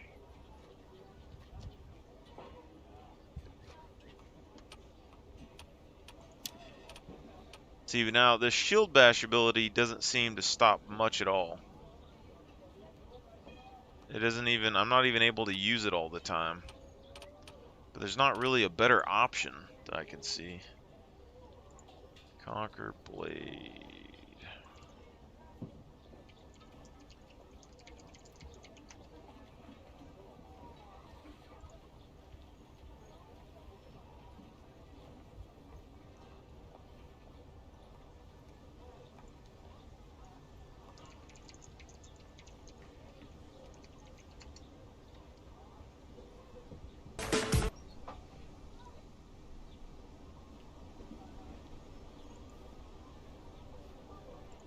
So today we're gonna talk about the longsword and shield, which units best complement the class and all the advantages and disadvantages it presents. We're gonna take a look at the skill points, runes and skills you should focus on. For the people watching this who want a fast recap on where the LNS exceeds at, you can see the overall rating here based on my experience. 1 meaning this class is the absolute worst in the category, and 10 meaning it is the absolute reigning champion with the longsword featuring the following grades. Attack being the lowest, since LNS offers very short reach compared to other classes.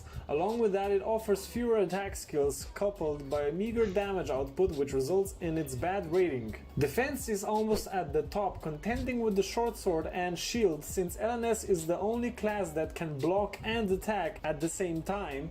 Coupled with that, it also has a very strong defensible ultimate ability, Clash of Shields, which we are going to talk about more later on in the video. Survivability is best shown in LNS. It does share this spot with the Nodachi along with the short sword. However, the ability to regenerate HP in and outside of combat is unique, coupled with the ability to block attacks, places this class on the very top of its category. Support. For some, the support rating may seem a bit higher. However, the unique ability to heal your shield wall, or let's say with the current season Berserkers, is irreplaceable with players that play a unit-focused style. Along with that, this is lovely to save fleeing heroes from the enemies, healing them, then clashing into the enemy just to fall back immediately afterwards. Diversity comes surprisingly high, mostly owing its place to the specific skills enabling the player to go all-out tank, focusing on defense and holding points, or to play aggressively and a more PvP-oriented style. However, whichever you choose, you're going to have a good time since you won't find yourself particularly lacking in any specific area, unlike the assassin or bow. Based on the following grades, most of you have already figured out that the best unit class to couple with LNS is shields, since you can easily keep healing up your units and use them to assist you in your defensive playstyle. Secondary units that are also good for the LNS is sword infantry and attack units, since they provide a more offensive approach. Archers are also recommended as a strong support, however they do demand a steady learning curve to build on in order to utilize them better and better. However, I wouldn't recommend using pikemen since their reach doesn't complement your class. That was the fast recap for the LNS, and now for all the information hungry people that want to dive deep into the full setup of the class, stay with us and we're going to talk about the skill points, skill sets, and of course with the newly arrived season, runes. Okay, I just saw him click and order his troops to go somewhere without having to be near them. So I need to know how to do that, because I'm trying to run around and place them. Terrible. While playing LNS, people are going to have different takes on this, but as far as I figured out, the best way to distribute your attributes is at least 50 on health and at least 50 or more on strength. This is so the class can better utilize the Mercy of Heaven skill, and of course strength is so your damage output is increased. However, most heavy armored classes contribute their points into armor, with LNS supporting health, along with maybe Nodachi. Now moving on to the skills. With Valor is simply a must-have, since offensive-wise, it's simply the best normal skill featuring high damage and a knockdown effect. Mercy of Heaven is of the same importance since it's the signature skill for the class and enables you to use your increased health attributes. Along with this, it can also be used to heal allies and your troops. Paired with a shield wall, it can drastically prolong the survivability of your troops. This skill is what gives the class its edge. Next we have Paladin and Shield Bash. Both are similar, with Paladin reducing the target's defense by 15% and features slashing damage, and the Shield Bash enabling you to recover from daze and knocking down your opponent. Of course, this skill uses blunt damage. Martial Prowess is similar to Paladin, however it does noticeably less damage and heals you for 3% for each enemy you strike. This skill is particularly useful if you're looking to be the ultimate tank, however it will lessen your damage output. Last of the normal skills, we have Knightly Vows. Now I don't see this skill being particularly useful in your daily siege, however I can imagine if someone manages to master it in ranked PvP or territory wars, they can significantly boost their allies and chargers of their units. However, for the majority of players, I'd suggest skipping past this one. Finally, we have the two ultimates LNS offers. Class of Shields being the more diverse one, since it enables you to run forward, shield in front, knocking and slowing anything you hit to the ground. This skill is particularly useful against groups of heroes and against ranged. It enables you to fall back in certain situations or push forward where no other class would have succeeded. Along with that, it also offers a nice blunt damage output. It is definitely the more diverse ultimate skill. However, some players would prefer Sally Forth because of the sheer damage output it offers, accompanied with Daze Recovery and basically knocking down your enemy and ripping them apart. Personally, I notice players don't see this attack coming, and normally it is too late when they do. Sally Forth also has a lower minimum cooldown rate of 37 seconds compared to Clash of Shields, which has 50 seconds. All in all, the skills you are going to use all depend on your playstyle. Since LNS isn't a highly specified class, it leaves you a lot of wiggle room to explore and is highly recommended for new players and veterans alike. Here is a showcase on which skills I personally use, just for reference. And from these skills on, we are going to go to the rune selection. Class specific runes, I'd highly recommend you try using Munarvagr,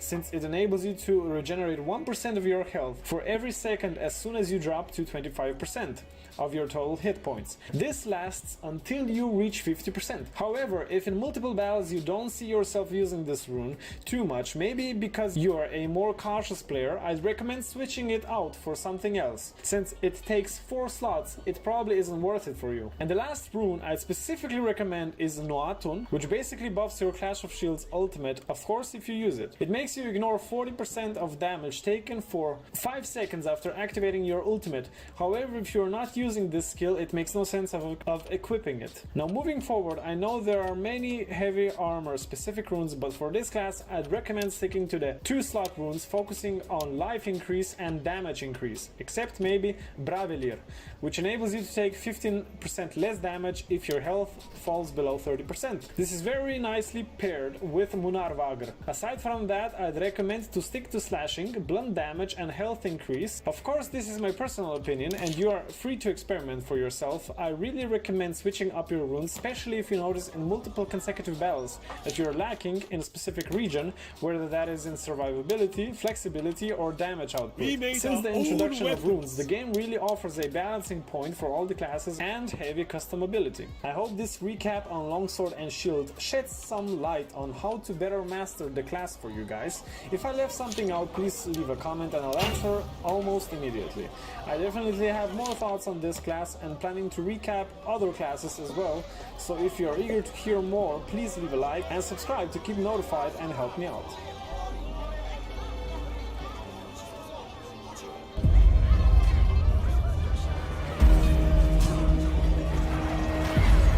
Welcome to my longsword guide. As many of you requested, I've been trying to make this for quite some time because I have way too much to say about this class. Remember to like and subscribe, and let's cut to the chase. I've been playing the longsword for over 900 hours and almost the longsword exclusively. Through this long period of time, I've come to appreciate its strengths and weaknesses. The longsword is hardly the strongest weapon in terms of damage and crowd control, but it is one of the strongest weapons if you consider its supportive nature and survivability. This does not mean it doesn't have the necessary skills to become more combat oriented, as the developers designed the longsword to cover all the roles with decent competency. Because of this, the weapon has much more to talk about compared to other more role focused weapons. Let me explain this in more detail, but before that, in this guide I've split the video into 3 parts. The first part will be a more general look into the weapon, providing everything a beginner might need. The second part will be the rune skills and technical stuff you want to know about everything longsword. And the last part will be a more in-depth discussion on the longsword playstyle and my personal thoughts on it. For beginners, the first thing that you'll need to know about the longsword is that your abilities scale with your unit capabilities. If your units are low tier and low level, the healing and speed boost your abilities provide can only help you so much. This means the longsword isn't the best starting weapon if you want to play how I do, but this does not mean you can't. You'll just need to play a bit differently. Just use a more aggressive build so you can rely on your hero's damage more, then slowly transition to a support build as you get better units like the Condottieri Guards from Season 4 and the Paladins from Season 6. Use my second game in my back-to-back Silver Games video to see what I mean. Essentially, you want to use more with Valor to deal damage yourself without relying completely on your units. And make sure you keep an eye on the battlefield interactions so you can learn quickly what units are meta and how each map is structured, so you grow your wealth of knowledge about the game to utilize later. If you really just started out, there's a code in the description that you can use to support the channel and gain some early rewards. And make sure you join the Discord if you have any questions about the game. We have quite a few people that will provide some help. Now let's get into the in-game armor, weapon, attribute, rune, and skill selection.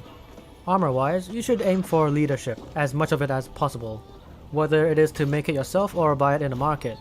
Anything else, like armor rarity, comes second, and what defenses are on them comes last.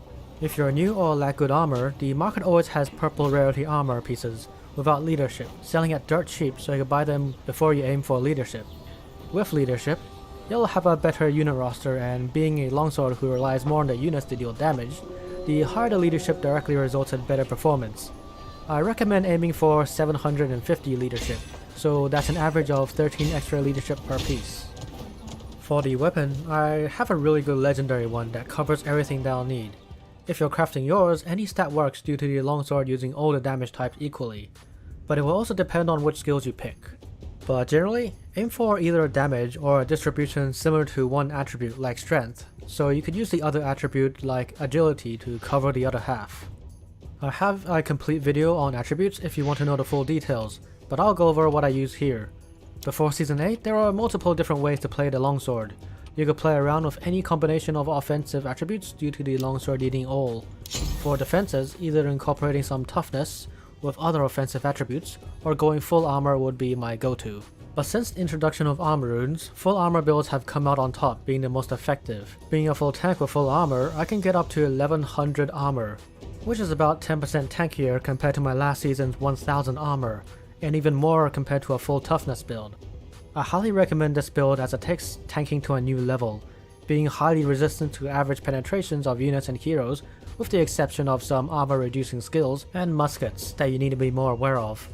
Also, if you're a territory war player, going full toughness will be the better option, unless you reach 12,000 armor and above. This is because you need above 30,000 health to tank a purple ballista shot. With that said, I have a new spreadsheet in the description you can use to find the optimal attribute distribution that fits you personally. Just follow the steps and you should be optimally built for any circumstance. If you really wanted to make a build with offensive capabilities, go to my spreadsheet and use about 70 to 50% on offensive attributes, depending on how long you can remain alive in battle, and the rest in toughness, just like previous seasons. This used to be my preferred build before the armor runes.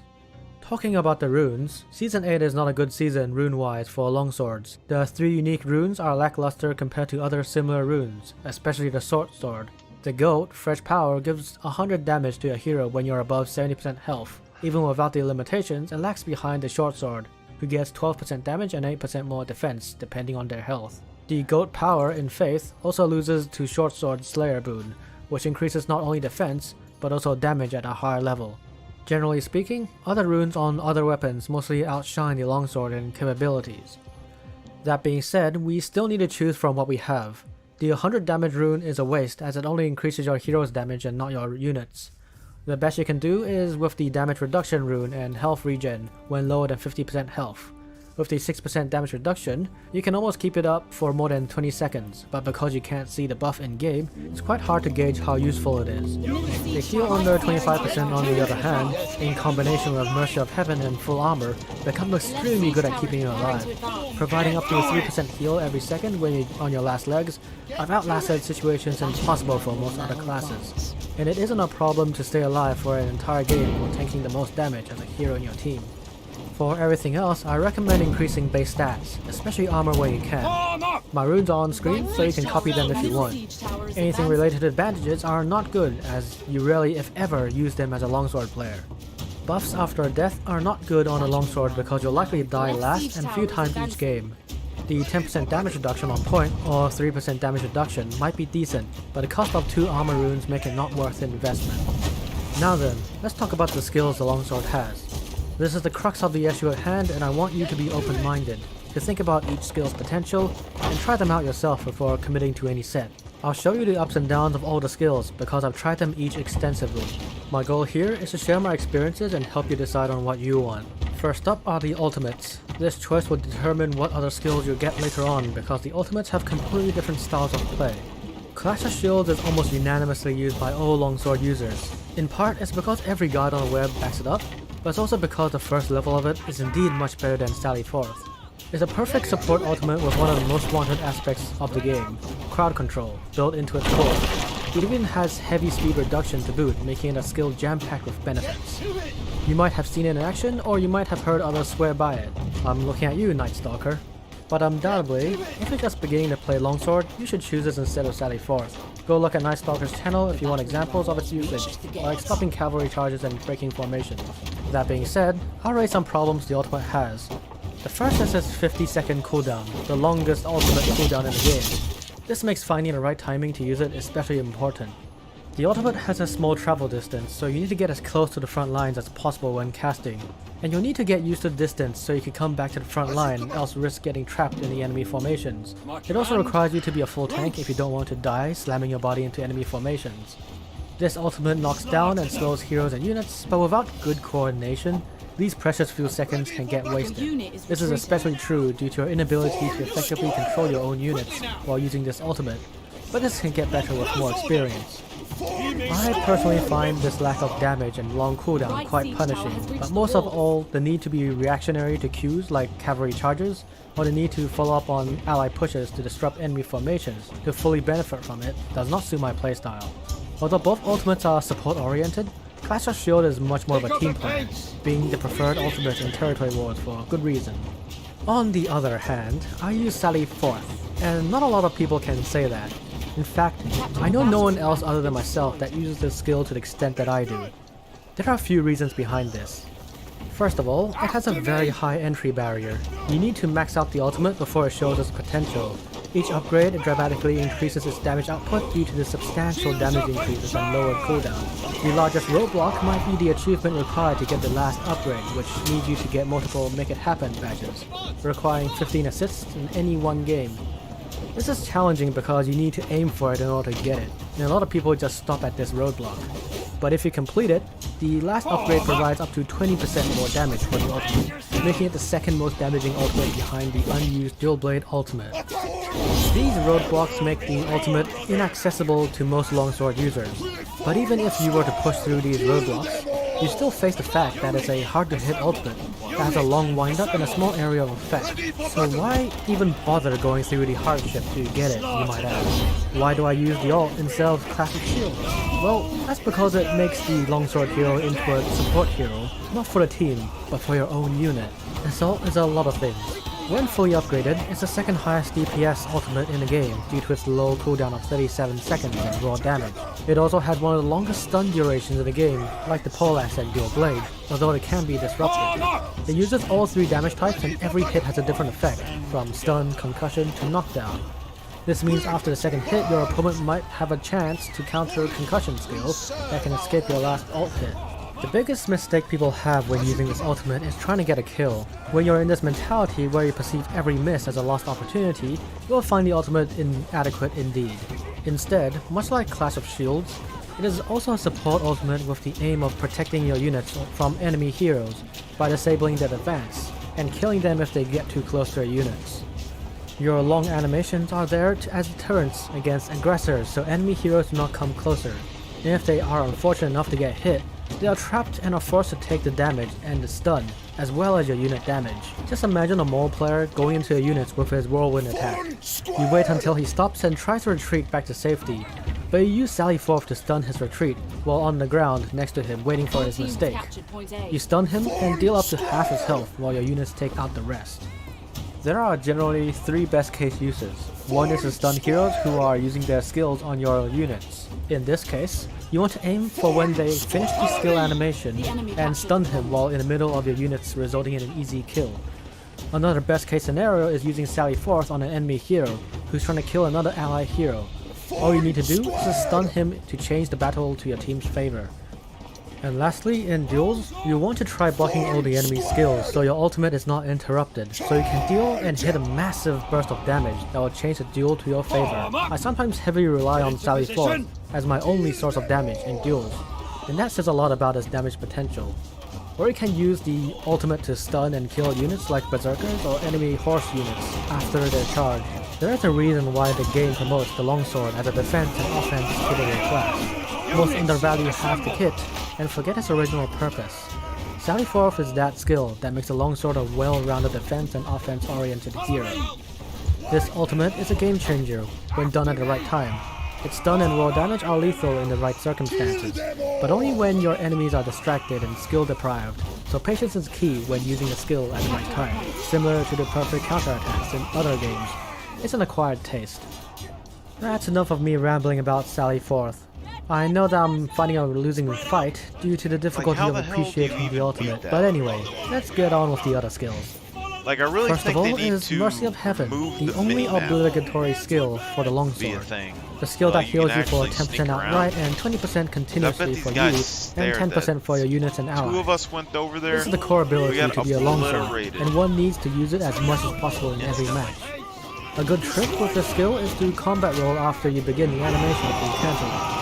This trick will save you time otherwise spent on the long immobile animation, and can be used on Nightly Vows as well. This skill effectively makes you stay on the battlefield for much longer than the ordinary hero who needs to retreat and heal. The longsword hero just stays a bit behind the front line and heals automatically with Mercy of Heaven, giving him the advantage of knowing what's happening as it occurs. As a result, there is no other class that has as much knowledge of the battlefield and is capable of taking every opportunity that comes your way.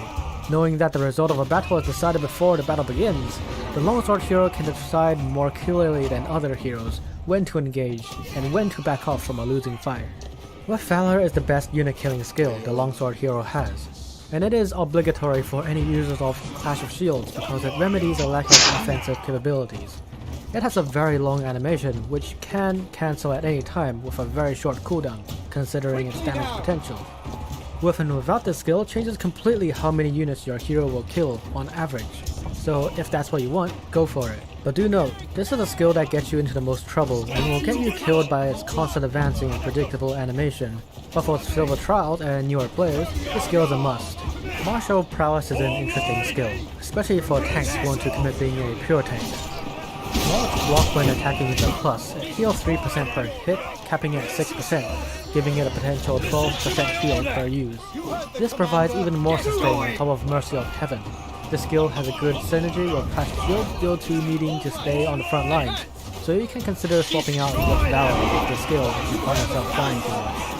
Paladin used to be a great skill with a massive 75% speed debuff, even if it was hard to hit, but it changed into an armor debuff of 15%, giving you a rough 12% damage buff for attacks and any other unit attacks for 6 seconds.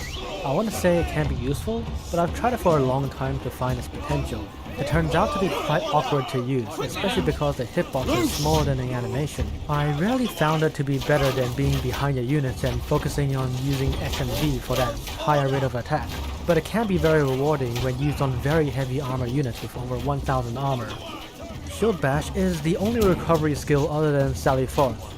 If you're a full tank, this skill will be less meaningful, but if you're not, it's a lifesaver. This skill is mandatory if you're using Sally Forth, as the second bash stuns heroes, making it the perfect time to use Sally Forth. Another thing to remember is that, unlike other classes, the longer you are on your feet, the more blocking stab damage you can deal. So any time spent on the floor is your loss of damage potential, even if it's just low levels of damage, but it is damage without any repercussions. Knight's Vow is another great support skill. Its potential in team play and territory wars can be game-changing, but in my experience, it isn't limited to just playing within a team. In solo sieges, I use it to increase the speed of charge units like the Condos or Paladins, who have a charge cooldown almost exactly the same as the Knight's Vow. You might think that Knight's Vow only makes them faster. Well, yes it does. It makes them engage faster, resulting in more burst damage. It also makes them easier to control in the X and V due to their faster speeds. And a speed buff can further augment skills like the Kondo's Shield Bash, turning them from an already aggressive AI into brutal homing missiles without delay, greatly increasing their effectiveness in charging down enemies. This skill can be used with Imperial Pikes to make them faster, or 4 Pikes to make them into formations faster, and it speeds units returning to supply just a bit faster. Personally, I have become stuck with it since picking it up. It's not as good as other skills most of the time, but it is one of the skills that grow on you, creating a strange dependency like Mercy of Heavens. If only it was usable on horseback, I would fall in love with the skill, even more, and make it mandatory for cavalry players. There are also some other features that I need to talk about, one being the ability to stab while blocking. While it is great to use in most circumstances, you need to be aware of blunt damage and high damage cavalry charges. If you run out of blocking stamina, you'll go into a state of vulnerability, getting stunned in the middle of the battle, and taking on almost double the damage from anything hitting you. This makes the maul the greatest counter to the longsword, not only being able to break your block, but to make you stunned in the process. So you need to be very careful about your blocking stamina. Like all other heroes, the horseback ability is great on a longsword, and it stuns heroes who are hit by it. Use this as much as you can because it is the best engagement tool the longsword has to open fights. With all the skills and other details talked about, how do you exactly play the longsword? Let's talk about my understanding of the weapon first. I played with the longsword alone in random sieges for the most time, so I've made habits on some not so popular skill choices. In fact, in the gameplay videos I've made so far, at least one individual would come out and criticize my usage of them, particularly Sally Forth. From my interviews with other longsword players, nobody else plays skills like Sally Forth, and some don't even use Shield Bash, preferring Clash of Shields and with Valor instead. I'm not gonna claim that I know everything about the longsword and shield, but what I can do for you in this video is to help you consider the two main playstyles the longsword has. Because believe me when I say I've played with every skill extensively, switching skills every season to try come up with new ways to play. The mainstream way is Clash of Shields, Mercy of Heaven, with Valor, and another skill of choice, likely either Shield Bash, Knightly Vows, or Martial Prowess. This playstyle sees players going full tank most of the time, and they generally use their skills to further the goals of the entire team. Go check out Night Stalker's channel for example, that he almost exclusively plays this type of style. This is also the style I have the least experience with, because I don't play too close to the front lines, which this type of playstyle excels in. If you play Territory Wars, this is the playstyle you're looking for, and the majority of longsword players play somewhat similar to this. And as you know, I play quite differently from the mainstream, and it centers around using Sally Forth, which aims to maximize one's unit to their greatest potential. Let's call it the Apogee way, and the playstyle fits into playing random siege and ranked games. The setup I use is Sally Forth, Mercy of Heaven, Shield Bash, and either Knightly Vows or with Valor. I believe the main role of the longsword and shield is taking the concept of controlling one's unit to the extreme. This works because each unit formation command needs your hero to be behind your units. So if you want to perfect their usage by micromanaging them, you'll need to stay behind your units to control them at all times. Out of all the classes, the longsword is the only class that can effectively increase their unit potential with their skills, and that is why I have a hard time switching to a new class. With the ability to keep their unit health high, so that they do not need to return to supply often, and speeding them up when they need a boost to their charge to move across the map faster, or to make them easy to control in combat. The longsword hero does not need to be on the front lines to make the same amount of pressure any other hero can make. All he has to do is let their unit take their place. This is why, for this build, you can run whatever attribute you want, as long as you can stay alive to control your units. This season, it just so happens that full armor is the best, so I chose to play it. Now you might be wondering, why Sally Forth then? Why can't using Clash of Shields achieve the same results? It could, but just differently. You see, Clash of Shield necessitates that your hero goes into the fray and pushes over the enemy with your hero. This makes a big problem because at that time, you are losing control over your own units, unable to micromanage them effectively. This also changes the mentality of your play, making your hero an equal to your units in an engagement. Sally Forth, on the other hand, makes your enemy think twice about going close to your units, because if they do, and you can stun them, they are very dead. The desired result is twofold, either deterrence or an outright counter, so your units can go for the kill. Against possible enemy heroes who want to kill your units, especially mauls who think they can come in and kill everything, Sally Forth can bring a stop to their attack either by forcing a retreat upon seeing your long animation, or becoming food for your units while they lie helpless on the floor. This ultimate makes it clear that they shall not pass, because the damage, long stun, and consequences are nothing to be laughed at. In this clip here, an ally locks down two heroes. I follow in with Sally Forth and take 2 kills, which otherwise might have been our death. And in this clip, Glenn tries to engage my grey hair garrison, but before he could begin his attacks, I knock him down with Sally Forth, and with my unit, kill him in the ground in seconds. I hear people say that Sally Forth shouldn't be used because a longsword hero doesn't do any damage. Well, that's true if you play full tank, which almost all longswords play, so that is the incorrect perception. If you play to protect your units and have them bodyguard you in return, you can confidently add attributes that boost your damage. If you do so, you will surprise those who are unaware of the longsword's true damage potential when using Sally Forth. In fact, a full damage build will easily kill light and medium armor with just the ultimate alone, due to the ultimate's absurd damage multipliers, and an extra 10% weapon damage modifier, making it the greatest beneficiary of constant damage buffs that was disregarded by most longsword players. My way of play really relies on good units to back me up, so next I'll talk about what units go well with the longsword. Easily said, anything that has either high health or high armor and stands on 2 legs is what the longsword excels at. For range units, this means tertios and javelin units. For melee, this means almost every unit in the game, but preferably high tier units. And for cavalry, no. Only spears have any synergy with them, unfortunately. My favorite units say quite a lot about the longsword class.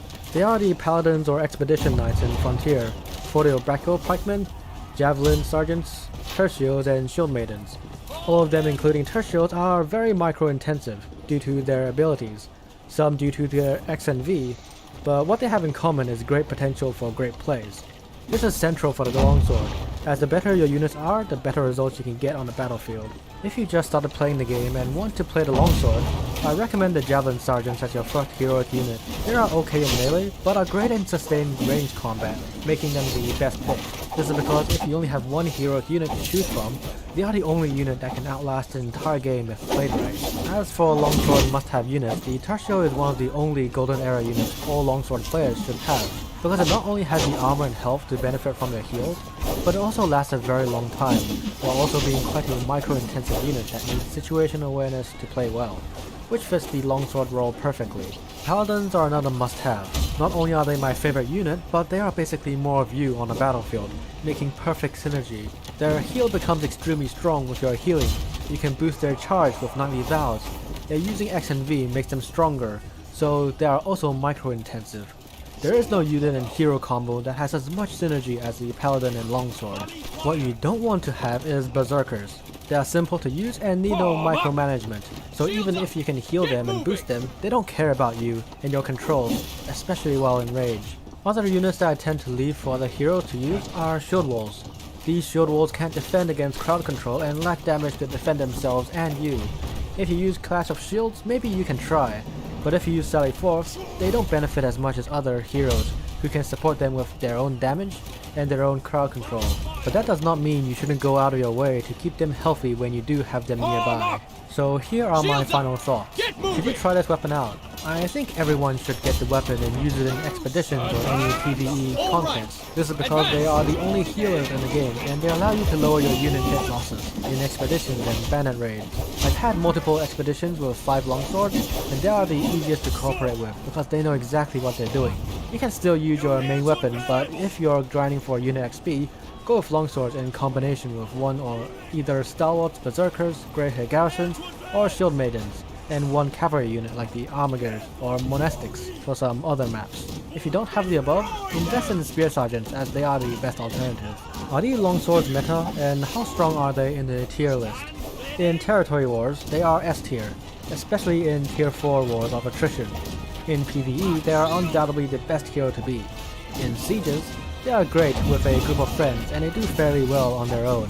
In field battles, they are outclassed by other more damage and mobile classes. In ranked, they can be really good with a coordinated team because you can buff them with shield maidens, which you can micromanage better than any other class. Looking at the class in the more broad terms, the longsword is a class focused on the control of units, with abilities that complement a more unit-first approach to the game. Being a real-time strategy fan, the longsword is the most homecoming class that the game has to offer. So if you want to get the most out of the unit combat this game provides, and in my opinion, why the game is so addictive in the first place, go ahead and try the longsword today. Well, that came out more like a commercial than what I wanted, but hey, I guess that's what I want. More people playing this gem of a game and to enjoy what this class has to offer.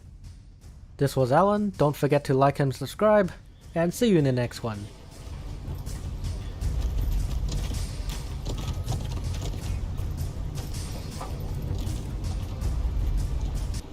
On the other hand, I use Sally Forth, and not a lot of people can say that.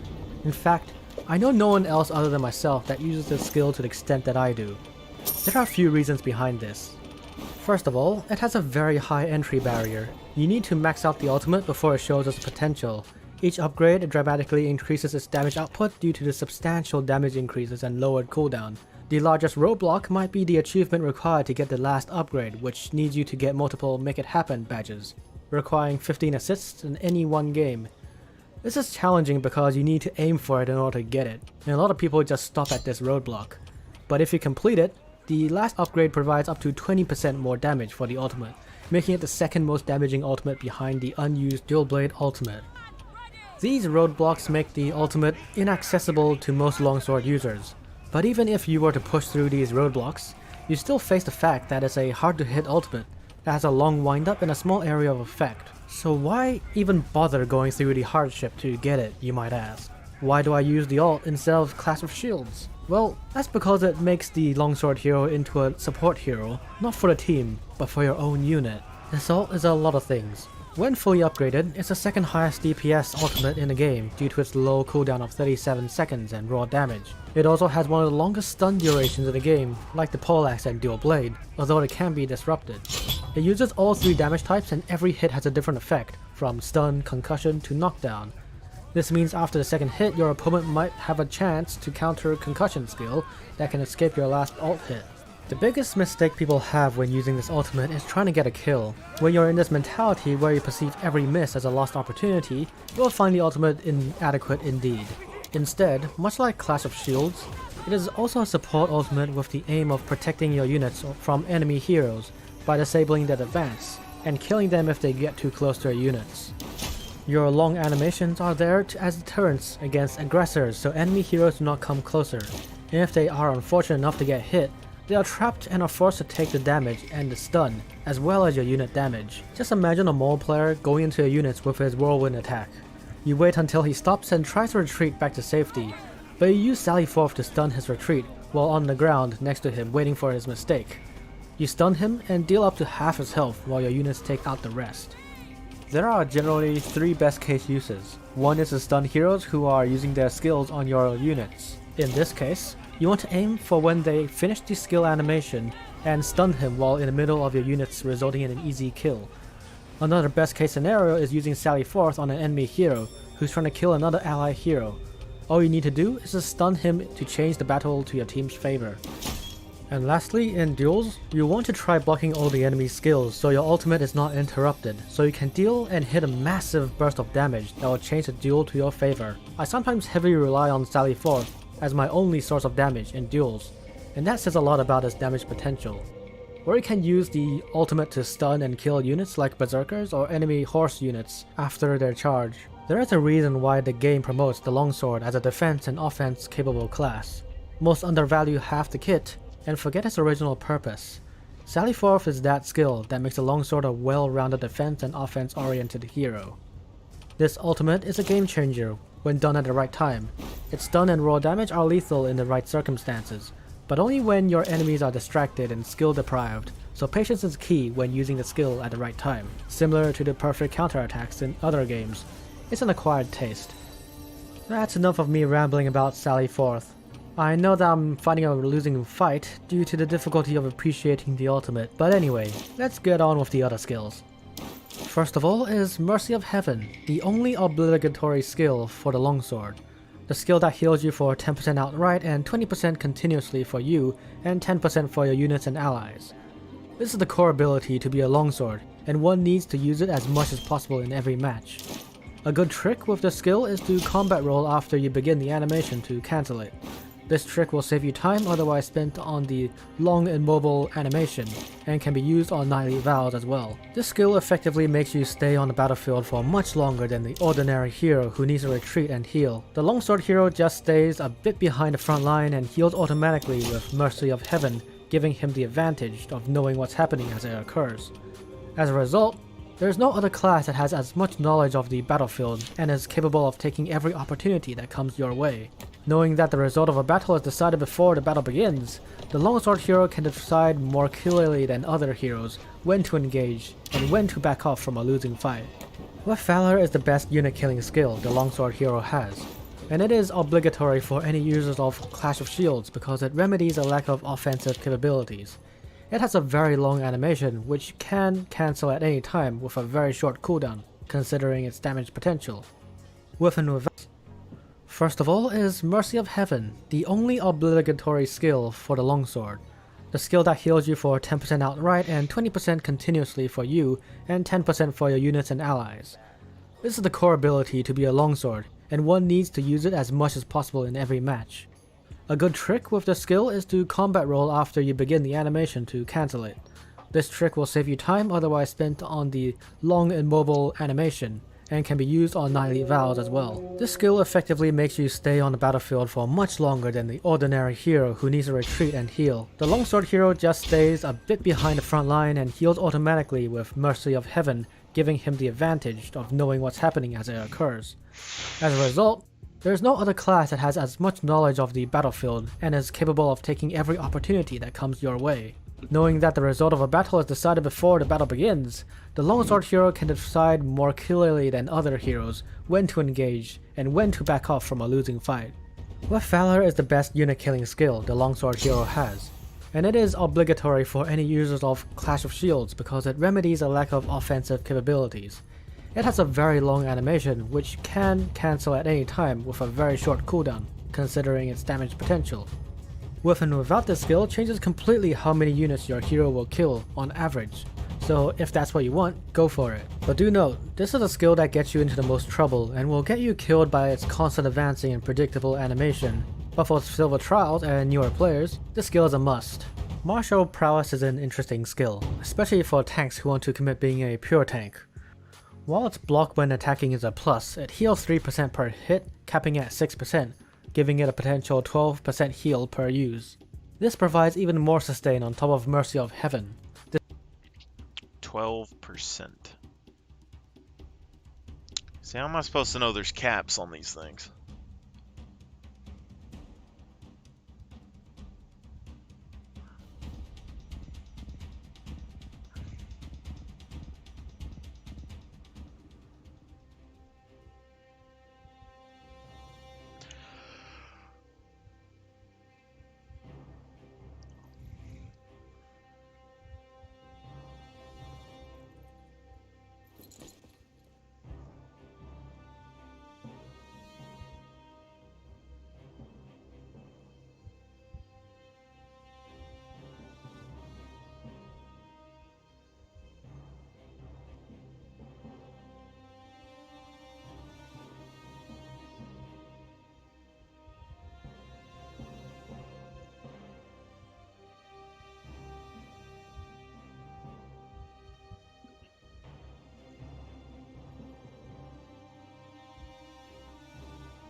An enemy siege tower is preparing to advance. Follow me! Pick up the pace.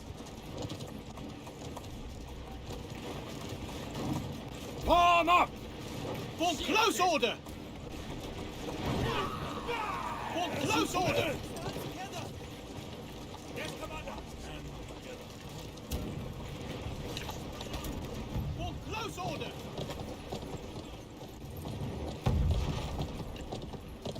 Spread out.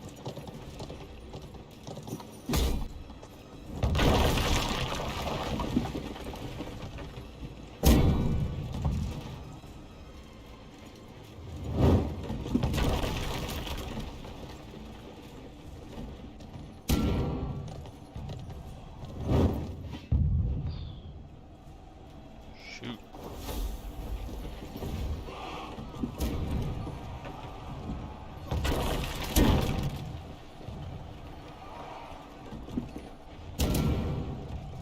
This isn't gonna be pleasant.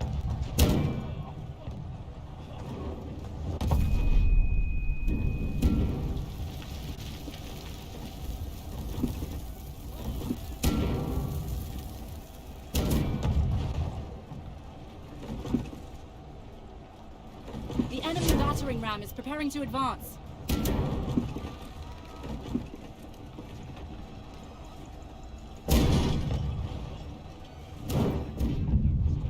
The enemy battering ram is advancing.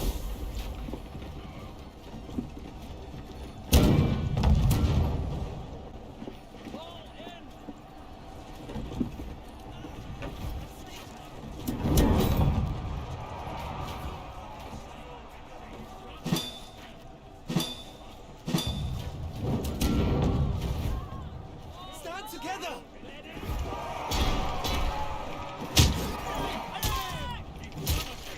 Oh my fucking God. For close order! the hell is hitting me?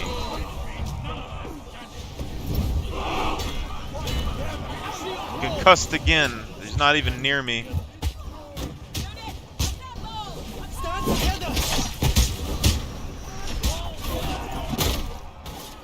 Like what?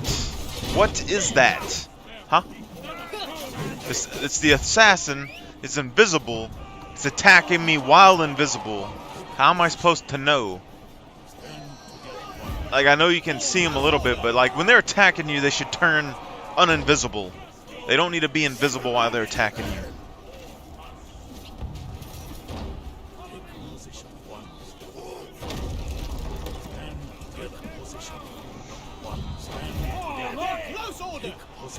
Form up! He made our own weapons. What the hell killed all my units?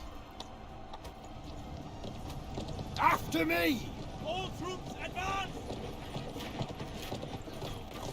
Hurry on! Get going!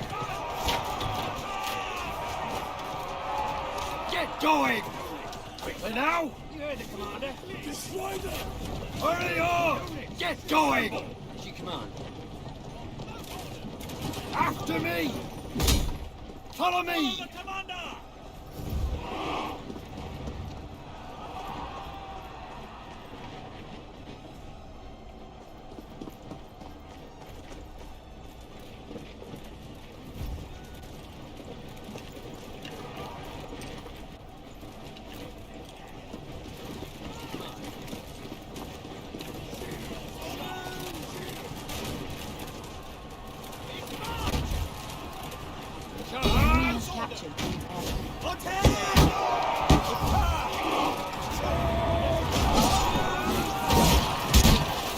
Shields up! Commander! Units, assemble! At the double! Move quickly!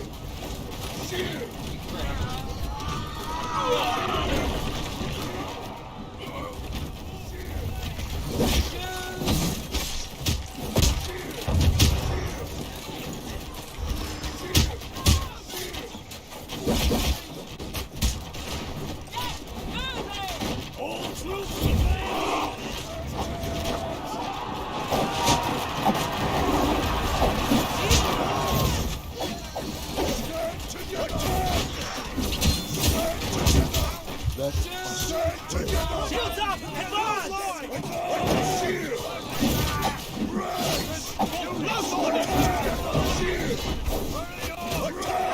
Yes, Commander! Shield together! Spread out! Shield line! Shield! Shield! Shield! Stand together! For close order! Brace yourselves! Stand together! Shield! Stand together! Together! Together! Spread out! The unit is retreating.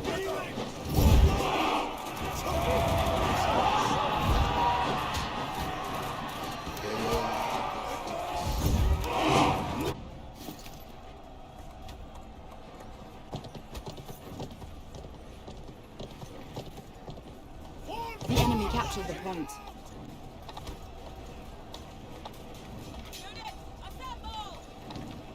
Get into position! Get to it!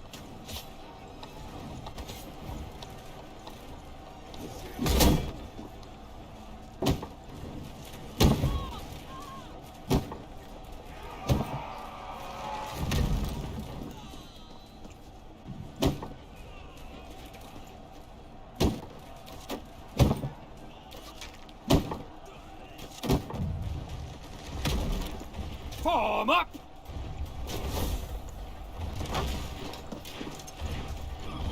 Shield! Big march!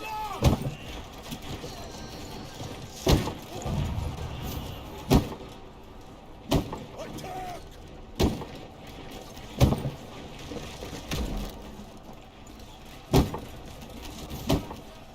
Big march! For the king! Shield wall! Shield!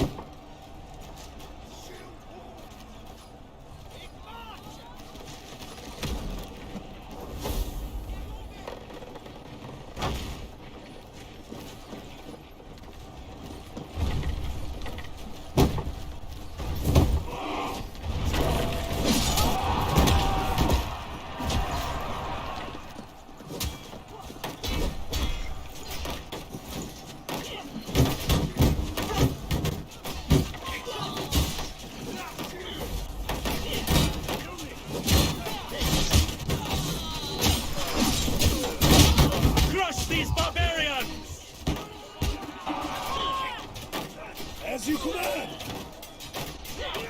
Like,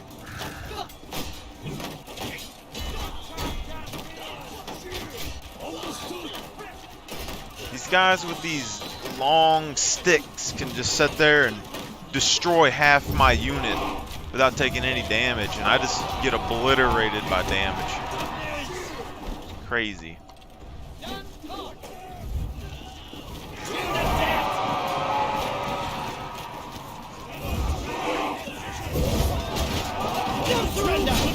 Like, look at that. Look at that.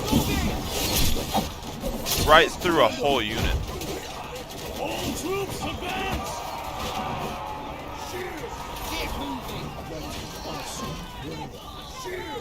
Stand together!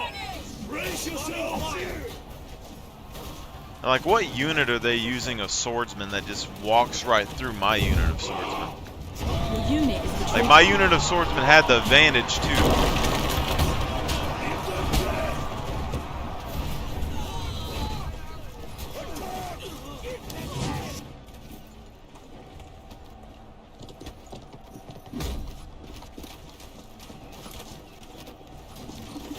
Get into position! Shield wall!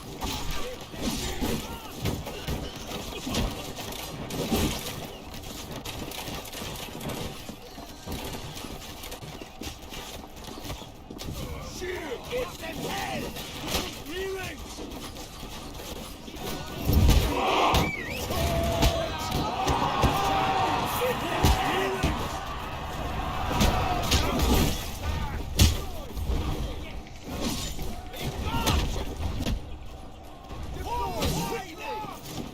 These freaking lagging dudes, bro.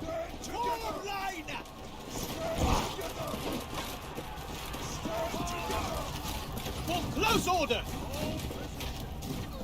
Hold still! Stand together! For close order! Stand together!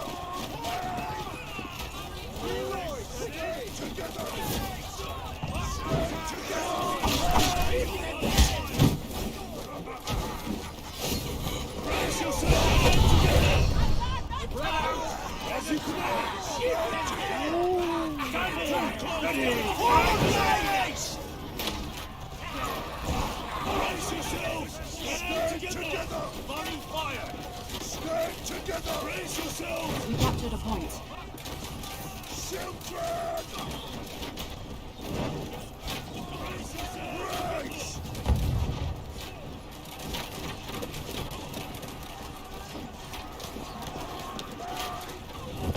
Spread out! Shield form squad!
Kill them!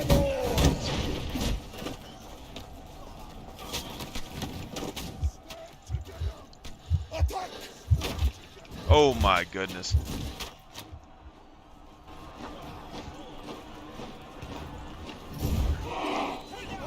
You're telling me that they don't die and then I get stuck on the ground? I can't do some sort of finisher where I can drop on their head?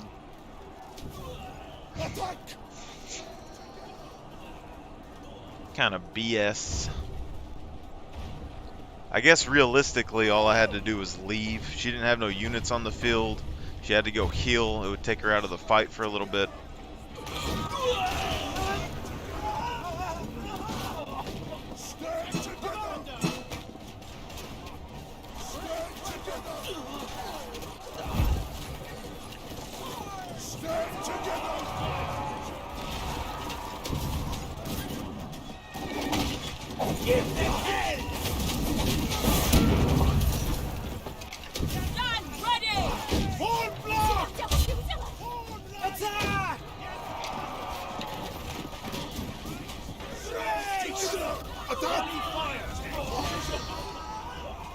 Attack!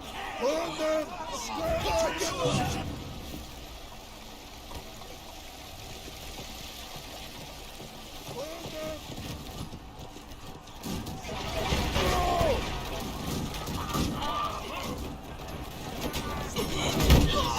The Empire will live again. Stand together! Attack!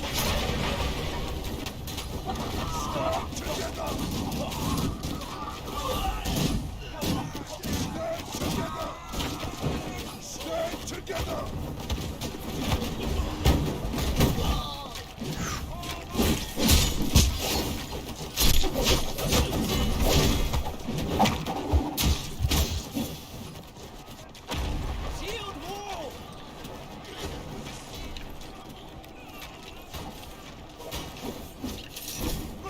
Stand together!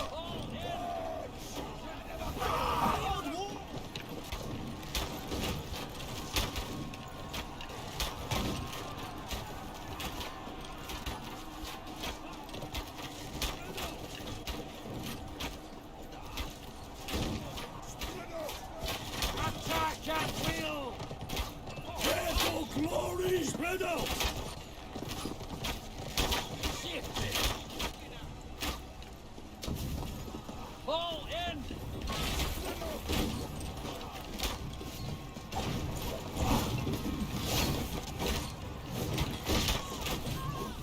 Fall in!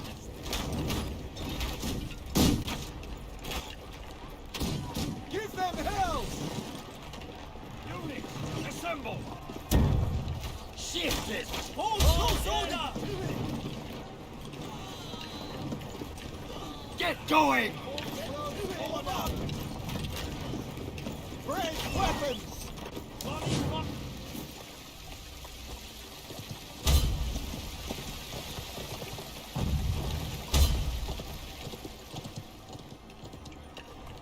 Volley fire!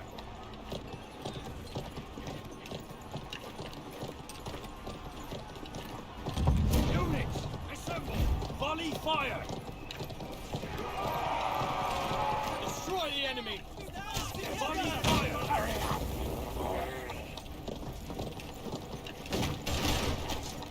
Stand together!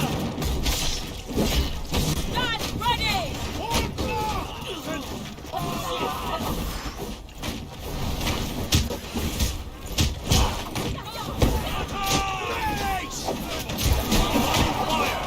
Come on. Enemy captured the point.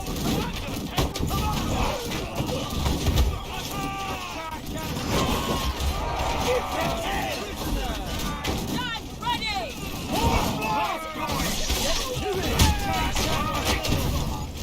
Give them hell! Charge! Into position! Unit, shift it! Fight!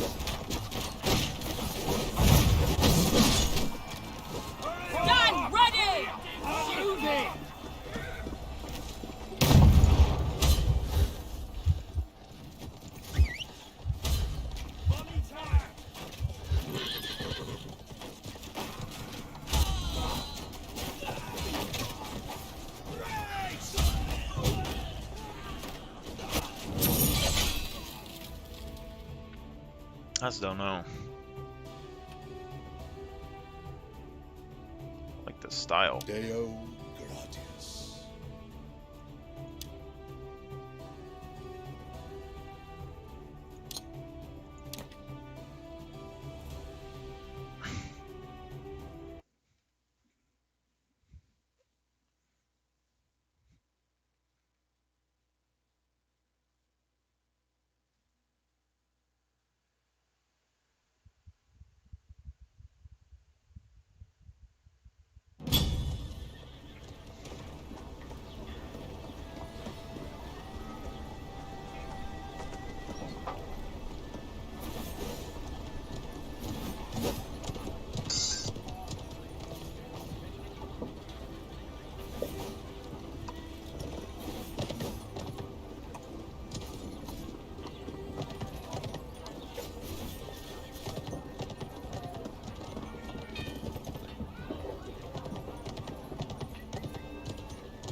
What's the difference here? I don't understand.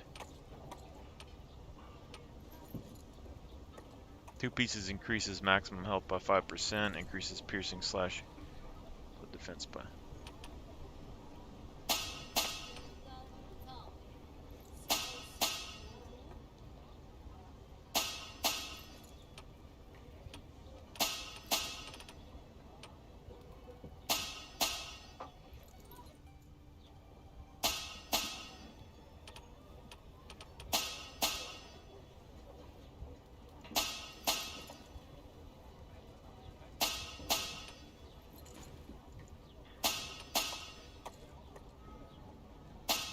Guardsman helmet.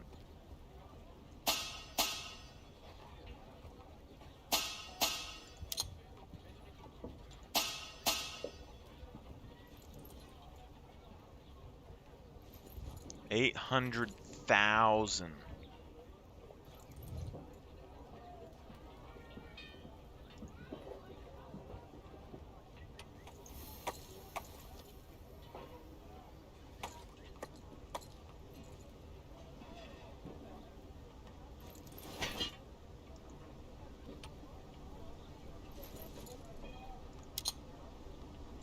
Insufficient currency. Like what's the currency? Oh, silver.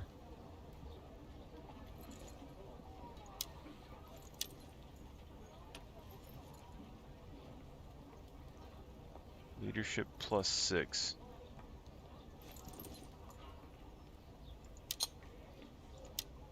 $75,000.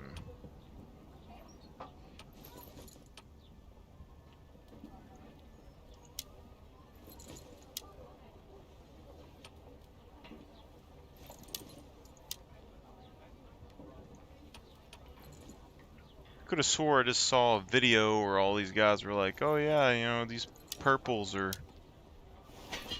super cheap.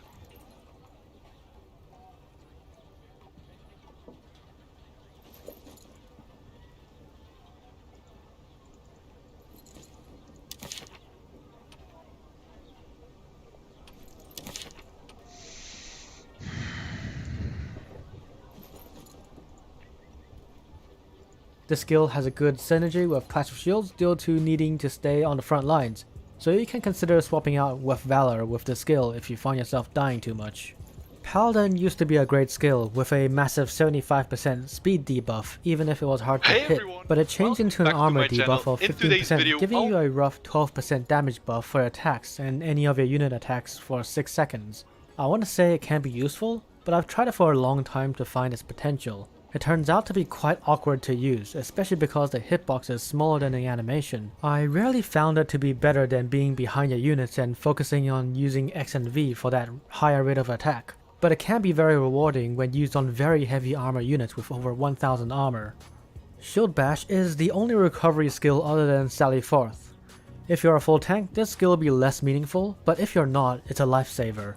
This skill is mandatory if you're using Sally Forth, as the second bash stuns heroes, making it the perfect time to use Sally Forth. Another thing to remember is that, unlike other classes, the longer you are on your feet, the more blocking stab damage you can deal, so any time spent on the floor is your loss of damage potential, even if it's just low levels of damage, but it is damage without any repercussions. Knight's Vow is another great support skill. Its potential in team play and territory wars can be game changing. But in my experience, it isn't limited to just playing within a team.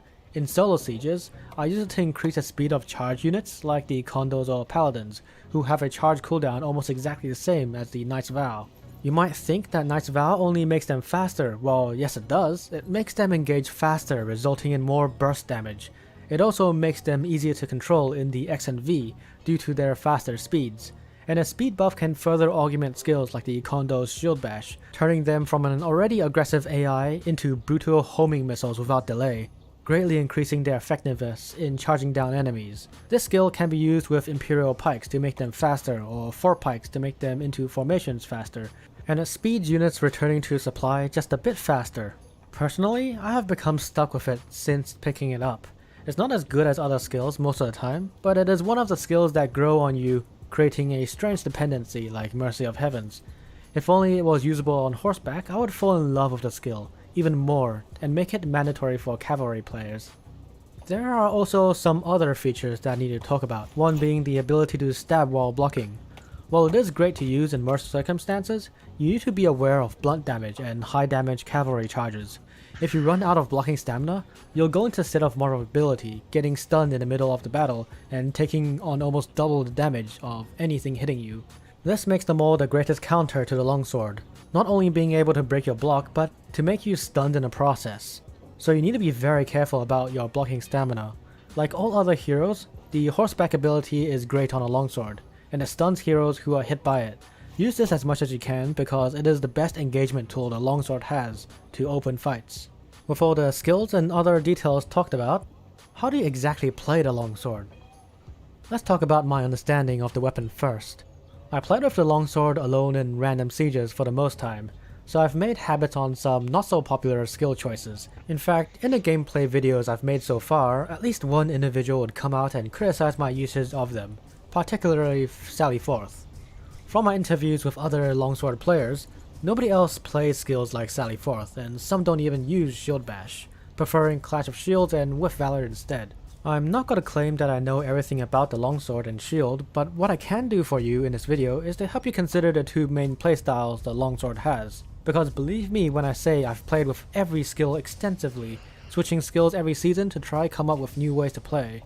The mainstream way is Clash of Shields, Mercy of Heaven, with Valor, and another skill of choice, likely either Shield Bash, Knightly Vows, or Martial Prowess. This playstyle sees players going full tank most of the time, and they generally use their skills to further the goals of the entire team. Go check out Night Stalker's channel for examples, as he almost exclusively plays this type of style. This is also the style I have the least experience with, because I don't play too close to the front lines, which this type of playstyle excels in. If you play Territory Wars, This is the playstyle you're looking for, and the majority of longsword players play somewhat similar to this. And as you know, I play quite differently from the mainstream, and it centers around using Sally Forth, which aims to maximize one's unit to their greatest potential. Let's call it the Apogee way, and the playstyle fits into playing random siege and ranked games. The setup I use is Sally Forth, Mercy of Heaven, Shield Bash, and either Knightly Vows or With Valor. I believe the main role of the longsword and shield is taking the concept of controlling one's unit to the extreme. This works because each unit formation command needs your hero to be behind your units. So if you want to perfect their usage by micromanaging them, you'll need to stay behind your units to control them at all times. Out of all the classes, the longsword is the only class that can effectively increase their unit potential with their skills, and that is why I have a hard time switching to a new class. With the ability to keep their unit health high so that they do not need to return to supply often, and speeding them up when they need a boost to their charge to move across the map faster or to make them easy to control in combat, the longsword hero does not need to be on the front lines to make the same amount of pressure any other hero can make. All he has to do is let their unit take their place. This is why, for this build, you can run whatever attribute you want as long as you can stay alive to control your units. This season, it just so happens that full armor is the best, so I chose to play it. Now you might be wondering, why Sally Forth then? Why can't using Clash of Shields achieve the same results? It could, but just differently. You see, Clash of Shield necessitates that your hero goes into the fray and pushes over the enemy with your hero. This makes a big problem because at that time, you are losing control over your own units, unable to micromanage them effectively. This also changes the mentality of your play, making your hero an equal to your units in an engagement. Sally Forth, on the other hand, makes your enemy think twice about going close to your units, because if they do, and you can stun them, they are very dead. The desired result is twofold, either deterrence or an outright counter, so your units can go for the kill. Against possible enemy heroes who want to kill your units, especially mauls who think they can come in and kill everything, Sally Forth can bring a stop to their attack either by forcing a retreat upon seeing your long animation, or becoming food for your units while they lie helpless on the floor. This ultimate makes it clear that they shall not pass, because the damage, long stun, and consequences are nothing to be laughed at. In this clip here, an ally locks down two heroes. I follow in with Sally Forth and take 2 kills which otherwise might have been our deaths. And in this clip, Glaive tries to engage my grey hair garrisons, but before he could begin his attacks, I knock him down with Sally Forth, and with my unit, kill him in the ground in seconds. I hear people say that Sally Forth shouldn't be used because a longsword hero doesn't do any damage. Well, that's true if you play full tank, which almost all longswords play, so that is the incorrect perception. If you play to protect your units and have them bodyguard you in return, you can confidently add attributes that boost your damage. If you do so, you will surprise those who are unaware of the longsword's true damage potential when using Sally Forth. In fact, a full damage build will easily kill light and medium armor with just the ultimate alone due to the ultimate's absurd damage multipliers, and an extra 10% weapon damage modifier, making it the greatest beneficiary of constant damage buffs that was disregarded by most longsword players. My way of play really relies on good units to back me up, so next I'll talk about what units go well with the longsword. Easily said, anything that has either high health or high armor and stands on 2 legs is what the longsword excels at. For range units, this means tertios and javelin units. For melee, this means almost every unit in the game, but preferably high tier units. And for cavalry, no. Only spears have any synergy with them, unfortunately. My favorite units say quite a lot about the longsword class. They are the paladins or expedition knights in Frontier, for the brachio pikemen, javelin sergeants, tertios, and shield maidens. All of them, including tertios, are very micro-intensive due to their abilities, some due to their X and V, but what they have in common is great potential for great plays. This is central for the longsword, as the better your units are, the better results you can get on the battlefield. If you just started playing the game and want to play the longsword, I recommend the javelin sergeants as your first heroic unit. They are okay in melee, but are great in sustained ranged combat, making them the best pick. This is because if you only have one heroic unit to choose from, they are the only unit that can outlast the entire game if played right. As for longsword must-have units, the Tertio is one of the only golden era units all longsword players should have, because it not only has the armor and health to benefit from your heals, but it also lasts a very long time, while also being quite a micro-intensive unit that needs situation awareness to play well, which fits the longsword role perfectly. Paladins are another must-have. Not only are they my favorite unit, but they are basically more of you on the battlefield, making perfect synergy. Their heal becomes extremely strong with your healing. You can boost their charge with Nightly Vows, and using X and V makes them stronger, so they are also micro-intensive. There is no unit and hero combo that has as much synergy as the Paladin and Longsword. What you don't want to have is Berserkers. They are simple to use and need no micromanagement, so even if you can heal them and boost them, they don't care about you and your controls, especially while in rage. Other units that I tend to leave for other heroes to use are Shield Walls. These Shield Walls can't defend against crowd control and lack damage to defend themselves and you.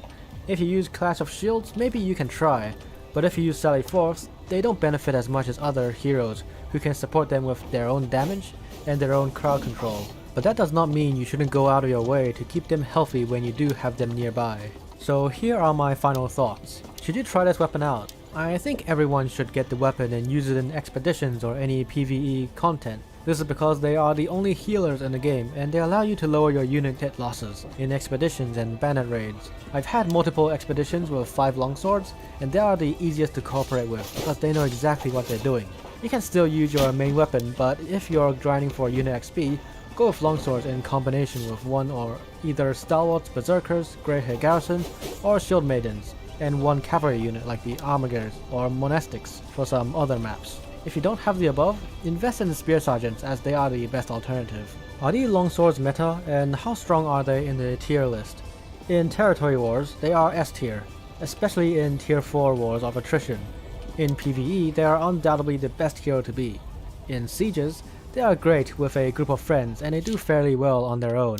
In field battles, they are outclassed by other more damage and mobile classes. In ranked, they can be really good with a coordinated team because you can buff them with shield maidens, which you can micromanage better than any other class. Looking at the class in the more broad terms, the longsword is a class focused on the control of units, with abilities that complement a more unit-first approach to the game. Being a real-time strategy fan, the longsword is the most homecoming class that the game has to offer. So if you want to get the most out of the unit combat this game provides, and in my opinion, why the game is so addictive in the first place, go ahead and try the... We'll make a quick one. The first way of making silver is the markets. If you ever win gear or resources at the end of a siege battle, you can always sell them on the market. Just hit V, as I just did on your keyboard.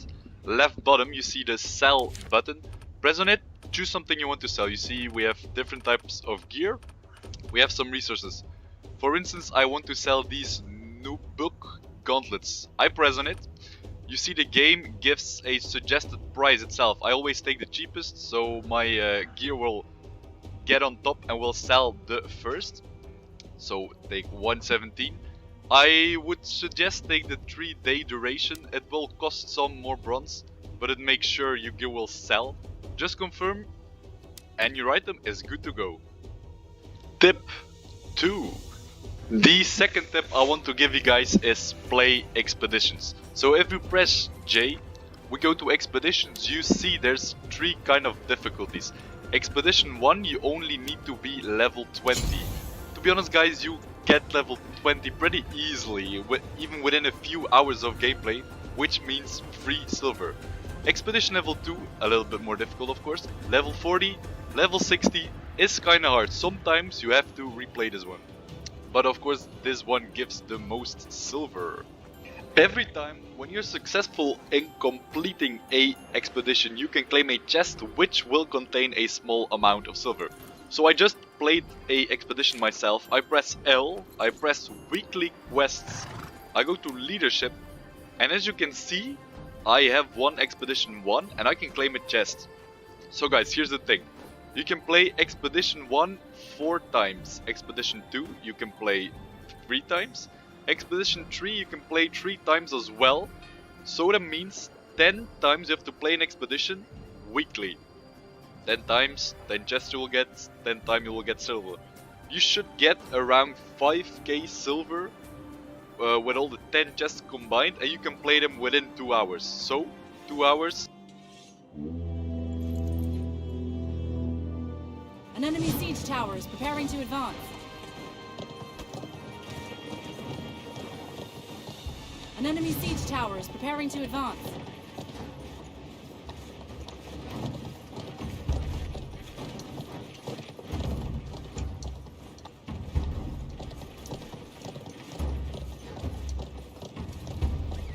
The enemy siege tower is advancing. We made our own weapons. The enemy battering ram is preparing to advance. Your unit is retreating. The enemy siege tower is advancing. The enemy siege tower is advancing. Units, assemble! Spread out!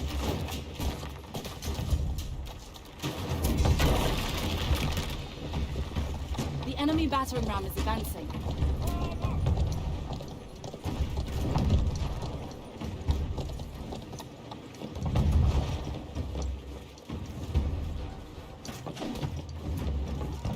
Form up! Attack! Follow me! Get into position! Hurry up! Get going! Yes, Commander! After me! Form up! Yes, Commander!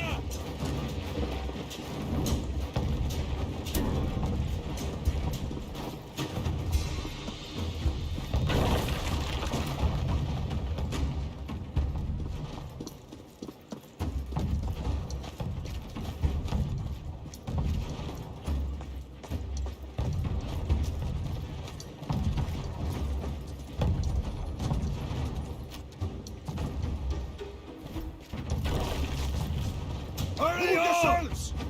Enemy siege tower has been destroyed. The enemy siege tower has reached the wall.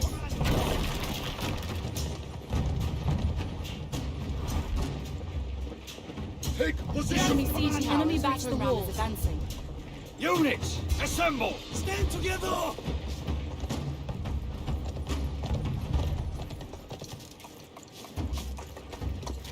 Follow me!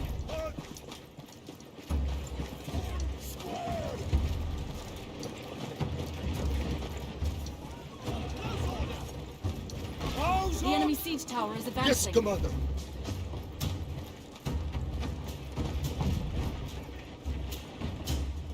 Form up! Stand together! Take position!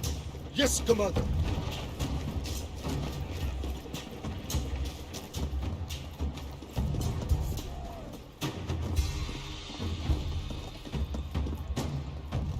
Get into position! Stand together!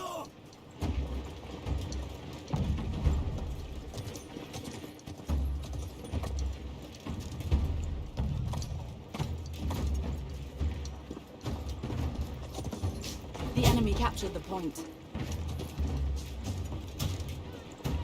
Raise weapons!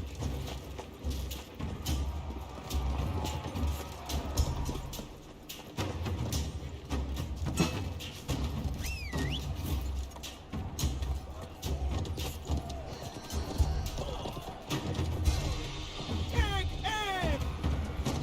The enemy battering ram has reached the gate. The gate has been destroyed. Form up! Hold on!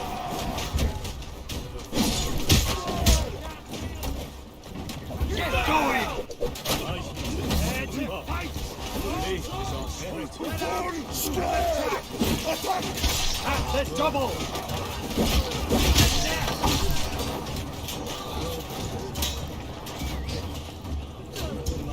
Hurry up! Full square!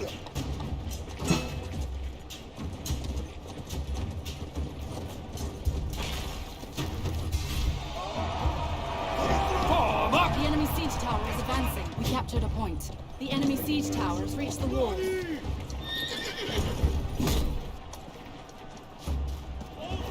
Taste our steel! Yes, Commander. Get moving! Prepare to advance! An enemy battering ram has been destroyed. Prepare to advance! Ready? Raise weapons! Stand ready! Form up! Take position! Stand ready! Yes, Commander! Wipe them out! For the throne! They will taste our steel! Close up! Take position! Yes, Commander! Bottom shield wall! Close up! The Take enemy has position! captured point B.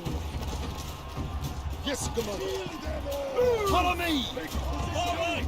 Get moving! Hands ready! Moving! Shields up and charge! After me to battle! Quickly! Stand ready! Form up! Down steel! Yes, Commander. This unit skill is on cooldown. Stand ready! Prepare to advance! Death or glory! Attack at will! They will taste down steel! For the throne! Attack! Break They formation! will taste down steel! For glory! Hold steady! They will taste down steel!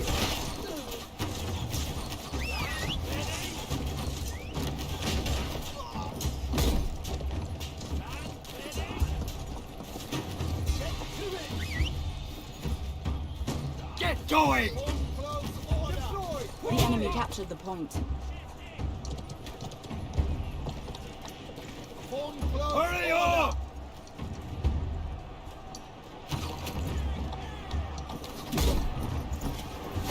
Deploy quickly! Advance! Advance! Charge! Order! Attack! Follow me! And now, move quickly! Units, assemble! Take position! Yes, Commander. You heard the order! Quickly now! Form squad! For the throne! Break formation! Death or glory! Take position! Yes, Commander. Balls up! Get going! Take position! Form squad! Blow! They will taste down steel! Close order! Attack at will! For the throne! Shield hill!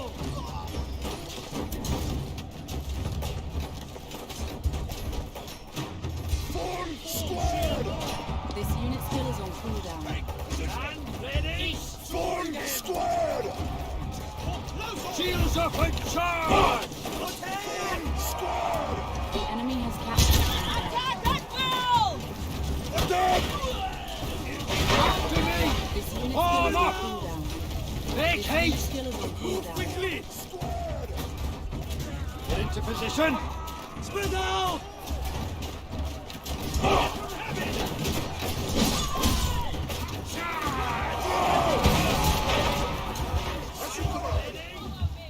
Protect the commander! Spread out! Ready for battle! Spread out! Prepare to advance! Get into position!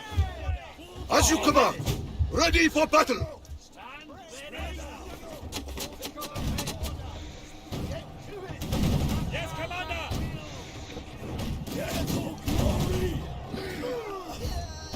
Full three-leg!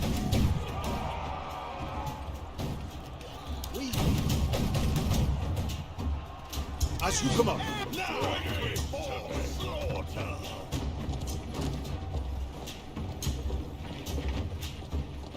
On the way! Move now!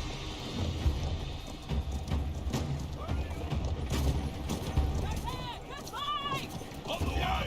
Move! Destroy them!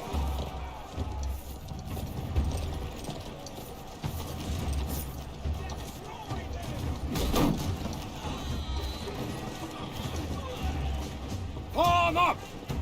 Brace yourselves! Form up! Brace yourselves!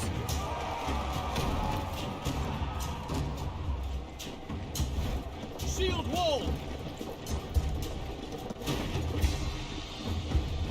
Yes, Commander! Ready for battle! On the way! To your yard! Now!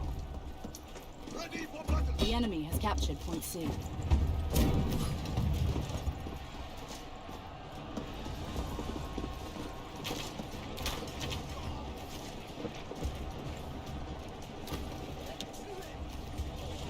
Close order!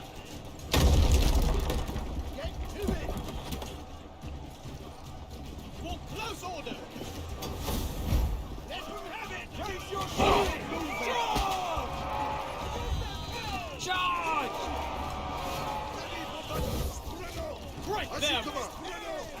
Ready? All ranks, advance! Volley fire! Attack! Destroy the enemy!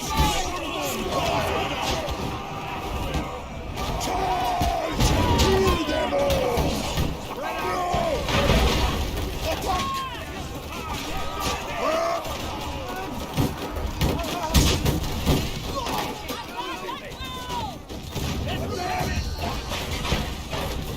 Yes, Commander.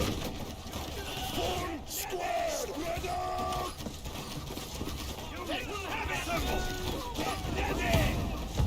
We will follow. Take position. Attack at take aim! Hit them dead. Get ready!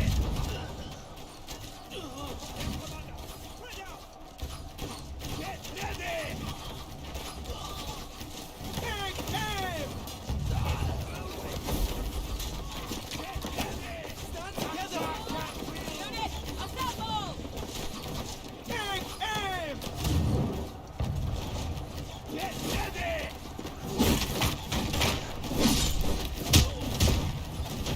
Get from heaven! Get ready! Get from heaven! Form up! Form close order. Unit, assemble! Form up! Form close order. Spread out! Charge! Form up! Brace yourselves. Attack at will! As you command, no fear! Spread Form out. close order. So these guys are gonna lose the charge, and then my guys are all gonna die coming down the As you stairs. command! Fire! All troops advance! Fire! Brace yourselves! Your unit is retreating.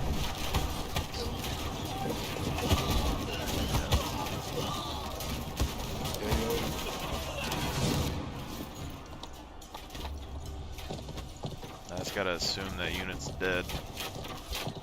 Stand ready!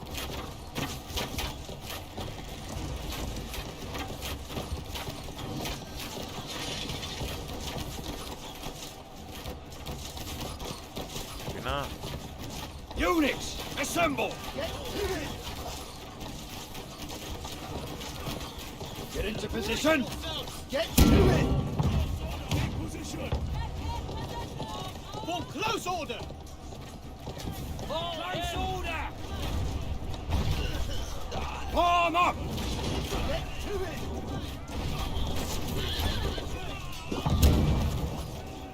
Stand ready! Flatten them! Wipe them out. Listen to my order! You heard the commander. Do it. Throw! For close order! Shield wall! Stand ready! Throw! For shield wall! Wipe them out. Heave off! You heard the commander. Do it. Close order! Yes, commander. Close order! Fall in!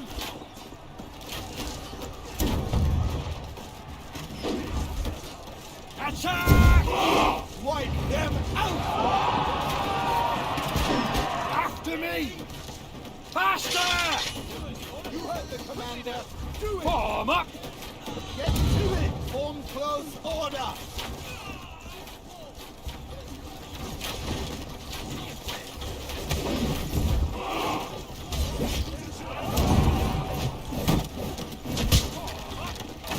Prepare to advance! Take aim! Forward!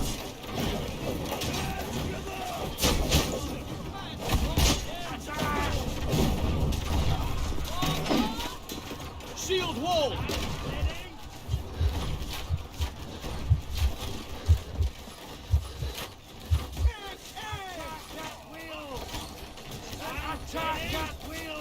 Follow me! The enemy is about to capture the final flag. Stand ready! Get going! No business! Close order!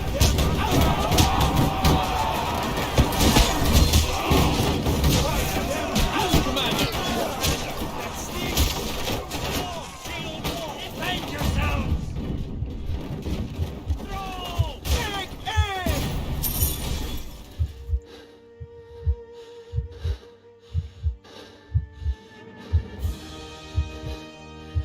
And Deo Gratias.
Nothing gets past us.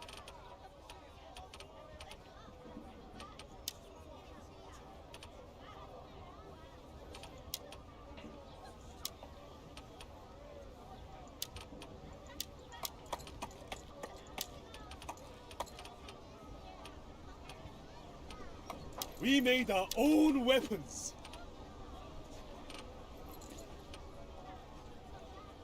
We are the pride of the provincial army. Rattan is stronger than steel.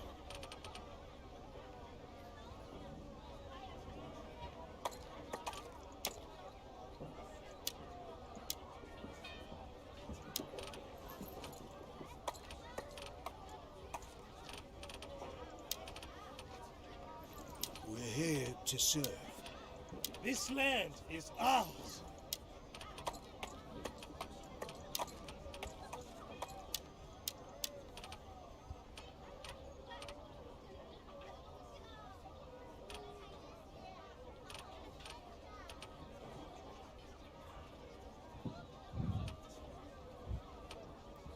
We serve our order.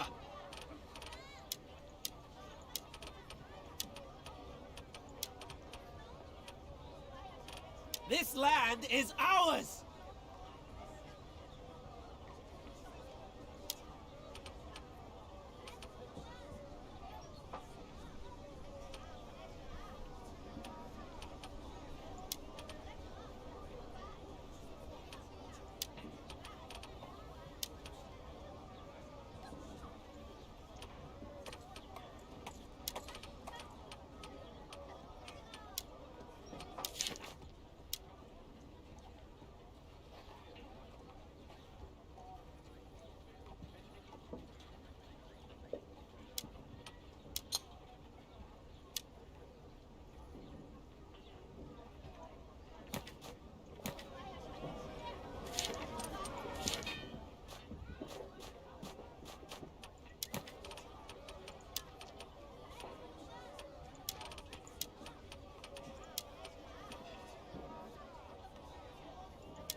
Whatever our liege demands.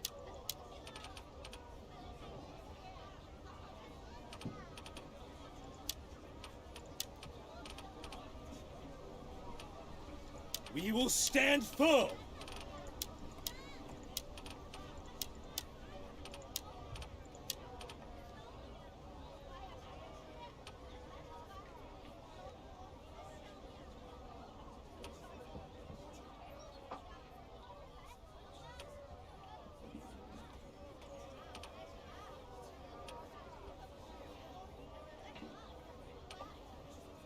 Kill it with fire!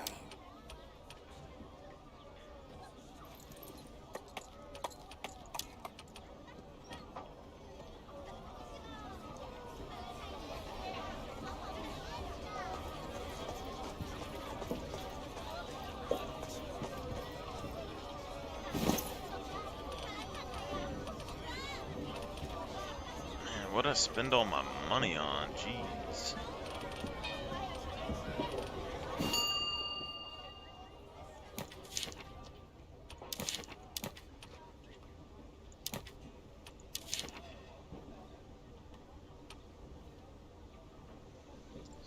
Oh, Knight's Vow is definitely strange.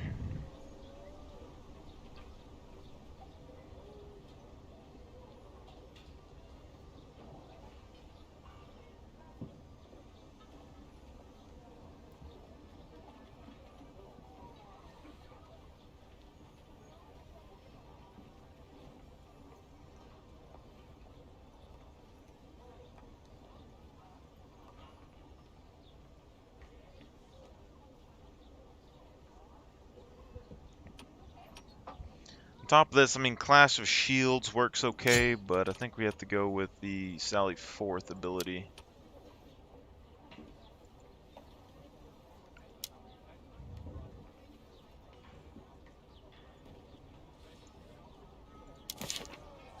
These sell at the market for 6,000 a pop.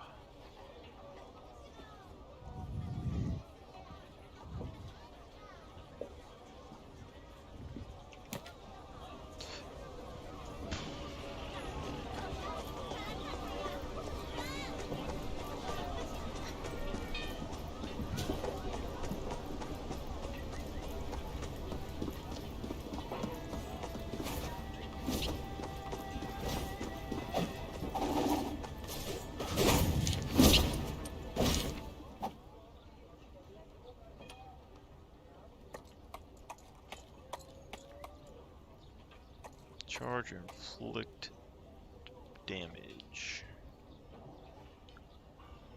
Increases duration. This increases the damage.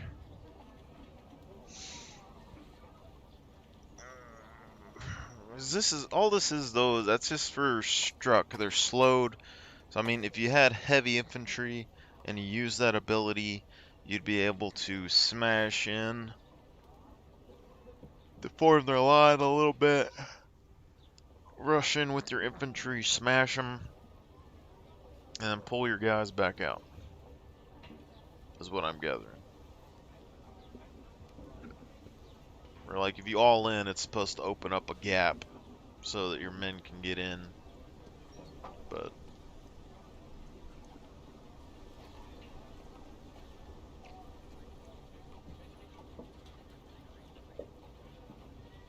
maybe in like a 1v1, but generally there's 3 or 4 units all in the same spot together. And I mean, it does do good when your team is like attacking and they're rushing down an alleyway and they're smashing into the enemy, because you can run through them and knock them all down and they all die. But I mean, when you have that many units and that many heroes, the heroes kind of do that anyway, because all the other guys are running melee, like two-handed melee weapons. They break through lines pretty easy.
I told you this had weight to it.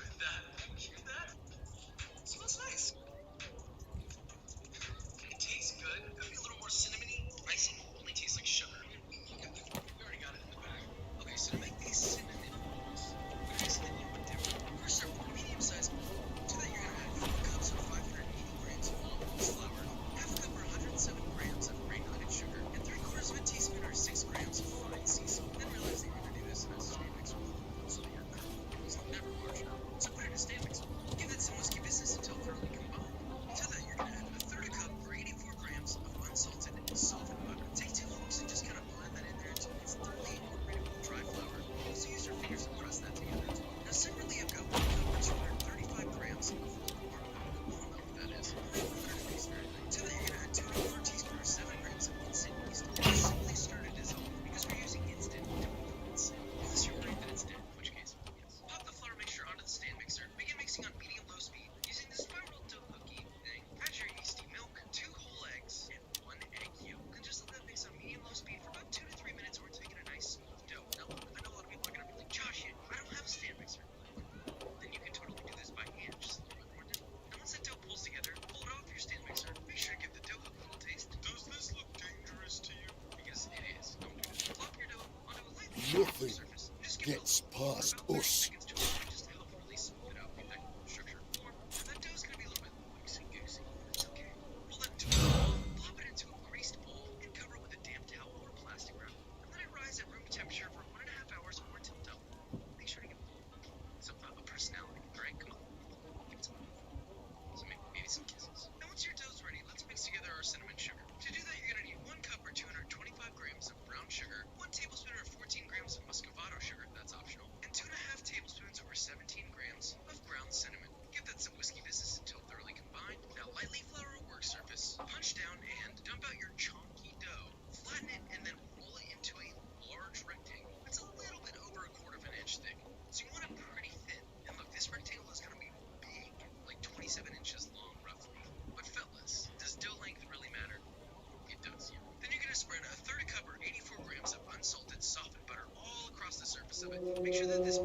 Huh. So otherwise it's not going to spread and it's going to tear your dough. Then take your cinnamon sugar and spread all of it evenly across the surface of your dough. You should use all your dough. Then tightly roll it up from the bottom all the way up to the top so you get a nice, beautiful, thick log. Then using a serrated blade with scalloped edges and not toothy edges. Because toothy edges are mean and they tear the poop out of it, so it's no good. Anyway, slice it into segments that are about Cinnamon.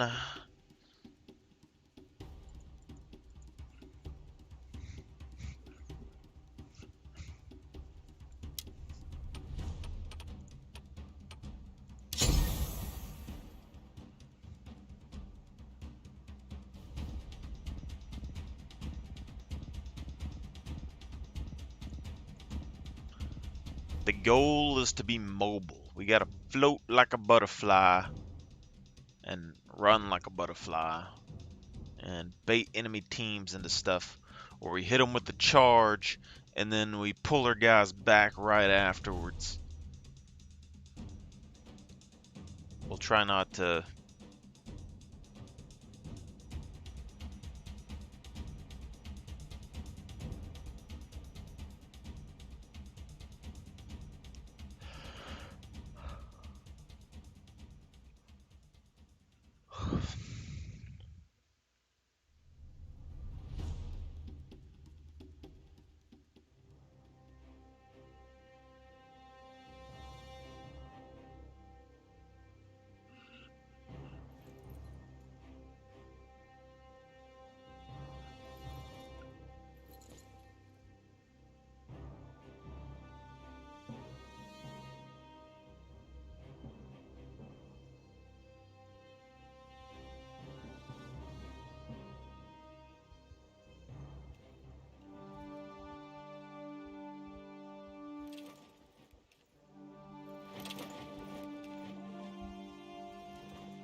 An enemy siege tower is preparing to advance. An enemy siege tower is preparing to advance. The enemy siege tower is advancing. Spread out! Units, assemble! Stand together!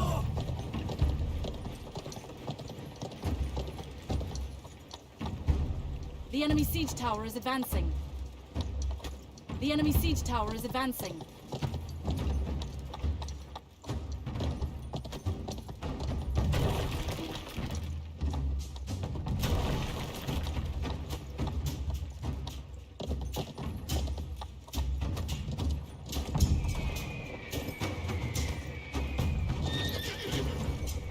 The enemy battering ram is preparing to advance.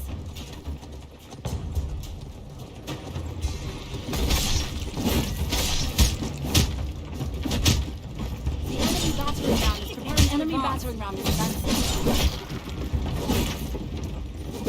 The enemy battering ram is advancing.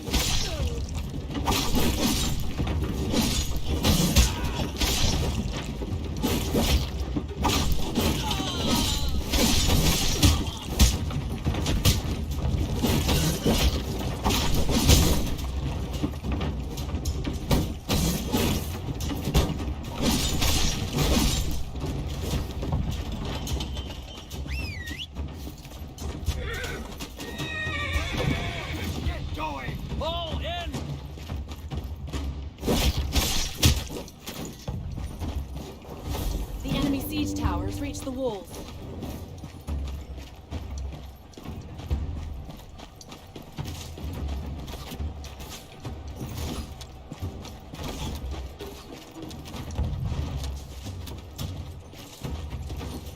The enemy battering ram has reached the gates. The enemy siege tower has reached the walls. The enemy siege tower has reached the walls.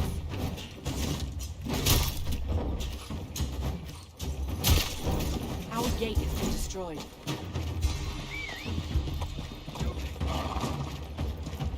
The enemy battering ram has reached the gates.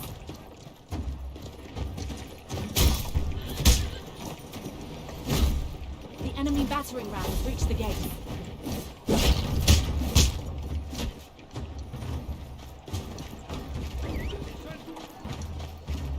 Our gate has been destroyed.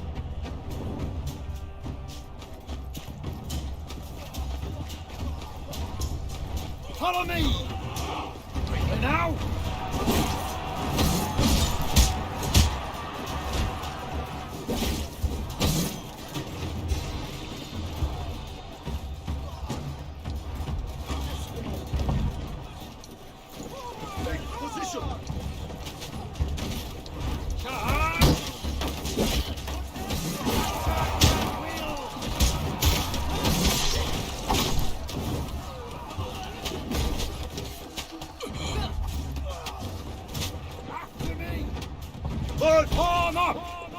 battle! Yes, Commander. Move quickly! Take position.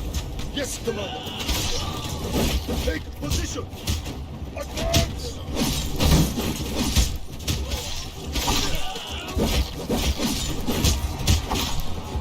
The enemy has captured Point B.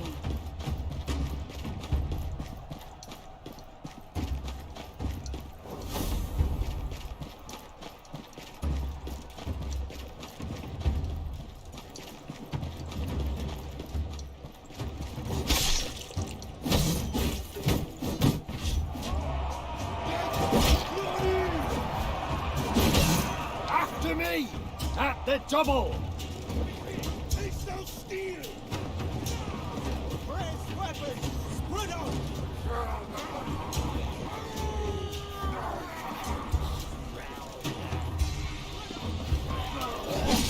Yes, Commander.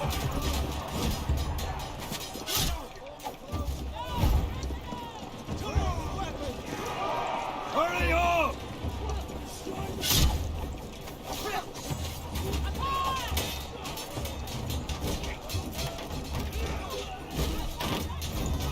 Yes, Commander.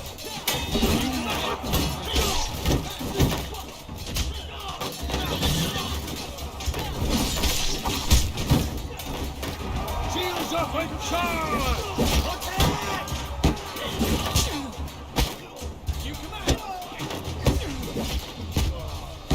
Follow me!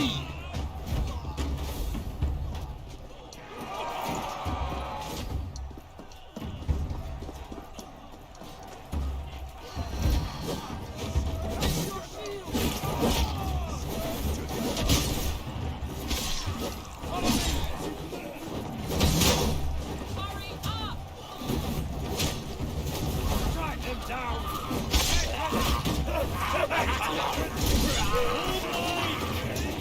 Raise one! The enemy captured the point.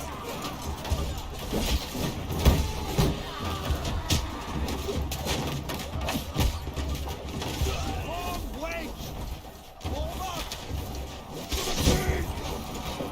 Follow me! Guard the commander!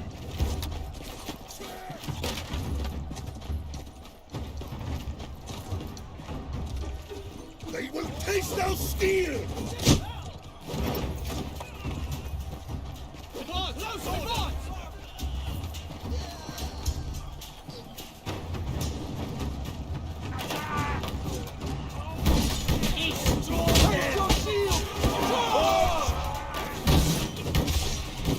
Attack!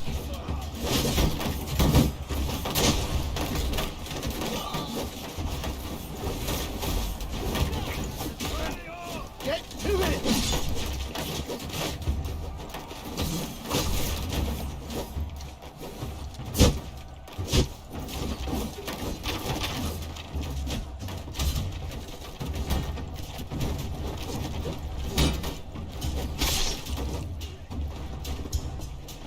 Follow me! March. Haste! Advance.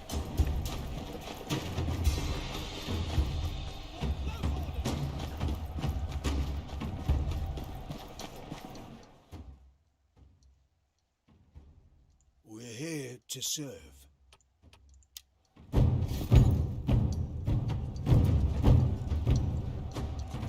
The enemy has captured Point C. Get going! Keep formation!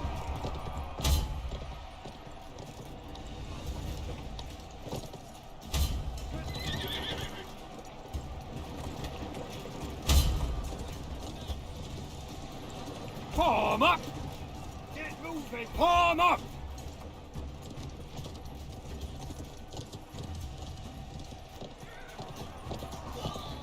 Units, assemble! Get moving! Advance! Still not dead! Commander!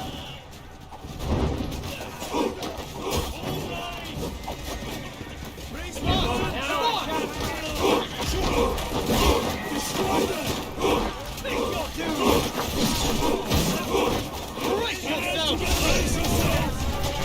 Follow the commander!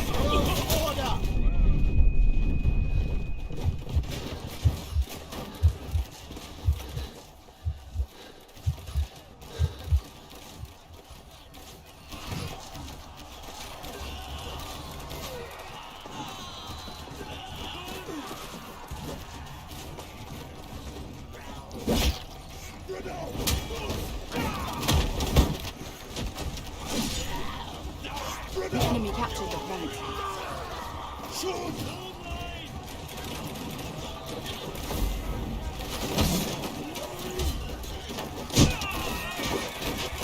The enemy is about to capture the final flag.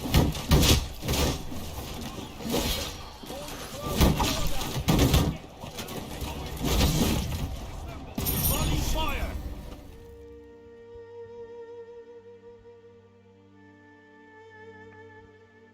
We're here to serve.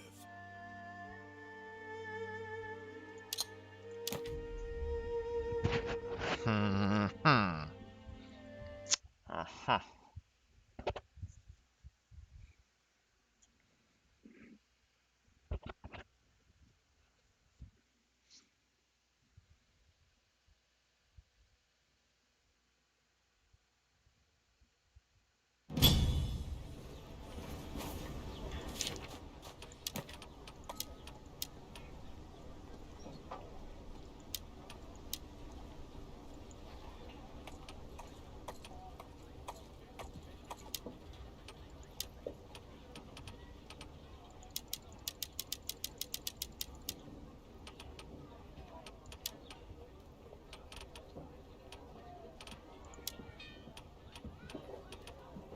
Always on target. Kill it with fire! Nothing gets past us.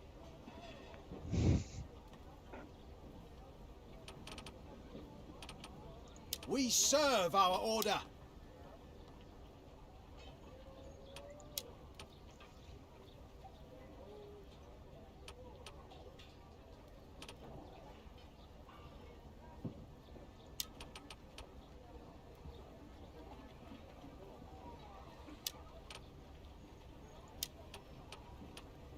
Deo gratias.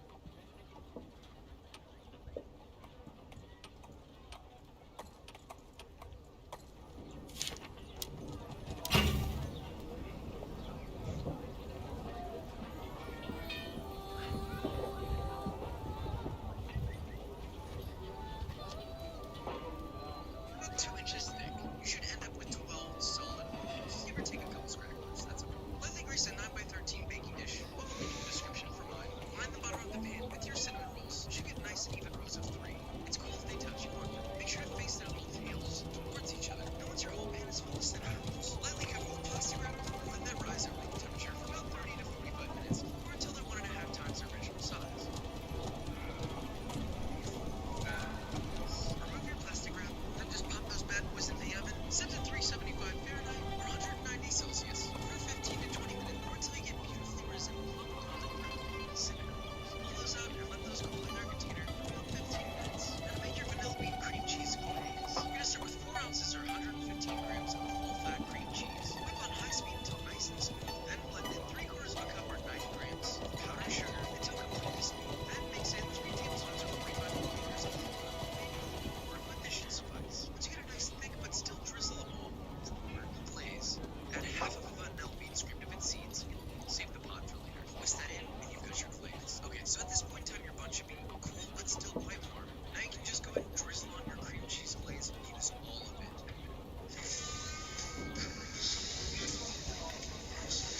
That is a cinnamon. Now all we gotta do is taste it. The cinnamon roll. Bro, and I don't say that. Look at the bottom of this. Caramelized, like a candy apple bottom cheese. I don't even know what I'm saying. I don't even want to say anything about this. At this point, just try the recipe. So today we're gonna can and serve at the end of 1960 to 1962. Well, the United States is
carriers called the Gerald R. Ford class, intended to replace the Nimitz class ships.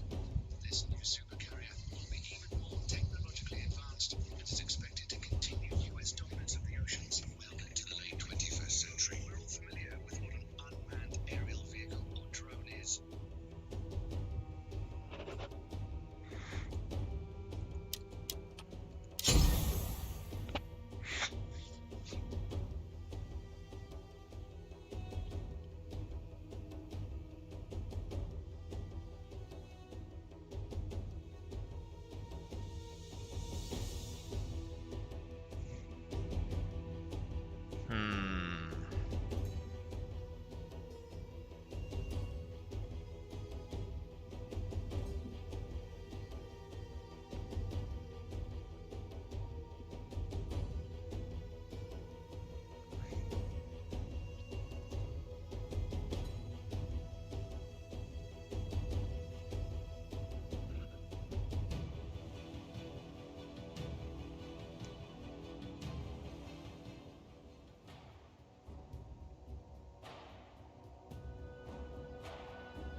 Hurry up! The Follow battering the ram will commander! now advance.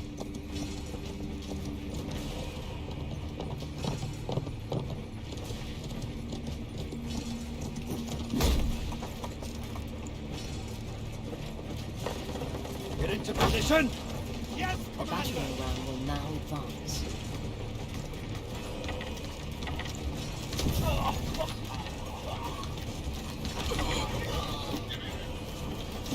battering ram will now advance.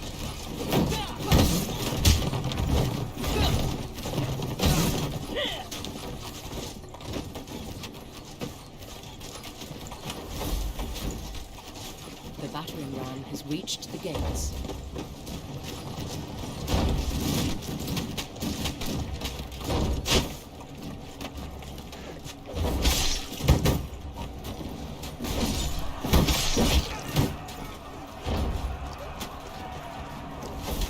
Enemy gates have been destroyed. The battering ram has reached the gates.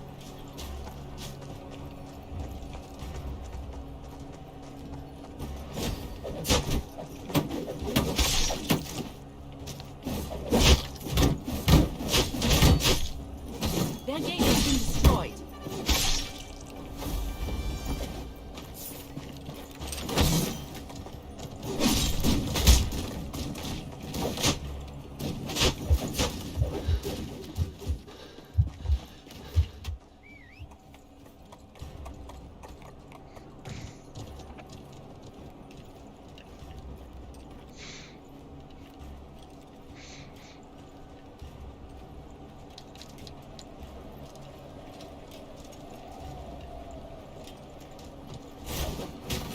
Unit retreating.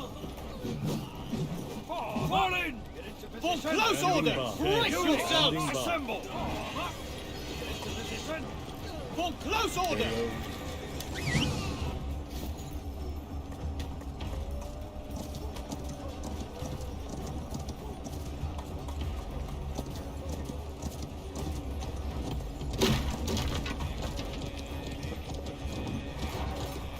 Our team has captured point B.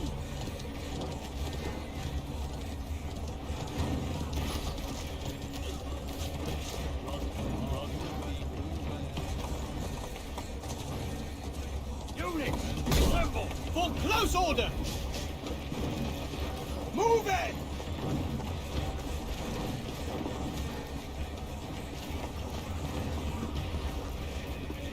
Get moving! We captured a point.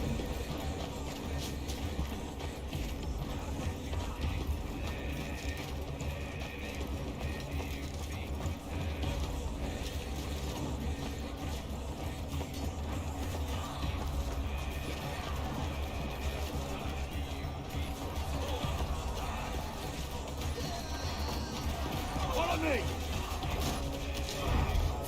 Wipe them out! Wipe them out!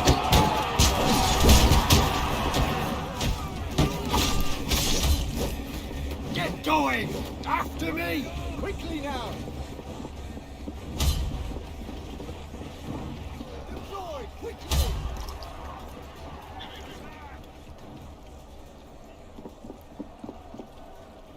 Units, assemble! Let us act. Standing by. Standing by. Standing by. Dead answer. Our team has captured Point C.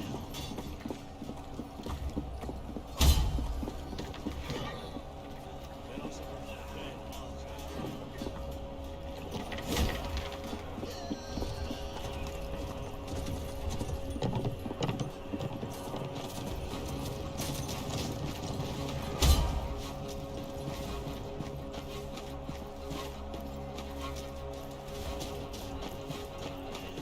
Close order!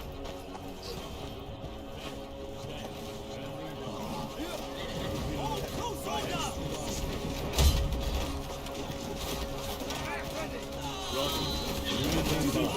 Sir!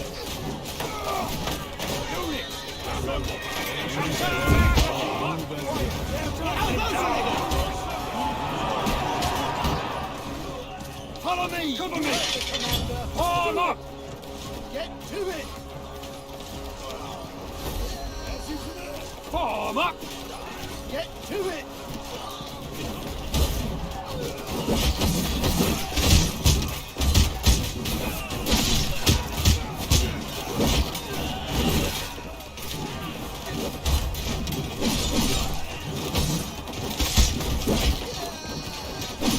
Our team has captured Point A.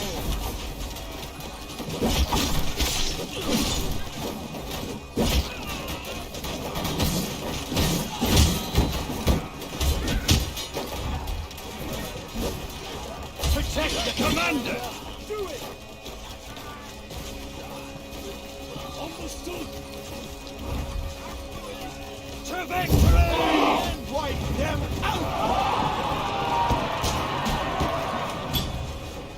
Get going! Close order! Units, assemble! Get to it!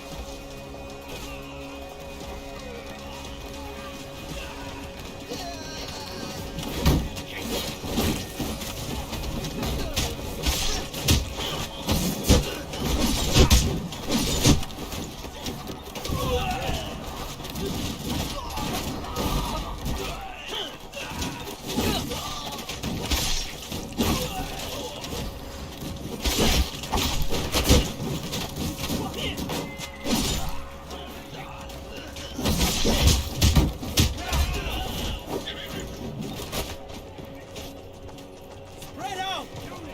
Hurry up! Spread out! Attack! Yes, Commander! Assemble! After me! Advance! Spread out! Assemble! Going! Get into position! Units, assemble! Spread out! Here! Wipe them out!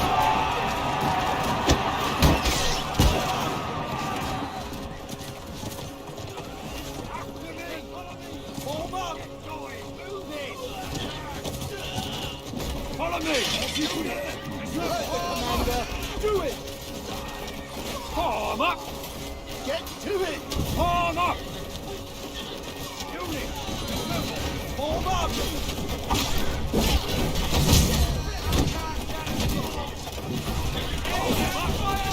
Form up!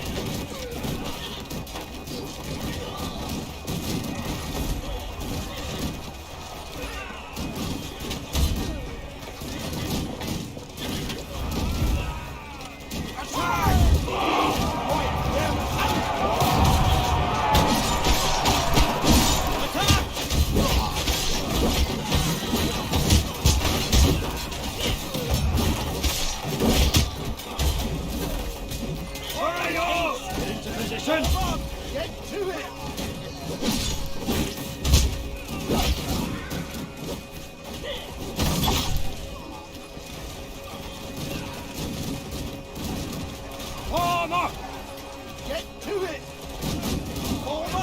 Units, assemble! Close order! Brace weapons! Our team is about to capture the final flank. Flatten them! Wipe them out! Close order! Brace weapons!